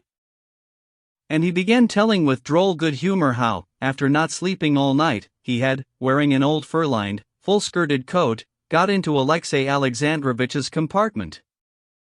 "The conductor, forgetting the proverb, would have chucked me out on account of my attire, but thereupon I began expressing my feelings in elevated language, and you too," he said, addressing Karenin and forgetting his name, "at first would have ejected me on the ground of the old coat, but afterwards you took my part, for which I am extremely grateful. The rights of passengers generally to choose their seats are too ill-defined," said Alexei Alexandrovich, rubbing the tips of his fingers on his handkerchief. "I saw you were in uncertainty about me," said Levin, smiling good-naturedly, "but I made haste to plunge into intellectual conversation to smooth over the defects of my attire." Sergei Ivanovitch, while he kept up a conversation with their hostess, had one ear for his brother, and he glanced askance at him. What is the matter with him today? Why such a conquering hero? He thought. He did not know that Levin was feeling as though he had grown wings. Levin knew she was listening to his words and that she was glad to listen to him. And this was the only thing that interested him. Not in that room only, but in the whole world, there existed for him only himself, with enormously increased importance and dignity in his own eyes, and she. He felt himself on a pinnacle that made him giddy, and far away down below were all those nice excellent Karenins, Oblonskys, and all the world. Quite without attracting notice, without glancing at them, as though there were no other places left, Stepan Arkadyevitch put Levin and Kitty side by side. "Oh, you may as well sit there," he said to Levin. The dinner was as choice as the china, in which Stepan Arkadyevitch was a connoisseur. The soup Marie-Louise was a splendid success, the tiny pies eaten with had melted in the mouth and were irreproachable. The two footmen and Matvey, in white cravats, did their duty with the dishes and wines unobtrusively, quietly, and swiftly. On the material side the dinner was a success, it was no less so on the immaterial. The conversation, at times general and at times between individuals, never paused, and towards the end the company was so lively that the men rose from the table, without stopping speaking, and even Alexey Alexandrovitch thawed. Chapter 10. Pestsov liked thrashing an argument out to the end, and was not satisfied with Sergei Ivanovitch's words, especially as he felt the injustice of his view. "I did not mean," he said over the soup, addressing Alexey Alexandrovitch, "mere density of population alone, but in conjunction with fundamental ideas, and not by means of principles." "It seems to me," Alexey Alexandrovitch said languidly, and with no haste, "that that's the same thing. In my opinion, influence over another people is only possible to the people which has the higher development, which—" "But that's just the question," Pestsov broke in his bass. He was always in a hurry to speak, and seemed always to put his whole soul into what he was saying. "In what are we to make higher development consist?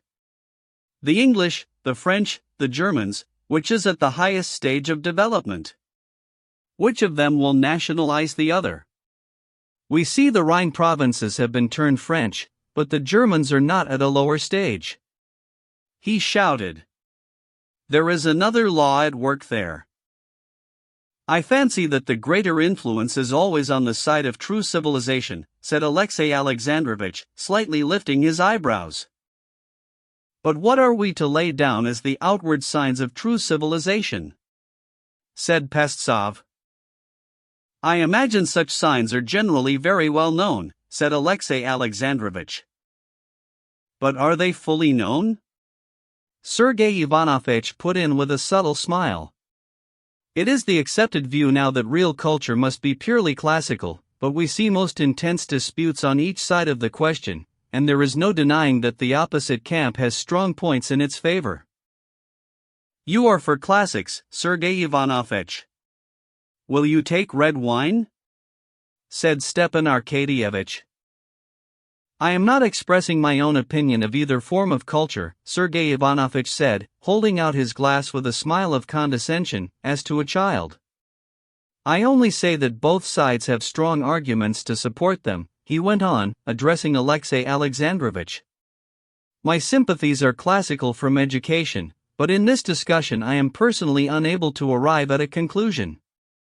I see no distinct grounds for classical studies being given a preeminence over scientific studies. The natural sciences have just as great an educational value," put in Pestsov. "Take astronomy, take botany, or zoology with its system of general principles." "I cannot quite agree with that," responded Alexey Alexandrovitch. "It seems to me that one must admit that the very process of studying the forms of language has a peculiarly favorable influence on intellectual development. Moreover, it cannot be denied that the influence of the classical authors is in the highest degree moral, while, unfortunately, with the study of the natural sciences are associated the false and noxious doctrines which are the curse of our day." Sergei Ivanovitch would have said something, but Pestsov interrupted him in his rich bass. He began warmly contesting the justice of this view. Sergei Ivanovitch waited serenely to speak, obviously with a convincing reply ready. "But," said Sergei Ivanovitch, smiling subtly, and addressing Karenin, "one must allow that to weigh all the advantages and disadvantages of classical and scientific studies is a difficult task, and the question which form of education was to be preferred would not have been so quickly and conclusively decided if there had not been in favor of classical education, as you expressed it just now, its moral dissens le emoti anti-nihilist influence. Undoubtedly. If it had not been for the distinctive property of anti-nihilistic influence on the side of classical studies, we should have considered the subject more, have weighed the arguments on both sides," said Sergei Ivanovitch with a subtle smile. "We should have given elbow room to both tendencies. But now we know that these little pills of classical learning possess the medicinal property of anti-nihilism, and we boldly prescribe them to our patients. But what if they had no such medicinal property? He wound up humorously. At Sergei Ivanovitch's little pills, everyone laughed. Turovtsin in especial roared loudly and jovially, glad at last to have found something to laugh at, all he ever looked for in listening to conversation. Stepan Arkadyevitch had not made a mistake in inviting Pestsov. With Pestsov, intellectual conversation never flagged for an instant. Directly Sergei Ivanovitch had concluded the conversation with his jest, Pestsov promptly started a new one. "I can't agree even," said he, "that the government had that aim. The government obviously is guided by abstract considerations, and remains indifferent to the influence its measures may exercise. The education of women, for instance, would naturally be regarded as likely to be harmful, but the government opens schools and universities for women." And the conversation at once passed to the new subject of the education of women. Alexey Alexandrovich expressed the idea that the education of women is apt to be confounded with the emancipation of women, and that it is only so that it can be considered dangerous. "I consider, on the contrary, that the two questions are inseparably connected together," said Pestsov. "It is a vicious circle. Woman is deprived of rights from lack of education, and the lack of education results from the absence of rights. We must not forget that the subjection of women is so complete, and dates from such ages back that we are often unwilling to recognize the gulf that separates them from us," said he. "You said rights," said Sergei Ivanovitch, waiting till Pestsov had finished, "meaning the right of sitting on juries, of voting, of presiding at official meetings, the right of entering the civil service, of sitting in parliament." "Undoubtedly. But if women, as a rare exception, can occupy such positions, it seems to me you are wrong in using the expression rights. It would be more correct to say duties. Every man will agree that in doing the duty of a juryman, a witness, a telegraph clerk, we feel we are performing duties. And therefore it would be correct to say that women are seeking duties, and quite legitimately. And one can but sympathize with this desire to assist in the general labor of man." "Quite so," Alexey Alexandrovich assented. "The question, I imagine, is simply whether they are fitted for such duties." "They will most likely be perfectly fitted," said Stepan Arkadyevitch, "when education has become general among them. We see this." "How about the proverb?" said the prince, who had a long while been intent on the conversation, his little comical eyes twinkling. "I can say it before my daughter, her hair is long, because her wit is." "Just what they thought of the Negroes before their emancipation," said Pestsov angrily. "What seems strange to me is that women should seek fresh duties," said Sergei Ivanovitch, "while we see, unhappily, that men usually try to avoid them. Duties are bound up with rights, power, money, honor, those are what women are seeking," said Pestsov. "Just as though I should seek the right to be a wet nurse and feel injured because women are paid for the work, while no one will take me," said the old prince. Turovtsin exploded in a loud roar of laughter, and Sergei Ivanovitch regretted that he had not made this comparison. Even Alexey Alexandrovich smiled. "Yes, but a man can't nurse a baby," said Pestsov, "while a woman—" "No, there was an Englishman who did suckle his baby on board ship," said the old prince, feeling this freedom in conversation permissible before his own daughters. "There are as many such Englishmen as there would be women officials," said Sergei Ivanovitch. "Yes, but what is a girl to do who has no family?" put in Stepan Arkadyevitch, thinking of Masha Chibisova, whom he had had in his mind all along, in sympathizing with Pestsov and supporting him.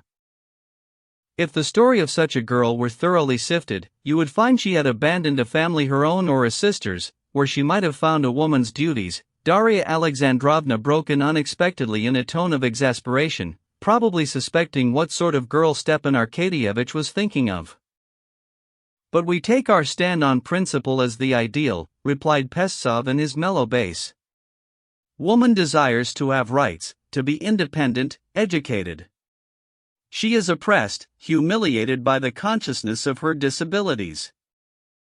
And I'm oppressed and humiliated that they won't engage me at the foundling, the old prince said again, to the huge delight of Turovtsin, who in his mirth dropped his asparagus with the thick end in the sauce. Chapter 11.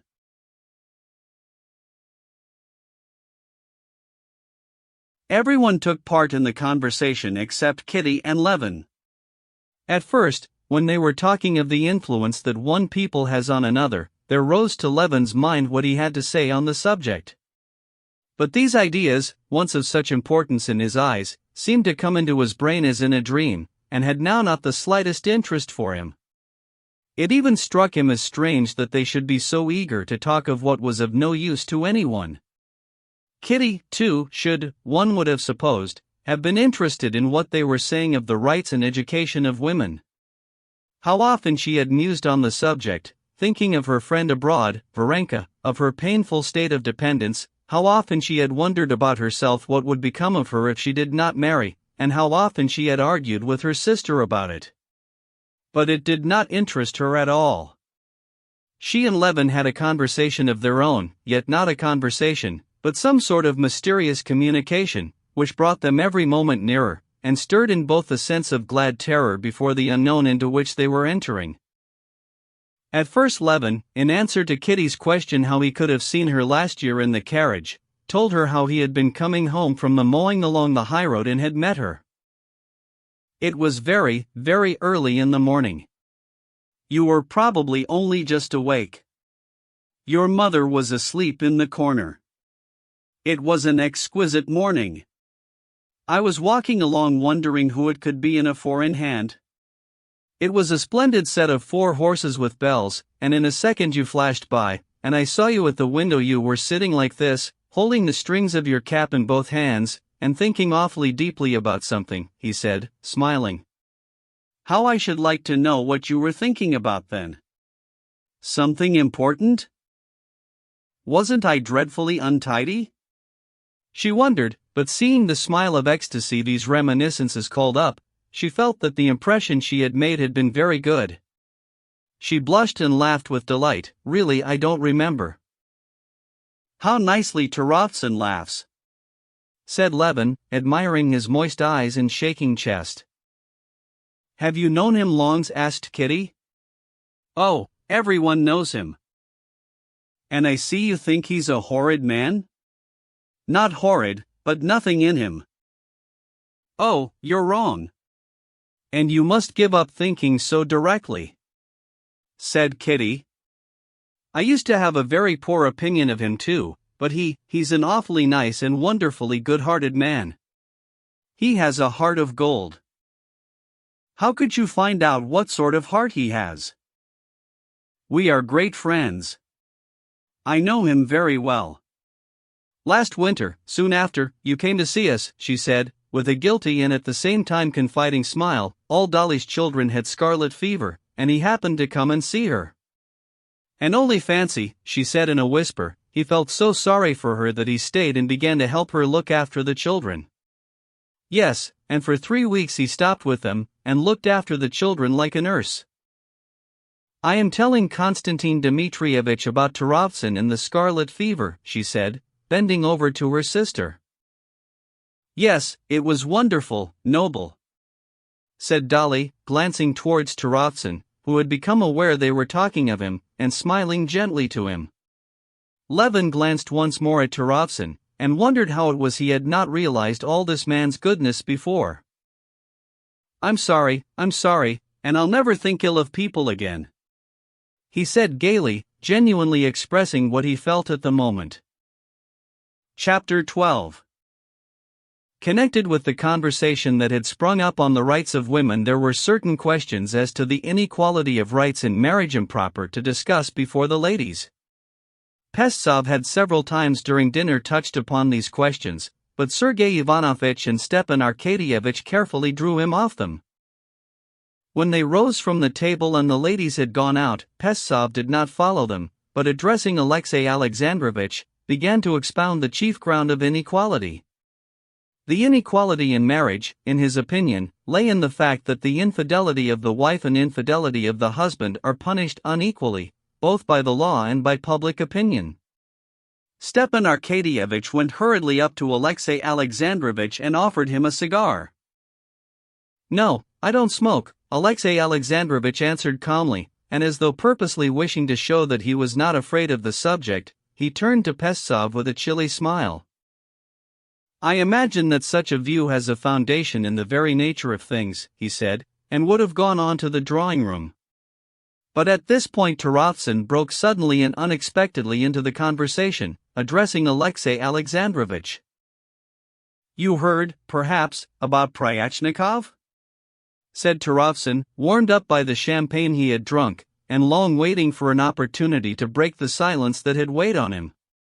"Vasya Pryachnikov," he said, with a good-natured smile on his damp, red lips, addressing himself principally to the most important guest, Alexey Alexandrovitch. "They told me today he fought a duel with Kvitsky at Tver, and has killed him. Just as it always seems that one bruises oneself on a sore place, so Stepan Arkadyevitch felt now that the conversation would by ill luck fall every moment on Alexey Alexandrovitch's sore spot. He would again have got his brother-in-law away, but Alexey Alexandrovitch himself inquired, with curiosity. "What did Pryachnikov fight about?" "His wife. Acted like a man, he did. Called him out and shot him." "Ah," said Alexey Alexandrovitch indifferently, and lifting his eyebrows, he went into the drawing-room. "How glad I am you have come," Dolly said with a frightened smile, meeting him in the outer drawing-room. "I must talk to you. Let's sit here." Alexey Alexandrovitch, with the same expression of indifference, given him by his lifted eyebrows, sat down beside Darya Alexandrovna, and smiled affectedly. "It's fortunate," said he, "especially as I was meaning to ask you to excuse me, and to be taking leave. I have to start tomorrow." Darya Alexandrovna was firmly convinced of Anna's innocence, and she felt herself growing pale and her lips quivering with anger at this frigid, unfeeling man, who was so calmly intending to ruin her innocent friend. "Alexey Alexandrovitch," she said, with desperate resolution looking him in the face, "I asked you about Anna, you made me no answer. How is she?" "She is, I believe, quite well, Darya Alexandrovna," replied Alexey Alexandrovitch, not looking at her. "Alexey Alexandrovitch, forgive me, I have no right, but I love Anna as a sister, and esteem her. I beg, I beseech you to tell me what is wrong between you. What fault do you find with her?" Alexey Alexandrovitch frowned, and almost closing his eyes, dropped his head. "I presume that your husband has told you the grounds on which I consider it necessary to change my attitude to Anna Arkadyevna?" he said, not looking her in the face, but eyeing with displeasure Shcherbatsky, who was walking across the drawing-room. "I don't believe it, I don't believe it, I can't believe it," Dolly said, clasping her bony hands before her with a vigorous gesture. She rose quickly, and laid her hand on Alexey Alexandrovitch's sleeve. "We shall be disturbed here. Come this way, please." Dolly's agitation had an effect on Alexey Alexandrovitch. He got up and submissively followed her to the schoolroom. They sat down to a table covered with an oilcloth cut in slits by penknives. I don't believe it," Dolly said, trying to catch his glance that avoided her. "One cannot disbelieve facts, Darya Alexandrovna," said he, with an emphasis on the word facts. "But what has she done?" said Darya Alexandrovna. "What precisely has she done?" "She has forsaken her duty, and deceived her husband. That's what she has done," said he. No, it can't be." "No, for God's sake, you are mistaken," said Dolly, putting her hands to her temples and closing her eyes. Alexey Alexandrovitch smiled coldly, with his lips alone, meaning to signify to her and himself the firmness of his conviction, but this warm defense, though it could not shake him, reopened his wound. He began to speak with greater heat. It is extremely difficult to be mistaken when a wife herself informs her husband of the fact, informs him that 8 years of her life, and a son, all that's a mistake, and that she wants to begin life again, he said angrily, with a snort. Anna and sin, I cannot connect them, I cannot believe it. Darya Alexandrovna, he said, now looking straight into Dolly's kindly, troubled face, and feeling that his tongue was being loosened in spite of himself, I would give a great deal for doubt to be still possible. When I doubted, I was miserable, but it was better than now. When I doubted, I had hope, but now there is no hope, and still I doubt of everything. I am in such doubt of everything that I even hate my son, and sometimes do not believe he is my son. I am very unhappy. He had no need to say that. Darya Alexandrovna had seen that as soon as he glanced into her face, and she felt sorry for him, and her faith in the innocence of her friend began to totter.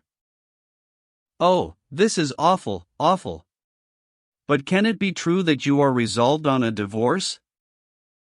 I am resolved on extreme measures. There is nothing else for me to do. Nothing else to do, nothing else to do, she replied, with tears in her eyes. Oh no, don't say nothing else to do, she said. What is horrible in a trouble of this kind is that one cannot, as in any other in loss, in death bear one's trouble in peace, but that one must act, said he, as though guessing her thought. One must get out of the humiliating position in which one is placed, one can't live a trois. I understand, I quite understand that, said Dolly, and her head sank. She was silent for a little, thinking of herself, of her own grief and her family, and all at once, with an impulsive movement, she raised her head and clasped her hands with an imploring gesture. But wait a little. You are a Christian. Think of her. What will become of her, if you cast her off? I have thought, Darya Alexandrovna, I have thought a great deal, said Alexey Alexandrovich. His face turned red in patches, and his dim eyes looked straight before him. Darya Alexandrovna at that moment pitied him with all her heart. That was what I did indeed when she herself made known to me my humiliation. I left everything as of old. I gave her a chance to reform, I tried to save her. And with what result? She would not regard the slightest request that she should observe decorum, he said, getting heated. One may save anyone who does not want to be ruined, but if the whole nature is so corrupt, so depraved, that ruin itself seems to be her salvation, what's to be done? Anything, only not divorce, answered Darya Alexandrovna. But what is anything? No, it is awful. She will be no one's wife, she will be lost. What can I do? Said Alexey Alexandrovich, raising his shoulders and his eyebrows. The recollection of his wife's last act had so incensed him that he had become frigid, as at the beginning of the conversation. I am very grateful for your sympathy, but I must be going, he said, getting up. No, wait a minute. You must not ruin her. Wait a little, I will tell you about myself.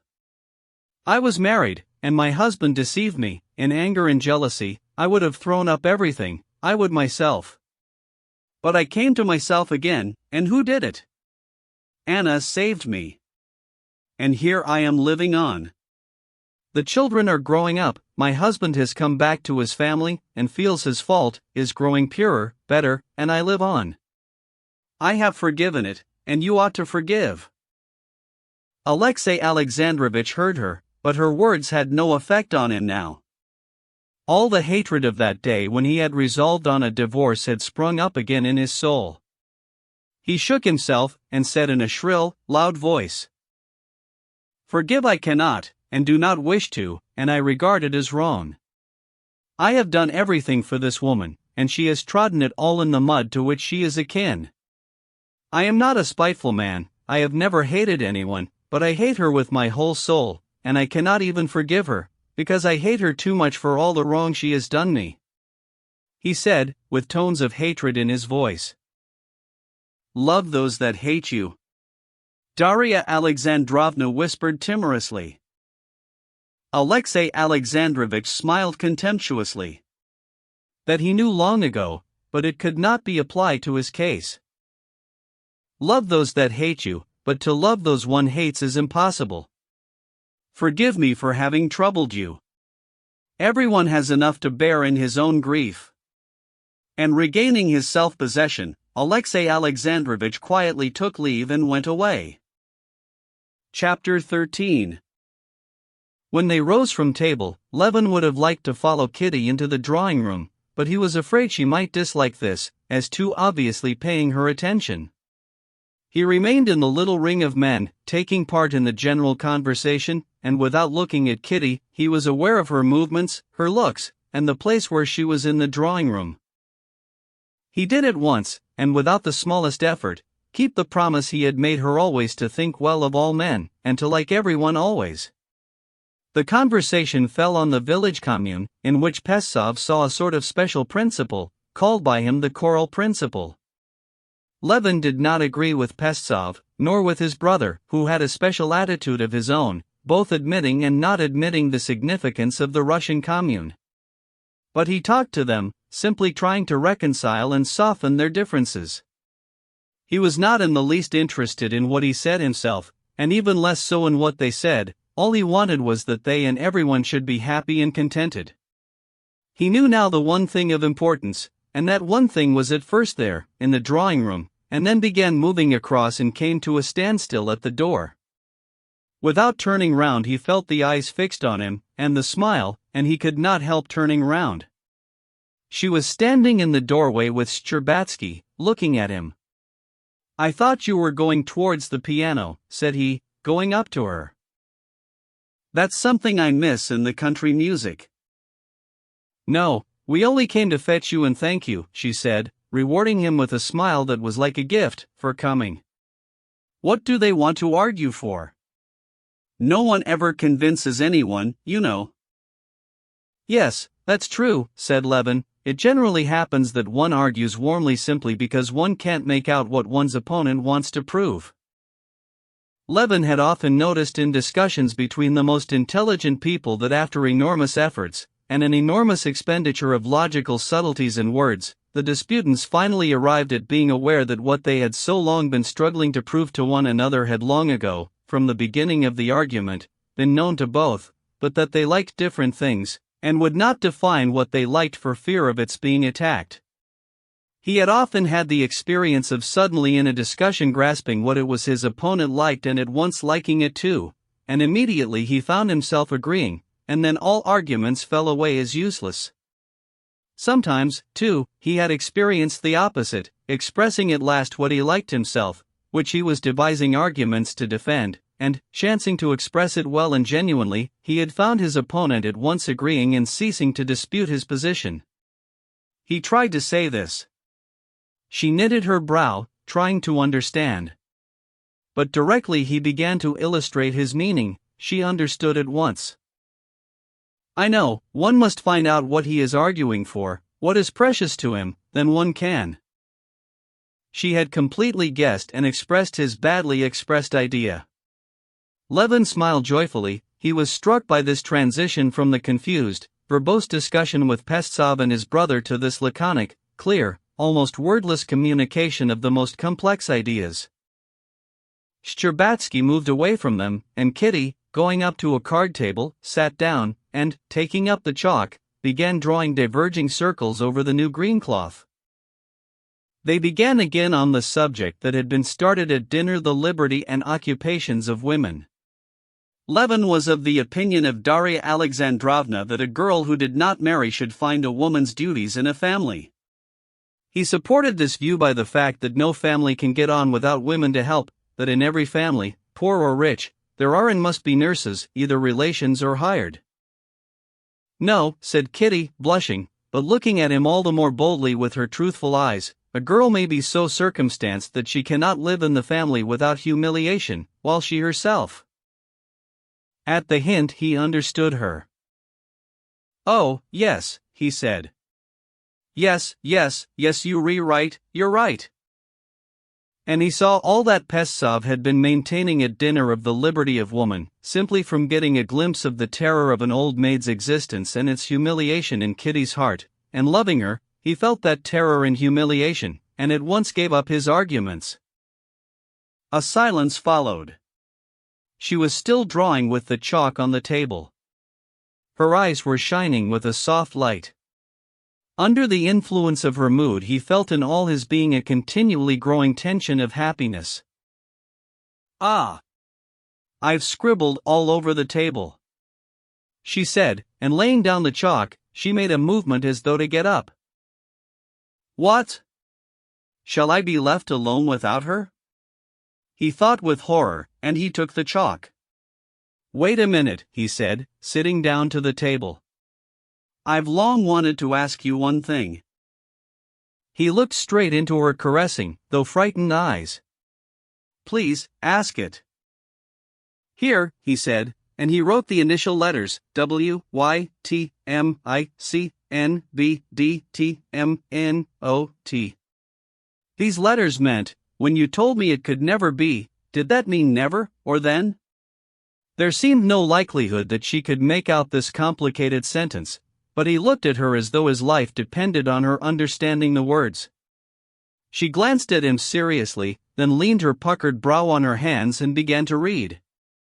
Once or twice she stole a look at him, as though asking him, "Is it what I think?" "I understand," she said, flushing a little. "What is this word?" he said, pointing to the N that stood for never. "It means never," she said, "but that's not true." He quickly rubbed out what he had written, gave her the chalk, and stood up. She wrote T-I-C-N-A-D.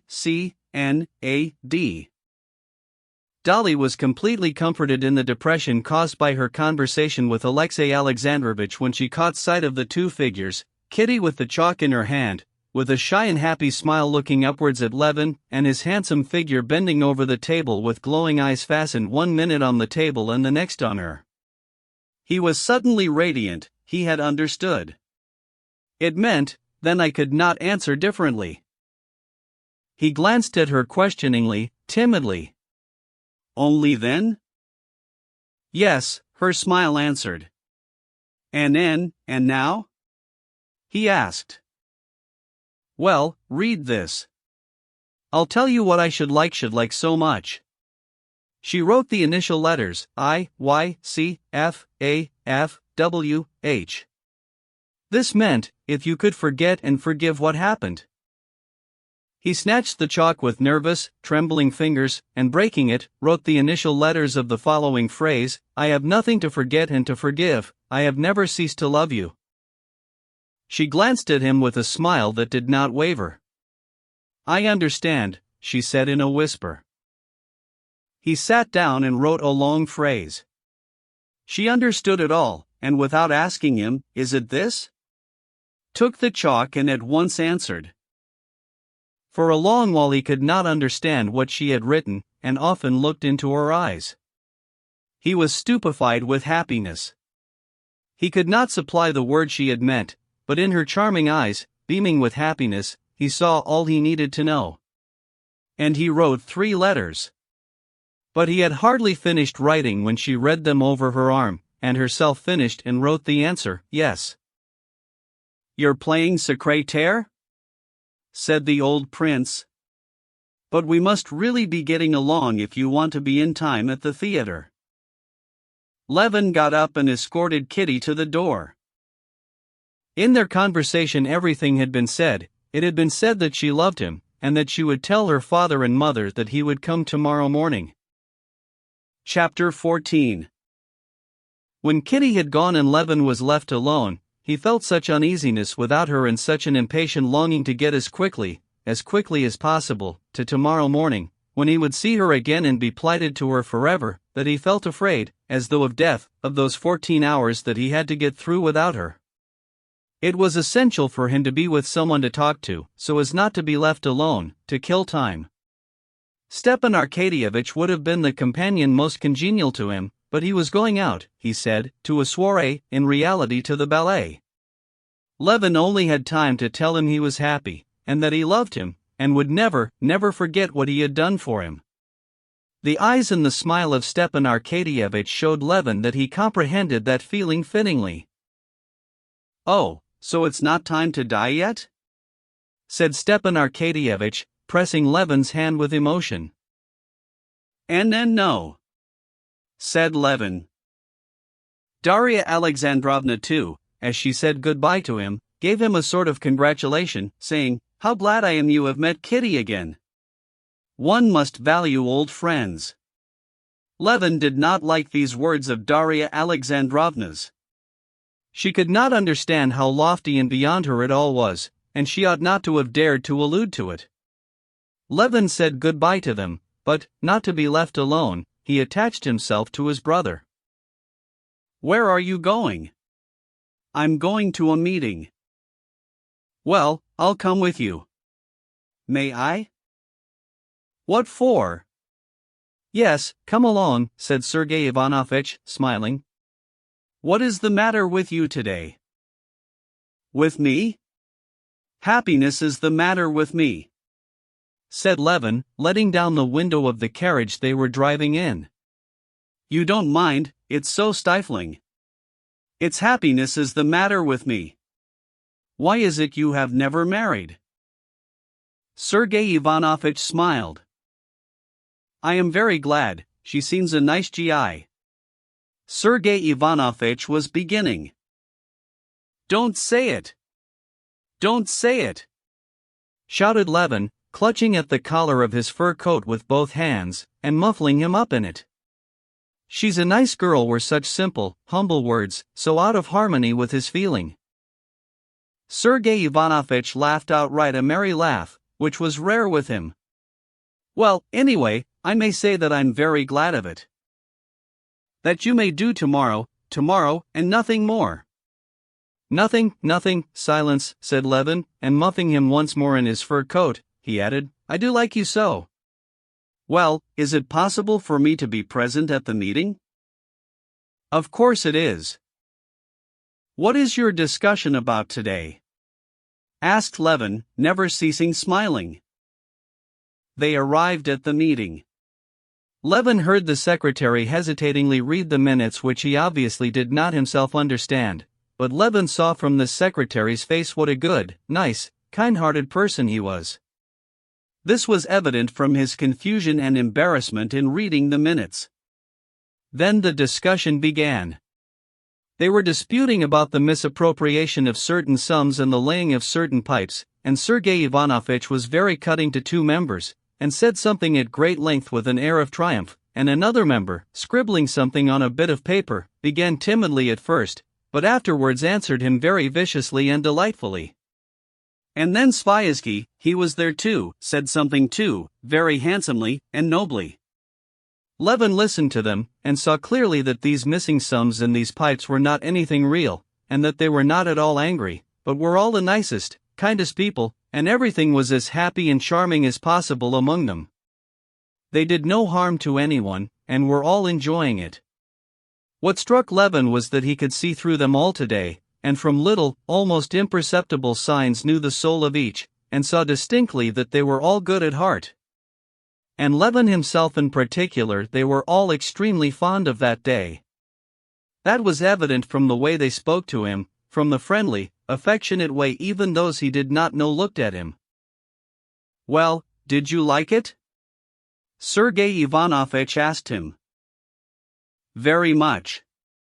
I never supposed it was so interesting." "Capital. Splendid." Sviazhsky went up to Levin and invited him to come round to tea with him.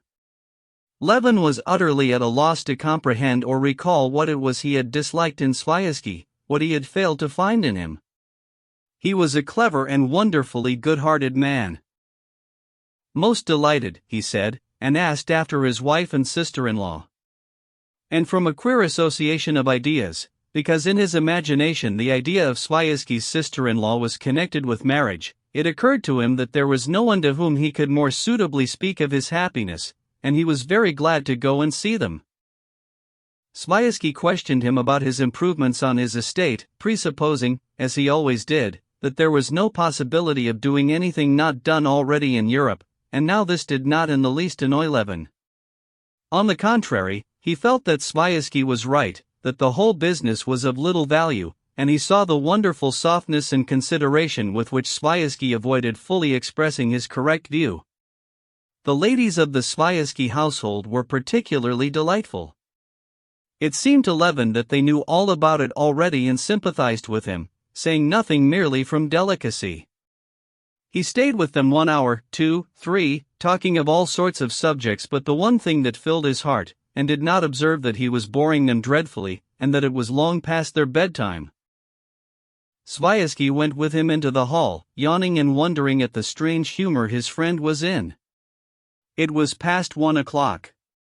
Levin went back to his hotel, and was dismayed at the thought that all alone now with his impatience he had 10 hours still left to get through. The servant, whose turn it was to be up all night, lighted his candles, and would have gone away, but Levin stopped him. This servant, Jaeger, whom Levin had noticed before, struck him as a very intelligent, excellent, and, above all, good-hearted man. "Well, Jaeger, it's hard work not sleeping, isn't it? One's got to put up with it. It's part of our work, you see. In a gentleman's house it's easier, but then here one makes more." It appeared that Jaeger had a family, 3 boys and a daughter, a seamstress, whom he wanted to marry to a cashier in a saddler's shop. Levin, on hearing this, informed Jaeger that, in his opinion, in marriage the great thing was love, and that with love one would always be happy, for happiness rests only on oneself. Jaeger listened attentively, and obviously quite took in Levin's idea, but by way of assent to it he enunciated, greatly to Levin's surprise, the observation that when he had lived with good masters he had always been satisfied with his masters, and now was perfectly satisfied with his employer, though he was a Frenchman. "Wonderfully good-hearted fellow," thought Levin. "Well, but you yourself, Jaeger, when you got married, did you love your wife?" "Aye. And why not?" responded Jaeger. And Levin saw that Jaeger too was in an excited state and intending to express all his most heartfelt emotions. "My life, too, has been a wonderful one." From a child up, he was beginning with flashing eyes, apparently catching Levin's enthusiasm, just as people catch yawning. But at that moment a ring was heard. Jaeger departed, and Levin was left alone. He had eaten scarcely anything at dinner, had refused tea and supper at Sviazhsky's, but he was incapable of thinking of supper. He had not slept the previous night, but was incapable of thinking of sleep either. His room was cold, but he was oppressed by heat. He opened both the movable panes in his window and sat down to the table opposite the open panes. Over the snow-covered roofs could be seen a decorated cross with chains, and above it the rising triangle of Charles's Wain with the yellowish light of Capella. He gazed at the cross, then at the stars, drank in the fresh freezing air that flowed evenly into the room, and followed as though in a dream the images and memories that rose in his imagination. At 4 o'clock he heard steps in the passage and peeped out at the door. It was the gambler Myaskin, whom he knew, coming from the club. He walked gloomily, frowning and coughing. "Poor, unlucky fellow," thought Levin, and tears came into his eyes from love and pity for this man. He would have talked with him, and tried to comfort him, but remembering that he had nothing but his shirt on, he changed his mind and sat down again at the open pane to bathe in the cold air and gaze at the exquisite lines of the cross, silent, but full of meaning for him, and the mounting lurid yellow star. At 7 o'clock there was a noise of people polishing the floors, and bells ringing in some servants' department, and Levin felt that he was beginning to get frozen. He closed the pane, washed, dressed, and went out into the street. Chapter 15. The streets were still empty. Levin went to the house of the Shcherbatskys. The visitors' doors were closed and everything was asleep. He walked back, went into his room again, and asked for coffee. The day servant, not Jaeger this time, brought it to him. Levin would have entered into conversation with him, but a bell rang for the servant, and he went out. Levin tried to drink coffee and put some roll in his mouth, but his mouth was quite at a loss what to do with the roll. Levin, rejecting the roll, put on his coat and went out again for a walk.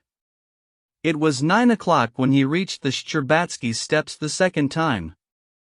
In the house they were only just up, and the cook came out to go marketing. He had to get through at least 2 hours more. All that night and morning Levin lived perfectly unconsciously, and felt perfectly lifted out of the conditions of material life. He had eaten nothing for a whole day, he had not slept for 2 nights, had spent several hours undressed in the frozen air, and felt not simply fresher and stronger than ever, but felt utterly independent of his body. He moved without muscular effort, and felt as if he could do anything. He was convinced he could fly upwards or lift the corner of the house, if need be. He spent the remainder of the time in the street, incessantly looking at his watch and gazing about him. And what he saw then, he never saw again after.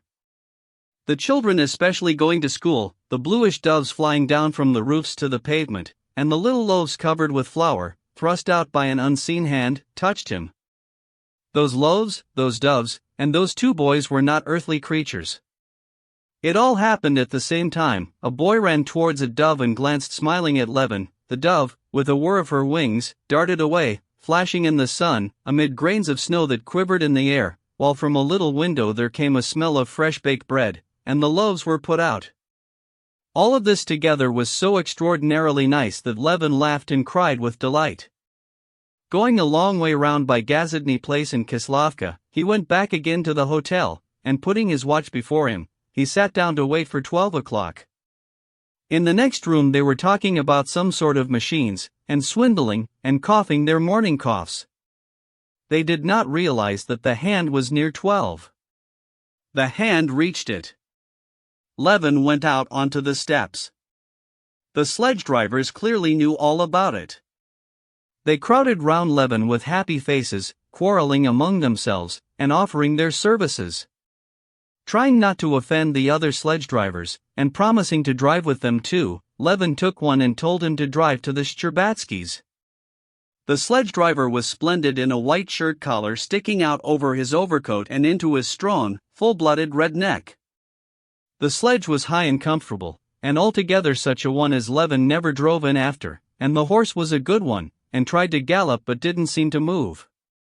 The driver knew the Shtcherbatskys' house, and drew up at the entrance with a curve of his arm and a wah, especially indicative of respect for his fare. The Shtcherbatskys' hall porter certainly knew all about it. This was evident from the smile in his eyes and the way he said, "Well, it's a long while since you've been to see us, Konstantin Dmitrievich." Not only he knew all about it, but he was unmistakably delighted and making efforts to conceal his joy. Looking into his kindly old eyes, Levin realized even something new in his happiness. "Are they up? Pray walk in." "Leave it here," said he, smiling, as Levin would have come back to take his hat. That meant something. "To whom shall I announce your honor?" asked the footman. The footman, though a young man, and one of the new school of footmen, a dandy, was a very kind-hearted, good fellow, and he too knew all about it. "The princess, the prince, the young princess," said Levin. The first person he saw was Mademoiselle Linen. She walked across the room, and her ringlets and her face were beaming. He had only just spoken to her, when suddenly he heard the rustle of a skirt at the door, and Mademoiselle Linen vanished from Levin's eyes, and a joyful terror came over him at the nearness of his happiness. Mademoiselle Linen was in great haste, and leaving him, went out at the other door. Directly she had gone out, swift light steps sounded on the parquet, and his bliss, his life, himself, what was best in himself, what he had so long sought and longed for, was quickly, so quickly approaching him. She did not walk, but seemed, by some unseen force, to float to him. He saw nothing but her clear, truthful eyes, frightened by the same bliss of love that flooded his heart. Those eyes were shining nearer and nearer, blinding him with their light of love. She stopped still close to him, touching him. Her hands rose and dropped onto his shoulders. She had done all she could. She had run up to him and given herself up entirely, shy and happy. He put his arms round her and pressed his lips to her mouth that sought his kiss. She too had not slept all night, and had been expecting him all the morning. Her mother and father had consented without demur, and were happy in her happiness. She had been waiting for him. She wanted to be the first to tell him her happiness and his. She had got ready to see him alone, and had been delighted at the idea, and had been shy and ashamed, and did not know herself what she was doing. She had heard his steps and voice, and had waited at the door for Mademoiselle Linen to go. Mademoiselle Linen had gone away. Without thinking, without asking herself how and what, she had gone up to him, and did as she was doing. "Let us go to Mamma," she said, taking him by the hand. For a long while he could say nothing, not so much because he was afraid of desecrating the loftiness of his emotion by a word, as that every time he tried to say something, instead of words he felt that tears of happiness were welling up. He took her hand and kissed it. "Can it be true?" he said at last in a choked voice. "I can't believe you love me, dear." She smiled at that dear, and at the timidity with which he glanced at her. "Yes," she said significantly, deliberately. "I am so happy." Not letting go his hands, she went into the drawing room. The princess, seeing them, breathed quickly, and immediately began to cry, and then immediately began to laugh, and with a vigorous step Levin had not expected, ran up to him, and hugging his head, kissed him, wetting his cheeks with her tears. "So it is all settled. I am glad. Love her. I am glad. Kitty." "You've not been long settling things," said the old prince, trying to seem unmoved, but Levin noticed that his eyes were wet when he turned to him. "I've always wished for this," said the prince, taking Levin by the arm and drawing him towards himself. "Even when this little feather had fancied." Papa! shrieked Kitty, and shut his mouth with her hands. "Well, I won't," he said. "I'm very, very happy. Oh, what a fool I am." He embraced Kitty, kissed her face, her hand, her face again, and made the sign of the cross over her. And there came over Levin a new feeling of love for this man, till then so little known to him, when he saw how slowly and tenderly Kitty kissed his muscular hand. Chapter 16. The princess sat in her armchair, silent and smiling. The prince sat down beside her. Kitty stood by her father's chair, still holding his hand. All were silent. The princess was the first to put everything into words, and to translate all thoughts and feelings into practical questions. And all equally felt this strange and painful for the first minute. "When is it to be? We must have the benediction and announcement. And when's the wedding to be? What do you think, Alexander?" "Here he is," said the old prince, pointing to Levin. "He's the principal person in the matter." "When?" said Levin, blushing. "Tomorrow, if you ask me. I should say, the benediction today and the wedding tomorrow." "Come, mon cher, that's nonsense." "Well, in a week." "He's quite mad." "No, why so?" "Well, upon my word," said the mother, smiling, delighted at this haste. "How about the trousseau? Will there really be a trousseau and all that?" Levin thought with horror. "But can the trousseau and the benediction and all that, can it spoil my happiness?" "Nothing can spoil it." He glanced at Kitty, and noticed that she was not in the least, not in the very least, disturbed by the idea of the trousseau. Then it must be all right, he thought. "Oh, I know nothing about it, I only said what I should like," he said apologetically. "We'll talk it over, then. The benediction and announcement can take place now." "That's very well." The princess went up to her husband, kissed him, and would have gone away, but he kept her, embraced her, and tenderly as a young lover, kissed her several times, smiling. The old people were obviously muddled for a moment, and did not quite know whether it was they who were in love again or their daughter. When the prince and the princess had gone, Levin went up to his betrothed and took her hand. He was self-possessed now and could speak, and he had a great deal he wanted to tell her. But he said not at all what he had to say. "How I knew it would be so! I never hoped for it, and yet in my heart I was always sure," he said. "I believe that it was ordained." "And I," she said.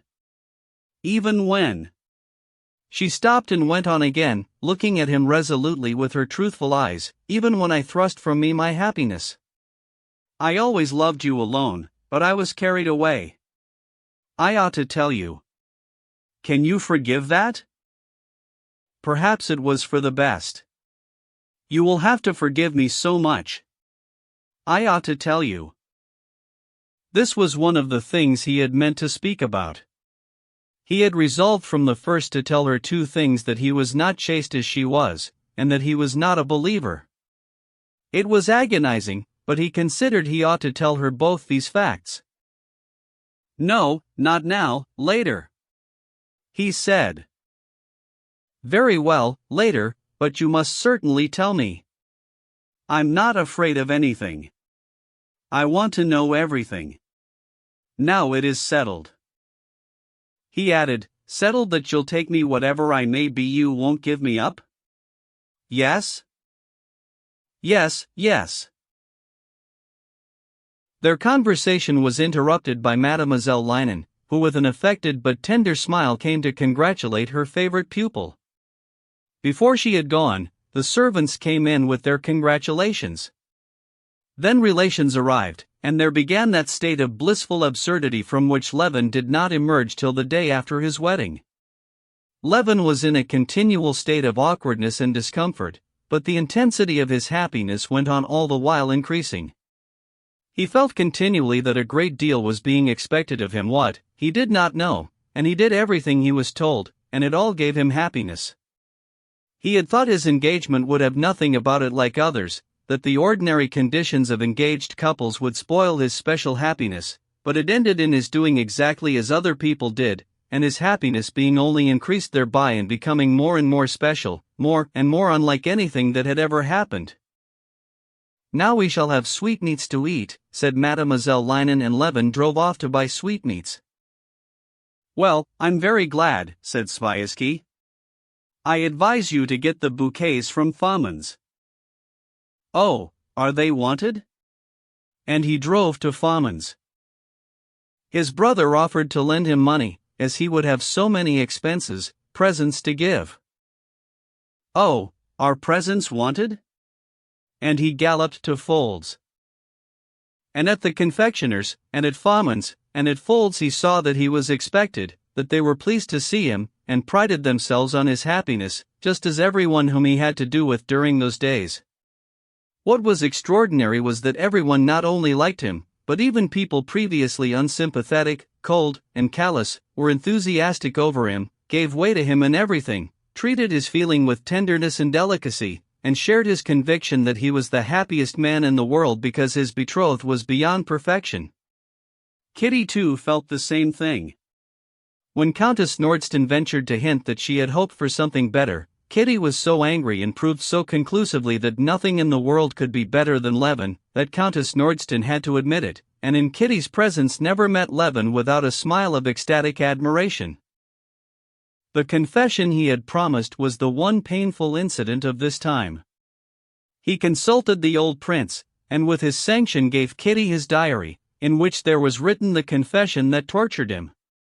He had written this diary at the time with a view to his future wife. Two things caused him anguish: his lack of purity and his lack of faith. His confession of unbelief passed unnoticed. She was religious, had never doubted the truths of religion, but his external unbelief did not affect her in the least.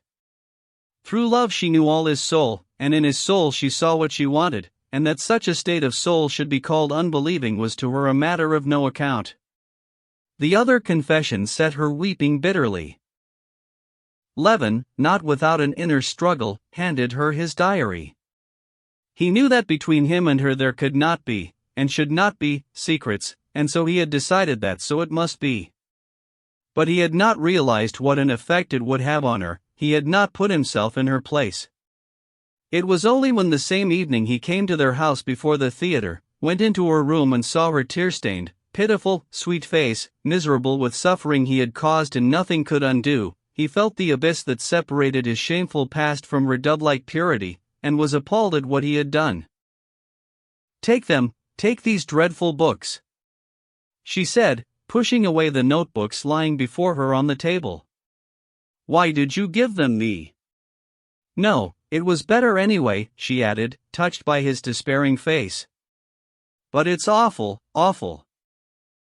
His head sank, and he was silent. He could say nothing. "You can't forgive me," he whispered. "Yes, I forgive you, but it's terrible." But his happiness was so immense that this confession did not shatter it, it only added another shade to it. She forgave him, but from that time more than ever he considered himself unworthy of her, morally bowed down lower than ever before her, and prized more highly than ever his undeserved happiness. Chapter 17. Unconsciously going over in his memory the conversations that had taken place during and after dinner, Alexey Alexandrovitch returned to his solitary room. Darya Alexandrovna's words about forgiveness had aroused in him nothing but annoyance. The applicability or non-applicability of the Christian precept to his own case was too difficult a question to be discussed lightly, and this question had long ago been answered by Alexey Alexandrovitch in the negative. Of all that had been said, what stuck most in his memory was the phrase of stupid, good-natured Turovtsin acted like a man, he did. Called him out and shot him. Everyone had apparently shared this feeling, though from politeness they had not expressed it. But the matter is settled, it's useless thinking about it, Alexey Alexandrovitch told himself. And thinking of nothing but the journey before him, and the revision work he had to do, he went into his room and asked the porter who escorted him where his man was. The porter said that the man had only just gone out. Alexey Alexandrovitch ordered tea to be sent him, sat down to the table, and taking the guidebook, began considering the route of his journey. "2 telegrams," said his manservant, coming into the room. "I beg your pardon, Your Excellency, I'd only just that minute gone out." Alexey Alexandrovitch took the telegrams and opened them. The first telegram was the announcement of Stremov's appointment to the very post Karenin had coveted. Alexey Alexandrovitch flung the telegram down, and flushing a little, got up and began to pace up and down the room. "Quos volt per dir dementat," he said, meaning by quos the persons responsible for this appointment. He was not so much annoyed that he had not received the post, that he had been conspicuously passed over, but it was incomprehensible, amazing to him that they did not see that the wordy phrasemonger Stremov was the last man fit for it. How could they fail to see how they were ruining themselves, lowering their prestige by this appointment? Something else in the same line, he said to himself bitterly, opening the second telegram. The telegram was from his wife. Her name, written in blue pencil, Anna, was the first thing that caught his eye. "I am dying, I beg, I implore you to come. I shall die easier with your forgiveness," he read. He smiled contemptuously, and flung down the telegram. That this was a trick and a fraud, of that, he thought for the first minute, there could be no doubt. There is no deceit she would stick at. She was near her confinement. Perhaps it is the confinement. But what can be their aim? To legitimize the child, to compromise me, and prevent a divorce, he thought. But something was said in it, "I am dying." He read the telegram again, and suddenly the plain meaning of what was said in it struck him. "And if it is true?" he said to himself. If it is true that in the moment of agony and nearness to death she is genuinely penitent, and I, taking it for a trick, refuse to go? That would not only be cruel, and everyone would blame me, but it would be stupid on my part. Pyotr, call a coach, I am going to Petersburg, he said to his servant. Alexey Alexandrovich decided that he would go to Petersburg and see his wife. If her illness was a trick, he would say nothing and go away again. If she was really in danger, and wished to see him before her death, he would forgive her if he found her alive, and pay her the last duties if he came too late. All the way he thought no more of what he ought to do. With a sense of weariness and uncleanness from the night spent in the train, in the early fog of Petersburg, Alexey Alexandrovich drove through the deserted Nevsky and stared straight before him, not thinking of what was awaiting him. He could not think about it, because in picturing what would happen, he could not drive away the reflection that her death would at once remove all the difficulty of his position. Bakers, closed shops, night cabmen, porters sweeping the pavements flashed past his eyes, and he watched it all, trying to smother the thought of what was awaiting him, and what he dared not hope for, and yet was hoping for. He drove up to the steps. A sledge and a carriage with the coachman asleep stood at the entrance. As he went into the entry, Alexey Alexandrovich, as it were, got out his resolution from the remotest corner of his brain, and mastered it thoroughly. Its meaning ran, if it's a trick, then calm contempt and departure. If truth, do what is proper. The porter opened the door before Alexey Alexandrovich rang. The porter, Kapitonich, looked queer in an old coat, without a tie, and in slippers. How is your mistress? A successful confinement yesterday. Alexey Alexandrovich stopped short and turned white. He felt distinctly now how intensely he had longed for her death. And how is she? Corney in his morning apron ran downstairs. Very ill, he answered. There was a consultation yesterday, and the doctor's here now. Take my things, said Alexey Alexandrovich, and feeling some relief at the news that there was still hope of her death, he went into the hall. On the hat-stand there was a military overcoat.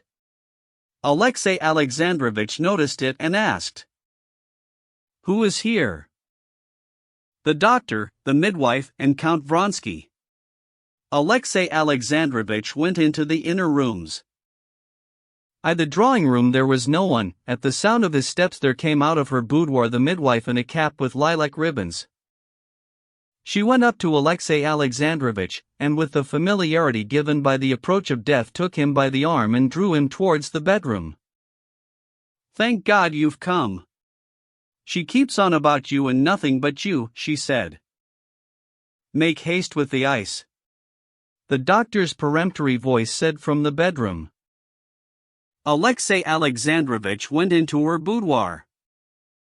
At the table, sitting sideways in a low chair, was Vronsky, his face hidden in his hands, weeping. He jumped up at the doctor's voice, took his hands from his face, and saw Alexey Alexandrovich. Seeing the husband, he was so overwhelmed that he sat down again, drawing his head down to his shoulders, as if he wanted to disappear, but he made an effort over himself, got up and said, "She is dying. The doctors say there is no hope. I am entirely in your power, only let me be here, though I am at your disposal." Alexey Alexandrovich, seeing Vronsky's tears, felt a rush of that nervous emotion always produced in him by the sight of other people's suffering, and turning away his face, he moved hurriedly to the door, without hearing the rest of his words. From the bedroom came the sound of Anna's voice saying something. Her voice was lively, eager, with exceedingly distinct intonations. Alexey Alexandrovich went into the bedroom, and went up to the bed. She was lying turned with her face towards him. Her cheeks were flushed crimson, her eyes glittered, her little white hands thrust out from the sleeves of her dressing gown were playing with the quilt, twisting it about. It seemed as though she were not only well and blooming, but in the happiest frame of mind. She was talking rapidly, musically, and with exceptionally correct articulation and expressive intonation. For Alexei, I am speaking of Alexei Alexandrovich. What a strange and awful thing that both are Alexei, isn't it? Alexei would not refuse me. I should forget, he would forgive. But why doesn't he come? He's so good he doesn't know himself how good he is. Ah, my God, what agony! Give me some water, quick! Oh, that will be bad for her, my little girl. Oh, very well then, give her to a nurse. Yes, I agree, it's better in fact. He'll be coming, it will hurt him to see her. Give her to the nurse. Anna Arkadyevna, he is come. Here he is, said the midwife, trying to attract her attention to Alexei Alexandrovich. Oh, what nonsense! Anna went on, not seeing her husband. No, give her to me, give me my little one. He has not come yet. You say he won't forgive me, because you don't know him. No one knows him. I'm the only one, and it was hard for me even. His eyes, I ought to know. Seryoza has just the same eyes and I can't bear to see them because of it. Has Seryoza had his dinner? I know everyone will forget him. He would not forget. Seryoza must be moved into the corner room, and Mariette must be asked to sleep with him. All of a sudden she shrank back, was silent, and in terror, as though expecting a blow, as though to defend herself, she raised her hands to her face. She had seen her husband. No, no. She began. I am not afraid of him, I am afraid of death. Alexei, come here. I am in a hurry, because I've no time, I've not long left to live, the fever will begin directly and I shall understand nothing more. Now I understand it all, I see it all. Alexei Alexandrovich's wrinkled face wore an expression of agony. He took her by the hand and tried to say something, but he could not utter it, his lower lip quivered, but he still went on struggling with his emotion, and only now and then glanced at her.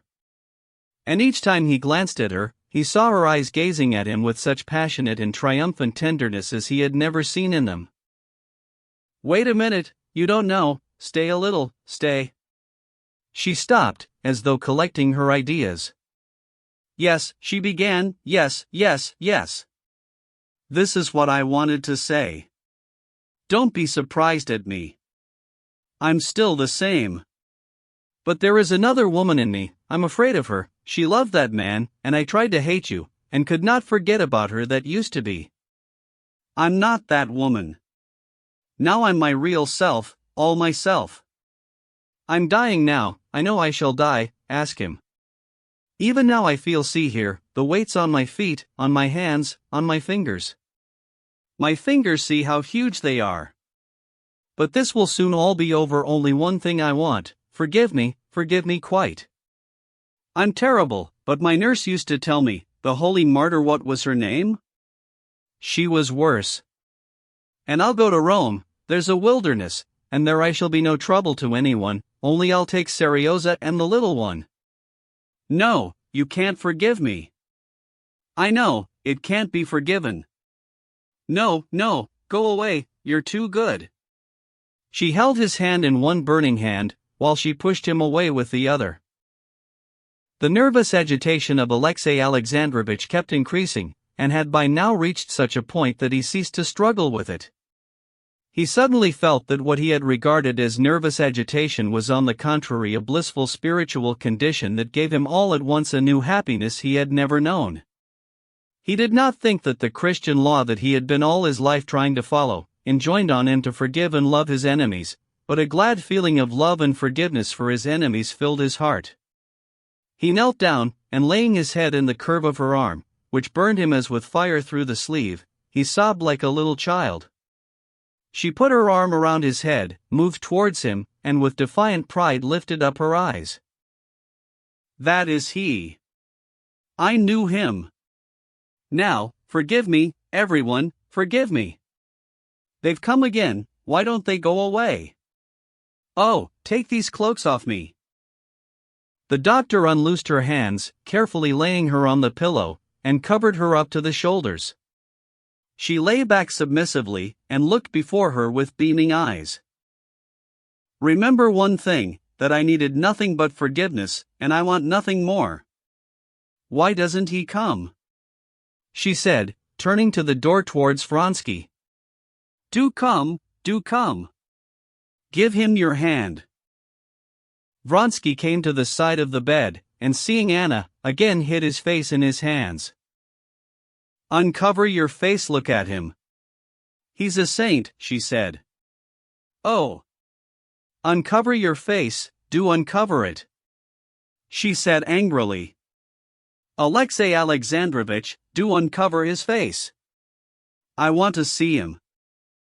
Alexey Alexandrovitch took Vronsky's hands and drew them away from his face, which was awful with the expression of agony and shame upon it. "Give him your hand. Forgive him." Alexey Alexandrovitch gave him his hand, not attempting to restrain the tears that streamed from his eyes. Thank God, she said, "now everything is ready. Only to stretch my legs a little. There, that's capital. How badly these flowers are done, not a bit like a violet," she said, pointing to the hangings. My God. When will it end? Give me some morphine. Doctor, give me some morphine. Oh, my God. And she tossed about on the bed. The doctors said that it was puerperal fever, and that it was 99 chances in 100 it would end in death. The whole day long there was fever, delirium, and unconsciousness. At midnight the patient lay without consciousness, and almost without pulse. The end was expected every minute.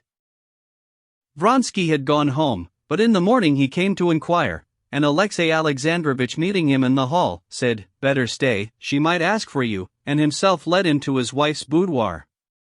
Towards morning, there was a return again of excitement, rapid thought and talk, and again it ended in unconsciousness. On the third day it was the same thing, and the doctors said there was hope. That day Alexey Alexandrovitch went into the boudoir where Vronsky was sitting, and closing the door sat down opposite him. "Alexey Alexandrovitch," said Vronsky, feeling that a statement of the position was coming, "I can't speak, I can't understand. Spare me. However hard it is for you, believe me, it is more terrible for me." He would have risen, but Alexey Alexandrovitch took him by the hand and said, "I beg you to hear me out, it is necessary. I must explain my feelings, the feelings that have guided me and will guide me, so that you may not be in error regarding me. You know I had resolved on a divorce, and had even begun to take proceedings.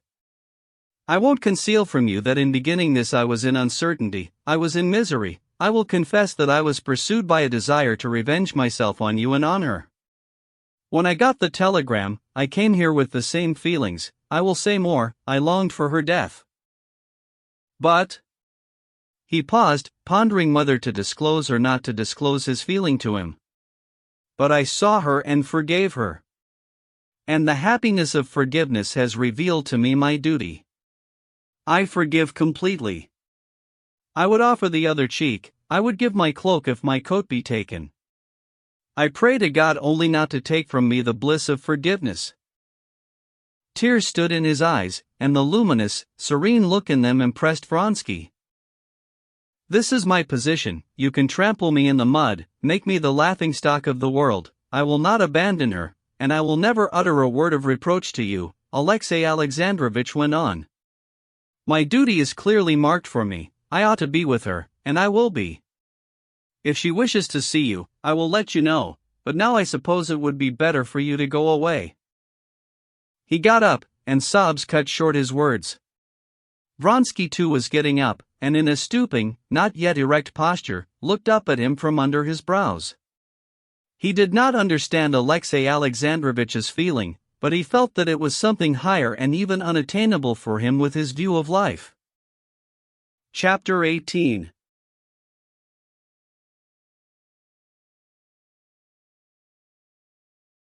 After the conversation with Alexey Alexandrovitch, Vronsky went out onto the steps of the Karenins' house and stood still, with difficulty remembering where he was, and where he ought to walk or drive.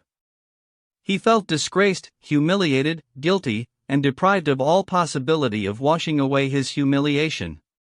He felt thrust out of the beaten track along which he had so proudly and lightly walked till then.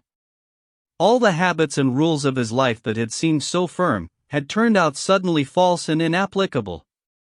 The betrayed husband, who had figured till that time as a pitiful creature, an incidental and somewhat ludicrous obstacle to his happiness, had suddenly been summoned by her herself, elevated to an awe-inspiring pinnacle, and on the pinnacle that husband had shown himself, not malignant, not false, not ludicrous, but kind and straightforward and large.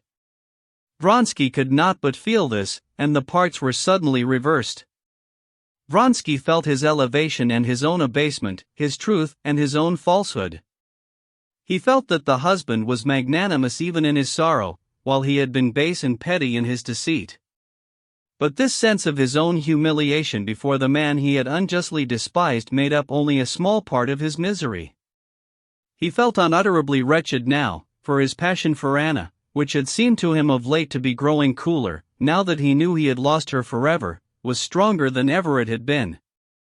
He had seen all of her in her illness, had come to know her very soul, and it seemed to him that he had never loved her till then. And now when he had learned to know her, to love her as she should be loved, he had been humiliated before her, and had lost her forever, leaving with her nothing of himself but a shameful memory. Most terrible of all had been his ludicrous, shameful position when Alexey Alexandrovitch had pulled his hands away from his humiliated face. He stood on the steps of the Karenins' house like one distraught, and did not know what to do. "A sledge, sir?" asked the porter. "Yes, a sledge." On getting home, after 3 sleepless nights, Vronsky, without undressing, lay down flat on the sofa, clasping his hands and laying his head on them. His head was heavy. Images, memories, and ideas of the strangest description followed one another with extraordinary rapidity and vividness. First it was the medicine he had poured out for the patient and spilt over the spoon, then the midwife's white hands, then the queer posture of Alexey Alexandrovitch on the floor beside the bed.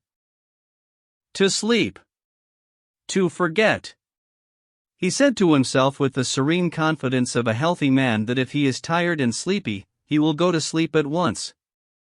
And the same instant his head did begin to feel drowsy and he began to drop off into forgetfulness. The waves of the sea of unconsciousness had begun to meet over his head, when all at once it was as though a violent shock of electricity had passed over him. He started so that he leaped up on the springs of the sofa, and leaning on his arms got in a panic onto his knees. His eyes were wide open as though he had never been asleep. The heaviness in his head and the weariness in his limbs that he had felt a minute before had suddenly gone. "You may trample me in the mud," he heard Alexey Alexandrovitch's words and saw him standing before him, and saw Anna's face with its burning flush and glittering eyes, gazing with love and tenderness not at him but at Alexey Alexandrovitch. He saw his own, as he fancied, foolish and ludicrous figure when Alexey Alexandrovitch took his hands away from his face. He stretched out his legs again and flung himself on the sofa in the same position and shut his eyes. To sleep. To forget.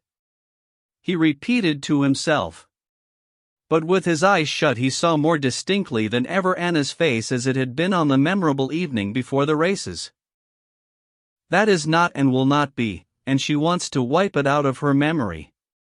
But I cannot live without it. How can we be reconciled? How can we be reconciled? He said aloud, and unconsciously began to repeat these words.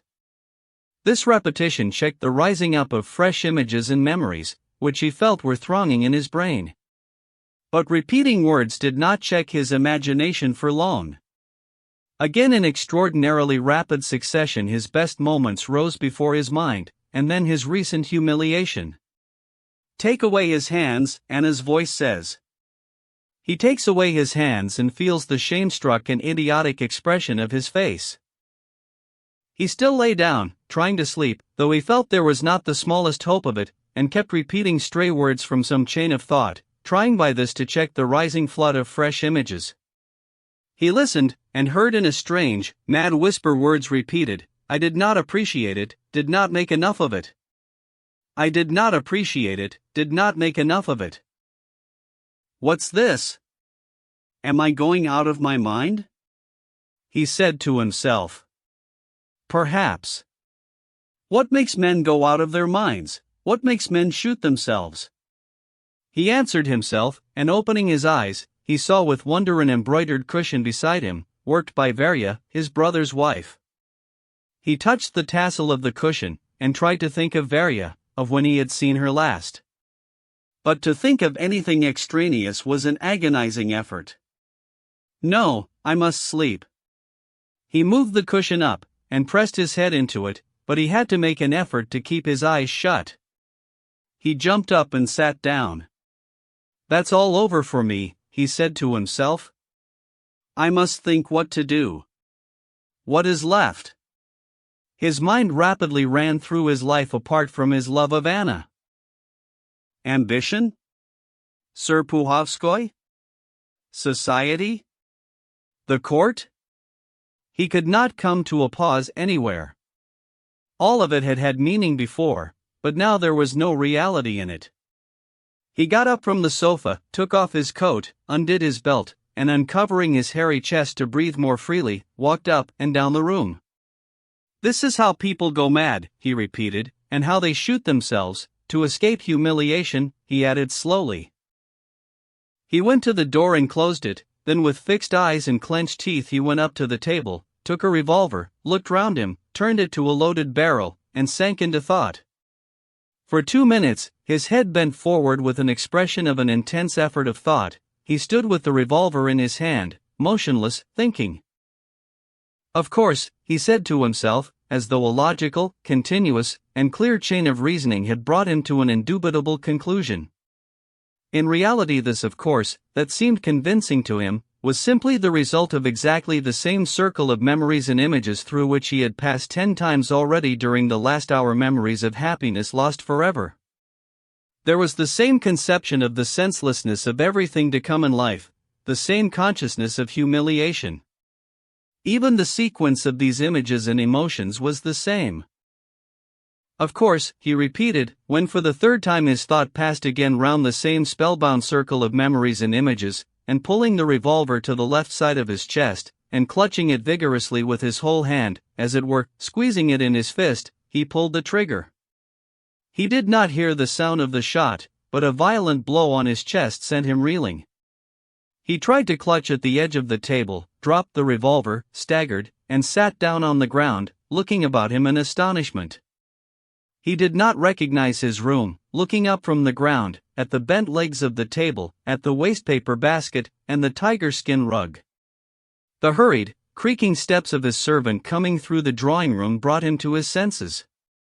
He made an effort at thought, and was aware that he was on the floor, and seeing blood on the tiger skin rug and on his arm, he knew he had shot himself. Idiotic. Missed, he said, fumbling after the revolver. The revolver was close beside him, he saw it further off. Still feeling for it, he stretched out to the other side, and not being strong enough to keep his balance, fell over, streaming with blood. The elegant, whiskered manservant, who used to be continually complaining to his acquaintances of the delicacy of his nerves, was so panic-stricken on seeing his master lying on the floor, that he left him losing blood while he ran for assistance. An hour later Varya, his brother's wife, had arrived, and with the assistance of 3 doctors, whom she had sent for in all directions, and who all appeared at the same moment, she got the wounded man to bed, and remained to nurse him. Chapter 19. The mistake made by Alexey Alexandrovitch in that, when preparing for seeing his wife, he had overlooked the possibility that her repentance might be sincere, and he might forgive her, and she might not die. This mistake was 2 months after his return from Moscow brought home to him in all its significance. But the mistake made by him had arisen not simply from his having overlooked that contingency, but also from the fact that until that day of his interview with his dying wife, he had not known his own heart. At his sick wife's bedside, he had for the first time in his life given way to that feeling of sympathetic suffering always roused in him by the sufferings of others, and hitherto looked on by him with shame as a harmful weakness. And pity for her, and remorse for having desired her death, and most of all, the joy of forgiveness, made him at once conscious, not simply of the relief of his own sufferings, but of a spiritual peace he had never experienced before. He suddenly felt that the very thing that was the source of his sufferings had become the source of his spiritual joy, that what had seemed insoluble while he was judging, blaming, and hating, had become clear and simple when he forgave and loved. He forgave his wife and pitied her for her sufferings and her remorse. He forgave Vronsky, and pitied him, especially after reports reached him of his despairing action. He felt more for his son than before. And he blamed himself now for having taken too little interest in him. But for the little newborn baby he felt a quite peculiar sentiment, not of pity only, but of tenderness. At first, from a feeling of compassion alone, he had been interested in the delicate little creature, who was not his child, and who was cast on one side during her mother's illness, and would certainly have died if he had not troubled about her, and he did not himself observe how fond he became of her. He would go into the nursery several times a day, and sit there for a long while, so that the nurses, who were at first afraid of him, got quite used to his presence. Sometimes for half an hour at a stretch he would sit silently gazing at the saffron-red, downy, wrinkled face of the sleeping baby, watching the movements of the frowning brows, and the fat little hands, with clenched fingers, that rubbed the little eyes and nose. At such moments particularly, Alexey Alexandrovitch had a sense of perfect peace and inward harmony, and saw nothing extraordinary in his position, nothing that ought to be changed. But as time went on, he saw more and more distinctly that however natural the position now seemed to him, he would not long be allowed to remain in it. He felt that besides the blessed spiritual force controlling his soul, there was another, a brutal force, as powerful, or more powerful, which controlled his life, and that this force would not allow him that humble peace he longed for. He felt that everyone was looking at him with inquiring wonder, that he was not understood, and that something was expected of him. Above all, he felt the instability and unnaturalness of his relations with his wife. When the softening effect of the near approach of death had passed away, Alexey Alexandrovitch began to notice that Anna was afraid of him, ill at ease with him, and could not look him straight in the face. She seemed to be wanting, and not daring, to tell him something, and as though foreseeing their present relations could not continue, she seemed to be expecting something from him. Towards the end of February it happened that Anna's baby daughter, who had been named Anna too, fell ill. Alexey Alexandrovitch was in the nursery in the morning, and leaving orders for the doctor to be sent for, he went to his office. On finishing his work, he returned home at 4. Going into the hall he saw a handsome groom, in a braided livery and a bear fur cape, holding a white fur cloak. "Who is here?" asked Alexey Alexandrovitch. "Princess Elizaveta Fedorovna Tverskaya," the groom answered, and it seemed to Alexey Alexandrovitch that he grinned. During all this difficult time Alexey Alexandrovitch had noticed that his worldly acquaintances, especially women, took a peculiar interest in him and his wife. All these acquaintances he observed with difficulty concealing their mirth at something, the same mirth that he had perceived in the lawyer's eyes, and just now in the eyes of this groom. Everyone seemed, somehow, hugely delighted, as though they had just been at a wedding. When they met him, with ill-disguised enjoyment they inquired after his wife's health. The presence of Princess Tverskaya was unpleasant to Alexey Alexandrovitch from the memories associated with her, and also because he disliked her, and he went straight to the nursery. In the day nursery Seryoza, leaning on the table with his legs on a chair, was drawing and chatting away merrily. The English governess, who had during Anna's illness replaced the French one, was sitting near the boy knitting a shawl. She hurriedly got up, curtsied, and pulled Seryoza. Alexey Alexandrovitch stroked his son's hair, answered the governess's inquiries about his wife, and asked what the doctor had said of the baby. The doctor said it was nothing serious, and he ordered a bath, sir. But she is still in pain, said Alexey Alexandrovich, listening to the baby screaming in the next room. I think it's the wet nurse, sir, the Englishwoman said firmly. What makes you think so? He asked, stopping short. It's just as it was at Countess Paul's, sir. They gave the baby medicine, and it turned out that the baby was simply hungry. The nurse had no milk, sir. Alexey Alexandrovich pondered, and after standing still a few seconds he went in at the other door. The baby was lying with its head thrown back, stiffening itself in the nurse's arms, and would not take the plump breast offered it, and it never ceased screaming in spite of the double hushing of the wet nurse and the other nurse, who was bending over her. Still no better? Said Alexey Alexandrovich. She's very restless, answered the nurse in a whisper. Miss Edwards says that perhaps the wet nurse has no milk, he said. I think so too, Alexey Alexandrovich. Then why didn't you say so? Who's one to say it to? Anna Arkadyevna's still ill, said the nurse discontentedly. The nurse was an old servant of the family. And in her simple words there seemed to Alexey Alexandrovich an allusion to his position. The baby screamed louder than ever, struggling and sobbing. The nurse, with a gesture of despair, went to it, took it from the wet nurse's arms, and began walking up and down, rocking it. You must ask the doctor to examine the wet nurse, said Alexey Alexandrovich.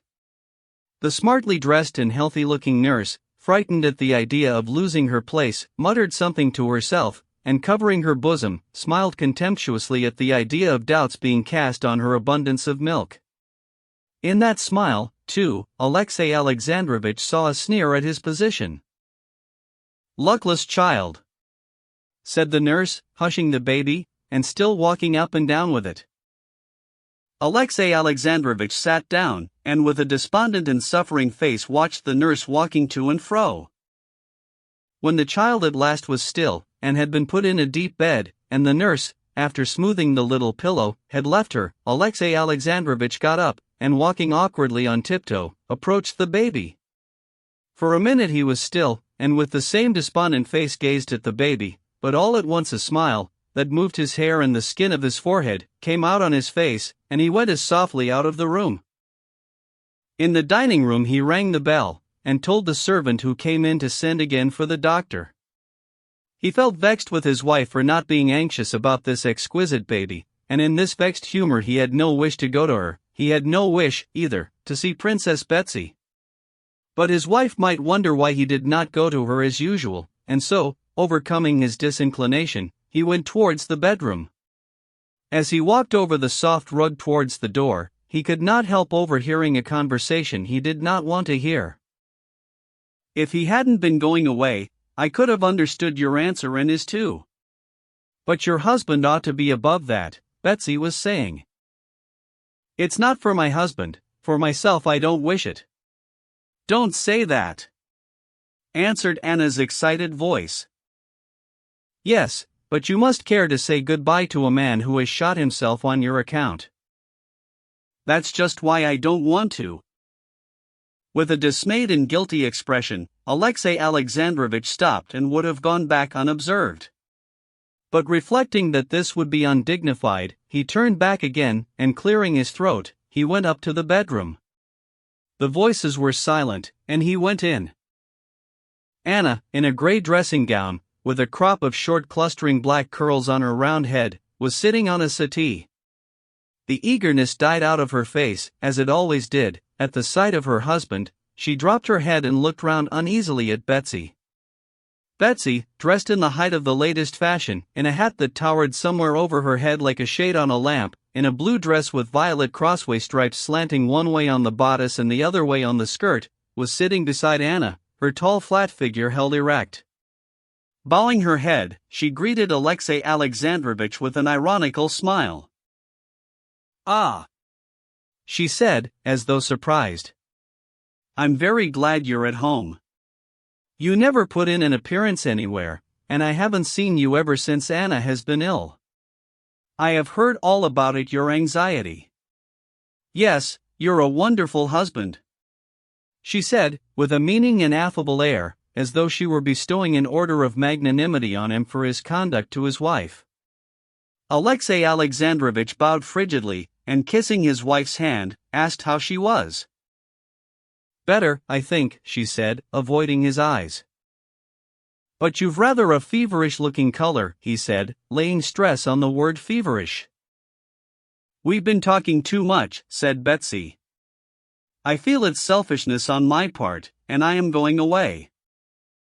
She got up, but Anna, suddenly flushing, quickly caught at her hand. "No, wait a minute, please. I must tell you, no, you." She turned to Alexey Alexandrovich, and her neck and brow were suffused with crimson. "I won't and can't keep anything secret from you," she said. Alexey Alexandrovich cracked his fingers and bowed his head. "Betsy's been telling me that Count Vronsky wants to come here to say goodbye before his departure for Tashkent." She did not look at her husband, and was evidently in haste to have everything out, however hard it might be for her. "I told her I could not receive him." "You said, my dear, that it would depend on Alexey Alexandrovich," Betsy corrected her. "Oh, no, I can't receive him, and what object would there?" She stopped suddenly, and glanced inquiringly at her husband. He did not look at her. "In short, I don't wish it." Alexey Alexandrovich advanced and would have taken her hand.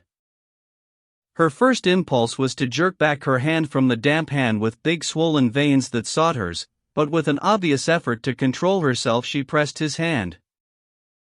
"I am very grateful to you for your confidence, but," he said, feeling with confusion and annoyance that what he could decide easily and clearly by himself, he could not discuss before Princess Tverskaya, who to him stood for the incarnation of that brute force which would inevitably control him in the life he led in the eyes of the world, and hinder him from giving way to his feeling of love and forgiveness. He stopped short, looking at Princess Tverskaya. "Well, goodbye, my darling," said Betsy, getting up. She kissed Anna, and went out. Alexey Alexandrovich escorted her out. "Alexey Alexandrovich, I know you are a truly magnanimous man," said Betsy, stopping in the little drawing room, and with special warmth shaking hands with him once more. "I am an outsider, but I so love her and respect you that I venture to advise. Receive him. Alexey Vronsky is the soul of honor, and he is going away to Tashkent.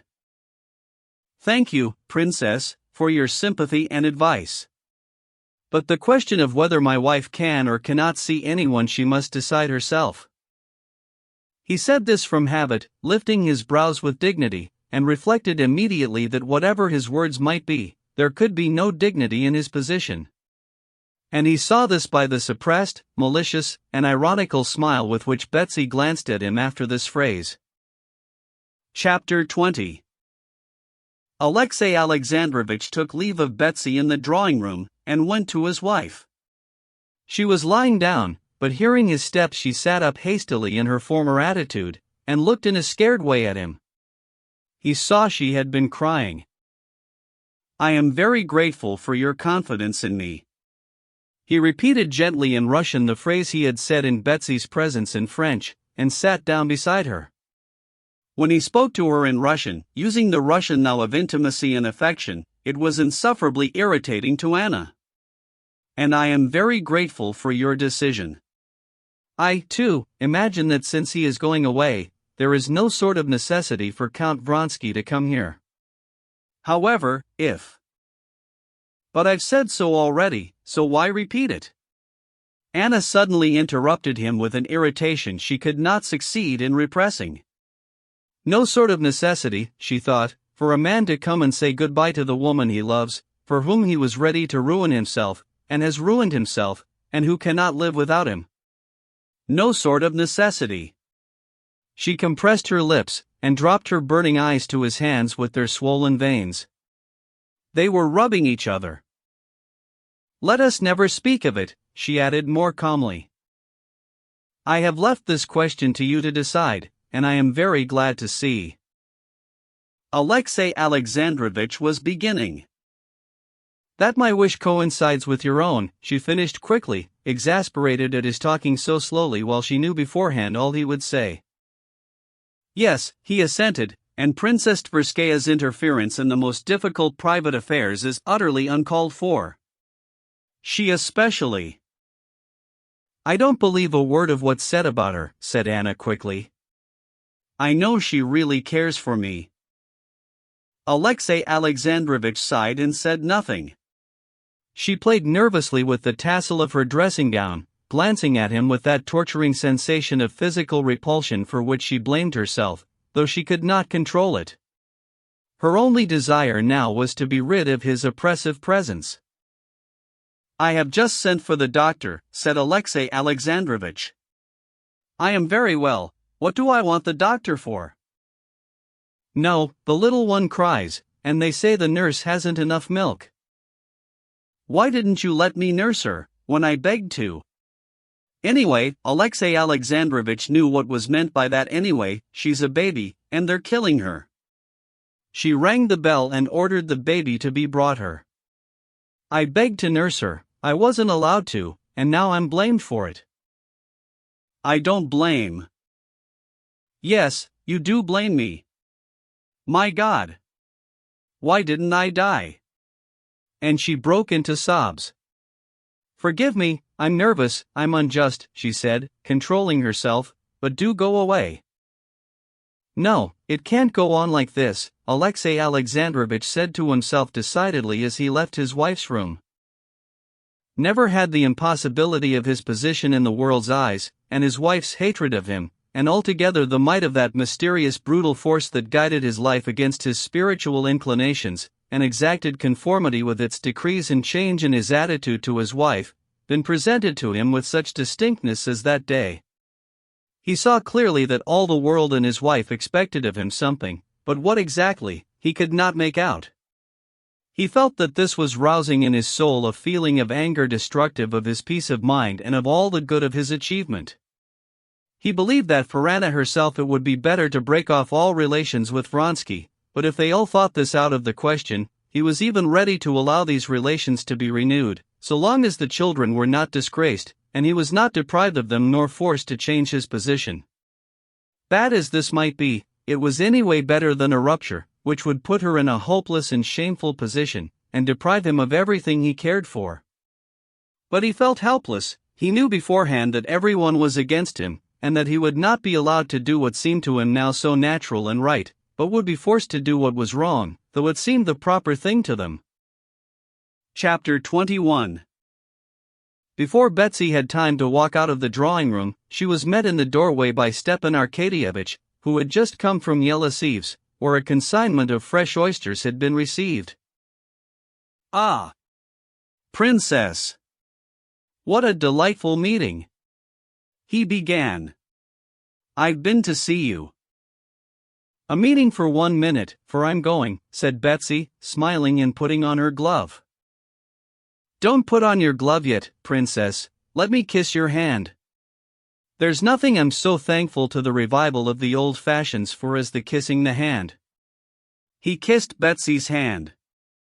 When shall we see each other? You don't deserve it, answered Betsy, smiling. Oh, yes, I deserve a great deal, for I've become a most serious person. I don't only manage my own affairs, but other people's too, he said with a significant expression. Oh, I'm so glad, answered Betsy, at once understanding that he was speaking of Anna. And going back into the drawing room, they stood in a corner. He's killing her, said Betsy in a whisper full of meaning. It's impossible, impossible. I'm so glad you think so, said Stepan Arkadyevitch, shaking his head with a serious and sympathetically distressed expression. That's what I've come to Petersburg for. The whole town's talking of it, she said. It's an impossible position. She pines and pines away. He doesn't understand that she's one of those women who can't trifle with their feelings. One of two things. Either let him take her away, act with energy, or give her a divorce. This is stifling her. Yes, just so. Oblonsky said, sighing. That's what I've come for. At least not solely for that. I've been made a kammerherr. Of course, one has to say thank you. But the chief thing was having to settle this. Well, God help you, said Betsy. After accompanying Betsy to the outside hall, once more kissing her hand above the glove, at the point where the pulse beats, and murmuring to her such unseemly nonsense that she did not know whether to laugh or be angry, Stepan Arkadyevitch went to his sister. He found her in tears. Although he happened to be bubbling over with good spirits, Stepan Arkadyevitch immediately and quite naturally fell into the sympathetic, poetically emotional tone which harmonized with her mood. He asked her how she was, and how she had spent the morning. Very, very miserably. Today and this morning and all past days and days to come, she said. I think you're giving way to pessimism. You must rouse yourself, you must look life in the face. I know it's hard, but I have heard it said that women love men even for their vices, Anna began suddenly, but I hate him for his virtues. I can't live with him. Do you understand? The sight of him has a physical effect on me, it makes me beside myself. I can't live with him. What am I to do? I have been unhappy, and used to think one couldn't be more unhappy, but the awful state of things I am going through now, I could never have conceived. Would you believe it, that knowing he's a good man, a splendid man, that I'm not worth his little finger, still I hate him? I hate him for his generosity. And there's nothing left for me but. She would have said death, but Stepan Arkadyevitch would not let her finish. You are ill and overwrought, he said. Believe me, you're exaggerating dreadfully. There's nothing so terrible in it. And Stepan Arkadyevitch smiled. No one else in Stepan Arkadyevitch's place, having to do with such despair, would have ventured to smile. The smile would have seemed brutal, but in his smile there was so much of sweetness and almost feminine tenderness that his smile did not wound, but softened and soothed. His gentle, soothing words and smiles were as soothing and softening as almond oil. And Anna soon felt this.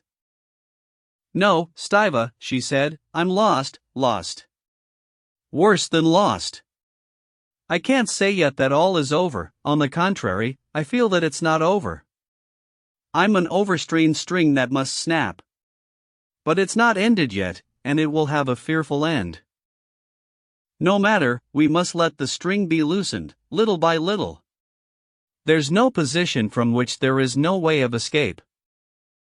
I have thought and thought. Only one. Again he knew from her terrified eyes that this one way of escape in her thought was death, and he would not let her say it. Not at all, he said. Listen to me. You can't see your own position as I can. Let me tell you candidly my opinion. Again he smiled discreetly his almond oil smile. I'll begin from the beginning.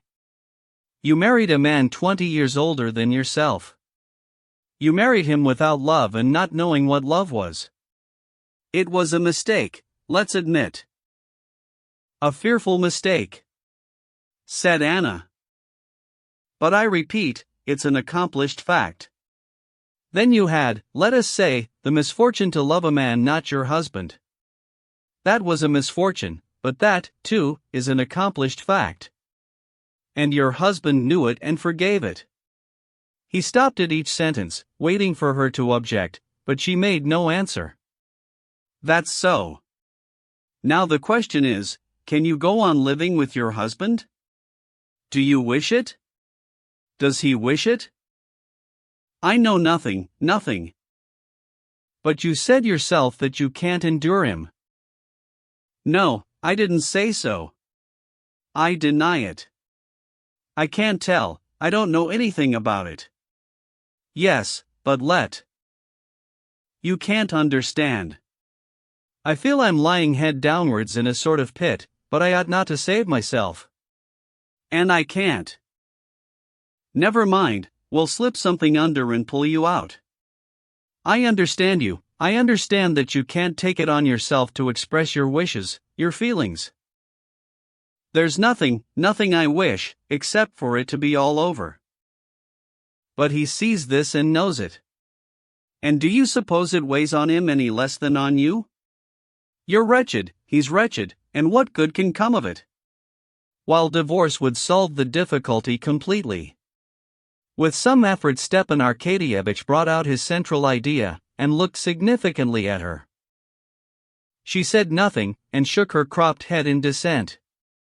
But from the look in her face, that suddenly brightened into its old beauty, he saw that if she did not desire this, it was simply because it seemed to her unattainable happiness. I'm awfully sorry for you. And how happy I should be if I could arrange things, said Stepan Arkadyevitch, smiling more boldly. Don't speak, don't say a word. God grant only that I may speak as I feel. I'm going to him. Anna looked at him with dreamy, shining eyes, and said nothing. Chapter 22. Stepan Arkadyevitch, with the same somewhat solemn expression with which he used to take his presidential chair at his board, walked into Alexey Alexandrovitch's room. Alexey Alexandrovitch was walking about his room with his hands behind his back, thinking of just what Stepan Arkadyevitch had been discussing with his wife. I'm not interrupting you?